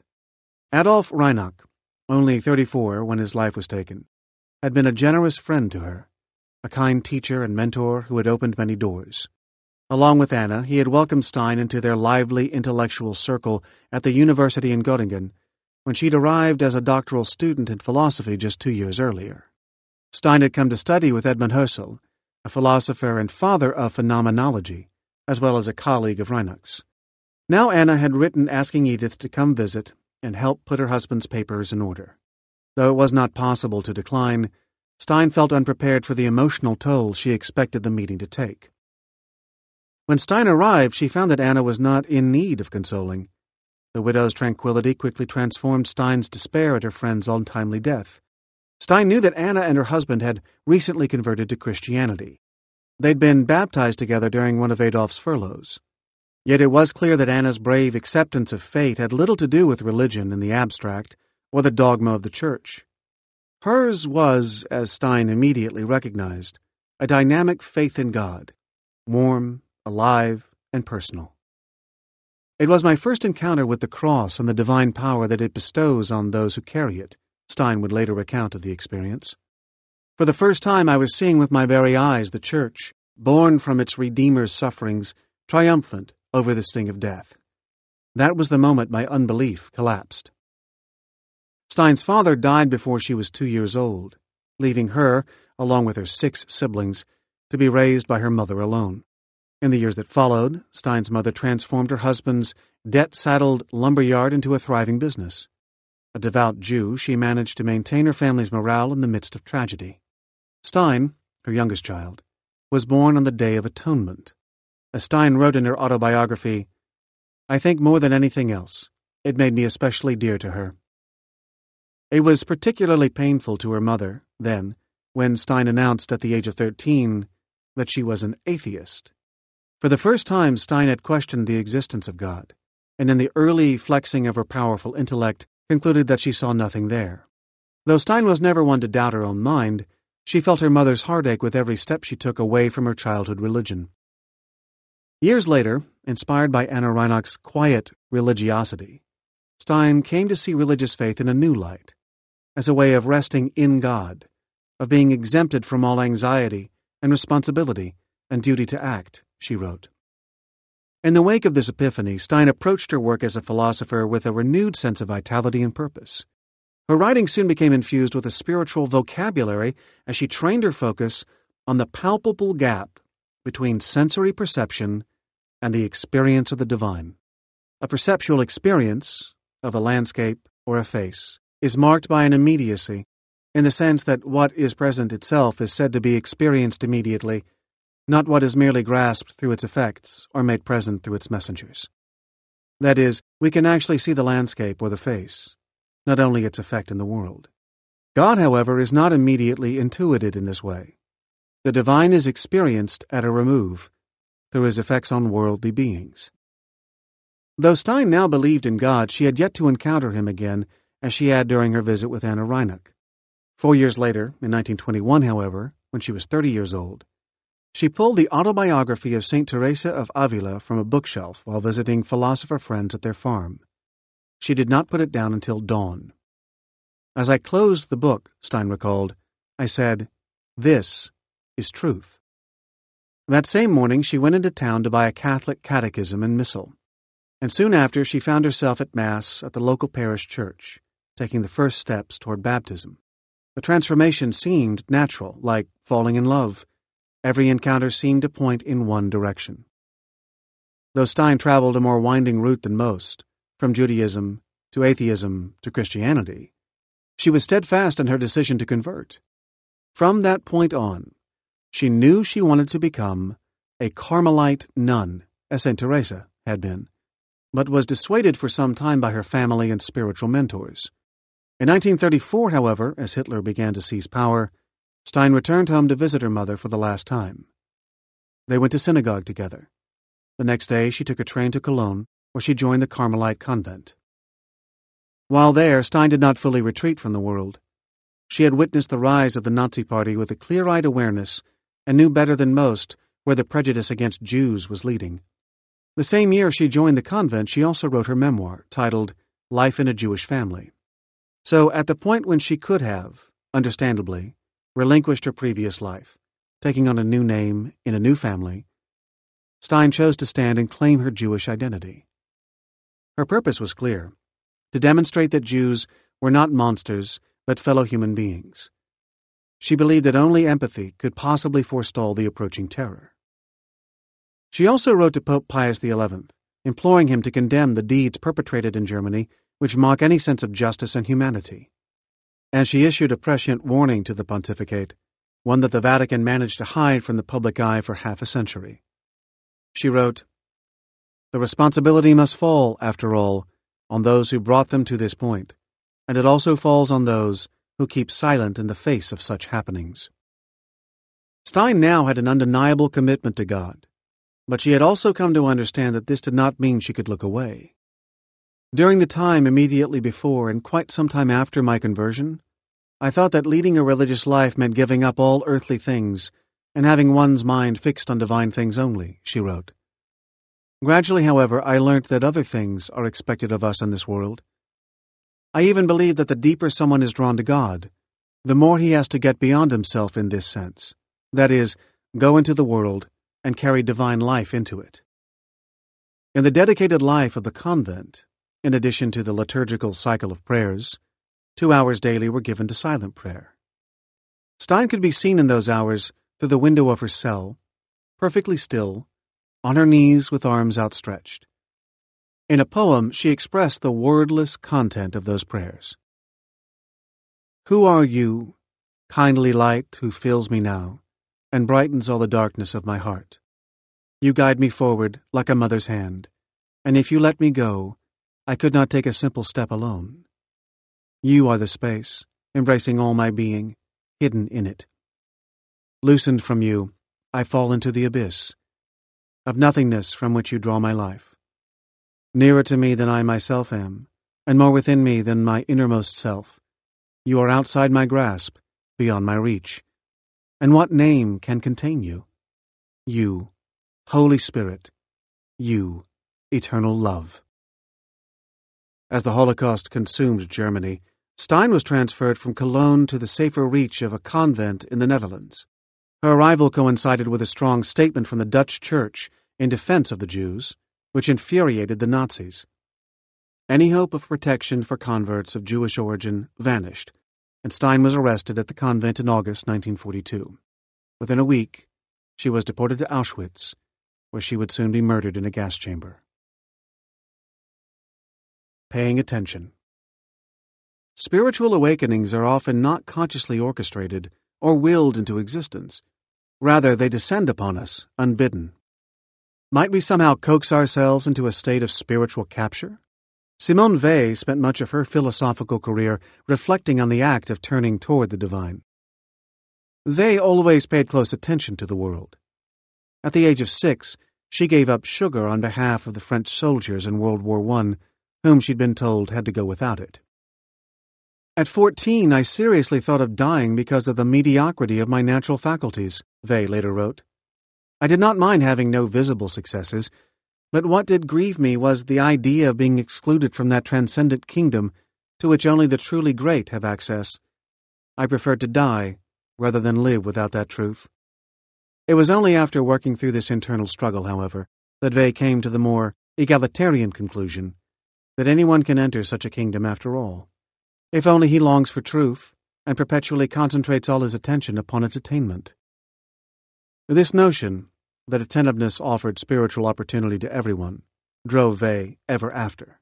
It led her as a teacher and an activist, when her altruism was a kind of instinctive spiritual endeavor, and culminated in her work for a year, beginning in 1934, as a manual laborer in factories in Paris, in order better to know the conditions of the working class.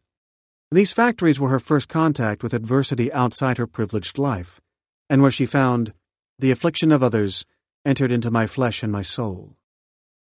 As an adolescent, Weil had determined there was no way to know whether there was a God. The data could not be obtained here below, and she'd put the matter aside. Yet, as she described it, Christian motives, such as kindness, acceptance, generosity, and justice, always guided her nonetheless. That is why it never occurred to me that I could enter the Christian community. I had the idea that I was born inside, Weil once professed, despite the fact that she'd been raised by Jewish parents. But to add dogma to this conception of life, without being forced to do so by indisputable evidence, would have seemed to me like a lack of honesty. So, she held herself back from organized religion, unwilling even to visit churches, in an attempt to keep her spiritual truth from being corrupted. Ironically, it was this kind of intellectual rigor and conscientiousness that in the end became her unwitting preparation for accepting God. At the age of 27, after her year of factory work, feeling emotionally pummeled and physically frail, They traveled with her parents to Portugal. There she went to a little village on a day it was celebrating a patronal festival. The wives of the fishermen were going in procession to make a tour of all the ships, carrying candles and singing what must certainly be very ancient hymns of a heart-rending sadness, Vey recalled. I've never heard anything so poignant unless it were the song of the boatmen on the Volga. She was moved in a way that felt different to her. The following year, Vey went alone for 2 days to Assisi, Italy. Breaking her vow not to enter churches, she visited the chapel of Santa Maria degli Angeli, where St. Francis, whom she greatly admired, used to pray. On that day, she felt an invisible force compel her to drop to her knees. The next year, Vey experienced the last in her triumvirate of powerful revelations when she chose to spend 10 days going to religious services from Palm Sunday to Easter Tuesday. For much of this time, she was suffering from a terrible headache. Vey frequently had migraines, and in the church, each sound hurt me like a blow. In making the extraordinary effort required to see past her pain, she felt herself rising up, leaving her suffering body behind to find pure and perfect joy in the beauty of the chanting, she wrote. At this time, Vey believed that the thought of the Passion of Christ entered into my being once and for all. In a letter Vey wrote to Joseph Marie Perrin, a Dominican priest who was a friend and deep influence in her life, she depicted her life after religious conversion, making it clear that she conducted it with the same effort and discipline she'd earlier brought to her humanitarianism. She began, for example, reciting the Lord's Prayer every morning. Having initially memorized it as an intellectual exercise, she soon found herself so taken by it that she was compelled to repeat it as a daily ritual. If during the recitation my attention wanders or goes to sleep, in the minutest degree, I begin again until I have once succeeded in going through it with absolutely pure attention, Vey recounted. Sometimes it comes about that I say it again out of sheer pleasure, but I only do it if I really feel the impulse. The effect of this practice is extraordinary and surprises me every time, for, although I experience it each day, it exceeds my expectation at each repetition. Vey offered a description of the abandon she felt during this exercise. At times, the very first words tear my thoughts from my body and transport it to a place outside space, where there is neither perspective nor point of view. Often she felt the presence of Christ during the recitation, writing, infinitely more real, more moving, more clear than on that first occasion when he took possession of me. Vey, like William James, believed that attention was key. Yet where James argued that it was the method by which we narrated our lives, choosing only what interested us to be part of the story, Vey stressed that it was the way in which we became poised to receive God. Vey felt that when we make a sustained effort, even if it is only at something as mundane as a school exercise, which we have failed through sheer stupidity, we are faced with the irrefutable fact of our smallness, even mediocrity, and the consequent need for further reflection and absorption. Attention consists of suspending our thought, Vey wrote, leaving it detached, empty, and ready to be penetrated. Such cultivation sparked Vey's spiritual awakening. The capacity to attend in this, she concluded, is a very rare and difficult thing. It is almost a miracle. It is a miracle. Captured by a message. American theologian Howard Thurman's 4-month visit to India was nearing its end, and he was beginning to get anxious. The Howard University dean had lectured endlessly on African-American religious culture, seen the sun rise over Kinchinjunga in the Khyber Pass, sat under the legendary banyan tree in Shantiniketan, but he had yet to meet Mahatma Gandhi. Some months earlier, a British devotee of the Mahatma, a young woman named Miriam Slade, had come to Thurman's office at his request to speak on the topic of ahimsa, or nonviolence. Thurman was eager to learn more, so Slade agreed to arrange for Thurman to meet with Gandhi when the former traveled to India. When Thurman arrived in Ceylon in early October 1935, a telegram from Gandhi was waiting for him. I shall be delighted to have you and your 3 friends whenever you can come before the end of this year, Gandhi wrote. Yet now it was February 1936, and the meeting had failed to materialize. After 2 full days of lecturing at Bombay University, Thurman turned to his wife, Sue Bailey Thurman, a lecturer, author, and the traveling secretary for the YWCA, and told her he couldn't wait any longer. He would send Gandhi a message that afternoon. On his way to the post office, Thurman passed a young man in a white Gandhi cap. The two stopped and grinned at each other before the young boy handed Thurman a note. It was an invitation from Gandhi to meet at nearby Bardoli. The next day, the Thurmans and another delegate from the YWCA found themselves sitting on the floor of Gandhi's tent, answering the Mahatma's questions about every possible aspect of black American life. When it was time for Gandhi's guests to pose questions in return, Thurman asked why Gandhi's movement of nonviolent civil disobedience had failed to expel the British from India.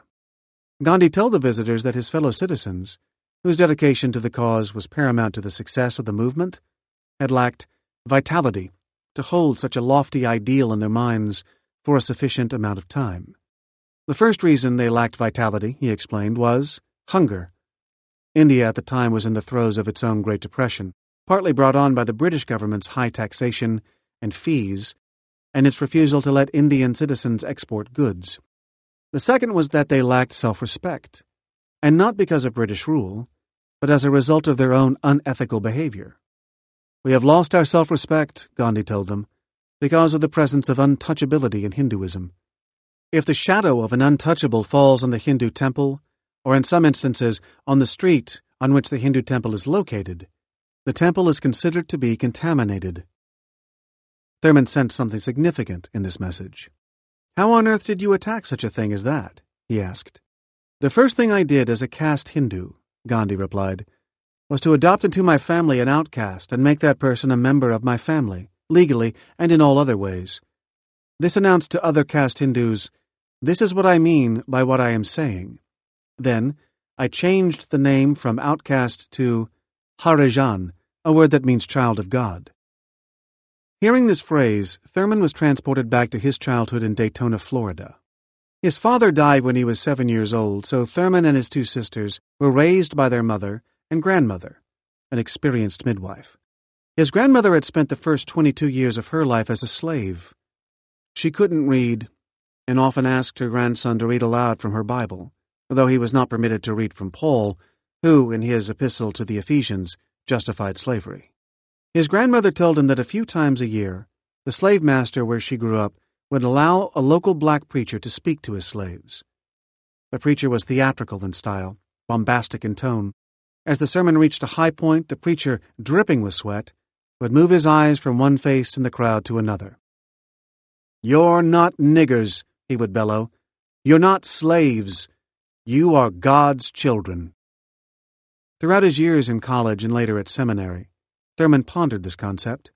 How was it that he, the grandchild of a slave, an African-American growing up in the Jim Crow South, had so wholly absorbed this message, and how had that belief affected him? He knew that his profound conviction that his life was important stemmed from his family's abiding faith in Jesus, and the way his community, the black neighborhood of Waycross, and the Baptist church he joined at age 12, watched over each child. It was his faith in God and his belief that he was a child of the divine that had motivated him to excel in school and had offered a shield from the institutionalized bigotry and everyday cruelty of Jim Crow. When a white man would demean him, addressing him as boy, Thurman's resolve and self-respect were steeled by the knowledge that in the eyes of God all men were equal. Jesus himself had been part of the persecuted minority of Jews in Palestine during the Roman occupation, but he had prevailed because he knew that to consider himself less than the Romans would be to allow resentment into his heart, resentment that would surely destroy him from inside. Even before his visit to India, where many Hindus had asked him how blacks could associate with the faith of their conquerors, Thurman had been wrestling with the split between the religion of Jesus, as he called it, and the religion of Paul. In the first version of Christianity, each soul was beloved, and righteousness, charity, and simplicity were valued. The second version, as he saw it, had been used to justify imperialism, slavery, and violence for centuries throughout the world. It had fostered a system of profound inequality, one in which the majority of people lived with their backs against the wall. How could those distressed people find any solace in Christianity when it had been used as a weapon against them for so long? In 1935, before he set sail for India, Thurman wrote a paper on that very topic. In Good News for the Underprivileged, published in the journal Religion in Life, Thurman argued that the Pauline ethos was a perversion of authentic Christianity. True Christianity, he said, could be found in the words of the poor Jew fighting, theologically if not literally, the militant Roman forces in his land. What path did Jesus offer the occupied Jews? Should they attempt to assimilate, or should they fight back? Should they isolate themselves? Should they allow their resentment to fester inside? No, Jesus argued, they should be humble and meek, all the while remembering that God's kingdom was within them. They needn't look to the Romans, or to their hatred of the Romans, to find a solution. They needed only to look within themselves. While touring the subcontinent, Thurman saw a racial divide that was in some ways deeper and more brutalizing than the one he experienced every day back home. Christianity was an unattractive option for Indians, most of whom were Hindu or Muslim, because converting would be akin to joining the ranks, in name, if not in color, of the British ruling class. As an observer, Thurman watched the interactions between black and white people, both at home and abroad, and asked himself if religion could break the color bar. 13 years after his conversation with Gandhi, Thurman would write a short book on this topic titled Jesus and the Disinherited. In it, Thurman recalls Gandhi's assertion that a human needs a solid core of self-esteem before he can commit himself to personal, let alone social change. It is quite possible for a man to have no sense of personal inferiority as such, Thurman wrote, but at the same time to be dogged by a sense of social inferiority. The awareness of being a child of God tends to stabilize the ego and results in a new courage, fearlessness, and power. A man who knows that he is a child of God does not fear his captors, nor does he fear death. There is no hate in his heart toward those who oppress him, because he holds a deep sense of moral responsibility toward his Maker. He cannot be pulled asunder by the limitations of society.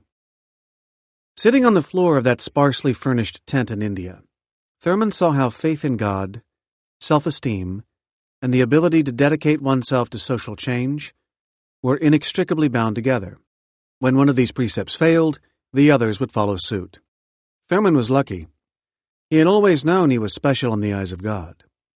But for a majority of his peers, this was not the case. They had grown up believing they were less than full citizens, that they couldn't achieve equality even if they wanted to. How could Thurman ensure that they come to know, with the same urgency that he did, that they were God's children, and that they all had the power within them to overcome their obstacles? Before the group left to catch a train back to Bombay, the little brown man of India, as he was affectionately known throughout the world, surveyed them one last time. Well, Gandhi said, it may be through the Negroes that the unadulterated message of nonviolence will be delivered to the world. Decades later, Thurman's message had become widespread and influenced the work of more than a few civil rights activists. A young Martin Luther King Jr. was known to sit and read from Jesus and the Disinherited while preparing for a protest or a march. In the final lines of the book, Thurman writes, "When men look into Jesus' face, they see etched the glory of their own possibilities, and their hearts whisper, 'Thank you, and thank God.'" The Revelation of Nature. Spiritual capture does not necessarily depend on belief in the divine. Other sources of wonder can play a similar role in our psychic lives. 5 years have passed, 5 summers with the length of 5 long winters, and again I hear these waters rolling from their mountain springs with a sweet inland murmur. Returning after a long absence to the banks of the River Wye, William Wordsworth finds a landscape blissfully indifferent to the passing of years. For the poet, the intervening 5 years were defined by violent change, both political and personal, but the familiar scenery around Tintern Abbey proves immune to the erosions of time. From the steep and lofty cliffs to the plots of cottage ground and orchard tufts, these reassuring sights remain steadfastly the same. Wordsworth finds in the passing of years a consolation for the loss of youthful vitality. The Abbey's unchanging natural beauty becomes a source of spiritual solace, a temporary escape from the inevitable disappointments of daily life. from the lonely rooms and the din of towns and cities. As the poet's attention gradually broadens to encompass the entirety of nature, he is lifted, if only momentarily, out of the temporal realm, released from the confines of the self and into a union with his surrounding world. He wrote, "A presence that disturbs me with the joy of elevated thoughts, a sense sublime, of something far more deeply interfused, whose dwelling is the light of setting suns, and the round ocean, and the living air, and the blue sky, and in the mind of man, a motion and a spirit that impels all thinking things, all objects of all thought." Upon reading Wordsworth's Tintern Abbey, Samuel Coleridge struggled to contain his elation. "We see into the life of the things," he wrote in a feverish journal entry. "By deep feeling we make our ideas dim, and this is what we mean by our life, ourselves. Let me think of myself, of the thinking being. The idea becomes dim, whatever it be, so dim that I know not what it is, but the feeling is deep and steady, and this I call I, identifying the percipient and the perceived." Intense aesthetic experience, for example, marveling at the immensity of the ocean or seeing it through the eyes of a poet, fuses subject and object, perceiver and perceived. For many poets, musicians, and artists, and for their audiences, this momentary experience of selflessness offers a private consolation against the disappointments of living. For Wordsworth in particular, spiritual experience did not depend on institutionalized religion, or even on the existence of God. Aesthetic experience, too, could temporarily halt the flux of time, blurring the boundary between the solitary self and the surrounding world. The ancient Greek philosopher Longinus called this facet of aesthetic experience the sublime. The carefully wrought artifice of rhetoric and poetry, Longinus observed, often inspires a particular form of awe, one that is not merely a reaction to the force of its content. Indeed, the sublime accounted for the singular power of language to persuade by its very majesty. For Wordsworth, the sublime had an inherently therapeutic quality, a renovating virtue whereby our minds are nourished and invisibly repaired. In his poem, The Prelude, a wintry memory from the poet's adolescence gradually acquires a numinous aura. He wrote, "All shod with steel, we hissed along the polished ice in games, confederate. As the skaters gave their bodies to the wind, all the shadowy banks on either side came sweeping through the darkness, spinning still the rapid line of motion. Then at once have I, reclining back upon my heels, stopped short, yet still the solitary cliffs wheeled by me, even as if the earth had rolled with visible motion her diurnal round." Here, the normally disparate realms of space and time dissolve into the single fact of motion. The wheeling cliffs and even the rolling earth are indistinguishable from the circling skaters. The young Wordsworth loses himself, if only momentarily, in the glittering icy scene. This form of crystalline perception, which seems to halt the march of time, was for the Romantics the essence of poetic achievement. If the doors of perception were cleansed, insisted William Blake, everything would appear as it is, infinite. Only then would we see a world in a grain of sand, and a heaven in a wildflower. Over the 2 millennia following Longinus's death, philosophers and artists have tried to make sense of the sublime. Why and how does beauty reconfigure our relationship to the world around us? In the 18th century, a number of European philosophers, including Immanuel Kant, Joseph Addison, and Edmund Burke, returned to the idea of the sublime, arguing that sublimity was distinct from mere beauty. It depended on the experience of terror, on the idea of pain and danger, albeit of a particular sort. The sublime was, in Addison's words, an agreeable kind of horror, often inspired by profound works of art or music, or, alternatively, by the sheer grandeur of nature, alpine landscapes, raging storms, endless seas. Such experiences awaken our fear, but, at the same time, evoke within us a sense of unity with the cosmos. There is, of course, a tension inherent in this kind of experience. By its very nature, the sublime fuses and perhaps even obliterates seeming opposites: self and world, change and permanence, danger and ecstasy. It is at once elevating and threatening, momentary and everlasting. It draws us to it with an irresistible force, even as it promises to annihilate the world as we know it. Chapter 8. Capture and Change. Capture allows us to focus, to be moved, and to act with purpose. The mechanism does not, in and of itself, give meaning to our lives. Rather, it allows us to search for and experience meaning. In addition to causing significant mental distress, capture can also enable growth and recovery. Many people do have moments of clarity and changes in perception. We can arrive at a point where we no longer care about what has been salient in the past. An understanding of the process of capture can lead to a more balanced life. At the very least, such insight can allow us to discern and perhaps even influence what captures us. Still, I have struggled with a basic question. Is the only way out of an unhealthy form of capture another, more positive form of capture?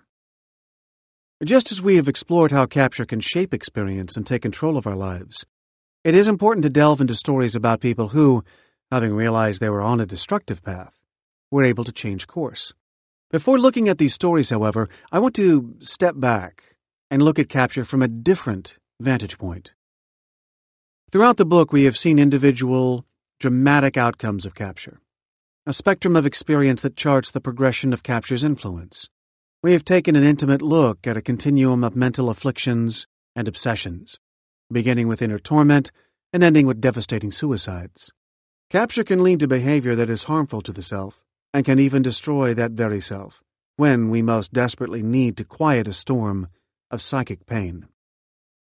The progression of capture can become equally, if not more, dangerous when its object is external.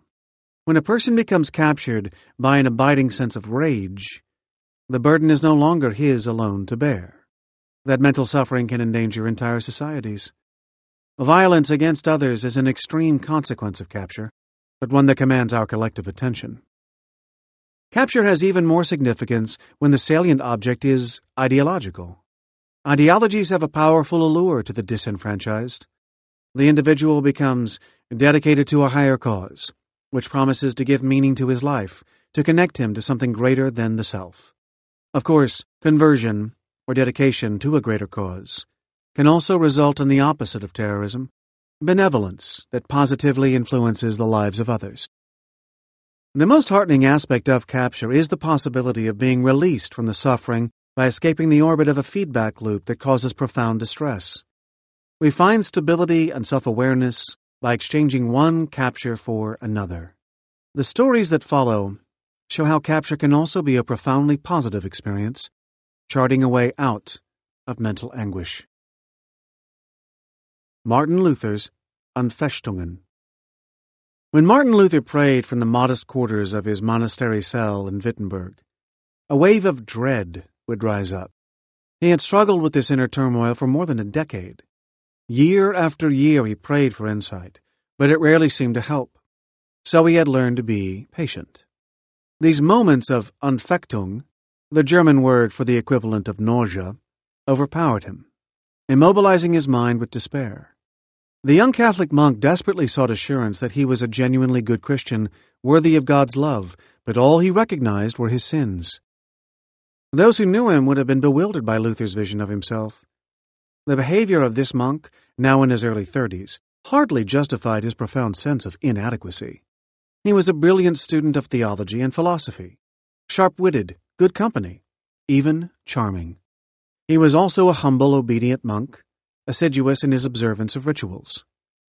He'd come to Wittenberg to earn his doctorate, and he'd proven himself a quick study. He could master any academic subject.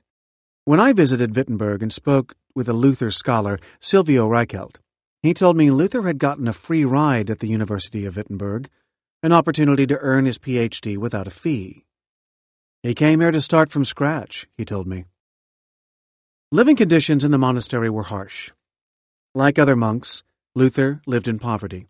He had only a small cell, frigid on cold winter nights and hot in the summer. He would pray up to 7 times a day, with maybe 5 hours of sleep between one day's evening prayer and the next morning's first church service. It was a strenuously quiet life, with an emphasis on reading, study, and contemplation. When he arrived at the monastery, he would have been loaned only 2 blankets and 2 sets of clothing. His bed consisted of a narrow stone platform with a bit of straw for a mattress. He may have had a desk and a chair, possibly a picture of the Virgin Mary or one of the saints on his wall. His only personal possessions, though, were a crucifix and a begging bowl. Luther's father had wanted his son to become a lawyer.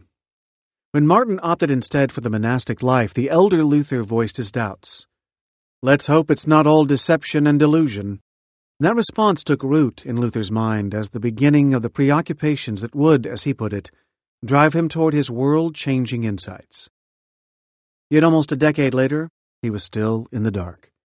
As the years at the monastery progressed, Luther became increasingly concerned with what would have seemed a dry and abstract theological query. For him, it was a matter of more than life or death. It was a tormenting anguish about the fate of his soul. He sought to understand how he, as a fallen individual, could save himself by doing good deeds. How could anything he undertook be of any avail, since it was by definition the act of a soul cut off from God by sin? And if he couldn't do anything to earn salvation, how could he ever know he was saved? For a dozen years, Luther wrestled, in a harrowing private way, with his fundamental uncertainty, his studies and prayers offering little peace. During Mass, his anxieties burned at him to the point where he felt Jesus Christ loomed over him as an angry judge, not a savior. His dread over his inability to do what he believed God wanted him to do, to live a life of perfect moral integrity, perfect righteousness, grew so intense that during one sermon, Luther collapsed onto the floor, shouting cryptically, I am not, as he told his advisor later in life. God is impelling me, driving me on, rather than leading me. I cannot master myself. I want to be calm, yet I am driven. Why, with his tireless and devoted study and adherence to all the ritual, had this Anfechtung not abated? Regardless of what he did, he felt he would never earn God's forgiveness and love. He was a man not only captured by harrowing self-doubt, but also compelled to behavioral extremes. He wrote, I often accumulated my appointed prayers for a whole week, or even 2 or 3 weeks.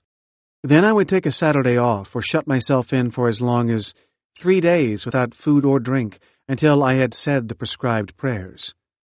This made my head split, and as a consequence, I couldn't close my eyes for 5 nights, lay sick unto death, and went out of my senses. Even after I had quickly recovered and tried again to read, my head went round and round. Despite this inner turmoil, amazingly, he remained brilliant, charismatic, and funny.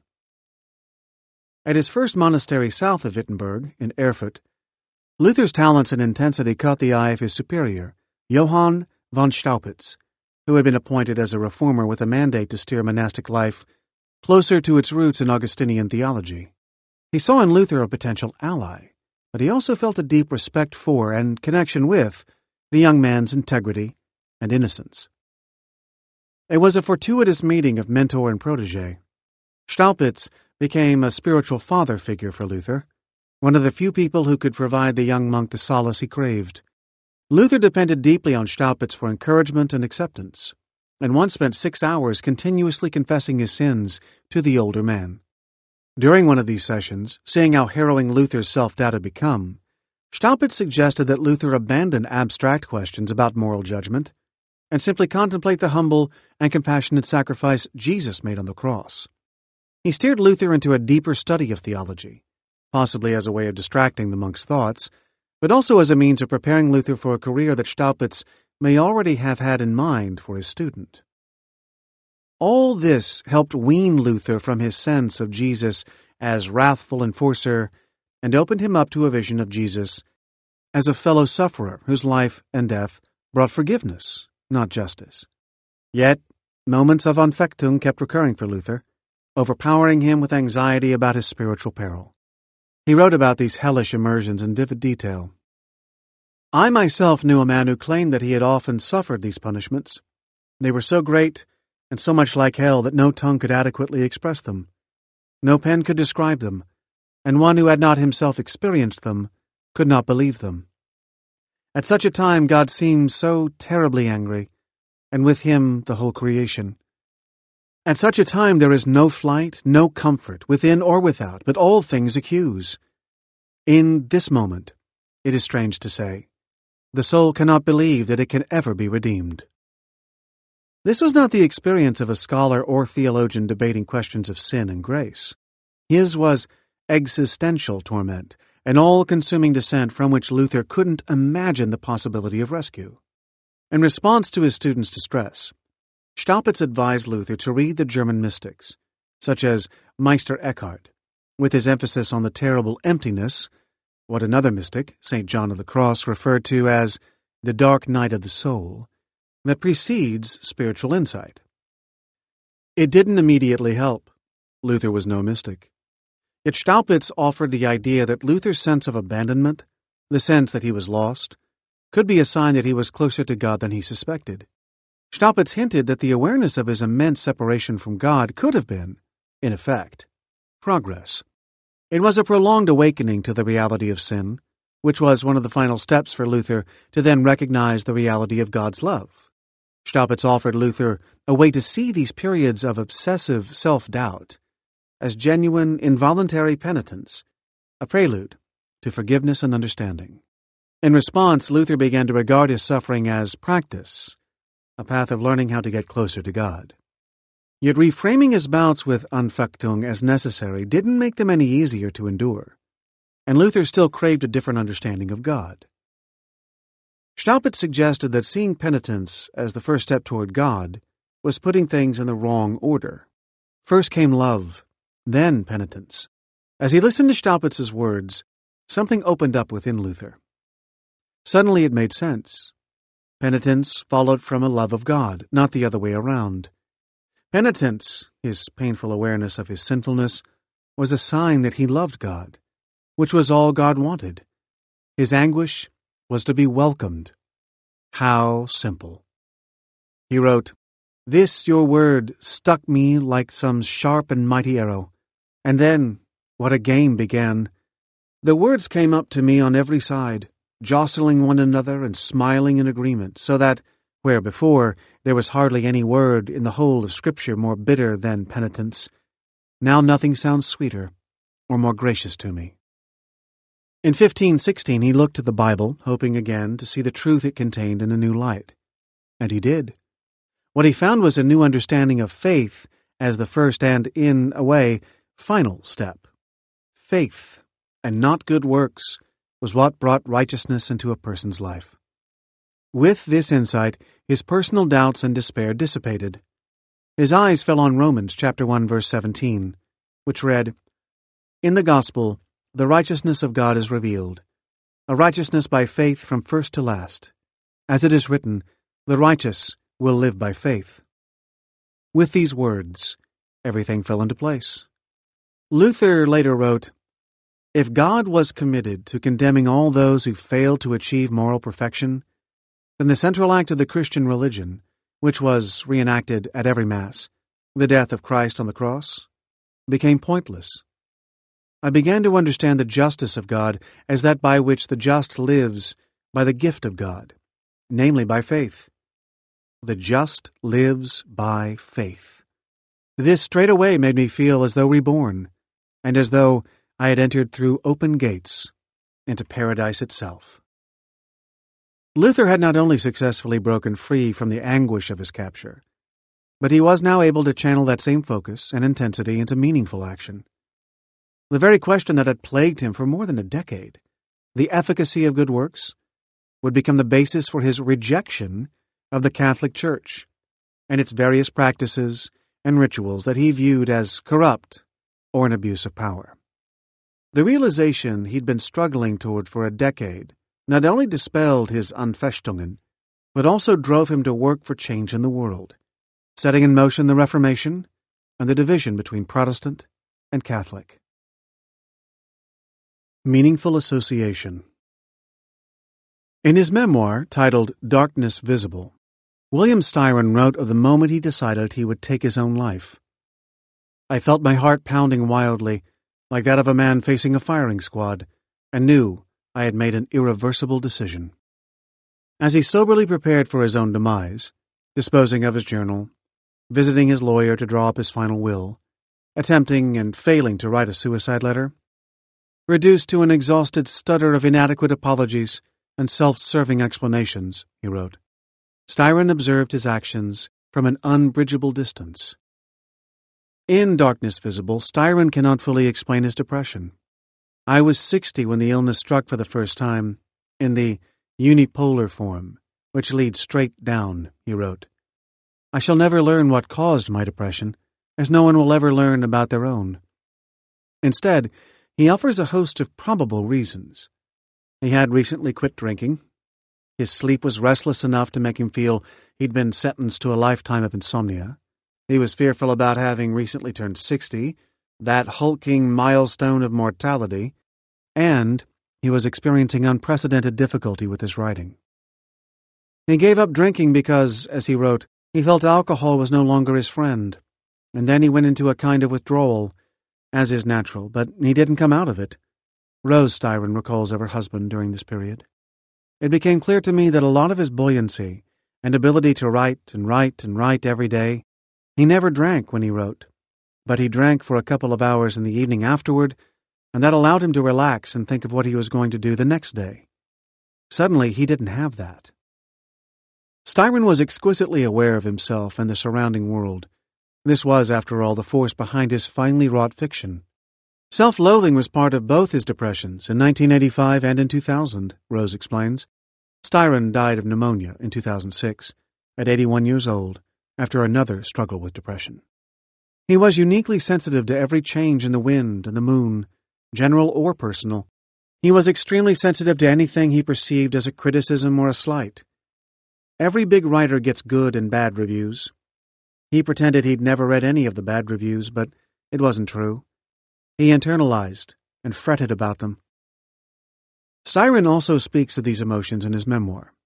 Of the many dreadful manifestations of the disease, both physical and psychological, a sense of self-hatred, or, put less categorically, a failure of self-esteem, is one of the most universally experienced symptoms, and I had suffered more and more from a general feeling of worthlessness as the malady had progressed, he wrote.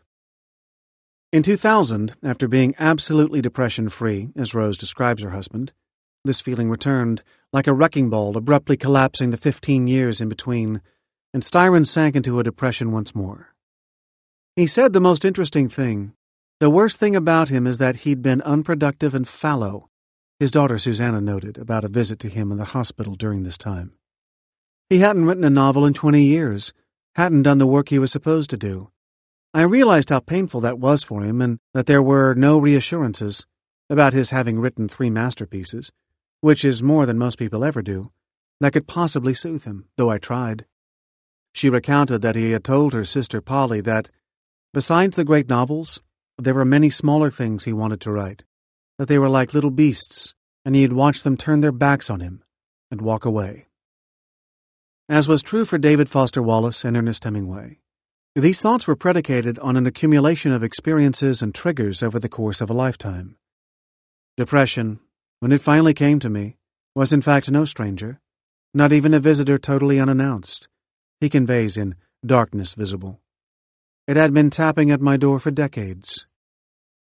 Styron's own father, with whom he always had a close relationship, suffered from depression throughout his life and was hospitalized during an emotional collapse that, as Styron came to recognize in his adulthood, greatly resembled his own. Yet, as described by Styron himself, the event that had the most dramatic influence, the one that would continue to color the rest of his life, was the loss of his mother to cancer when he was 13 years old. Not long after he realized he was hurtling toward a death of his own making, and while he was still in the process of making the logistical arrangements for it, Styron found himself wandering his house on a bitterly cold night, bundled up and restless. With Rose asleep in bed, he decided to settle in the living room by the fireplace and watch a videotape of the film The Bostonians. There was a young actress in the cast who had also played a small role in an off-Broadway play Styron collaborated on. At a certain point in the film, characters walked down the hallway of a music conservatory, beyond the walls of which, from unseen musicians, came a contralto voice, Styron writes, a sudden soaring passage from the Brahms' Alto Rhapsody. The powerful voice of a woman intoning lyrics Brahms had fashioned from a Goethe poem, lamenting the pain of a lonely wanderer and praying that he might become alive to the world again, shot like an arrow through the thick fog that had enveloped Styron for months. In a flood of swift recollection, he recalls, I thought of all the joys the house had known, the children who had rushed through its rooms, the festivals, the love and work, the honestly earned slumber, the voices and the nimble commotion, the perennial tribe of cats and dogs and birds. Yet something else may have come to him even more swiftly than these memories, a flash of remembrance that occurred before he was even able to register it. Brahms' Alto Rhapsody was what Bill's mother used to sing, Rose Styron explains. He had a very loving and complicated relationship with her because she became sick after he was born. I realized after living with him all that time that I lived with him, for 53 years, that he had had premonitions always that his mother would die. And he carried that through in his fear that all of us, his wife and children, would suffer pain and die. That was certainly part of his eternal pessimism for those he loved. He was incredibly fearful if I was home a half hour late. He imagined the worst because he always thought his mother was going to die, and then when he was 13 she did. So he had this incredible emotional pull, and his best remembered happy moments were of his mother singing and playing piano. I can only feel that when he heard the Alto Rhapsody again, having watched this young actress in The Bostonians, that he was suddenly filled with a different kind of emotion because he had survived, and we had all survived. Perhaps he thought that if he killed himself, the pain would be as intolerable for all of us whom he loved and cherished, that he couldn't do that to us, that his mother had left him and his father completely bereft. But that was not her fault, and this would be his fault, and he felt he couldn't do it. For that moment, if not forever, the association for Styron between Brahms' Alto Rhapsody and the memory of his mother was so strong, so deeply embedded in him, that it had the power to reverse the tide of his savage emotions. I drew upon some last gleam of sanity to perceive the terrifying dimensions of the mortal predicament I had fallen into, Styron declares. I woke up my wife, and soon telephone calls were made. The next day, I was admitted to the hospital. Moments of clarity. In my years of studying addiction, I have always been intrigued by Alcoholics Anonymous, or AA. It's a powerful and effective program for many people, and its 12-step system is credited with saving lives. But how does AA actually work? AA was founded in 1935 when Bill Wilson, now better known as Bill W., reached out to local ministers while tempted to drink on a business trip to Akron, Ohio. Wilson had long struggled with his alcoholism and knew that in order to stay sober he needed to speak with a fellow sufferer, someone who knew the fight from the inside. He was directed to Henrietta Seiberling, a member of a religious organization called the Oxford Group, which advocated for the power of God to change lives. Seiberling, in turn, introduced Wilson to Dr. Bob Smith, a physician who had turned to the Oxford Group to help him with his own struggle with alcoholism. Upon meeting, the two men spoke for 6 hours. In fact, Smith became the first alcoholic Wilson successfully brought to sobriety. Soon thereafter, they partnered to create Alcoholics Anonymous, a program strongly influenced by the Oxford Group. Prior to meeting Seiberling and Smith, Wilson had already heard of the Oxford Group. His friend, Ebby Thatcher, who became sober after joining the organization, had told Wilson of his high regard for the group. Wilson recalled that Thatcher had told him the group emphasized getting honest with one another, with making a survey of their defects, admitting that they were powerless without the help of God. This was what had finally released Thatcher from his, as he put it, awful compulsion to drink. At the time, Thatcher's sentiments sounded cliched to Wilson, but his story of recovery made a deep impression. Wilson felt he could follow most of the principles that Thatcher described, except for the last, because he had no faith in God. This admitting you were hopeless, well, that wasn't too hard, Wilson explained in an interview, reflecting on his attitude at the time. This getting honest with yourself and another person, well, one could do that. This making restitution for harms done to other people? A tough job, but certainly one would try that. Working with others without any demand for money or acclaim? Well, that would be just wonderful. But when he came to the God part, again, I remember a terrible balking.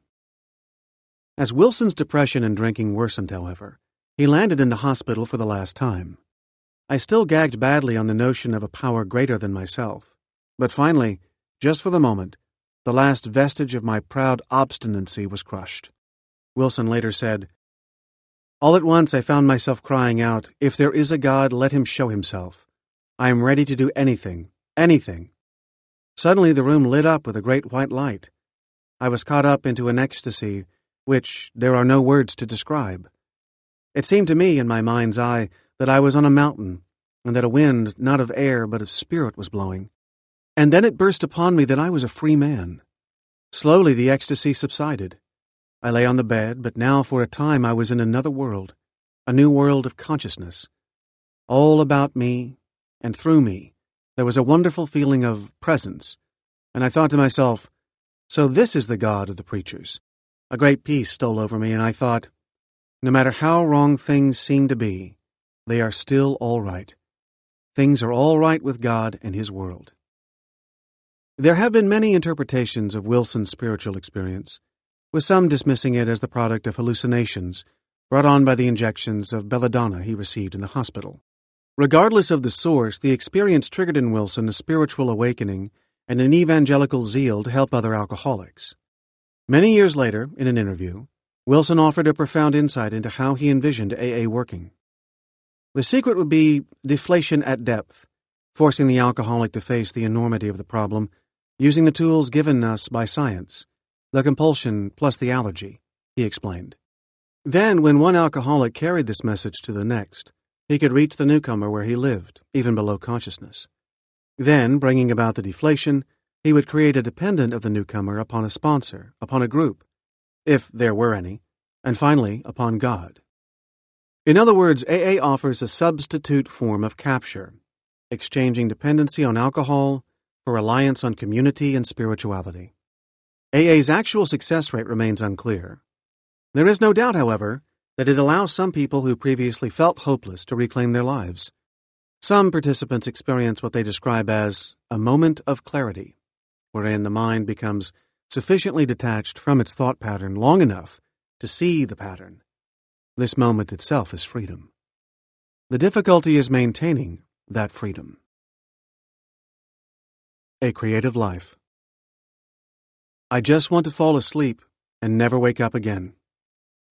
These words occupy the center of a diagram that spreads over the inner cover of a slim hardcover book, Chris Ware's graphic novel, Building Stories.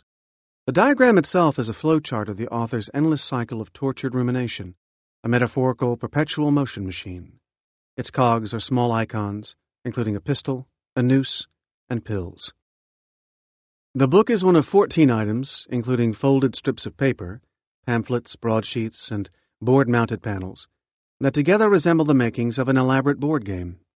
The boxed assemblage pushes the boundaries of what constitutes a novel, graphic or otherwise, yet it remains firmly rooted in storytelling. The novel's protagonist is an unnamed young woman with a prosthetic leg whose life seems framed by unremitting loneliness and bleak horizons. With no set entry point, the story, unfolding on various pieces of the whole, offers an accumulation of mundane detail and layered memories that create the subtle dimensions of a lived world. A flowchart depicts life paths that include existing alone in front of a TV or existing in front of an identical TV next to a faceless partner. He writes, "How do I do it? How do I do it? How do I do it? But who will find my disgusting bloated body? I really should lose some weight. My parents? The landlady? The cat? I can't leave the cat behind. The woman's imagined corpse, discovered again and again in alternate scenarios, is detailed with flies. The cat nibbles on toes. He writes, "Is it possible to hate yourself to death? If it is, I'm trying."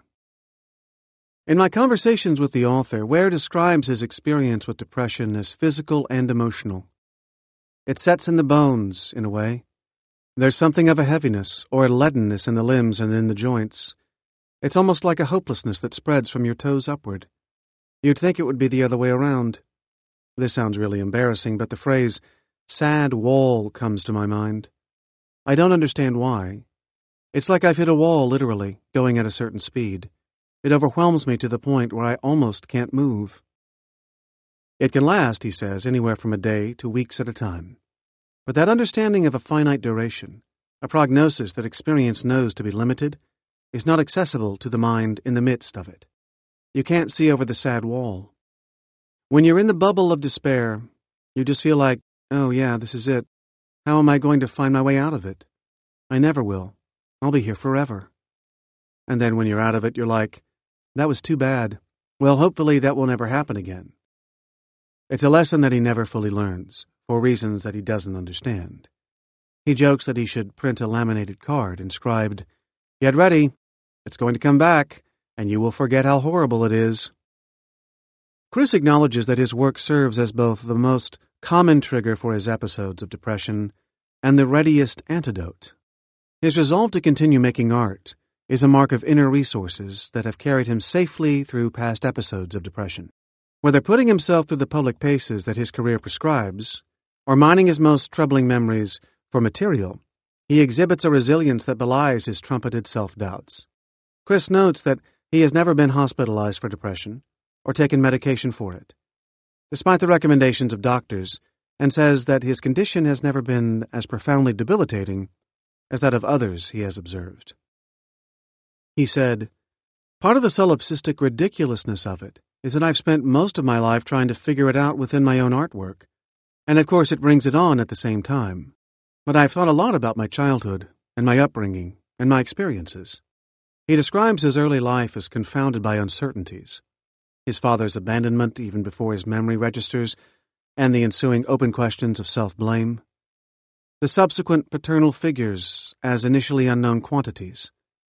Being uprooted from his childhood home at a critical point in adolescence. The casual cruelty of inconsistent friends. Much of his emotional turmoil arose in the aftermath of failed relationships, where you wake up in the morning for a second or two not remembering what had happened the night before, and then suddenly remembering, oh yeah, that girl broke up with me, and then all of a sudden, that sinkhole opening up in your chest and everything caving in on itself, he said. The swings in self-judgment that plague creative work are familiar to many artists and writers. You can sit at a table, start working, Chris says, which is essentially tantamount to thinking. It's another kind of thinking. And in a matter of sometimes just an hour, you can come to the conclusion that you're a worthless human being with absolutely no accurate read on reality or yourself, and that you should just end it all. But on reaching those worst of all possible moments, the only thing to do is to try to keep working beyond that. When I was younger, there were a lot of temper tantrums, etc., a lot of things thrown out the window. I've gotten beyond that now. What makes that shift in perception possible? Chris describes having an early sense of vocation. At the age of 11 or 12, he began studying cartoon art from instructional books. And within a couple of years, he was submitting work to publishers, though he received no response. He describes a childhood where the turmoil of uncertainty was balanced by hours of happy solitude, spent drawing in his attic bedroom, and the warm encouragement of his mother and grandmother. He notes that he has tried to recreate the environment of that attic room for his current workspace, and that he felt a similar embryonic sense of individual efficacy while working in his dorm room at college. If the process of the work provides its own pleasure, an easeful forgetting of self in the focus it requires, it also creates a sense of purpose and validation. He has a calling, one that necessarily involves summoning the courage to face a blank page and the painful memories that will be transmuted to fill it. To the extent that he has realized his ambition, his art is an antidote for his depression. If unruly emotions and thoughts can be molded into a pleasing new form, if the artist's hand can imitate some sense of larger purpose in the composition of his story, there is hope that meaning might exist even beyond the dominion of the pages he has created. In 2005, Chris's daughter, Clara, was born. Chris says that the birth of his daughter and the unforeseen transformation that parenthood brought him was akin to a religious experience, or the closest to such a thing that he's ever come. He said, "It really is the most miraculous thing to ever happen to anyone, and it happens to everyone. Women can turn the universe inside out, literally. It's astonishing when you think about it. It's starting time over again, in a way. It's almost making time meaningless." From the day of his daughter's birth, he says, a veil lifted. Everything that had been hanging over my head, the leaden dangling criticisms floating around me, just seemed to evanesce. They just disappeared. "It's probably very chemically explicable," he laughs. "I think probably pretty much all new parents go through it." As if to demonstrate, Chris has placed a life-size drawing of a newborn baby girl at the center of a broadsheet in Building Stories. The heroine of his story has become a mother, and her experience is as unexpectedly affirming as Chris's. Chris admits that since becoming a parent, thoughts of suicide still occasionally surface, but it's no longer a real option.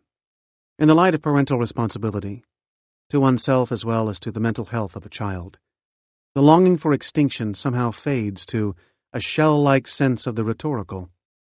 Some of his friends survived the suicide of a parent in childhood. "I wouldn't want to do that to anybody. It's simply not worth it." His prime directive now is learning to parent in ways that avoid the repetition of the dysfunctional patterns that have haunted his life. All of a sudden, you're no longer the protagonist. The movie has a new cast. All of a sudden, you're a supporting actor, and you suddenly realize that's what you've been all along, and that's the way every human being should be, and that's the way you really should be living your life. In the light of new priorities, it becomes clear to him that, at least in his case, his earlier social anxiety and hypersensitivity are really just a very self-indulgent kind of melancholy and egotism on the part of the bearer, and it's something you really just need to keep to yourself, he said. For Chris, becoming a father shone a light on a simple truth, which was, depression is an exercise in torment that is entirely focused on the self. Any lasting solution requires a redirection of attention elsewhere. Compelled to be different. Growing up in Iowa farm country, Margaret knew her home life was somewhat chaotic. Both her parents made it clear they adored her and her younger brother, but neither of them, she knew intuitively, was a responsible, healthy adult. Her father was by trade an odd-job worker, a trucker, a door-to-door potato salesman. But more often than not, he made his money by conning people.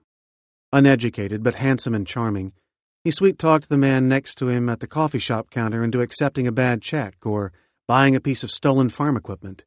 Often he gambled away any money he'd made from the deal. He was frequently absent from the home, either securing farm equipment or drinking and philandering. Whereas her father was charismatic and confident to the point of self-delusion, her mother was a person almost without a self.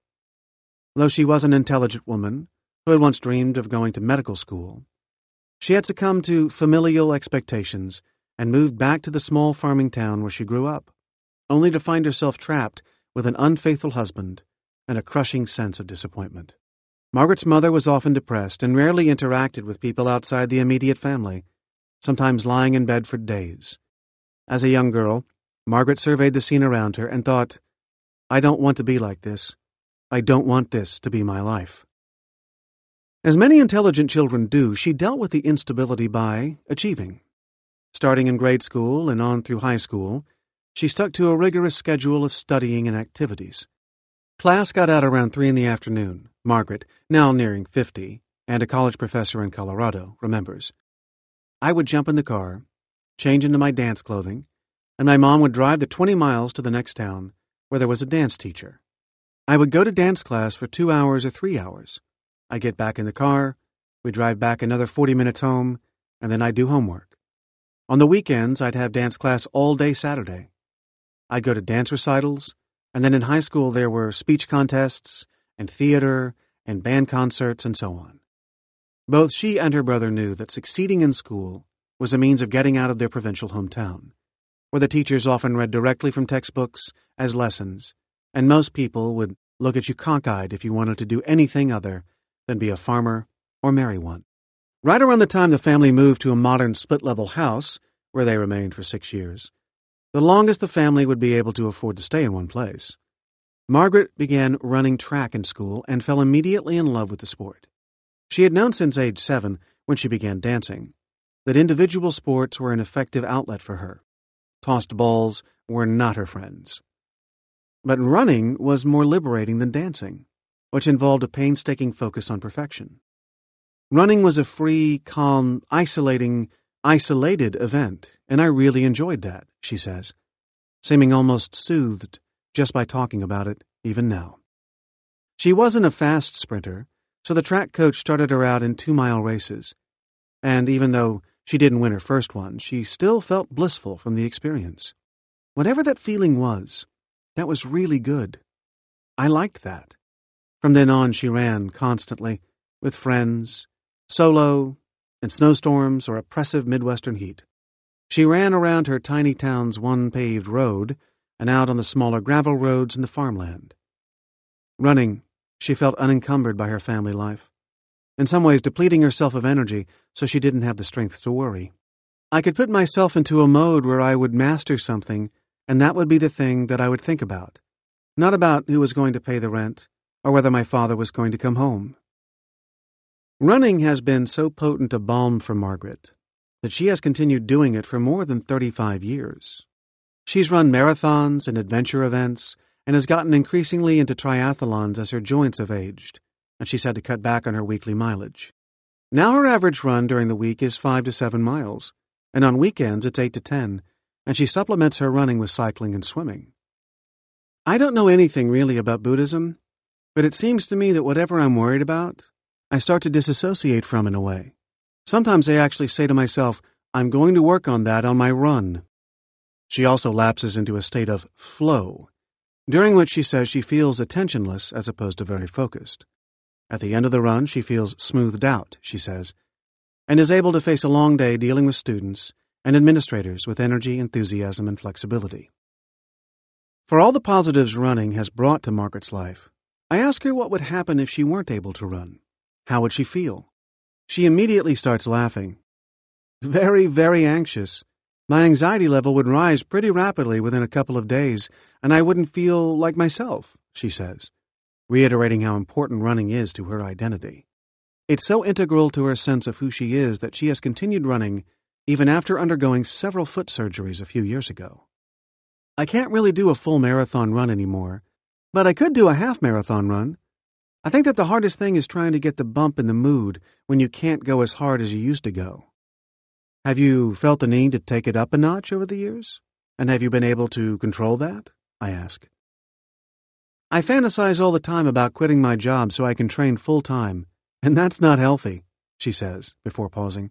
I have a little bit of an all-or-nothing view of it. The parameters can't change too much, or I don't feel like I've actually met my goal. I'm attracted to opportunities to set goals and then work intensively to achieve them. This is something Margaret clearly both loves and fears about herself.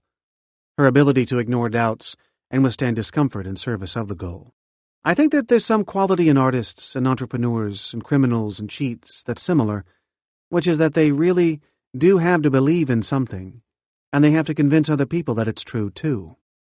This is a talent she believes she adapted from her father, the man who called her, at 12, a lying bitch for telling her mother he was seeing another woman, the man who promised to mail in her deposit check for her freshman year dormitory, but pocketed the money instead.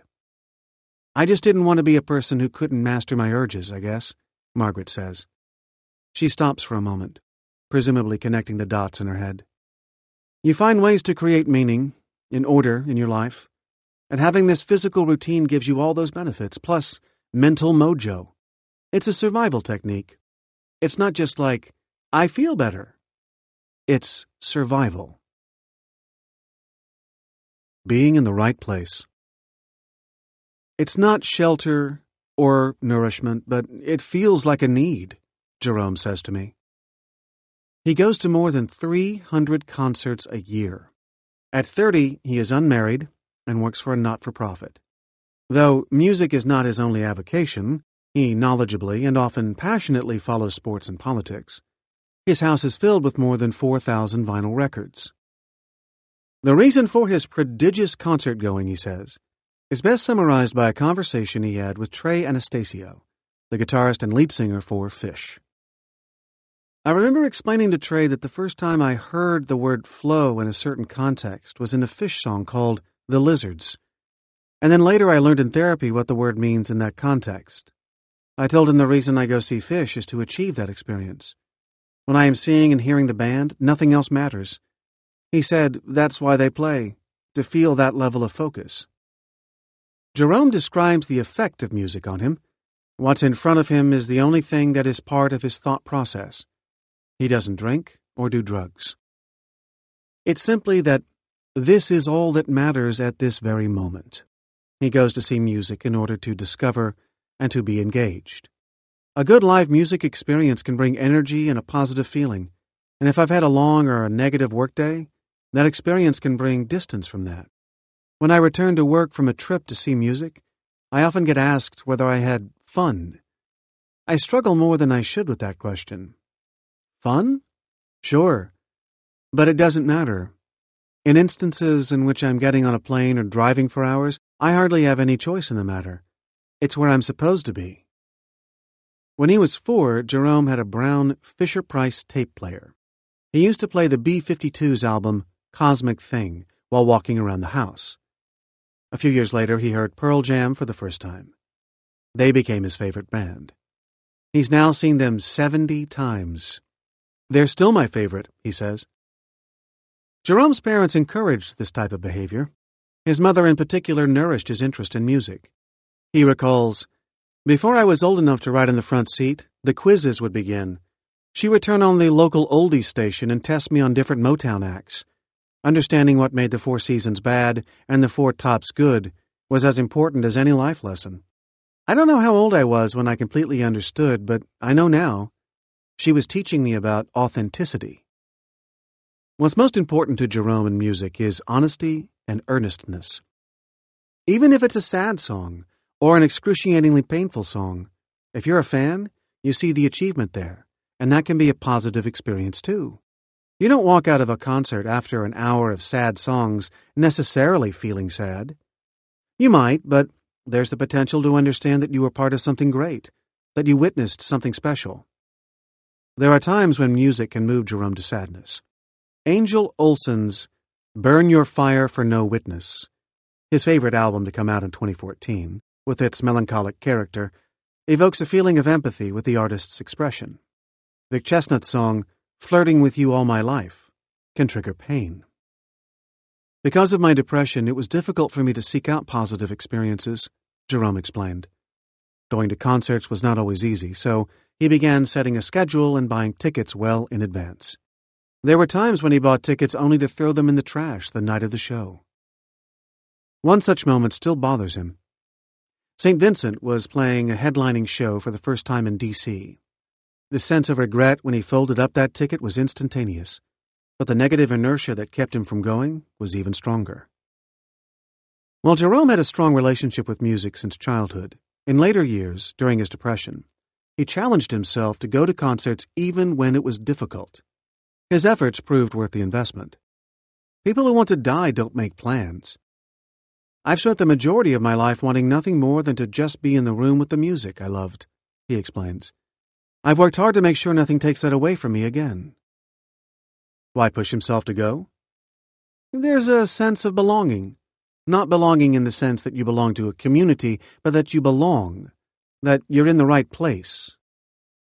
What grips him most is the search for new music, the promise of discovery. I'm drawn to finding more things that are good. I don't care what anyone doesn't like, but I'm curious about what people like. It's the idea that there's something out there that's good that I would take pleasure in. There's more out there that I want to find. I don't like the idea that there's something out there that I don't know about. How might this thrill of discovery help to assuage the pain of mental illness? This path to relief is not unique. Creating incentives to seek out positive experiences can prove to be life-saving, literally vital. On our own, we are capable of short-circuiting the endless loop of rumination and self-defeating thoughts. Distracting the Black Dog. In 1911, during his term as Home Secretary, Winston Churchill wrote a letter to his wife, Clementine, about his black dog. Those two words have since become one of the most famous figures of speech in political leadership. Churchill's letter was infused with a spirit of hope. He had just learned of the recovery of an acquaintance who had been treated for depression. He wrote, "Alice interested me a great deal in her talk about her doctor in Germany, who completely cured her depression. I think this man might be useful to me, if my black dog returns." Ever since then, scholars and historians have asked, what exactly was Churchill's canine shadow? Throughout his career, he shouldered the burden of sending many thousands of people to their deaths. As head of the Home Office, he oversaw dozens of cases of capital punishment. In his next role, as First Lord of the Admiralty during World War I, he was saddled with the responsibility for casualties of war. The same held true when he became Prime Minister in World War II, sending men into battle and functioning as the leader of a nation under daily assault from Germany. His was a life that would inspire a certain level of melancholy in nearly anyone. Yet, Churchill never revealed the depths of his dark moods.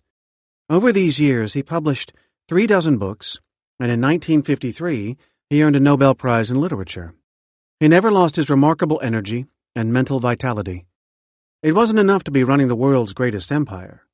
He felt the need to publish a small library of history, biography, and fiction. The burdens of his life seemed to spur his productivity. While his letter speaks to his yearning for a cure, there's no evidence that Churchill was ever incapacitated by depression. The evidence does suggest that during his time at the Home Office, his responsibilities for the fates of other human beings caused him great anguish. Yet, he was so effective in his role that he was promoted to the Admiralty. Even when his black dog loomed most threateningly, he was somehow able to overcome its grip. Painting was central to his admitted self-therapy, though his reputation as a prodigious drinker suggests that he had an ancillary one as well. Observers reported that while he was never visibly drunk, he often sipped a weak concoction of Johnny Walker and water, closer to mouthwash than a mixed drink, throughout the morning. He first applied his brush to canvas in 1915 to pass the time as he waited to be sent into battle in France. He'd resigned from the Admiralty in disgrace after a major defeat in the Dardanelles, and he joined the British Army to risk his life in the comparatively humble rank of colonel. He fell in love with painting, feeling that he'd freed himself not only from the pressures of the world around him, but from the ongoing war between his light and dark moods. It was his hobby, his recreation, but mostly his escape, his distraction from the burdens of living. Churchill's book, titled Painting as a Pastime, reveals how he fought the black dog with art. With a mix of statesmanlike lucidity, self-awareness, and gratitude, he describes the inner tranquility his hobby brought him. Painting seemed not only to quiet his mind, but also to teach him the value of meditative detachment. "The tired parts of my mind can be rested and strengthened," he wrote, "not merely by rest, but by using other parts. It is not enough to merely switch off the lights which play upon the main and ordinary field of interest. A new field must be illuminated." With painting, nothing was irrevocable. A badly painted stretch of canvas can be scraped clean. As he described it, you can build it layer upon layer if you like. You can keep experimenting. You can change your plan to meet the exigencies of time or weather. And always remember to scrape it all away. Early on in the book, he writes, "One can only gently insinuate something else into the mind's convulsive grasp." It's a telling turn of phrase. Churchill's gloom had a sort of manic momentum and insistence, echoing Styron's characterization of his depression as a brainstorm. His mind was nearly impossible to slow down once it had begun to race. After a long day, painting allowed him to throttle this relentless storm, to focus on a harmless canvas where no lives were at stake. He wrote, "Painting is complete as a distraction. I know of nothing which, without exhausting the body, more entirely absorbs the mind. Whatever the worries of the hour or the threats of the future, Once a picture has begun to flow along, there is no room for them in the mental screen. They pass out into shadow and darkness.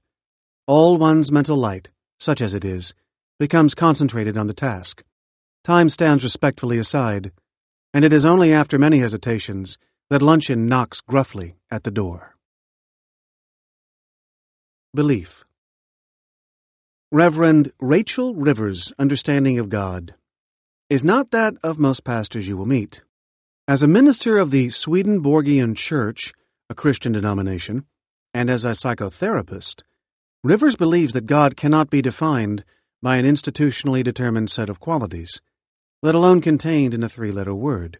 In fact, when parishioners confess to Rivers that they've lost their faith, she encourages them to describe the God they no longer believe in. Almost invariably, the God they depict is not one she believes in either. God, says Rivers, is best understood as the fact of love. To be at one with God is to recognize all the way through your bones, not just intellectually, but emotionally, that you're known and loved for who you are. This sort of radical acceptance does not depend on adherence to a particular set of behaviors or faith in a predetermined divine. Rivers has long been interested in the nature of belief. How does belief in God offer comfort to the faithful? Is faith an entirely internal process, or might it originate outside the mind? During her training as a psychologist, Rivers found herself drawn to these metaphysical questions about spiritual experience. She embarked on an exhaustive study of psychological texts, but the answers proved elusive. It only was when she turned to the philosophy of the 18th century renegade theologian Emanuel Swedenborg that she began to find satisfying answers. A scientist by training, Swedenborg was by no means a conventional scholar of Christian theology. He recognized that religious belief is necessarily personal, indeed idiosyncratic. No single religious dogma could possibly speak to every soul, and no description of faith could capture the manifold experience of the faithful. Swedenborg therefore encouraged believers to chart their own ways to God. "Different paths up the same mountain," he wrote, even as he insisted that we are not merely solitary wandering beings. We belong to a collective, united by God's love. An active pastor and psychotherapist, Rivers has drawn freely from both Swedenborgian theology and contemporary psychology in her ministry, both in counseling sessions and in sermons. When we met in San Francisco, Rivers said she found my theory of capture a confirmation of her own experience of spiritual anguish. I asked her if the solace of religion might be yet another instance of capture. Is the addict or the depressive or the criminal who finds God merely substituting one form of capture for another? That's what it feels like, Rivers responded, but only when we are looking at it from the outside, imagining what it would feel like to be captured by the divine. Whereas other forms of capture erode our autonomy, she said, being captured by God is an experience of radical freedom. To illustrate her point, Rivers contrasted the problem of faith to the quandary of the overeater. While pondering a pint of ice cream in the freezer, we may feel that depriving ourselves of the sensory pleasure of just one scoop would involve an abnegation of freedom. We deserve that ice cream, after all, and it's our right to claim it. Only later, when we are no longer gripped by blinding desire, do we realize that the exact opposite is true. Choosing not to eat the ice cream represents the purest exercise of the will. Turning toward God, Rivers explains, is structurally different from turning to addictive substances or immersing ourselves in piles of work. Religious belief in its truest sense involves fostering a reciprocal relationship with God, whereas other objects of capture will never return our affection or investment. When we are captured by the divine, says Rivers, we are not hijacked, but rather are freed from the everyday distractions and quandaries that otherwise obscure our most basic needs. For the faithful, making decisions still requires effort, and this too is an important facet of religious experience. In our embrace of God, there is a feeling of partnership that nonetheless preserves our autonomy. We are not simply at the mercy of our neural wiring or our brain chemistry. Rather, we must, in Rivers' words, be recaptured over and over and over again. For Rivers, to be free is to feel oneself recognized and loved, Not in a vacuum, but in the context of an organic, evolving relationship to the world. The believer is no longer a prisoner to a small idea, a more limiting idea of who she is, but understands herself as part of an infinitely expansive whole. Goodbye to all that. The vivid flashbacks and intrusive memories that characterize post-traumatic stress disorder would seem very clear examples of capture.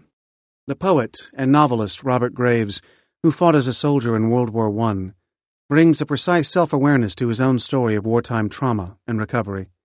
There was much to be learned about both the torment and the potential healing power of memory from his memoir, titled Goodbye to All That, written in an intense stretch of 4 months, more than a decade after the end of the war.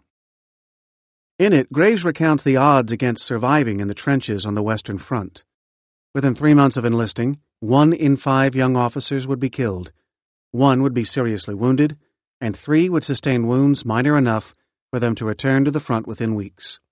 Not surprisingly, this first modern war also saw the first officially recorded descriptions of what we now call post-traumatic stress disorder, then known as shell shock or neurasthenia, in its first study by the medical and psychiatric professions.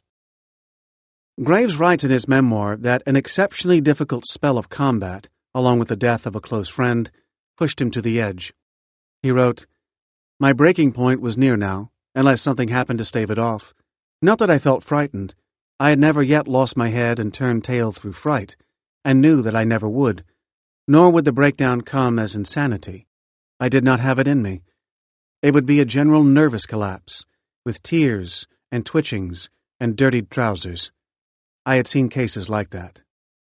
Only after another 100 pages of wartime stories does Graves open up more fully about how he is feeling. Long after the peace is celebrated, he writes, "I was still mentally and nervously organized for war. Shells used to come bursting on my bed at midnight, even though Nancy, his first wife, shared it with me. Strangers in daytime would assume the faces of friends who had been killed."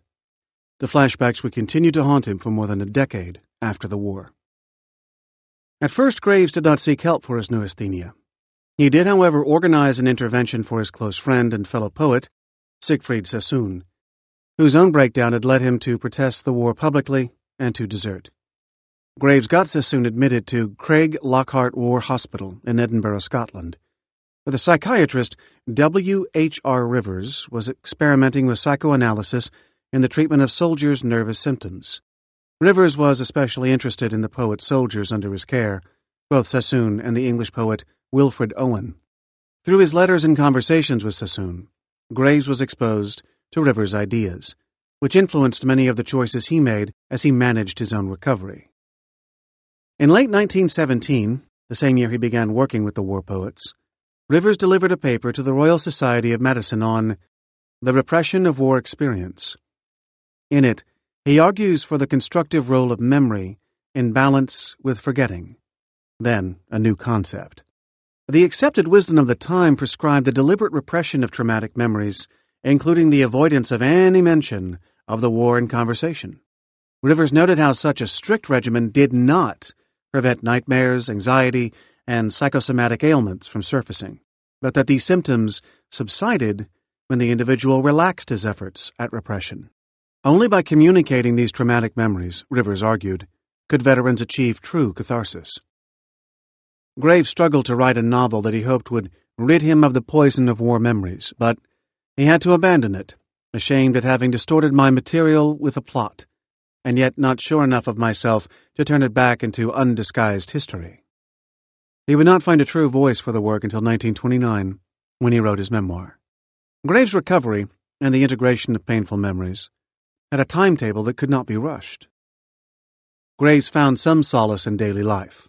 Marriage brought children, and an unforeseen advantage well ahead of the times.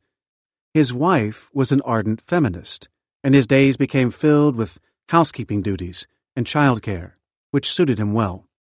Graves and his wife were active socialists, too, which distanced him further from the Britain of rigid class barriers and imperial power that prevailed before the war. Much of the black humor running throughout his memoir turns on the absurdity of military rituals contrived not only to enforce discipline and inspire loyalty, but also to preserve the rigid divisions between officers and men in the lower ranks that prevailed in the civilian world. Any intellectual tool, be it socialism or feminism, that put space between him and the military mindset could be useful.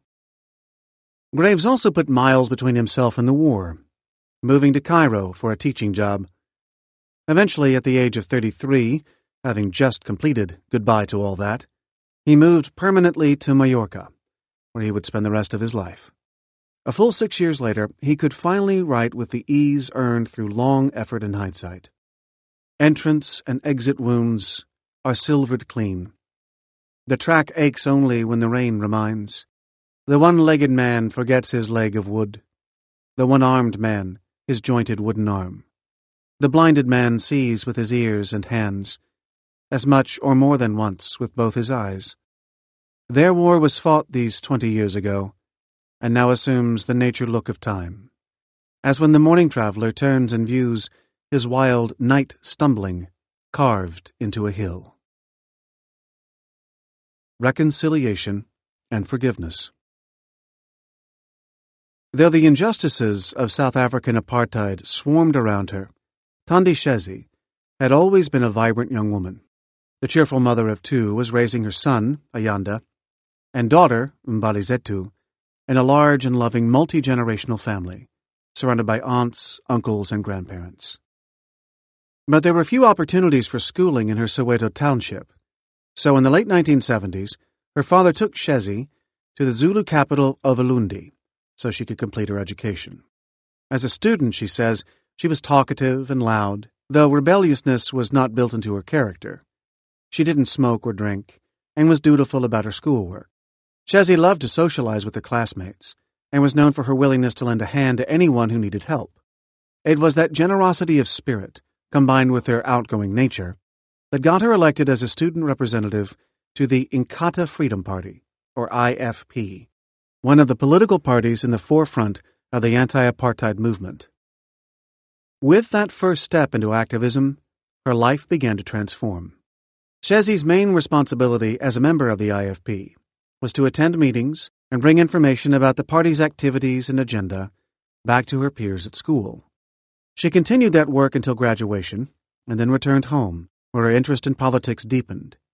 Soon, she joined the Soweto Youth Congress, which was affiliated with the National South African Youth Congress, or SACO, a leading anti-apartheid youth organization.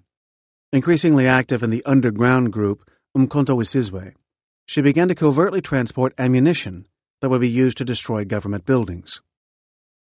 An informer gave Shezi's name to authorities, and in September 1988, the South African police arrived at her home to arrest her. But first, they beat her.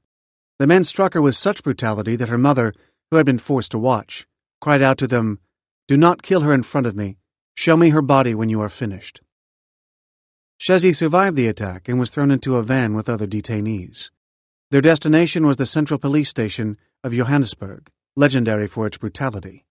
The authorities called her a terrorist and demanded that she point them to anti-apartheid movement leaders and reveal the location of stockpiled weapons. She claimed she did not know. She was beaten again, and officers poured a mixture of water and acid onto a sack that had been placed over her head. As the acid washed down her face, she could feel her skin burning and peeling. The acid was so strong that it caused permanent vision loss in one eye. But it wasn't over. The horror was taken to another level when 4 white policemen entered the cold, dark room where Shezi had been delivered, almost naked and in chains, and they each raped her. During those moments of horror, Shezi says that the only way she could think to survive was to detach herself from the physical reality of her experience. A small voice inside said to me, "To survive, you have to remove your soul from your body," she explained more than a decade later. I took control of my soul. I decided to separate my soul from my body. It was as if a supernatural power had taken control of me. On the spot, I decided that nobody is going to get control of my soul. As they huffed and puffed on top of me, I quietly separated my body from my soul. It was as if my soul was looking down on my body, being abused. In the months to come, Shezi found some solace in the companionship of other political prisoners, many of whom had also been brutalized. Their shared experience and common commitment to end apartheid kept her going. During lunch, we would be taken out to the sun, and we would meet each other on the grounds and talk to each other.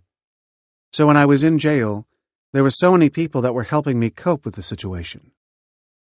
Shezi was released from prison after her family learned where she was being held and hired an attorney to demand her freedom. When the taxi dropped her off close to home, she was almost too frail to walk and shuffled along the road to her front door. It took her an agonizing hour to complete what should have been a 5-minute stroll. That is when I had to face the reality that I've been raped, I've been tortured. That is when the pain started. For almost a year after she returned, Shezi rarely went outside, instead locking herself inside a dark room and sobbing for hours on end. Haunted by nightmares, plagued by anger and fear, she soon found herself directing her rage at Ayanda and Mbalizetu, whose lives had been torn apart by her arrest. I was no longer a loving mother, she said. I found myself shouting, screaming, throwing abusive language, and violent all the time. Anything that reminded me of the rape made me throw a tantrum. I would bang my child's head against the wall and only feel bad about it afterwards. Her daughter's simple request for a slice of bread could make Shezi irritable enough to deliver a slap. Divisions in her family only made things worse, with some relatives refusing to associate with someone they called a terrorist. Shezi was the only politically active person in the household, and no one understood what she had gone through or what she was going through still. Rage and violence, emotional responses that had never before been part of her life, seemed to consume her. I was very angry at myself, angry at the system. I was telling myself, you looked for it. Why did you get involved in politics? She could no longer handle sexual intimacy, and her partner ended their relationship. She found herself incapable of loving or being loved by another man. If a man so much as approached her to say hello, she feared his intentions. She fought with her parents and continued to strike her children with such ferocity that her daughter too became a victim of trauma. Shezi seemed to have lost any chance at a normal life. Everything came to a standstill, she recalled. I felt like some part of me had been taken away. It stayed that way for many years. She says her favorite books and music offered some respite, but long after the framework of apartheid had been dismantled, she continued to be enraged that her captors were free while she was trapped by their actions. Thoughts of revenge often haunted her. In my head, I was thinking that if I could find one of those people who did this to me, I'll kill him. I wanted the revenge so much for that pain that I went through.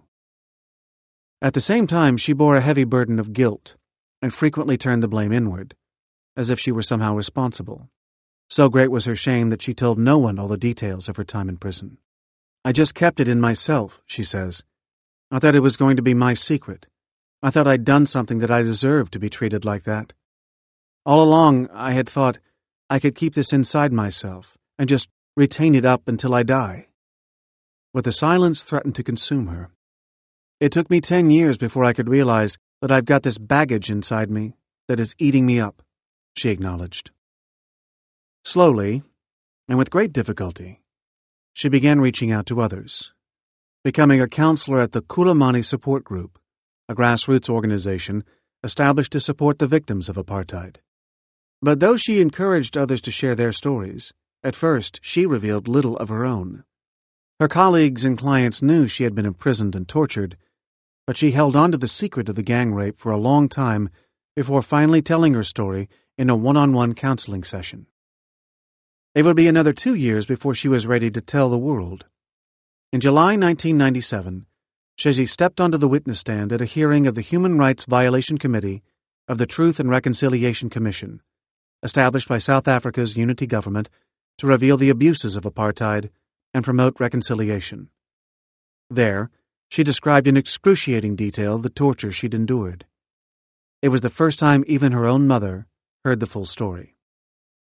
Shezi says she thought that offering her testimony of the crimes committed against her would help her continue the healing process, but she admits it did the opposite. You rip open the closed wounds, and you are left with a gaping wound, she recalls. The role of the Truth and Reconciliation Commission was to gather information, not to promote healing, she says, and it provided no mechanism for ensuring that victims who testified had adequate access to emotional support afterward. There was little in the way of reconciliation. No compensation was offered to help her rebuild her life. And truth was also scarce. The officers who abused her maintained their innocence and were never prosecuted. The real breakthrough in her long, slow road to healing came in the late 1990s when she participated in a theatrical piece entitled The Story I Am About to Tell, reciting her testimony from the Truth and Reconciliation Commission to audiences in South Africa and Europe. She was joined on stage by Dumo Kumalo, a human rights activist who had been sentenced to death following a violent protest march in Sharpeville, and Catherine Mlangeni, whose son had been killed by a policeman in charge of a government death squad. Standing on the stage, relating what happened, dramatizing it made me laugh at myself, says Shezi. Yes, at the end of the performance, I cry, I will be broken. But as time goes on, repeatedly telling my story, and telling, it made me able to acknowledge myself, to love myself, and to be able to tell my story without crying. Talking, she says, is healing. If you don't talk, share your pain with others, you are not going to reach that. Today, Shezi, now in her early 50s, is again talkative and capable of laughter. Her irritability and anger have dissipated, she says, replaced by acceptance and forgiveness. You have to forgive the perpetrators so that you can be able to move on, and also forgive yourself. You have to say, well, it happened. I have to pick myself up and move on with life. This forgiveness should not be interpreted as compassion for the perpetrators, but rather the need to act compassionately toward herself. Shezi recognized that holding tight to her anger and fear was harming only her, and she didn't want to wake up every day as a victim. Forgiveness, she says, also makes it possible to be of use to others. You have to put a distraction to the traumatic events that you have experienced, so that you'll be able to move on with life. Because if you are still holding on to the past and the pain, you are not going to be able to be there for somebody else who needs your help. Shezi will never forget what happened to her, but she has been able to gaze directly into the past and reject its dominance over her life. To shake free of someone else's evil grip demanded an internal reckoning with her personal experience of trauma. To reconcile with your inner self, she says. Accept that this happened, and I cannot change it. So you have to accept, live with it, and learn how to deal with it. A toolkit borrowed from Buddhism. Buddhism began in India 2.5 millennia ago, when its founder, Siddhartha Gautama, taught others the methods he used to reach enlightenment himself.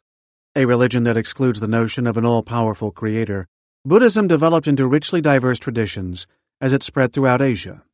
Recently, it has been the subject of much inquiry from scientists, therapists, and doctors who are studying the mechanisms of attention and emotion as these relate to a variety of mental conditions.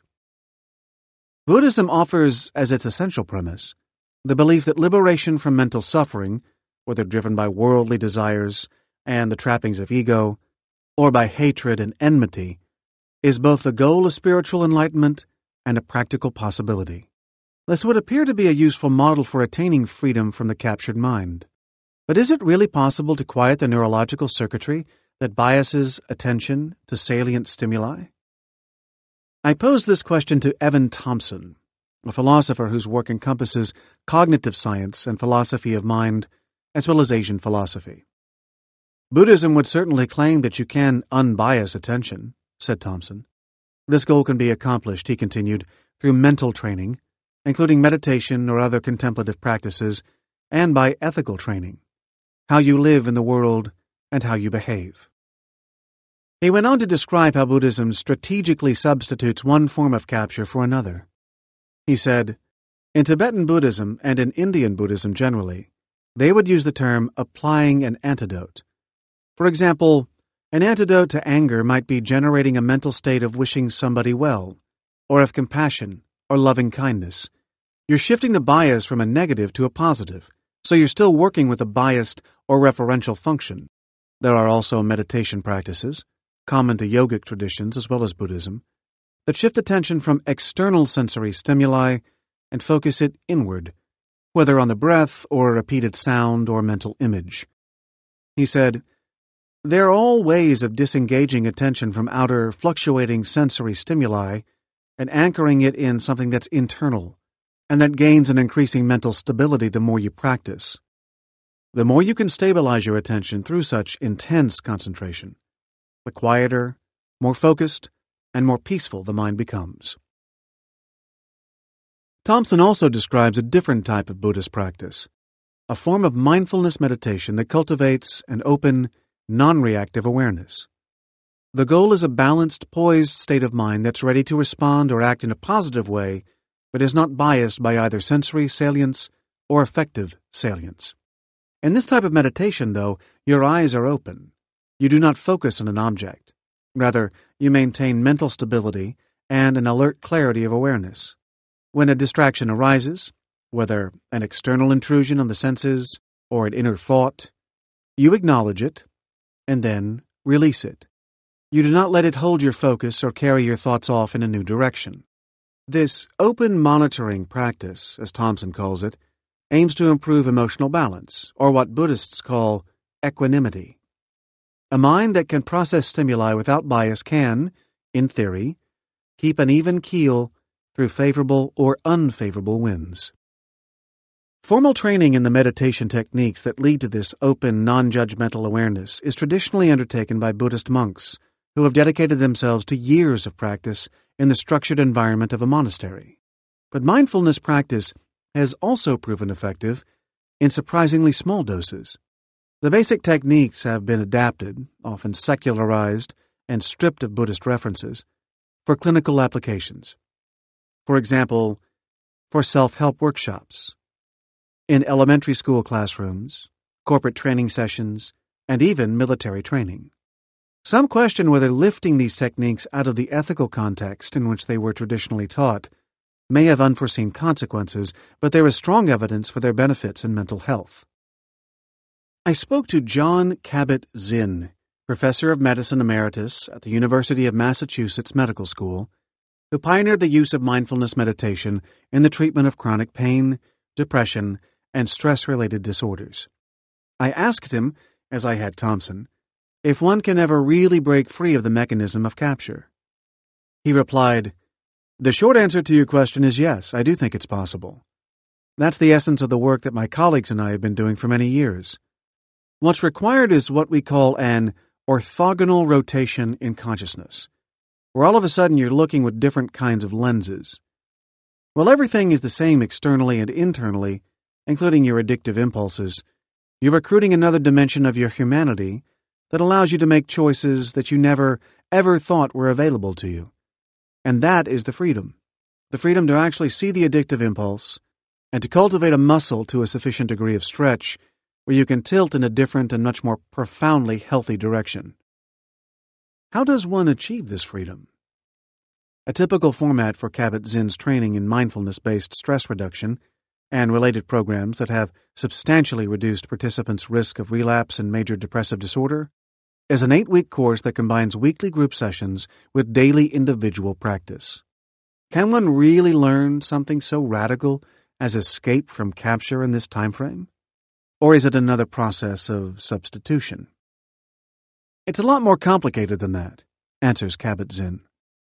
He explains that the mindfulness practices adapted from Buddhism depend on a meta-awareness rather than substitution of thought patterns, and that research on treatment for depression has also gone far beyond the familiar substitution strategies of cognitive therapy. He said, "It's really a different paradigm, where you're bringing awareness to thought. Rather than substituting a more positive thought for a more negative thought, you're looking into the direct essence of thought and recognizing that your thoughts are actually little secretions of the mind that come and go extremely quickly, and that only have power over us if we actually believe that they are true, that their content is indistinguishable from fact." So how do you loosen the hold of thoughts that are preoccupied with the self, which is busy generating a story about your failures and how you're a fraud? The key is not to argue the facts, Trying to think your way out of depressive rumination only deepens the ruts of the neural pathways where wheels have been spinning too long. Instead, as Kabat-Zinn suggests, you allow those thoughts, but stand back from them and recognize that toxic pattern of self-deprecation is really just a thought habit. It has no more actuality than anything else. Moment by moment, you call upon a grounded bodily awareness that sees thoughts as just thoughts and not facts. And that shift in awareness, that orthogonal rotation of consciousness, will be visible in the brain via neuroimaging techniques. He told me, if you cultivate other ways of being in relationship with the present moment than with your thoughts, you see different networks in the cortex light up that don't have to do with a narrative self-referencing. It's clear that the mechanism of capture may play a constructive, if paradoxical, role in this learned freedom from capture. As Kabat-Zinn explains, what we're talking about is a trainable skill to access other aspects of your being that change our relationship to the things that capture our attention. It's not that your attention avoids capture by salient stimuli, but you don't lose sight of what's happening. You know that it's being captured, and you can, in some sense, at least play at or experiment with not falling into that usual, mindless, habitual, automatic pattern. You exercise that muscle over and over again, then you can actually shift the default mode to realize that, oh, here I go. That old pattern's emerging, but if I hold it in awareness, I don't have to collapse into it. And in that moment, you're free to make a different choice. Many have asked whether the liberation offered by Buddhist practice involves abandoning the rich textures of our emotional lives. After all, if capture lies at the root of great art and literature, and of many other spiritual and religious traditions, what do we stand to lose by loosening its bonds? If we learn to decrease our reactivity and reflexive judgment, do we also decrease our range of emotional responses in a way that handicaps creative potential or limits the full scope of human experience? I asked Evan Thompson. Capture, he offered, would imply an inability to be flexible and to disengage and reorient appropriately should a situation demand it. You could say an artist is captured by a certain vision of beauty, or a mystic is captured by the ecstasy of a beatific vision of the divine. That would be capture if the artist or the mystic were unable to be flexible and engage appropriately with others, and instead were single-mindedly or maniacally pursuing his or her vision. It could be a powerful artistic or mystical vision, but if it doesn't have that flexibility, then it would be a form of capture. Capture in that sense may not necessarily be experienced as negative, but it would lack resilience, flexibility, sensitivity to others, the ability to act in ethically appropriate ways. Because if you're captured, you're bound up and you have a lesser range of movement, less of a repertoire of possibilities for your thinking and your acting, he said. In response to the same question, Kabat-Zinn reminds me first that mindfulness is not a philosophical inquiry, but a practical exercise that must be experienced to be fully understood. So, from his own experience of long practice, he offers this insight. By coming back over and over and over again to the frame, to the awareness that holds thought or effect, or that holds the experience of interconnected patterns that are usually below the level of our awareness, they become more real for us. The salience gets more nuanced and richer, rather than less. And then, of course, you have a more expanded field of possibilities for responding rather than reacting. Our thoughts and emotions become no less vivid or richly textured. If anything, we can perceive them in far more subtle detail. They only lose their power to hold us in thrall. Is there freedom from capture? In working with her patients, Danielle Rolska, a psychotherapist who also has a background in philosophy, uses an integrative approach that does not limit her to any one therapeutic school. She believes passionately in people's ability to change, but this does not prohibit her from feeling that freedom is too strong a word to use when it comes to loosening the bonds of capture. Freedom from capture signals a permanency that makes me uneasy because I don't think it works that way, she explains. I don't think we work that way. No matter how much change happens, we never discard parts of who we are. To me, freedom would indicate those parts are gone. And that doesn't happen. I think release is a better way of thinking about it. Because then, what was dominant, whether it be an object of capture or concept of capture, is no longer a dominant force. And that is much more my sense of what happens in transformation. When I press Roska on the issue of freedom versus release, she explains that she doesn't see it as a bad thing. I think it's a more acceptable sense of how we can grow and develop as individuals, she explains. And I think when there's a change in one's relationship to affective experience, when people go through a transformation of how they experience themselves, it's not uncommon for their sense of their history to be rewritten as well. For past events that were considered traumatic or horrible, there can be a clearing for a new understanding of those experiences so that they're less frightening. They're not forbidden anymore, and might actually be seen as avenues for growth. Because when we bury things inside, it's not like they go away. They just haunt us in different ways. Perhaps the most difficult challenge in beginning this process of release, as Roska prefers to call it, is identifying what is causing an internal struggle. Simple as this might seem, it's not an easy place for one to get to, she points out. As the power of capture takes hold of one's internal authority, it can appear as the only solution. This accounts for the baffling reality that makes us so resistant to change. Often people don't reach this point until the pain caused by their capture begins to overwhelm. Gathering the courage to change is perhaps one of the more difficult parts of transformation, as it requires a deliberate leap into the unknown, she remarks. To say that such an act requires a gesture of faith seems to put the cart before the horse. Faith is what follows after new experience has been had, while hope is the quality that comes right before it. Taking such a risk is crucial, however, as it is the way in which we open ourselves to something meaningful enough, and therefore salient enough, to change long-held perceptions. It takes time to incur a true repatterning and reshaping, Roska concedes. While there are those few who, for reasons unknown, have profound and immediate revelations, for most individuals the path is slow to unfold, and transformation is only a hindsight discovery. But it is no exaggeration to say that the world is transformed for those released from the confines of capture. While the increments might be small, with sufficient accumulation, a revolution of perspective takes place.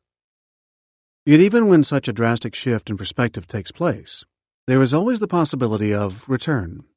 That is, the long-established neural patterns remain in place even as new ones form. Perhaps the point here is that one is never rendered invulnerable, Roski offers. When people enter recovery through, for example, an AA model, when they stop drinking and when their lives are together, and they're upstanding and functional and life is good, it's all the more important that they continue to work the recovery program. And that's not because there is something disingenuous about their change or transformation. It's because the nature of the addiction is that it's always there.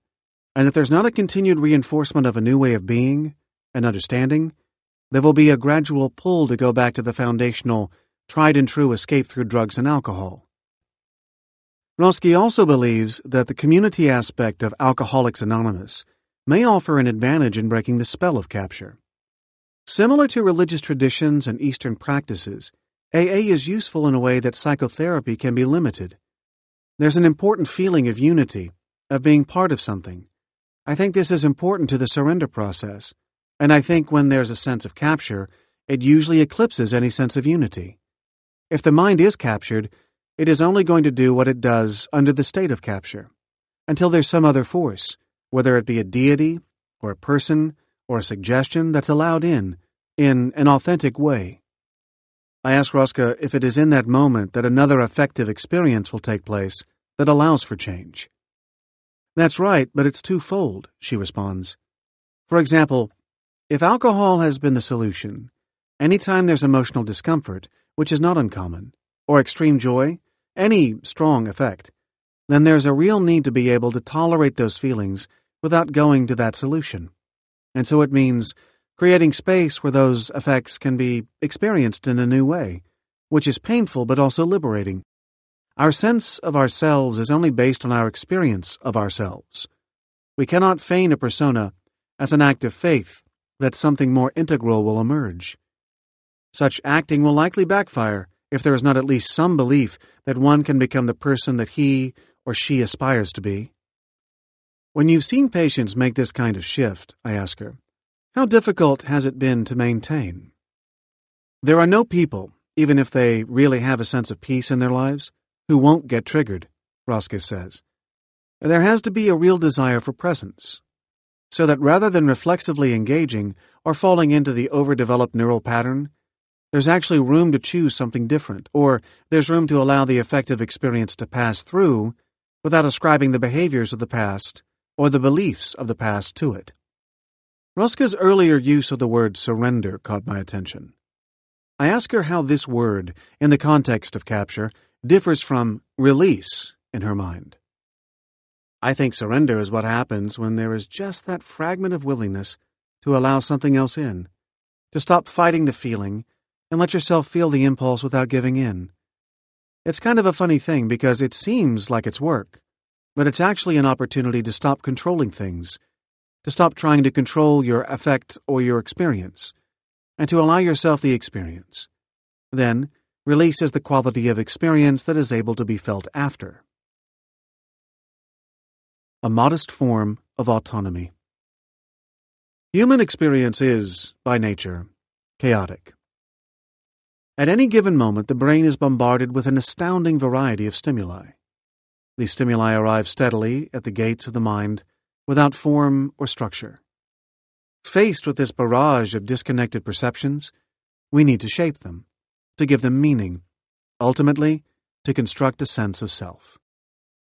In order to do this, we engage in a continual process of automatic filtering, with rapid-fire actions affecting where to aim our attention.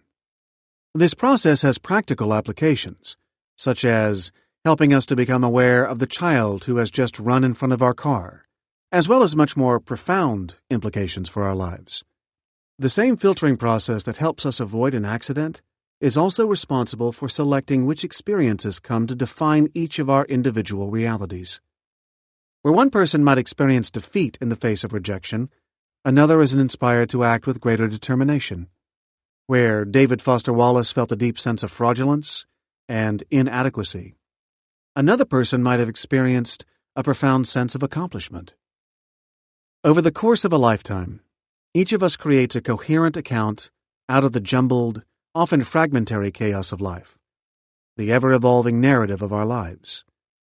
Over time, certain characters and experiences emerge as central, while others prove tangential, soon to be forgotten. Without self-created storylines, the trajectory of our lives would feel like a constant scattering of random details.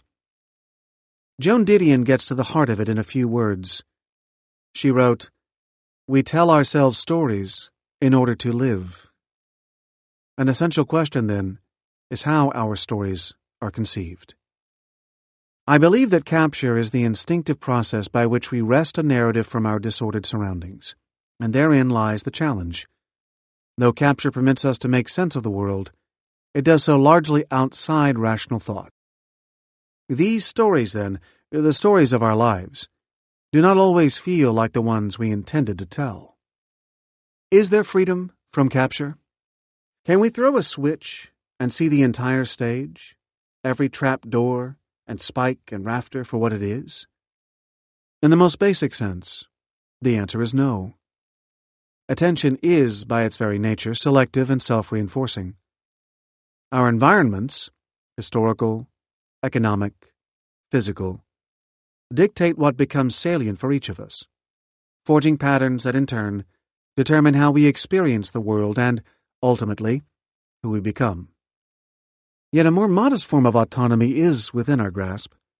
When we understand capture for what it is, a neural mechanism that both influences and is influenced by our experiences, we can become more than passive chroniclers bound to unhappy or troubling narratives. By becoming aware of the ways in which we deploy our attention, we may even develop a beneficial flexibility of mind, one that allows us simultaneously to tell varied, sometimes even contradictory stories. We can influence this process not by accepting a static diagnosis, such as anxiety or depression, but by actively changing what occupies our attention. It is possible to put ourselves in the way of a more positive influence, and its attendant stimuli in order to overcome a prior capture. This happens, in effect, when the new form of capture becomes so important to us that the last one loses its magnetism. For those with more serious afflictions, change often comes in the form of a conversion experience. Focusing on others, as Chris Ware was unexpectedly able to do when he became a father, or being grasped by feelings of an otherworldly love, as Simone Weil was, can mitigate the condemnatory or accusatory nature of a self-focused capture. The power to will, however, is not enough to sustain change. The challenge is to draw strength from something other than mere self-discipline or condemnation.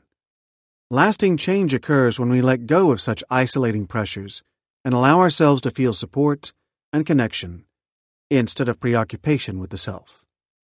This transformation of the self often occurs through sacrifice, service, love, belief in a cause, or membership in a community. To avoid unnecessary emotional suffering, we must first understand the innate forces that govern our minds. Only then will we begin to see how we might use these forces to our advantage. Indeed, we can gradually reshape our minds, even transform our way of experiencing the world, though overcoming one form of capture often depends on discovering another. Once we understand the underlying mechanism of capture, we can reduce our vulnerability to its most pernicious forms, and perhaps even discover a way to move beyond them. This is Sean Pratt. We hope you have enjoyed this unabridged production of Capture, Unraveling the Mystery of Mental Suffering by David A. Kessler, M.D. This program was produced by Common Mode, Paul Fowley, Technical Director. Executive Producer, Katie Ostroka. Text copyright 2016 by David A. Kessler, M.D. Production copyright 2016 by HarperCollins Publishers. All rights reserved. Thank you for listening.